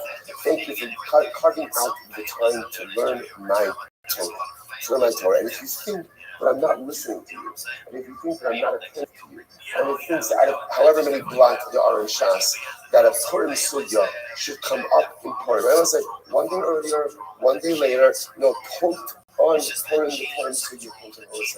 Just know. Sometimes, what does every child want to know? Deep down, every child wants to know that I give my father's nachas. That's what I want to do. Spend our lives trying to give our parents nachas. So again, all the more to look at the Rebbeinu Shalom. And then a Gemara like this comes along, and we know that Abba is so incredibly proud of us. We should be zochim to continue to give our father nachas and never ask him Shalom. So again, the Gemara gives an example over here. What's the Purim case? For example, so for example, let's say they have a machlokes about how to go ahead and declare a leap month, a leap year. So again, the other members of the Sanhedrin said that they could go ahead and make the entire Adar into create an Adar Sheni, right, up until Purim. So that's machlokes. Up until Purim, after Purim, the ilahai gisa kashari chametz v'peisach, the ilahai gisa kashari chametz v'peisach. And I want to say that the ramifications, of course, of that machlokes is what? The ramifications are you going to end up eating chametz on Pesach, right? Because remember again, depending if there's going to be a leap year, another sheni, another base, so that's going to be when Pesach falls out. You have chametz ramifications. There is an example of a machlokes where again the stakes are kares versus chatos. Good. Gemara goes weiter. Davar zehalacha zu hilchos achalasar. Mar asiri Rabbi Yochanan Amar asiri kitishi. Rabbi Shimon ben Lakish Amar asiri ka'achadasar. So again, if you take a look at Rashi says over here. Hilchos achadasar yom achron shal yud aleph shebei nida lenida. So remember again from last cycle, from Hilchos nida from Masechus Nida, we have this concept. Rashi points out over here that there are 11 days, at least 11 days between every Nida cycle. Remember again, the way Hilchos Nida works in Midoraisa is a 7-11 cycle. 7 days of Nida, 11 days of Ziva. So the Gemara quotes over here again. We're not going to get in depth in all of these machlokes, partly because only because of time. They're all fascinating of themselves. These are all just. I want to just frame what we're doing over here. We're just trying to show a series of machlokes. Remember again, we're trying to go according to Rabbi Meir. Rabbi Meir holds to can come as Zaki Mamre, because if you have a machlokes regarding something which, if done intentionally, is a chiyuv charis, and done unintentionally is a chiyuv chatos. We're just trying to now interpret the pasuk that we interpreted at the beginning of this daf and highlight a whole bunch of cases that fit into that criteria. So, for example, again, what's davar? This refers to the following halacha. Zu hilchos achadas deitmar asiri. What happens if a woman leaves on the 10th day? Rabbi Yochanan Amar Asiri Kitishi. 10th is reckoned like the 9th. Rabbi Shimon ben Lakish Amar Asiri Ke'achadasar. So let's say, so again, remember, you're talking about a machlokes, about what happens if there's machlokes about the status of her bleeding from the 11th day or from the 10th day going forward. Does that make her a nida? Does that make her a zava? And the resulting ramifications, which could potentially lead to a chiyuv kares. Rabbi Yochanan Amar Asiri Kitishi. Matishi Ba'ishimer. Fine. Rish Lakish Amar Asiri Ke'achadasar Ma'achadasar Ba'ishimer Af Asila Ba'ishimer. So we'll say details right now. A fundamental machlokes about bleeding that extends from the days of the zivos ultimately again into the days of the nidus. What's her status? If they have machlokes regarding that could lead to potential chiyuv kares. Fine. Next. Zeh. So the Gemara says Zeh Hadin. So Zeh in the pasuk refers to Gzeir Shabbos. Then my focus about Gzeir Shabbos. What does that mean? On the base, Din Bito Ma'anasaso. So, for example, we have machlokes regarding whether or not one's daughter from a woman who we violated. Let's say we've been violating a woman, we violated Rothschild. They're the daughters. What's the erva status of that daughter to Reuben? So Reuben, Damarava Amali Ravisa Varadini Asya Hena Asya Zima Zima. So we'll say, so again, for example, remember we saw this actually. So we passed that ultimately even the daughter from a woman who won violent, still his daughter, and therefore again she is an erva to the father. She's an erva to the father. So let's say again, as like Mamre asking says no, it's only your daughter from a legal relationship, but not from a woman who violated. So again, it's an example where a machlokes would be a chiyuv kares if done intentionally, a chiyuv chatas unintentionally. Saying dam lidam. Dam nida, dam leida, dam ziva. It's one of the cases over here. Dam nida, it looked at akavya b'mechalala v'rabana. So, for example, by dam nida, the machlokes can be like the machlokes in akavya b'mechalala v'rabana. What's the machlokes? It's not dam hayara. What happens if a woman sees yellowish blood that has a yellowish color to it? So, dam akavya b'mechalala metame. So, akavya b'mechalala says ultimately again that it's tamei. The chacham mitarim, and the chachamim ultimately say that it is tahar. So we'll say, so once again, what are the ramifications? What are the ramifications of this machlokes? The ramifications are a chiyuv kares, because relations with a woman who's in nida carries with it a penalty of kares. So again, these are examples. Dam leida. What's the dam leida case? This is very interesting. They put it to Rav and Levi. So this is machlokes Rav and Levi. The itmar Rav Amar Mayin Echatu Hatorah. So we'll say, remember again, the way it works. Fascinating halachas midaraisa with childbirth. What are the halachas? The halachas midaraisa. Now again, we don't pass it because our whole system, like dam leida, dam nida, dam ziva, have kind of morphed into one framework called nida. But again, the midaraisa, the way it works, when a woman gives birth, and after she gives birth, she bleeds for a certain amount of time. The blood is tamei. And then for a certain amount of time afterwards, depending if it's a boy or a girl, the blood is tahar. There's a machlokes about the mechanics of that. Rav Amar Mayin Echatu. Rav says, really, there's one source of blood. Hatorah Timasa, Hatorah Tirasa. And again, at a certain point, the Torah says the blood is coming. Another point, the Torah says ultimately again, the dam is tahar. The Levi says, Shema Ayano saying, no, it's not true. It's two different kinds of sources of blood. So the Gemara says, Nistam Hatame Niftach Hatar, Nistam Hatar Niftach Hatame. So literally again, If the tummy source is closed off, the tar one is open. This time the tar source is closed off, the tummy one is open. Now, both say, now what does that matter? What does that matter? So this comes up in a case where ultimately a woman continuously bleeds without going ahead and stopping. So can we say that she switches over from what we call dam tame to dam tar? So once again, the ramifications over here are a chiyuv kares. All we're trying to show again are examples of cases with the Zaki Mamre arguing with the rest of the Bezdin, and the stakes of the case are kares if done intentionally, chatas if done unintentionally. Dam ziba, what's the dam ziba case? The book is Rabbi Yoshua. This man, if a woman went ahead, and literally again, Kishta, Rashi says over here, Sima Parshas Zava, Achada Hashem Shemayim Aviyah L'Geisi, but the Isha Kiyaz of Damar, so again, let's say she has a situation which is flowing for 3 days, within 11 days of Zivos, then Shas La'es, if it's subsided for, say, usually means 24-hour period, the Yalda, how does the let this result? So if it stopped for 24 hours period, and she gave birth during that time, this is called the Yoledes Result. So technically speaking, a woman can give birth while she is in a state of Sivos. Okay, so that has its own ramifications as well. The Shua says, Laila V'yom, Kalele Shabbos V'yomo. I say, how incredible is this? Like in one Gemara, right, a reference to Purim, a reference to Shabbos. Reference to Purim, reference to Shabbos. Again, Rabbi Yeshua says, Laila Yom Kalele Shabbos V'yomo. Now you're going to say, again, the Purim one, you probably could share at the Shabbos day, right? This one, I don't know that I would, right? This one probably not going to work well. Right? So the mice, again, so Rabbi Yeshua says, if she stops bleeding, right? If she stops bleeding, ultimately, again, not just for 24 hours, not just for a day, but ultimately, again, like a Shabbos, namely a night and a day, Sheshav Saminat Sar, Velominat Dam. And also, the pain that's subsided, right? The labor pain that's subsided, not the blood.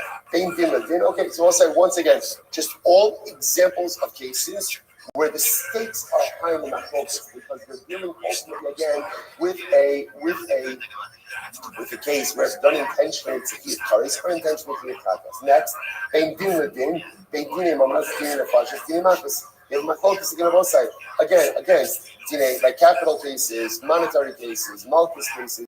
So what are examples where these cases can result in kares? Din mamas is very interesting. That's an example ultimately again a monetary case.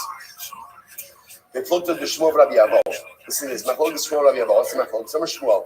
Shnayim shedanu dinei and din. Listen to this. Shmuel says, if 2 people act as a beis din, so their judgment is a valid judgment. However, ela shenikroin beis din chutzpah. They're called the chutzpah beis din. Okay. Rabbi Avo Amar the divrei hakol ein dinei and din. Rabbi Avo says no. Everyone agrees that what a beis din of 2 people can't issue halachic rulings, and therefore the halachic rulings are totally invalid. Now, I will say, how does, I did not know this interesting, how does this result in a nice case? I will say, watch how Rashi explains this. This is fascinating. So remember again, let's say you have a basin of 2 people. Basin of 2 people, adjudicated cases between Reuven and Shimon. Like Reuven claims that Shimon owes him money. Basin of 2 people ask him, they say, Reuven's right, and they extract money from Shimon. Now what happens? So now Reuven uses that money, and he's Mekadesh woman. Right? The problem is what? According to one opinion, he's Mekadesh woman with money that does not belong to him. So now you could create a potential a married woman situation, which again could result potentially in adultery and on the whole variety of different circumstances. You could become a key of kares. You could become a key of kares. So again, and that all starts from a monetary dispute. So here's an example again. If let's say the second memory says, hold that a basin could be 2, and the other thing say a basin could be 3. So again, it's capital cases. It's monetary cases. It's monetary cases which could result in a potential chiyuv kares. Fascinating. Dinin nefashos. Beplugta the Rabbi v'Rabbanon. What's the Dinin nefashos case? Rabbi and Rabbanon. The sign Rabbi Omer shenasata nefesh takas nefesh. Right, it says moment. Generally, the Torah says a life for a life. It doesn't literally mean a life for a life. Rather, what does it mean? It means monetary compensation. You say money, but maybe it means actually life for life. Right? It says Nesina above, it says Nesina below. Afkan moment. So we'll say, so once again, let's say they have a focus about what nefesh tachas nefesh means. So literally, it's like in Mary could be asking to put someone to death. You have a chavra can say no, it means monetary compensation. And once again, this could potentially lead to a chiyuv kares if done intentionally, chiyuv kares if done unintentionally. Dine makas. What about makas? We'll say the point is Rabbi Yishmael Rabbi understand. Makas b'gimel, Yishmael Yishmael b'chaf gimel. So again, fundamental mathematics is how many do you need for a base din ultimately again of malchus. So one of the things it says a base din of gimel 3. Another says a base din of chaf gimel. So both say, you know what we're going to do? We're going to stop over here. I know we went a little bit fast. I want to go through, but again, I just want to here's the takeaway. You know, we have right Mishnah taught us the sucking membrane. So now we know the entire process of sucking membrane. Three-way machlokes, ultimately again about what are the cases that make one a sucking membrane. What we're just doing over here is really focusing on the opinion of Rabbi Meir, which by the way, I don't want to spoil it because it's tomorrow's daf. That's how you pass halacha l'maisa. In order for a sucking to become a sucking membrane, the machlokes has to be about something which, if done intentionally, would carry a chiyuv kares, and if done unintentionally, would carry a chiyuv chatas. Take that to the bank. That's halacha l'maisa. All the Gemara was then just doing was interpreting the pasuk that we started the daf with today, which outlined all the different kinds of cases and showed how each and every one of those cases could potentially be a chiyuv kares / a chiyuv chatas. So we'll say, and again, in the midst of all this, we got Purim. In the midst of all this, we got Shabbos. In the midst of all this, we got a hug and a kiss from HaKadosh Baruch. And I will say again, afraid of Purim, we're going to daven in Meretz Hashem in the main shul. Tremendous shkayach, tremendous week, and a good Erev Shabbos.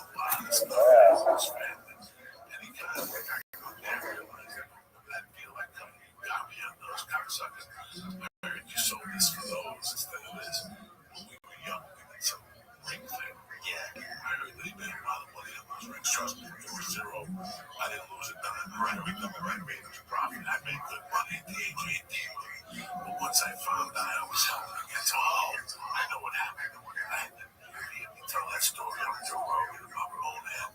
All right, I will say good morning. Let us begin by thanking all of our sponsors for this morning. Check to thank our annual conference for touching Pei 7 by the Kasimish Baba. For dedicating all the children's Russians this year in this episode covers for all of our Israel. Our conference sponsors for the number. The other, our father and Torah Terry Steve 011 million Father Dr. Harry Khan, Second Rothschild C. Hirsch, Ben Yosef HaKohen, Ziv Levin and Berman families in memory of William Ziv, Zev Schmidt, Ben Yisrael Ziv. And our conference sponsor, Paul and Kathy White. Rabbi and Paul's grandfather, Zechariah, Ben Zechariah, was here for American Lifetime Torah, all of the Rishon Aliyah, the families in Israel, all of those who were Jewish, including constantly Israel, construction, all of our hostages, and those who should be soldiers should be successful before massing. Listen, with that, let us begin. We have a lot to do today and a little bit less time than usual to do it in. So today's daf is page 86. You have to bring up at Mishnah on Pe'er, page 85b. And the Mishnah says as follows: Hagoni nefesh mitzvah. So it says now we're talking about the interesting sugya of kidnapping. So a little bit again, Hagoni nefesh mitzvah. A person goes ahead and kidnaps a Jew. We'll say that I just want to point out how incredible it is to learn this Mishnah on Tainis Esther. Like the entire Purim story is Esther Hamalka was kidnapped. Esther Hamalka was taken from the room, taken to the palace of the Ahasuerus, totally against the will of Mordecai's will. Again, one thing we see about the Hashgachas of divine providence is that even the darkest and most difficult of circumstances, Yehuda and Yeshua comes. So how incredible it is, literally again, at Tainis Esther. To begin, only nefesh means person kidnaps a Jew. That's the halacha. Now this is obviously talking about the Jew kidnapping a Jew. So in general, again, the halacha for kidnapping, or the punishment for kidnapping, he says punishment is death penalty. So now the Mishnah discusses the parameters of that. Hagoi nefesh means so if one goes ahead and kidnaps a Jew, you're only chayiv if you take the victim into your rishus, into your domain. Rabbi Yehuda says, Ashiach, instead of Rishus, be astonished for. Rabbi Yehuda says, you have to, number one, take the victim into your domain, and number one, make use of them. Like work them, do something to utilize them. We go to the pasuk Shneimar, this Amerbo Umachro. The pasuk says, the pasuk in its entirety is, Himatzi ish yoniv nefesh le'achav l'bnei Yisrael. The person will be found to have literally kidnapped a fellow Jew, this Amerbo, he utilized him, he worked him. And he sold him to Meis Hagala Parudat and Berkaracha. And the kidnapper was put to death. So interestingly enough, the Yehuda says, Allah is really three qualifications. Number one, kidnapping. Number two, making use of the individual. And number three, selling them. Rabbi Shmuel, I go to know what happens if someone keeps son. Interesting case. The person kidnaps their son, and you show them Shabbat Broka, Mechayiv, have the Chachamim quotes it. Shabbat Broka says, Mechayiv, and ultimately the Chachamim say your party. Now again, we'll discuss exactly why that is. What's the maflot also here. What happens if someone goes ahead and kidnaps a Chatzi Evan, Chatzi Ben Cholim? What's the halacha? Rabbi Yehuda Mechayiv upon Chotrim. Rabbi Yehuda says that you're Chayiv, and the Chachamim only say that you are Pater. Okay, so now a lot to unpack here. So first things first, the time of Rabbi, so remember again, this in Mishnah was as follows. Tanakama says that if you go ahead and you kidnap someone, you're Chayiv if you bring it into your trust, to bring it into your domain. But you need to add it, you also have to work the individual. So I have the Gemara asks, and according to the Tanakama, you don't have to make use of the individual. And I will say, and I just want to point out, the pasuk itself says this Amerbo. You're kidnapping and you're making use of the individual. So how people trying to come up disagree with that particular fact? So the Gemara says, everyone agrees that in order to be liable for biblical kidnapping, you have to go ahead and quote unquote make use of the individual. You have to work them. The shaila is what happens if you work them in a fairly insignificant way. For example, you put them to work and it only goes ahead and let's say generates less than a Shabbat Fruita's worth of work. Is that called work or not? That's the point of contention between the Tanakama and Rabbi Yehuda. So let me ask the following question. So that's an interesting question. What happens from actual Ruvain kidnaps Shimon while Shimon is asleep? So he kidnaps Shimon while Shimon is asleep and he sells Shimon. Shimon is really a very deep sleeper, right? So he's kidnapped and he's sold all while he's asleep.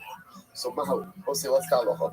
So ultimately again, is there liability? Rashi said, look, again, we'll see exactly what the question is over here. So Machar Ishal Obra Mahu. And what happens if Reuben kidnaps Rachel? Rachel's pregnant, but Reuben's not kidnapping Rachel. For Rachel's sake, rather than doing, he wants to kidnap the fetus. He wants the baby. He wants to be able to sell the baby. What's the halacha? Yesh derech imor b'kaf or inderech imor b'kaf. So is this considered to be imor? Is this considered to be again a form of working the individual or not? Which is what I'm talking about. The simple play, the lekka imor cow. There's no working of the individual in this context. Again, remember. What's the face? Reuben kidnapped Shimon while Shimon was sleeping and sold him. Reuben kidnapped Rachel and ultimately for the Uber. So there is no imor at all. There's no working at all. To which the Gemara says, no refugees. Okay, L'shicha yashin zaga alel isha d'otma ba'ate zeka. Derechim b'kar or inderechim b'kar. No one's the case. The case is where Reuben kidnapped Shimon and they sold him. And actually, Reuben kidnapped Shimon. What he did was he leaned on Shimon. So he utilized Shimon, sleeping Shimon as support. Or with the pregnant woman, there was a big wind, and he put the pregnant woman in front of him to shield him from the wind. So he's utilizing these people in an interesting way. So is that called derech imor or not? So again, what you begin to see is the Gemara is accepting this approach. And in order to have the kidnapping, number one, you have to take the person, kidnap the person. Number two, you have to bring him into your shus. And number three, you have to work them. So the shaila is this called working the individual, which the Gemara says take.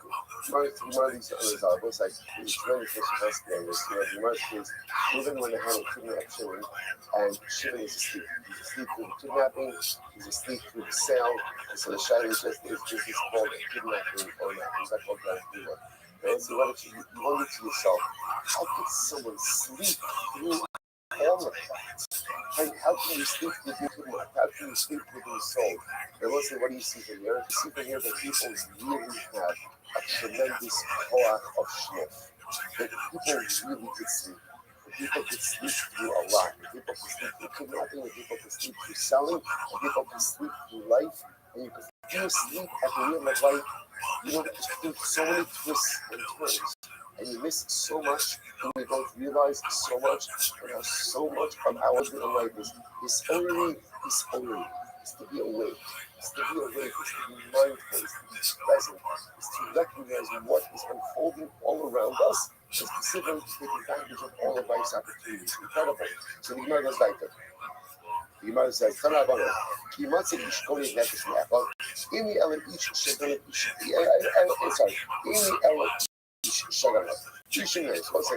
What's from the pasuk is if you will find amongst you a man who is kidnapped. So I only know the ability for a man who is kidnapped. What about if a woman is a kidnapper? What's liability? The Gonivish. Pasuk says someone kidnaps. Okay, so it's not gender specific. Any other issue, I know that a man is liable if he kidnaps a man or a woman. The Isha Shagun Vish, meaning again, if a woman kidnaps a man, Isha Shagun Vish, I don't know if there's liability. If a woman kidnaps a woman, who makes Hagana Paru Mikamacham. The Pasuk says the Hagana will be put to death. And again, Mikamacham doesn't have anything, there's no gender specific, no person specific. Mentioning the time you don't have the right, so he must be Ishkoni Defesh. The person will be found to have stolen a Jew, to have kidnapped a Jew. After I go to the Ish, after I go to the Isha. Whether you kidnap a man, a woman, you're kidnapping a convert, you're kidnapping an emancipated slave. In that cases, you are hired. Okay, fine. Gunbow below Mafro. Mafro, what happens here? What happens here? Moving, what happens? You make an action that you do not yet sell. Or Ruben sold shimon, but what? He has not yet delivered shimon to the buyer. So case number one, Ruben kidnapped shimon but didn't yet sell him. Case number two, he sold him but did not yet remove shimon from his rishos. What's that halacha? Pater. Ultimately, if Ruben is discovered, he's pater. When we say pater, he's pater for Misa. Pater for Misa. That's not the kidnapping. So this is an interesting case. What happens if Ruben goes ahead and kidnaps Shimon and then sells Shimon to Shimon's father, or Shimon's own father, or one of Shimon's own relatives? What's that law? Ruben is Skype. Okay, we'll discuss all the cases. I'm going to this house, one who goes ahead and kidnaps the other is Potter. Okay, top up play Bob 86A. Any kind of Rav Shishas. Anyway, and he's shown the Shimon holds as follows. So let's say, so specifically, we must focusing on the case of where Ruben kidnaps Shimon and then goes ahead and sells Shimon to Shimon's father. Or to one Shimon's relatives. Okay? So now, interestingly enough, so Shishas said as follows. The time of Shishas, when Shimon holds that in general, in order to be liable for selling someone, you have to sell them from their brethren, which sounds like you're kidnapping someone from their family and selling them to someone else. We would seem to indicate to us that if Reuben kidnapped Shimon and then sold Shimon back to Shimon's own family, then Reuben would not be liable. Yet the Brisa says he is liable. So what's going on over here? So the Gemara says, Tani Potter. you right, you know what, change it to Potter. But if Reuben were to kidnap Shimon and sell Shimon to Shimon's own family, Shimon's father, someone else, then ultimately again Reuben would be Potter. So mercy one second. My question, what's the problem here? Perhaps it's two different opinions. Perhaps this is a machlokas to which the Gemara says, "I like because I'm Rabbi Yochanan, stam matnisim Rabbi Meir, stam tosef to Rabbi Yehuda, stam sifra Rabbi Yehuda, stam sifri Rabbi Shimon."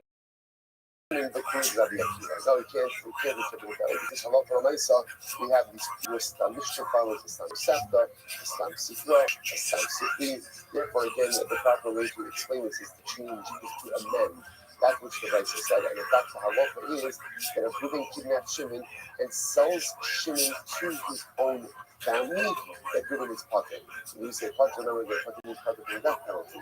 Because halacha might want to be liable for kidnapping, you have to sell the victim to someone outside of his family. Okay, fascinating. Hagoni, so next thing the Mishnah said is what happens if the person kidnaps his son? Right, kidnaps his son. What is liability for kidnapping one's own son? So remember again, this was being machlokas. The Shmuel, the son of Rabbi Yochanan of Rothschild said it's Chayiv, and the Chacham said it's Shekata. So let's analyze. My time is Rabbanon. Why do the Rabbanon say that's Shekata? I'm Rabbi. As the pasuk says, "Ki matzei, fak lematzei." The word Russian of the pasuk is "Ki matzei ish gonev nefesh be'achad." If it will be found that a person kidnaps someone from amongst his brethren. Now, Russian "Ki matzei" indicates to us that there's a new circumstance that's here. Like he found a new circumstance.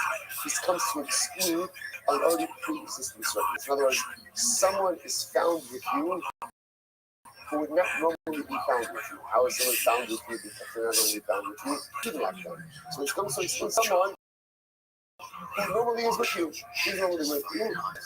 The child. That's the logic of the Rabbi. Ultimately, again, say to us to the Torah. Okay. You want to only have a couple of Rabbi. So now what you're going to tell me is he must say means only in this circumstance something that was not a pre-existing circumstance. If that's the case, he must say ish shochet in isha bu'ulas ba'al. That's what talks about adultery. We've already found that a man is sleeping with another woman, right, with another woman who's married to another, with a woman who's married to another man. He must say so is that coming to exclude a situation where another married woman is commonly found with another married man? What's the example of that? Keep going. Basically, Shlonim, the Shlichin Gabayim. It's interesting. Rashi points out that here, base Shlonim was this living arrangement where a number of people shared the same house. This was not something illicit. Chazal weren't very happy with this because it is not a good idea for married couples to constantly be in close proximity to each other. It is a recipe, it could be a recipe for disaster. So therefore, again, but there was a situation where a number of different married couples shared the same house. So the Gemara suggesting that tell me then that there's not liability for adults in such a situation like this. Because why? Because since couple one was going to go around with couple two and couple two was around with couple three, so it's not it's not like a new circumstance. He wouldn't be liable for adultery, which the Gemara says, you said this husband, of course that would be an incredible situation. Of course not. In other words, of course there's going to be liability. That's still tough. I'm sorry. No. I'm not learning it out ultimately again from the Mate, rather the Mitzvah. What does the pasuk say? A man kidnapped, right? The only issue the Mitzvah. Right? One person kidnaps another person, and the victim is found with the perpetrator. So the news indicates that what? There's like something new over here, right? A circumstance that would not normally have been in effect is now in effect over here. What does that come to exclude? That comes to exclude ultimately in a situation of a father and a son, where the son is normally with the father. Interesting, again, I'm a rabbi, I'm going to say, by the way, I just want to point out, that's how he passed it. Rama passed it like Rabbanon, namely, that if a father kidnaps his son, there's not biblical liability for kidnapping. I want to point out. When we say there's not biblical liability for kidnapping, what does that mean? It means you're not put to death, you're executed. It does not mean it's good.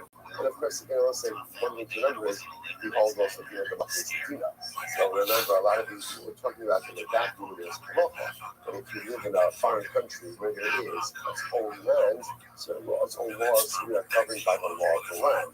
So it might be true that halacha says that a father kidnapping a son is not typical kidnapping. Who's the says it's kidnapping? I'm not for myself. It's kidnapping. Yeah, but that's the halacha. So I'm allowed to based on this halacha. I mean, we must be Rabbanon. It's money. So this is fascinating. So that was this teachers. Right? Teachers. I think we guys can use teachers to teach young children Kriya. We must be Rabbanon and also teach other students. Right?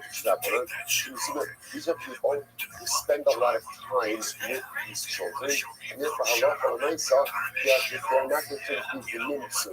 The technical issue over here. But I guess you are saying indicating that if the Rabbi were to kidnap the Talmud, technically speaking, technically would not be put by liability since the Talmud spent that much time with Rabbi, which is just an interesting thing, at least from the Gemara's perspective, about how much time children spend with their Rabbi. Fascinating idea. And once again, we see this motif. Remember how the Rabbi-Talmud relationship is very much like the father-son relationship. You see that again in those with certain events as well. Okay, in any event, take away from this is we pass like Rabbanon, and if Rabbanon myself, Rabbanon passing that. If the father is kidnap his son, they will not be biblical liability to kidnap. Okay, let's go back there. None of Misha Ketzel. Versus where again, next method in the Mishnah was if you steal, if you kidnap, Katsi Evan, Katsi Ben Holy. What is the halacha? So again, the Buddha says, but some say that you're potter. That's not about it. It says, Knan also be there. But you don't know, in the Avadim Boshas. Okay, so seeing the unbelievable statement here. It says, the Ebed has no Boshas. Now, what does the Ebed has no Boshas? Rashi says over here, in the Avadim Boshas, and this Mayish Esa Ebed Mochiaf the Torah Lasis Mebashka. Also, we know that there is a compensation category called Boshas, called humiliation. Like you embarrass someone, you humiliate someone, there is monetary compensation for that. Rabbi Yehuda says that Avad Ebed doesn't have Boshas, doesn't have humiliation. So if you humiliate the Ebed, ultimately again is no good. You are Shemakan, you also need Flach. Yinatzu Anoshim Yaakov, Ish Ve'achov, Nish Yish Ve'achov, Ve'ebed Shikri Ve'achov. So the Yehuda says because the pasuk that talks about Boshas, because that humiliation comes like a lashon of Yinatzu Anoshim Yaakov, Ish Ve'achov. So someone who has Achov, someone who has Achva, familial relations, for people today, it's in the sense of family, he has Boshas. Someone who does not have Achva, ultimately again, he doesn't have Boshas. Therefore, an Ebed, and Ebed Rashi says, or Ebed She'ilo Achva, Ta'afidu in Achva, when it often sits, Amachamar, Imachamar, Imadomel Achamar, Eino Ebed Kibehim. Now, Allah is protecting Ebed does not have familial relations. So because of that, therefore, in practicality, he is not live, he's not entitled to Boshas. Incredible. Rabbanon will say, Echab the mitzvahs. Rabbanon say, no, it's not true. What does Echab mean? Echab doesn't refer to someone who has familial relations. Rather, what does Echab refer to? Someone who is your brother in mitzvahs. And interestingly enough, in Ebed is your brother in mitzvahs. Why? Because in Ebed, remember, we have an Ebed Knani here, right? Because in Ebed is the whole place. Ebed Knani. And Ebed Knani is still your brother in mitzvahs. How so? Because in Ebed Knani, remember, again, is still higher than any mitzvahs that a woman is higher than. So therefore, he's your Echad mitzvahs. And therefore, the Rabbanon say, he does have Boshas. So the Gemara says, V'hachi, if he does, over here, in our context, in our subject, how we got you Rabbi Yehuda Savar Me'achov. Rabbi Yehuda says Me'achov. So let's remember again, lashon over here is Ki Matzei Ish Shonei Nefesh Me'achov. And the person will be found kidnapping another person Me'achov. So watch this. Rabbi Yehuda Darshan Me'achov Lach Uke Avadim. Echad comes to exclude Avadim. That Avadim are not included in the halachos of kidnapping. And therefore, again, if somebody kidnaps an Ebed, ultimately, again, they're not liable. So you must have been Israel. And again, when it says Bnei Yisrael, that comes to exclude. Even the Chatzia, and Chatzia Bnei Cholim, so the Gemara says. I'm sorry. Bnei Yisrael, Miutim Mishech Chatzia, Chatzia Bnei Cholim. Bnei Yisrael, Miutim Chatzia Bnei Cholim. Sorry. בני ישראל למיעוט מי שחצי עבד וחצי בני חולים. מבני ישראל למיעוט מי שחצי עבד וחצי בני חולים. המיעוט החמיר. So this is very interesting. In Rabbi Yehuda's drasha, watch this. So Echad comes to exclude an Eved. Good. So Mibnei Yisrael comes to exclude Chatzi and Chatzi Bnei Cholim, and then again Mibnei Yisrael there's two exclusions of Chatzi and Chatzi Bnei Cholim. What is that? That's called a miut achar miut. So remember again, that's called an exclusion after an exclusion. Whenever you have a miut achar miut, a miut achar miut el rabos. A miut after a miut only comes to go ahead and include. Good. So the Gemara says this also. That's why I will say, interestingly enough, that's why you do the whole. But if you kidnap a chatzia and a chatzia in the forum, you chayiv. Ultimately, again, you are allowed. I think the fast starts in just a moment.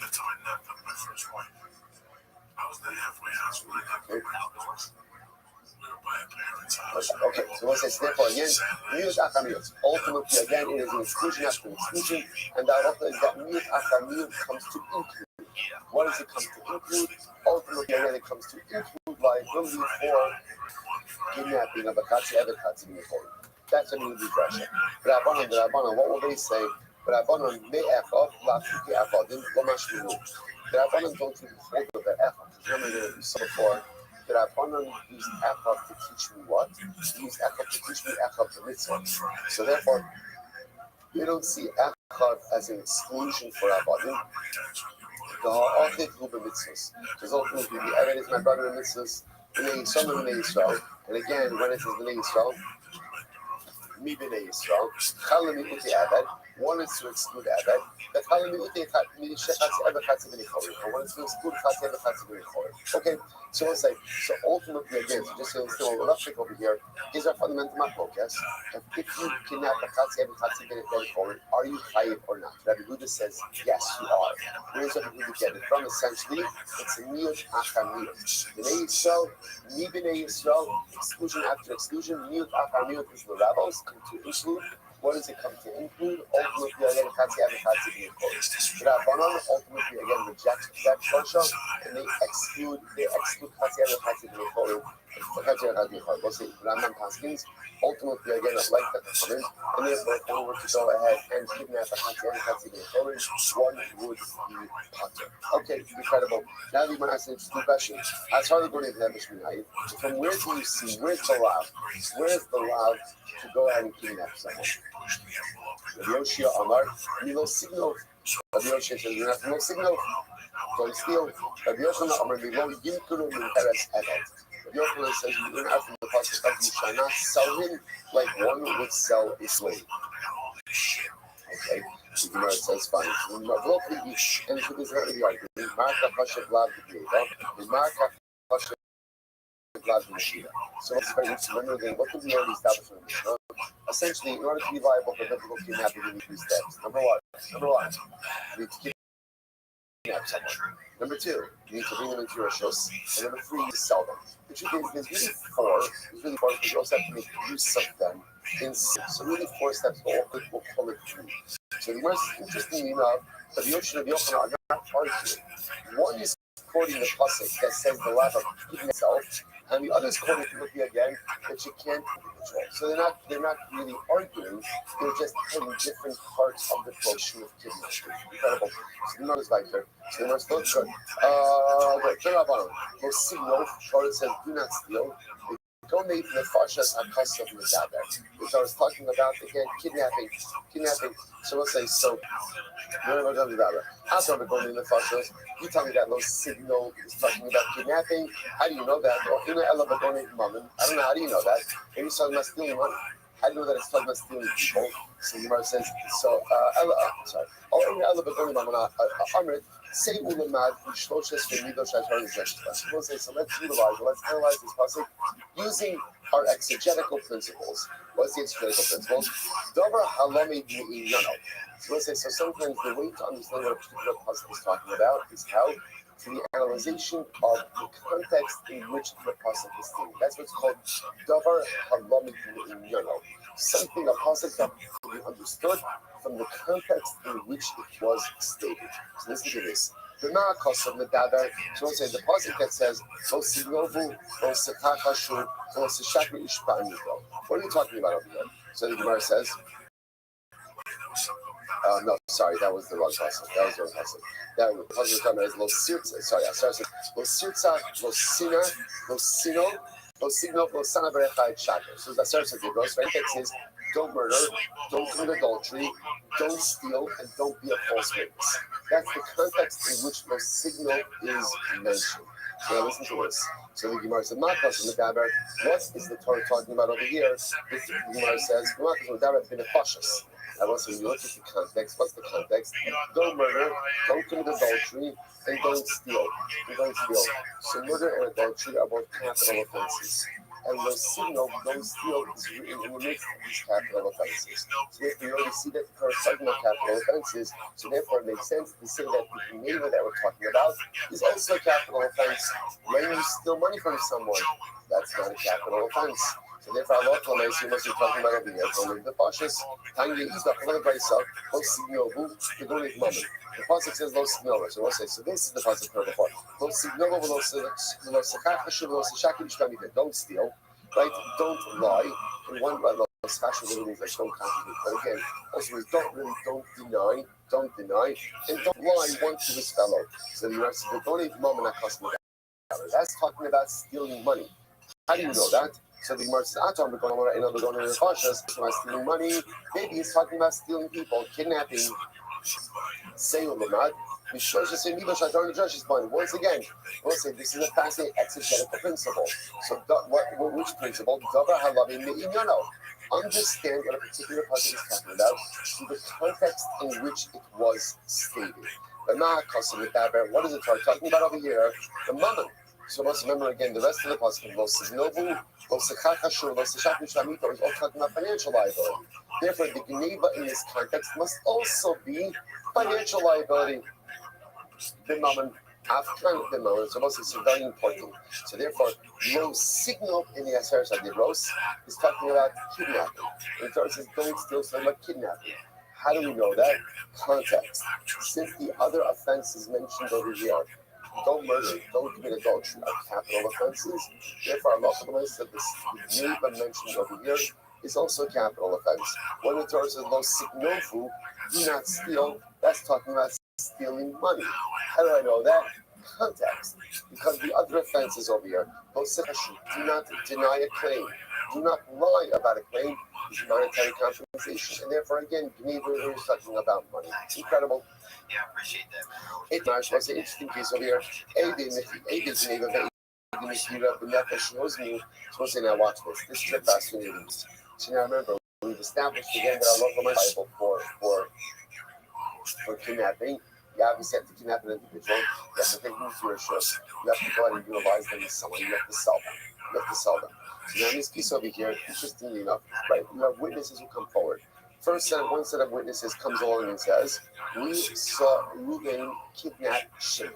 Second set of witnesses say, "We saw Reuben sell Shimon." Now we'll say, under normal circumstances, how would you generate liability for kidnapping? How would you do it? One set of witnesses, right? Eight Agos, but one set of witnesses who say, "We saw Reuben kidnap and sell Shimon." Interestingly enough, in this case, you have two sets of witnesses. So now, this is going to present an interesting halakhic issue. So Itmar, so now what's the problem? The problem is both sets of witnesses were made into Eidim Zobel. Right? So again, another set of witnesses says, "Hey, first said, you cannot have seen Reuben sell Shimon because steal Shimon, because you're with us that day." And they say, the second said, "You couldn't have said it." The same set of Mazim or second doesn't matter. And they say to the set of witnesses, "You couldn't have seen Reuben sell Shimon. Why? Because you're with us that day." So I'll say, so now look at Rashi for just testimonies. Shnei Kite Eden, Echa says it's Rashi Eden Neva Eden. Shnei Kite Eden, Echa Seita so two sets of witnesses, each one set testified that Reuben kidnapped Shimon, one set testified that Reuben sold Shimon. So the Lord says, now they're into Edom Zolis. Remember again, what's that about? How does Edom Zolis, right? Witnesses into Edom Zolis, what's their punishment? What's the punishment? Reciprocal punishment, Pasha Sama. So therefore, again, how should these witnesses be punished? How should they be punished? Remember again, if their testimony was accepted, it would have resulted in the death of Reuben. We would have put to death. So we should put these witnesses to death. Here's the problem. Neither set of witnesses delivered a complete testimony which would have resulted in the death of Reuben. Right? Because one set testified that Reuben kidnapped Shimon. Well, that's not enough to put Reuben to death. The second set of witnesses testified that Reuben sold Shimon. That by itself is not enough to put them to death. So what's this? You see what happened over here? So therefore the Gemara says, what do you do with these witnesses? Rashi says over here, in there, like the first time also, he went to Ilom, like constantly, Nami, what's the one with both the Hamlet, Idus, Shatalachazima, Romishkachas of the Max, Elevatat Atas. So the Gemara seems to be suggesting, so, okay, so now let's see, that's the context. So essentially, neither set of witnesses is delivering a complete testimony which would have resulted in the death of Reuben. They're each delivering partial testimonies. What's the halacha? Iskia Amar. Now, when they made the Ibn Jordan, Iskia says, you can't put witnesses to death. But Yochanan Meharagim. Yochanan says, yes, you can. Yes, you can. What's the machlokes? He's Damar Rabbi Akiva, Damar Davar, Chatzi Davar. So say, Iskia the Rabbi Akiva. The truth is, this machlokes Rabbi Akiva and the Rabbanon, and Rashi points out over here. Is a machlokes in Baba Basra. That's Hatat. And again, can you push Ethan Zolman? Can you put witnesses to death? Ultimately, again, if they're only delivering partial testimony, partial including testimony. Rabbi Akiva says no. Rabbi Akiva says, Apishne Edom Yakum Davar. Davar means complete testimony. Therefore, witnesses can only be put to death as Edom Zolman if their testimony was complete. But if they only delivered partial testimony, you cannot execute them with Hazama based on that. Davar has Davar. Rabbi Yochanan on the other on the Davar, Batilu has Davar. Rabbanon say no, even if we was not delivered complete testimony, peace in their peace puzzle, ultimately they can be put to death as well. Okay, so what's this one? Even if this deal would agree, interesting, the Edom Akron by Sol Mora. Let's listen to this. We actually just saw this a couple of days ago. This was actually, I think this is new information. By Solar Umora, the first time that he steals money to buy meat and wine. Right, the first time is one, the first time is not. So the second time ultimately that he's put together has been, so watch this. Let's say the second, this would agree, they Ronin shall ben solar umor sheragim. So listen to this. So let's say again, you have second set of witnesses. So we'll call the kid Reuben. Right? So second set of witnesses come along and say, we saw Reuben steal money from meat and drink to purchase meat and wine and eat, he ate like someone. He ate the meat and wine in someone else's rishos. Someone else's rishos. So what's the halacha? And those witnesses, now imagine the case. Second set of witnesses show up. We saw Reuben steal money and purchase meat and drink wine.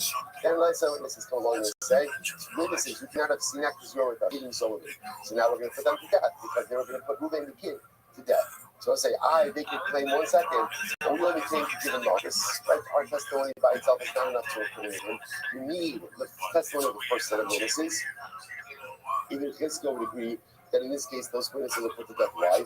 Because Shecholim Nomar, Arishonim, Amudesh, La Kol Salbano, Bahani Akrini, Kuli, Bavar Ka'abi. Because the first set of witnesses can say, look, all our testimony did was to make Reuben the kid liable to Malchus.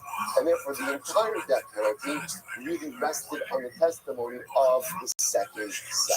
Okay, incredible. So I'm asking about, so let's say, just appreciate what's being introduced over here. What's interesting over here is when you have two sets of witnesses, both who are delivering important information, but neither were able to ultimately convict the offender of the death penalty with their sole testimony. So therefore, if they turn out to be even Zomin, what do you do with them? Can you put them to death or not? So this is the focus between Hiskey and Rabbi Yochanan. Hiskey says no. Hiskey says no. Hiskey is based on Rabbi Akiva. Rabbi Akiva says davar v'lo chatzi davar. The only thing you can put a Zomin to death is when your testimony is complete to put the defendant to death. But if they're only delivering partial testimony, you can't convict them. You can't give them reciprocal punishment of death. On the other hand, Rabbi Yochanan said no, as long as testimony was part of the incriminating process, and had they found to be correct witness at hand in the execution, you can visit the person upon them, and ultimately, that's on the focus. Almost like they've always some of them. Master of Papa, Ihafi, Asian, Mature, and we delay. So that's what Papa says. And we should put the witnesses who testify about the Mechira, we should also put them to death. Why? Because she hold it aid to neighbor Lomar. Now, come somebody, remember again, the aid to neighbor could always say, look, all we came to do was to make him if Ruben Shimon, and technically himself, so all we is liable to is Malchus, under those circumstances. So Allah Kalamai said, and we should say that complete liability rests upon the aid of if he came into Kasara, this gives low lucky. So this is suggesting that one who goes ahead and kidnaps someone would not be liable Malchus. If not, but we learn, Edi Geneva Benadesh, Shehizmus. Those are so ultimately going to be witnesses who testify that he didn't kidnap someone. And then those same witnesses will make a zoning. His Rabbi Yochanan, Chad Amalokim, the Chad Amarino. One opinion says that the Malchus, one opinion says, look at Malchus, says, Stein Hiskey Damalokim. It must be Hiskey who says that ultimately they get Malchus. Why? The Damat Hiskey in the Herod. Since Hiskey says you're not put to death, if you're not put to death, then obviously the halacha is that they get Malchus. The Eve of Yochanan, because again, if it was of Yochanan, even though in the Herod, obviously not loud, shouldn't be as far as he says, basically, of Yochanan, once he's being executed, so this is a law that is given over to execution by Beis Din. The Chalak shouldn't be as far as he says, Beis Din in open halacha. And I want to say in general, the halacha is, anytime Beis Din is executing someone, there's not Malchus for that same infraction. So the Gemara says, so in that case, it's technically speaking, the kidnapper is not going to give Malchus, so you're going to go ahead and give, so many Malchus, it doesn't make any sense. Ella Amra Papa, rather than Papa says this also, this is a very important line. Ella Papa, the Edi Mechira, the Kuli Amalo Kidigenera. So this is very interesting. Everyone agrees that witnesses come along and testify, right? We saw Ruvain sell Shimon, that there's liability, and now let's say again, those very same witnesses are related to Adrian Zolman, that there is capital liability. Those witnesses are executed. Why? Because through that testimony, the defendant, Ruvain, would have been made liable to death. So everyone agrees that under those circumstances, what we call those Adrian those witnesses who testified that within sold Shimon would actually do that as a result. Okay, so it is very interesting. The Eidei Geneva. The Machokas of Osai is about the witnesses who testify the kidnapping itself. The first set of witnesses, like those witnesses who say, we saw Reuben kidnap Shimon. Now let's say those same witnesses are related to Adrian. So what is their liability? Now watch this. This says, they're not put to death. You may even look at the Kaima, and if you look at that Kaima, this essentially says that we look at the kidnapping and the selling as really two distinct things. And if the kidnapping is just kidnapping by itself does not generate capital liability. Therefore, when the first witnesses come in and they testify that you saw Reuben kidnap Shimon, what are they making Shimon? What are they making Reuben liable to? Who are they making liable to? To Malchus. The Malchus, that's it. Found to be Igor Zomer. Okay, they can sell it to Malchus, but not witnesses who testify that they sold Shimon. Those are the ones who make Ruben liable to capital liability. And therefore, again, if the first set of witnesses found to be Igor Zomer, they're not put to death. That's Chizkiah. But the Yochanan says no. Now, Rabbi, it's not true. It's not true. The first set of witnesses who testify they kidnapped Shimon are also put to death. Why? Geneva, Aschalta de Mechira. As you're saying, kidnapping is the beginning of Mechila. In other words, how can you divorce the two processes? It doesn't make any sense. Of course, there should be liability for kidnapping itself. So we'll say, this is fascinating. Right? So this is our fundamental focus. So we just have, according to Papa's approach over here now, because I will say, because this is going to build us into halacha. So, it goes without saying that halacha l'maisa, the Edim Mechira, if they are made into Edim Zolim, will be put to death. Why? Because it's their testimony that Reuben sold Shimon, that ultimately again would create liability for Reuben. So they're about to be going to put to death. What about the Edik Geneva? So again, the Chizkiah says, no, they're not put to death. Why? Because Geneva by itself is just making liable to lashes. But what are you talking about? What are you talking about? Right? Edik Geneva, this is the beginning of capital liability. So of course, if it comes to be Edim Zolim, then halacha l'maisa they're put to death as well. Incredible. One will be open. So now that seems to be where we're going to settle in the kidney case. Now let's go up on Sorah Mora. Remember again, the Sorah Mora is another parallel case. Because we're after the Sorah Mora.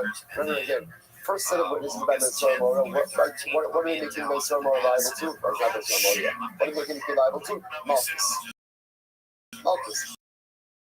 So therefore, again, the first set, will get Malchus. It's the second general liability. Most of the Ibn Rishonim, Shabbat Sorah and Mora, even if you don't would agree that the first set of by Ben Sorah and Mora, get the Ibn Zolim, they are in death. Why?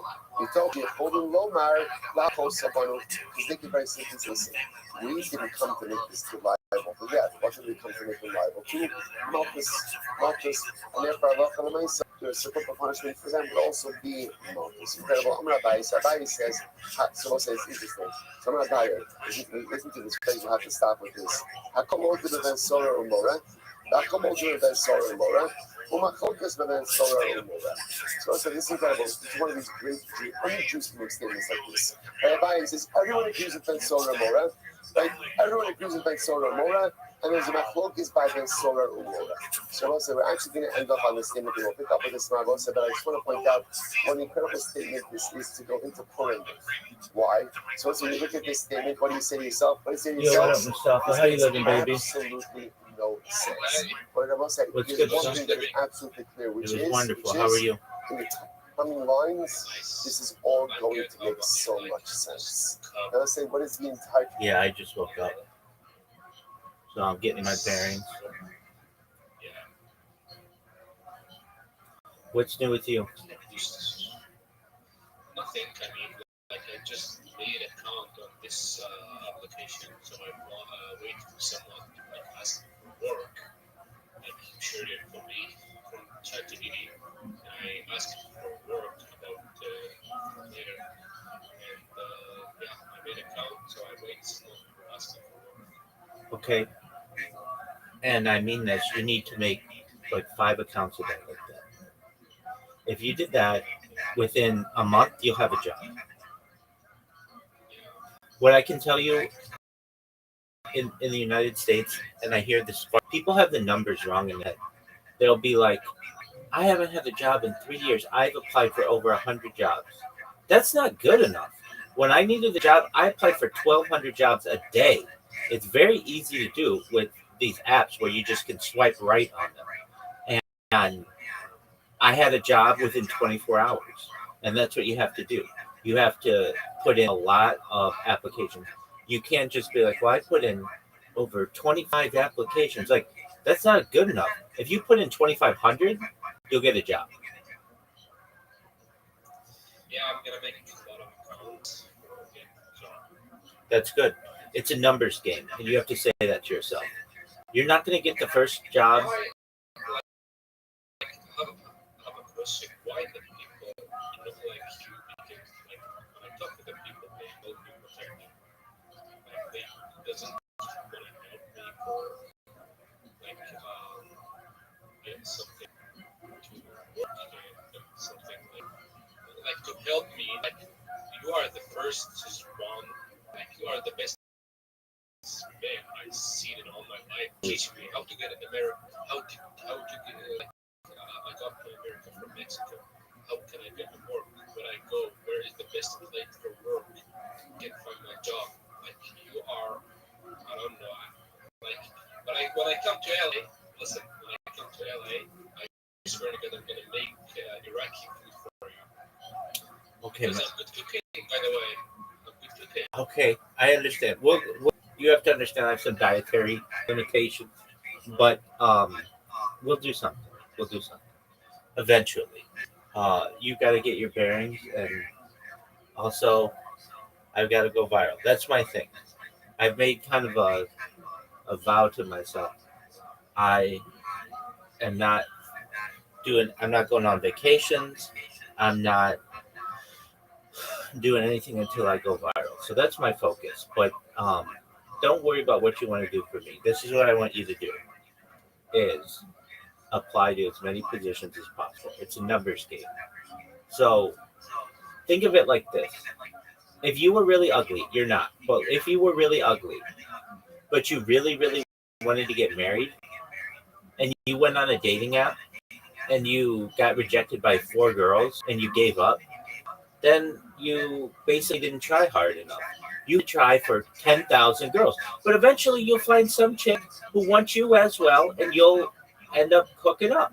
That's what you have to see the job market as. It's like you don't have a lot of skills, you have some, but not a lot. So people aren't going to be throwing jobs at you, but if you apply to enough positions, they will, and you will. It's just a numbers game. It is literally a numbers game. So what do I mean by that? You just have to keep applying. The more positions to which you apply, the better opportunity you're going to have to get a job. Now, so I mean, like all of my free time, if I were you, it would be spent on creating accounts and applying to positions and learning how to do this. And um, I just wouldn't spend any time doing anything else. I mean, but like I said to you, And I have an idea. Like when I got to America, so I made a channel of YouTube of my work or something like that. Like love to see the people, the Arabic people on Iraq. Like you can find a lot of Iraqis on YouTube. There's other millions of followers. So that's gonna be like a war, you know. yeah, but be careful with that because if you're doing it illegally, it's going to be a really easy way for us to get you. Yeah, wait, let me show you something. That a lot of Iraqi. I got one Iraqi. He's worked on Uber driver or Uber Eat in LA.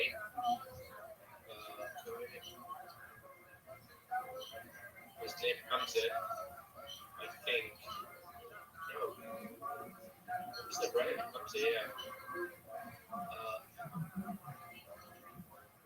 But wait, let me type Uber. Yeah, there he is. Yeah, no, his name is Jafar. So he had a 5K followers and he had 600 videos. So he made a money. Like when he working, he made a money. Like he do two work at the same time. Like when he in Uber eating, then wherever he work, return to home and edit the video and post it on YouTube. So that's gonna be make money, right? Not with those numbers. You need more people than that. You need at least 10,000 followers to monetize your YouTube videos. I know. Like, need help from someone. He's famous on Iraq for like supporting me. So I have a lot of friends. There is who's famous on Iraq. Yeah, so I have a friend. Wait, hold on, let me show you his channel on YouTube. I think he's have 4 million. Now that can do it. That can.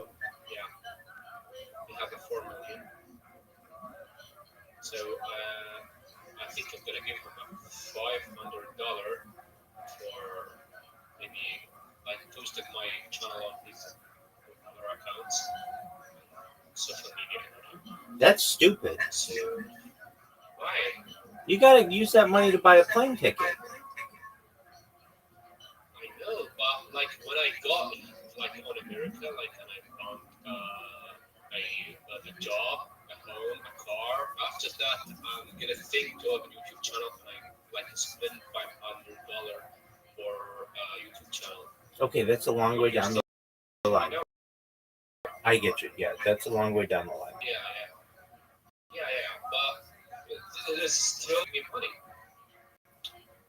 Okay, It's gonna still give me money. you'd be surprised how that's gonna work, but you go for it.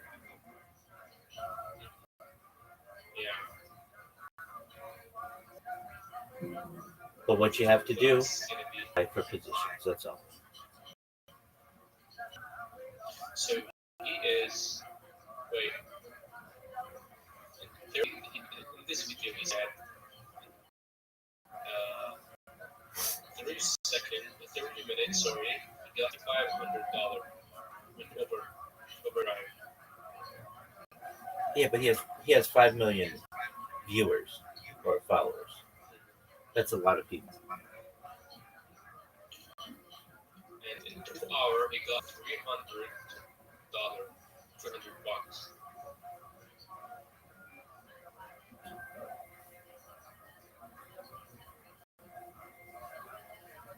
I understand. If you document yourself, though, it's easy for the authorities to say, "Hey, this person isn't here legally. We're going to pick him up."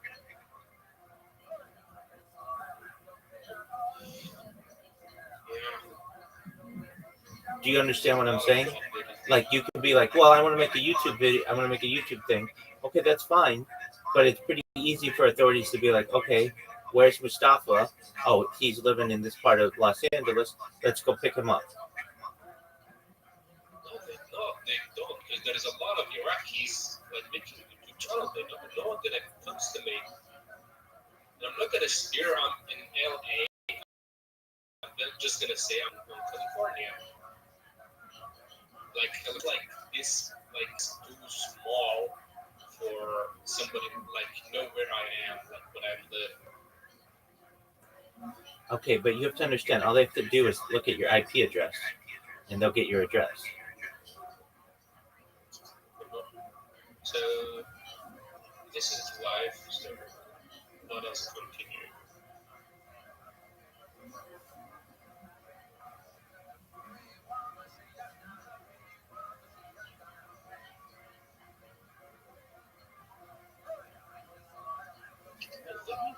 This one, Jaffer. Uh,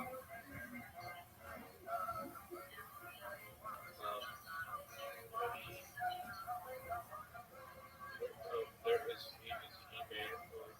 Yeah.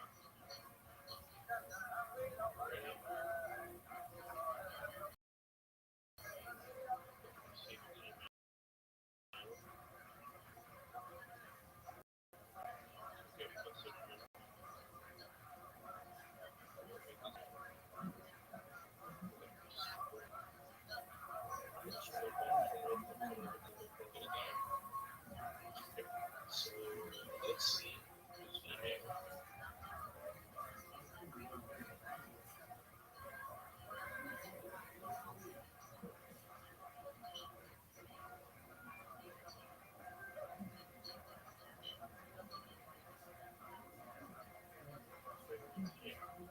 He's worked for Walmart. Red one month ago.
$1,000 for a week. Is he here legally? Huh? Is he in the United States legally? Yeah, he's in the United. He's from LA. I've told you. That's a totally different story. Okay, so you do it your way. I'm telling you, you need a job as a translator. So you can look at all the stuff on Instagram that you want, but he has a different story than you do. Story is he's from Los Angeles. He's a citizen. Yours is going to be not necessarily a legal route, and you don't want to draw that attention to yourself. It's very easy for the authorities to be like, hey, we've got a tip that this person isn't here legally. Let's look up their YouTube account. Let's look up their IP address. Let's go to their house. Let's talk with them.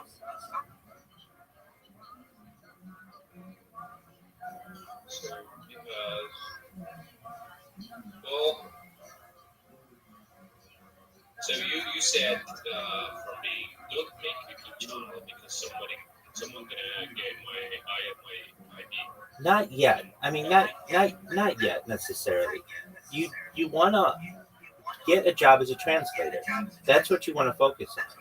And then once you get here, you can work as an Uber driver or you can work construction or whatever. And when you feel it's safe, then potentially you can do your YouTube channel. Yeah, that's what I'm saying. That's what I'm saying. Okay, but you're not here yet. You're not here yet. You're not here yet. So don't worry about YouTube. Don't worry about Instagram. Worry about getting a translation job. I know. I'm more.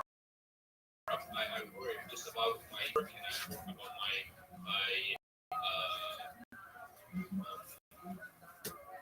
construction worker. When I be safe on United States, I think about my YouTube channel.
brand new episode of the #1 live podcast in the world, Kill Tony, brought to you by Blue Chew, ZipRecruiter, and Shopify.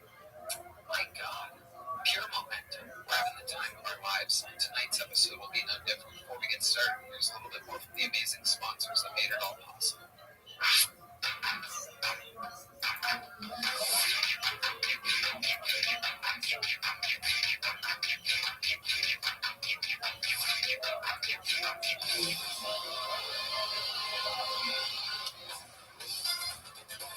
You guys ready to start tonight's fucking show or what? Ladies and gentlemen, I book this show every week, and one of the things that I've been loving doing lately is, making little chemistry sets, matching up people just right. Your Rob Schneiders and Donnell Rawlings, if you will. Your Triple H's and Carrot Tops, if you will. This week, no different.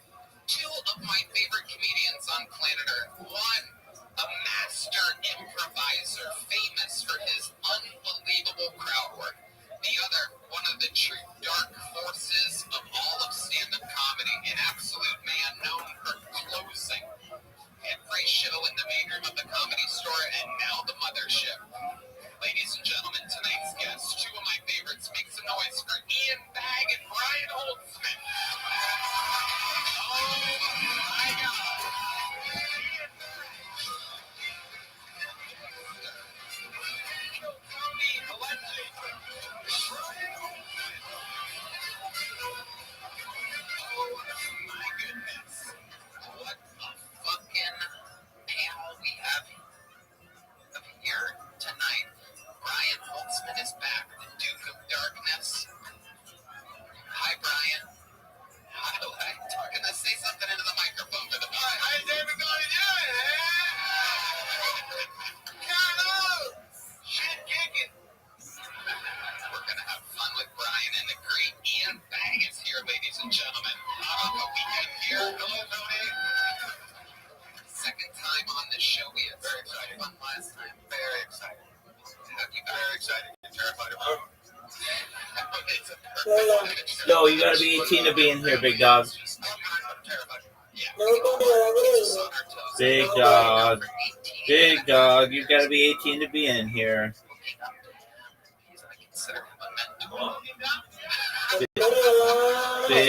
Big dog.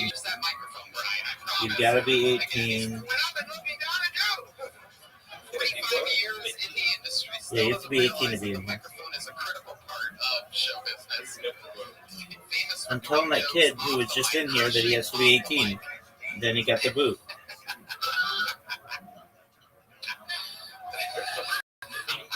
No, I'm talking to the kid who was in here. So much fun. You guys know how 300 souls signed up for this bucket. Our next source, some of the most talented. Get a work and get better life than I have now. But I get it at home. Not buy it, I don't know how to say it. Rent. Yeah. Rent. Hold on. The word you're looking for. Rent. You're looking for the word rent. Rent. That's correct.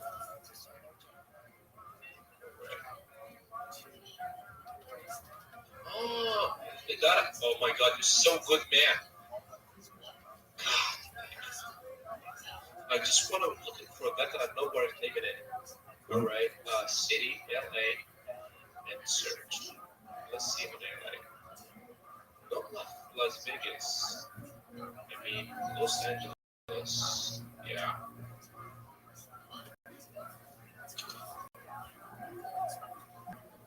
I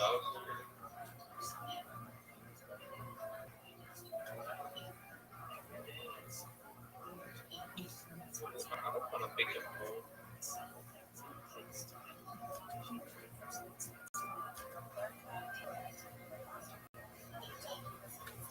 Basically.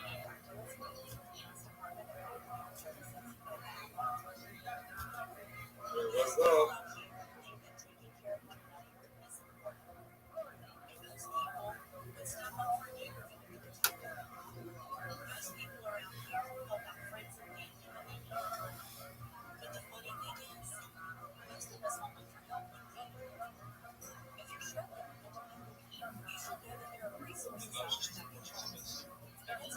Yeah, you're not going to get a house. That's not something you need to worry about right now. What you need to worry about, no, it's not. You need to get a job. I know that it's exciting to look at rent and places to live and all that. That's fun. We'll do that in the future. Right now, translation job.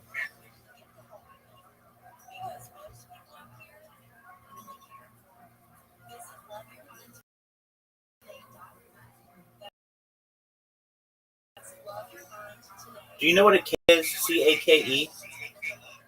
It's like something you eat. A cake. Yeah, cake. Okay, so you're worried about the icing on the cake, and we have to first bake the cake. Before you worry about putting the icing on the cake, you need to worry about the proper temperature, the right baking utensils, the right ingredients. You need all of that before you worry about the icing on the cake. Once you get the job, then you can start exploring where to live.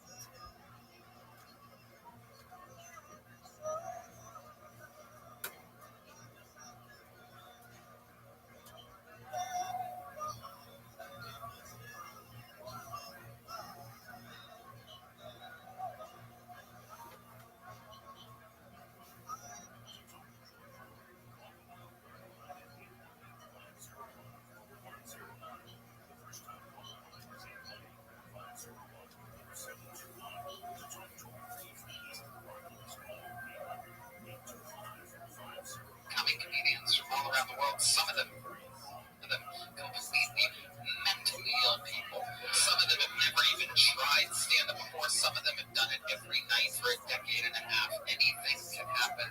I'm going to have this Puerto Rican outlaw pick the first name. Definitely a guy on the run from the police right now. Nowhere better to hide than the front row of a comedy show. We're going to have fun while we go wrangle that person. I'm going to tell you what happens when they get up here. They get 60 seconds uninterrupted. You know, their time's up and they hear the sound of a kitten. That means they have to wrap it up then, or else they bring up the angry West Hollywood bear, which rudely interrupts them, and then I conduct an interview with them. They hear from our esteemed panel. And we have a lot of fun. The entire thing is improvised. Anything can happen. Are you guys ready to start tonight's fucking show or what?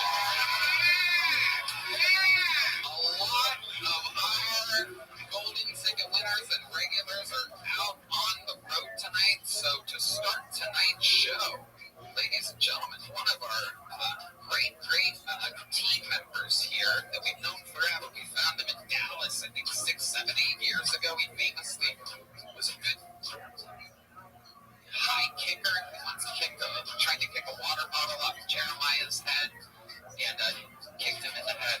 A lot of fun stuff, fun history with this kid. He works hard. He works at the Sunset Strip Comedy Club. We love him.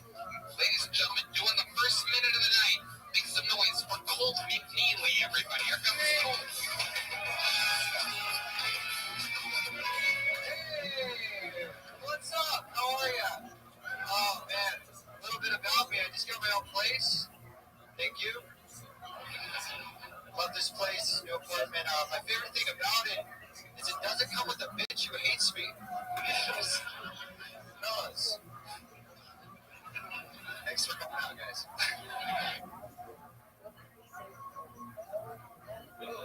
I'm going to tell you what happens when they get up here. They get 60 seconds uninterrupted. You know, their time's up and they hear the sound of a kitten. Once they have to wrap it up then, or else they bring up the angry West Hollywood bear, which rudely interrupts them, and then I conduct an interview with them. They hear from our esteemed panel. And we have a lot of fun. The entire thing is improvised. Anything can happen. Are you guys ready to start tonight's fucking show or what? A lot of our golden ticket winners and regulars are out on the road tonight. So to start tonight's show, ladies and gentlemen, one of our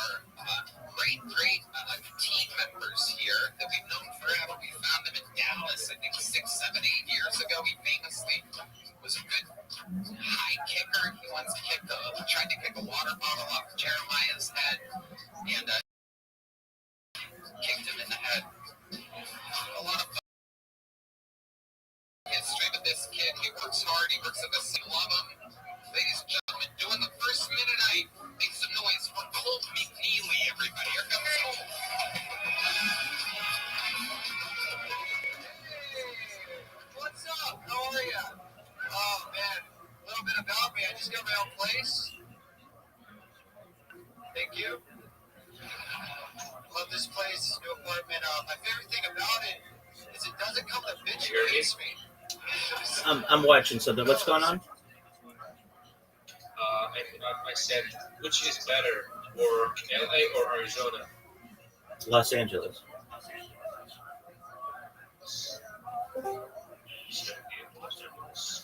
Yeah, what up, Mr. Meaty? How you living, pimp?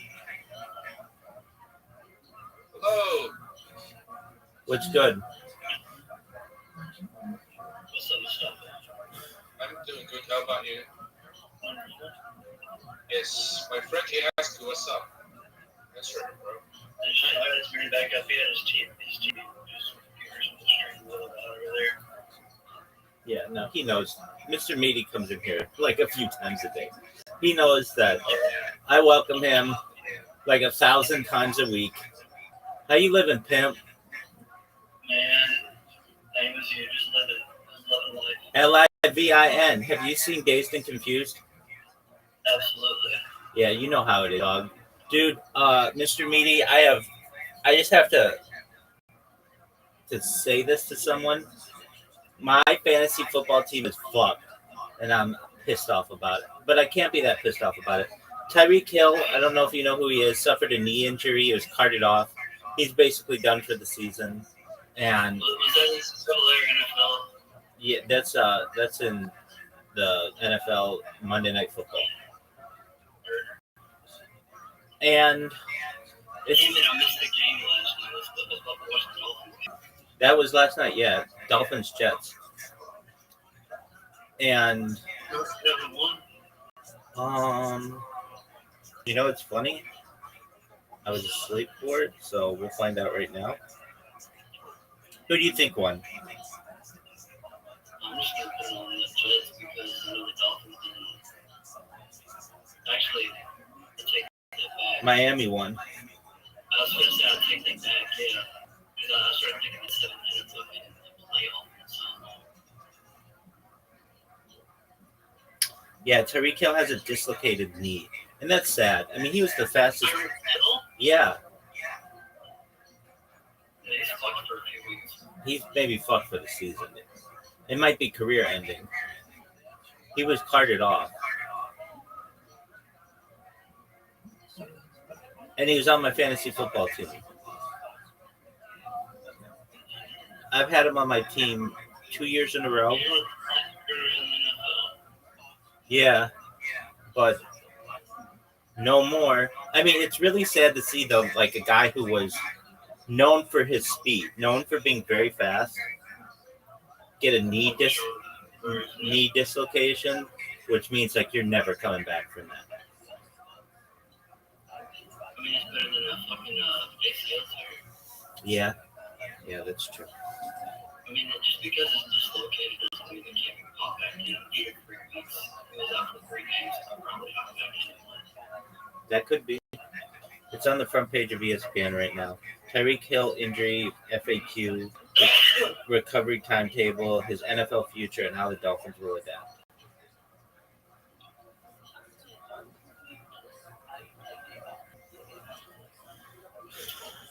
Yeah, that's a tough team. Yeah. Just want to put on my Dolphins jersey. Why are you a Dolphins fan? I used to play for the Dolphins in Little League football, and just happened to follow it from there. I gotcha. That's super cute. Yeah. What do you think of your fucking Rebels this year? But they stopped LSU. They're running undefeated right now. I believe Lane Kiffin really belongs over there in Alabama. You think he's going to Alabama? He wants to be in Alabama. Oh, of course He he wants to be oh, able to coach for Alabama. Of course he wants to be. Everybody wants to be Alabama's head coach. They really sleep on Auburn. Yeah, they do. Texas A&M as well. Yeah, true. I think that I think, you mark my words, I could be wrong, but I don't think Alabama will win their national championship this century.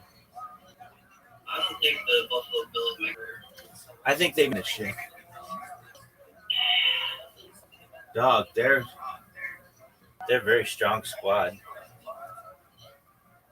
Sometimes you just gotta jinx some things on purpose. Today, we from I'm from Memphis. Where are you from? I'm from Iraq. Which part of Iraq? Baghdad. We're just there. How old are you? I'm 21. When he was a baby. How long have you lived up there? How long have you lived up there? All my time.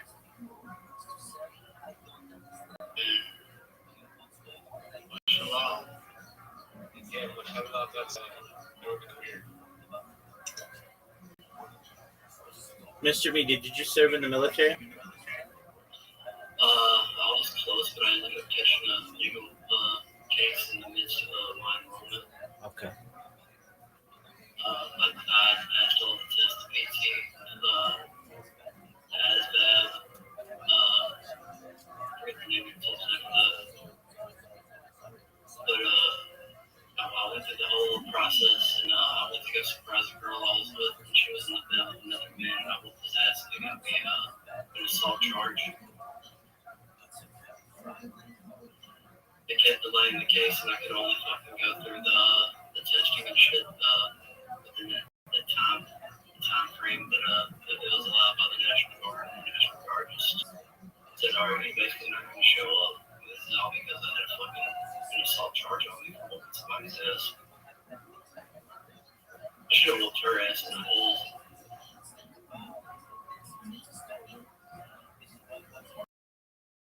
Like,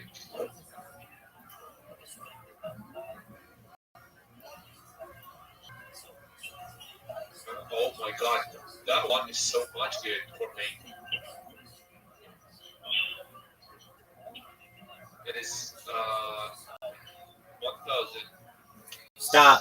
Wow. I only want to hear you talking about the positions to which you've applied once you've applied for them. Once you get a job, you can tell me about all the places you want to live. Yeah, I have a job now. No, as a translator. Okay. There you go. What? That would feel like my father. That's how you have to. I was thinking of this myself. This is how my parents would talk to me. Look, it's fine that you want to live in a place and drive a car and do all these things. That's great. I really mean that. It's great. I'm happy about that. But that place isn't going to be available when you're here. The car's going to be more expensive. Everything's going to go up in cost. So don't worry about those things right now. Just worry about getting a translation job. Once you get the translation job and you start to work and you start to make money, then we're going to look at a map and we're going to say you could live here and here and here and don't live here. And you do want to live here. I'll walk you through all of that. You'll live in a perfect place where you want to live, wherever you want in the United States. But we're not going to do that until you have a translation job.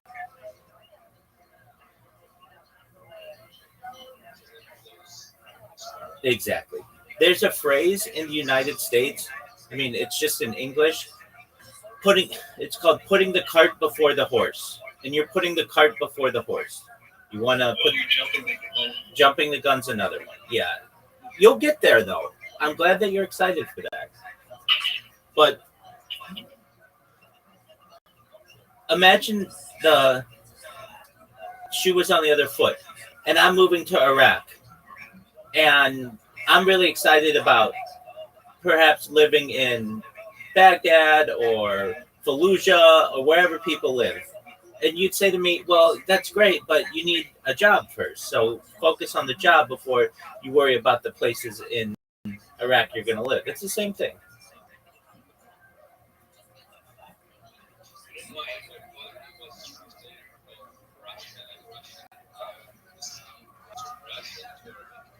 That's very interesting. Well, then you do the same thing for English.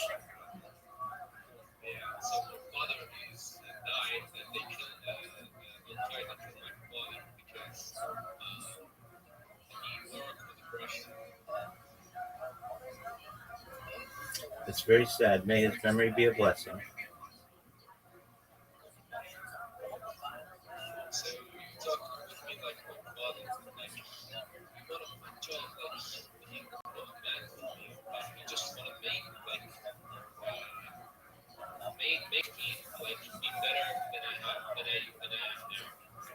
Precisely. Exactly.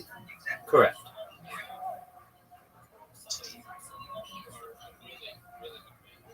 Well, thank you. And I will help you do everything that you need to get to the United States from an information standpoint. But you need the hardest part is getting the translation job. And it might take you a few weeks, it may take you a few months, it might take you a year. Once you get it though, and you start making real money, like $10 an hour, $20 an hour, $30 an hour, not the $16 an hour like or $16 a day like you're doing now, you're gonna then be able to start to plan. That's when we're gonna say you're gonna get this backpack and you're gonna fly to this city and you're gonna go here and you're gonna live here and you're gonna get this kind of job when you're here and this is how you're gonna apply and you're gonna get this kind of driver's license, all that stuff. You work on all that. But in the meantime, all you need is a job. And you can't get distracted with other things. We've been talking for like an hour and you haven't applied to any more jobs. That's what you want to avoid. Every hour that passes is another hour that you could have been applying for a position. So you need to spend the next 6 hours applying to jobs. And you're going to apply to, if you want to tell me when you're done applying to them, you want to say, hey, Rabbi, I applied to another job. I'll say, great, good job. Do another. That's what I want to hear. Not, hey, there's this place that I could live. It's like, okay. Like when I talk with you, I just feel more energy for working, follow my dream. That's all. I understand. I get that. The way that you're going to be able to feel that the most is by filling out positions to jobs. It's as simple as that. So, with all due respect, quit talking with me and go apply for jobs. I'm here. If you have questions, I'm here.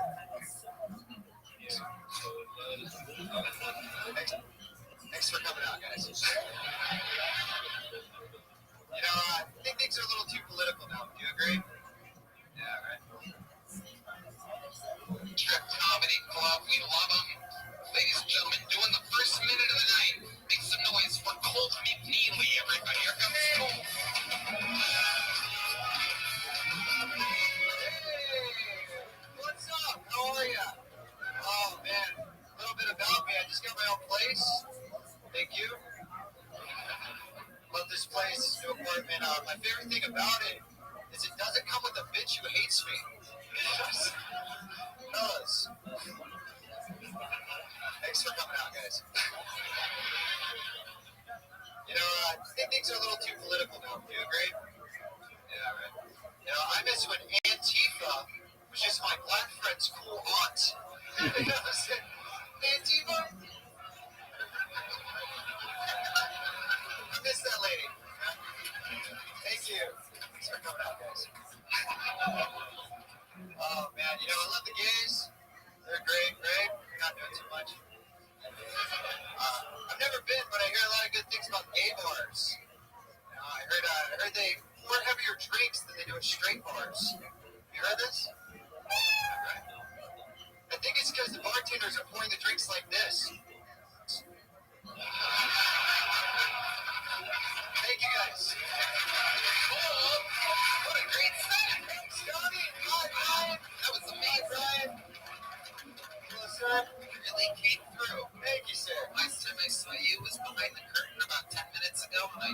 for opening up the show. Quote, don't suck. Yeah, guys, no pressure, right? The look on his face didn't change when I said it, by the way. It was like he was real excited. And when I said don't suck, he kind of just sort of like that. I kind of felt bad. I thought maybe being such a direct head coach wasn't a good idea, but then you came out. It works. It works. It works. Pressure makes diamonds, I guess. You're goddamn right, and that's what you are. Coming out a little effective. It was effective. Yeah.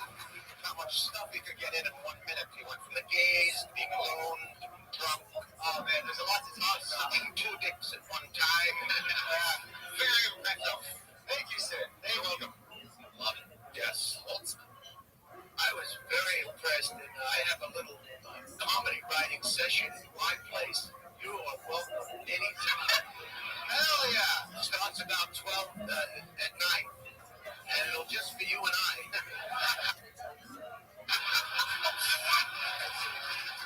I'll bring my grippy socks. Hell yeah. Cool, tell us about you, or tell these people. Oh, man. We know that you weren't here with us. You're a big part of the team. You've been hustling all around. Yes, sir. The production group forever. Yes, sir. What else? Work at the Sunset Strip Comedy Club, right? Advance Club? Yeah, make fucking noise. Yeah. I run sound over there, do spots like a regular over there, I guess. Give a show every Wednesday. Okay, Jesus, Cole. I mean, how about something else other than fucking gay bullshit? I don't know. I just got a sponsorship for a yo-yo club, or a yo-yo team. The professional yo-yoer now. Thank you. That's pretty fucking boring. Oh yeah.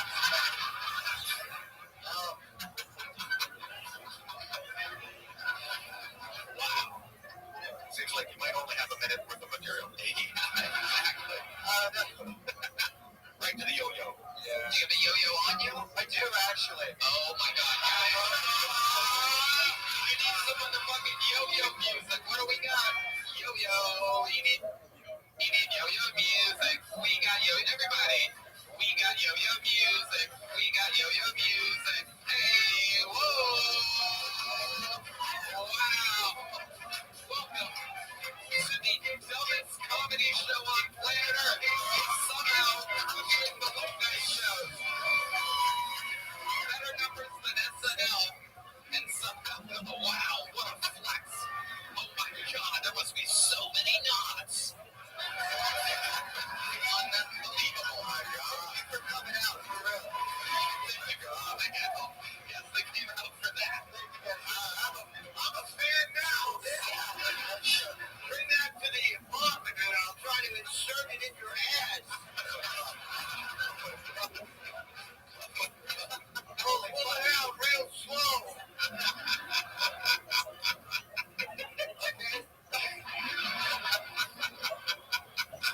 Oh, God, that's all I did is thank you.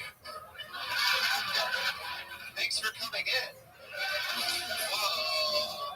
All right. Other than yo-yoing, you good at anything else? Not really. All right, perfect. We're good at setting up this table. Yeah, that is true. Yeah. It's a lot of work, guys. It's like a puzzle. It comes apart. Some little behind the scenes for it.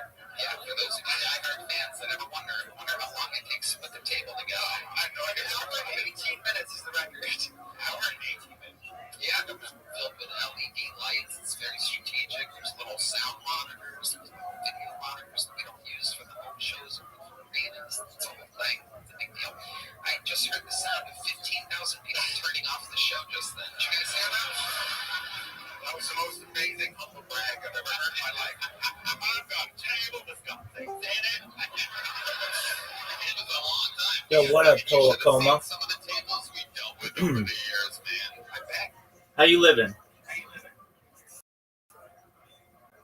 Can you hear me? Tolacoma. Can you hear me? Are you talking? All right, well, we hope you're having a good day wherever you are. Did you hear about Tyreek Hill? I'm pissed. There he is. Zoot. The man I wanted to talk with, whom I wanted to talk. How you living, pimp? Good. Dude, I've been thinking about your jokes, and can I tell you the version of the second joke that I think you should use? No. Oh, come on, Zoot. It's your joke. You know what the best song is? All of them. What's the best song? Best song on earth? What is it, Zoot? Not say that. Zoot, what's the best song ever made?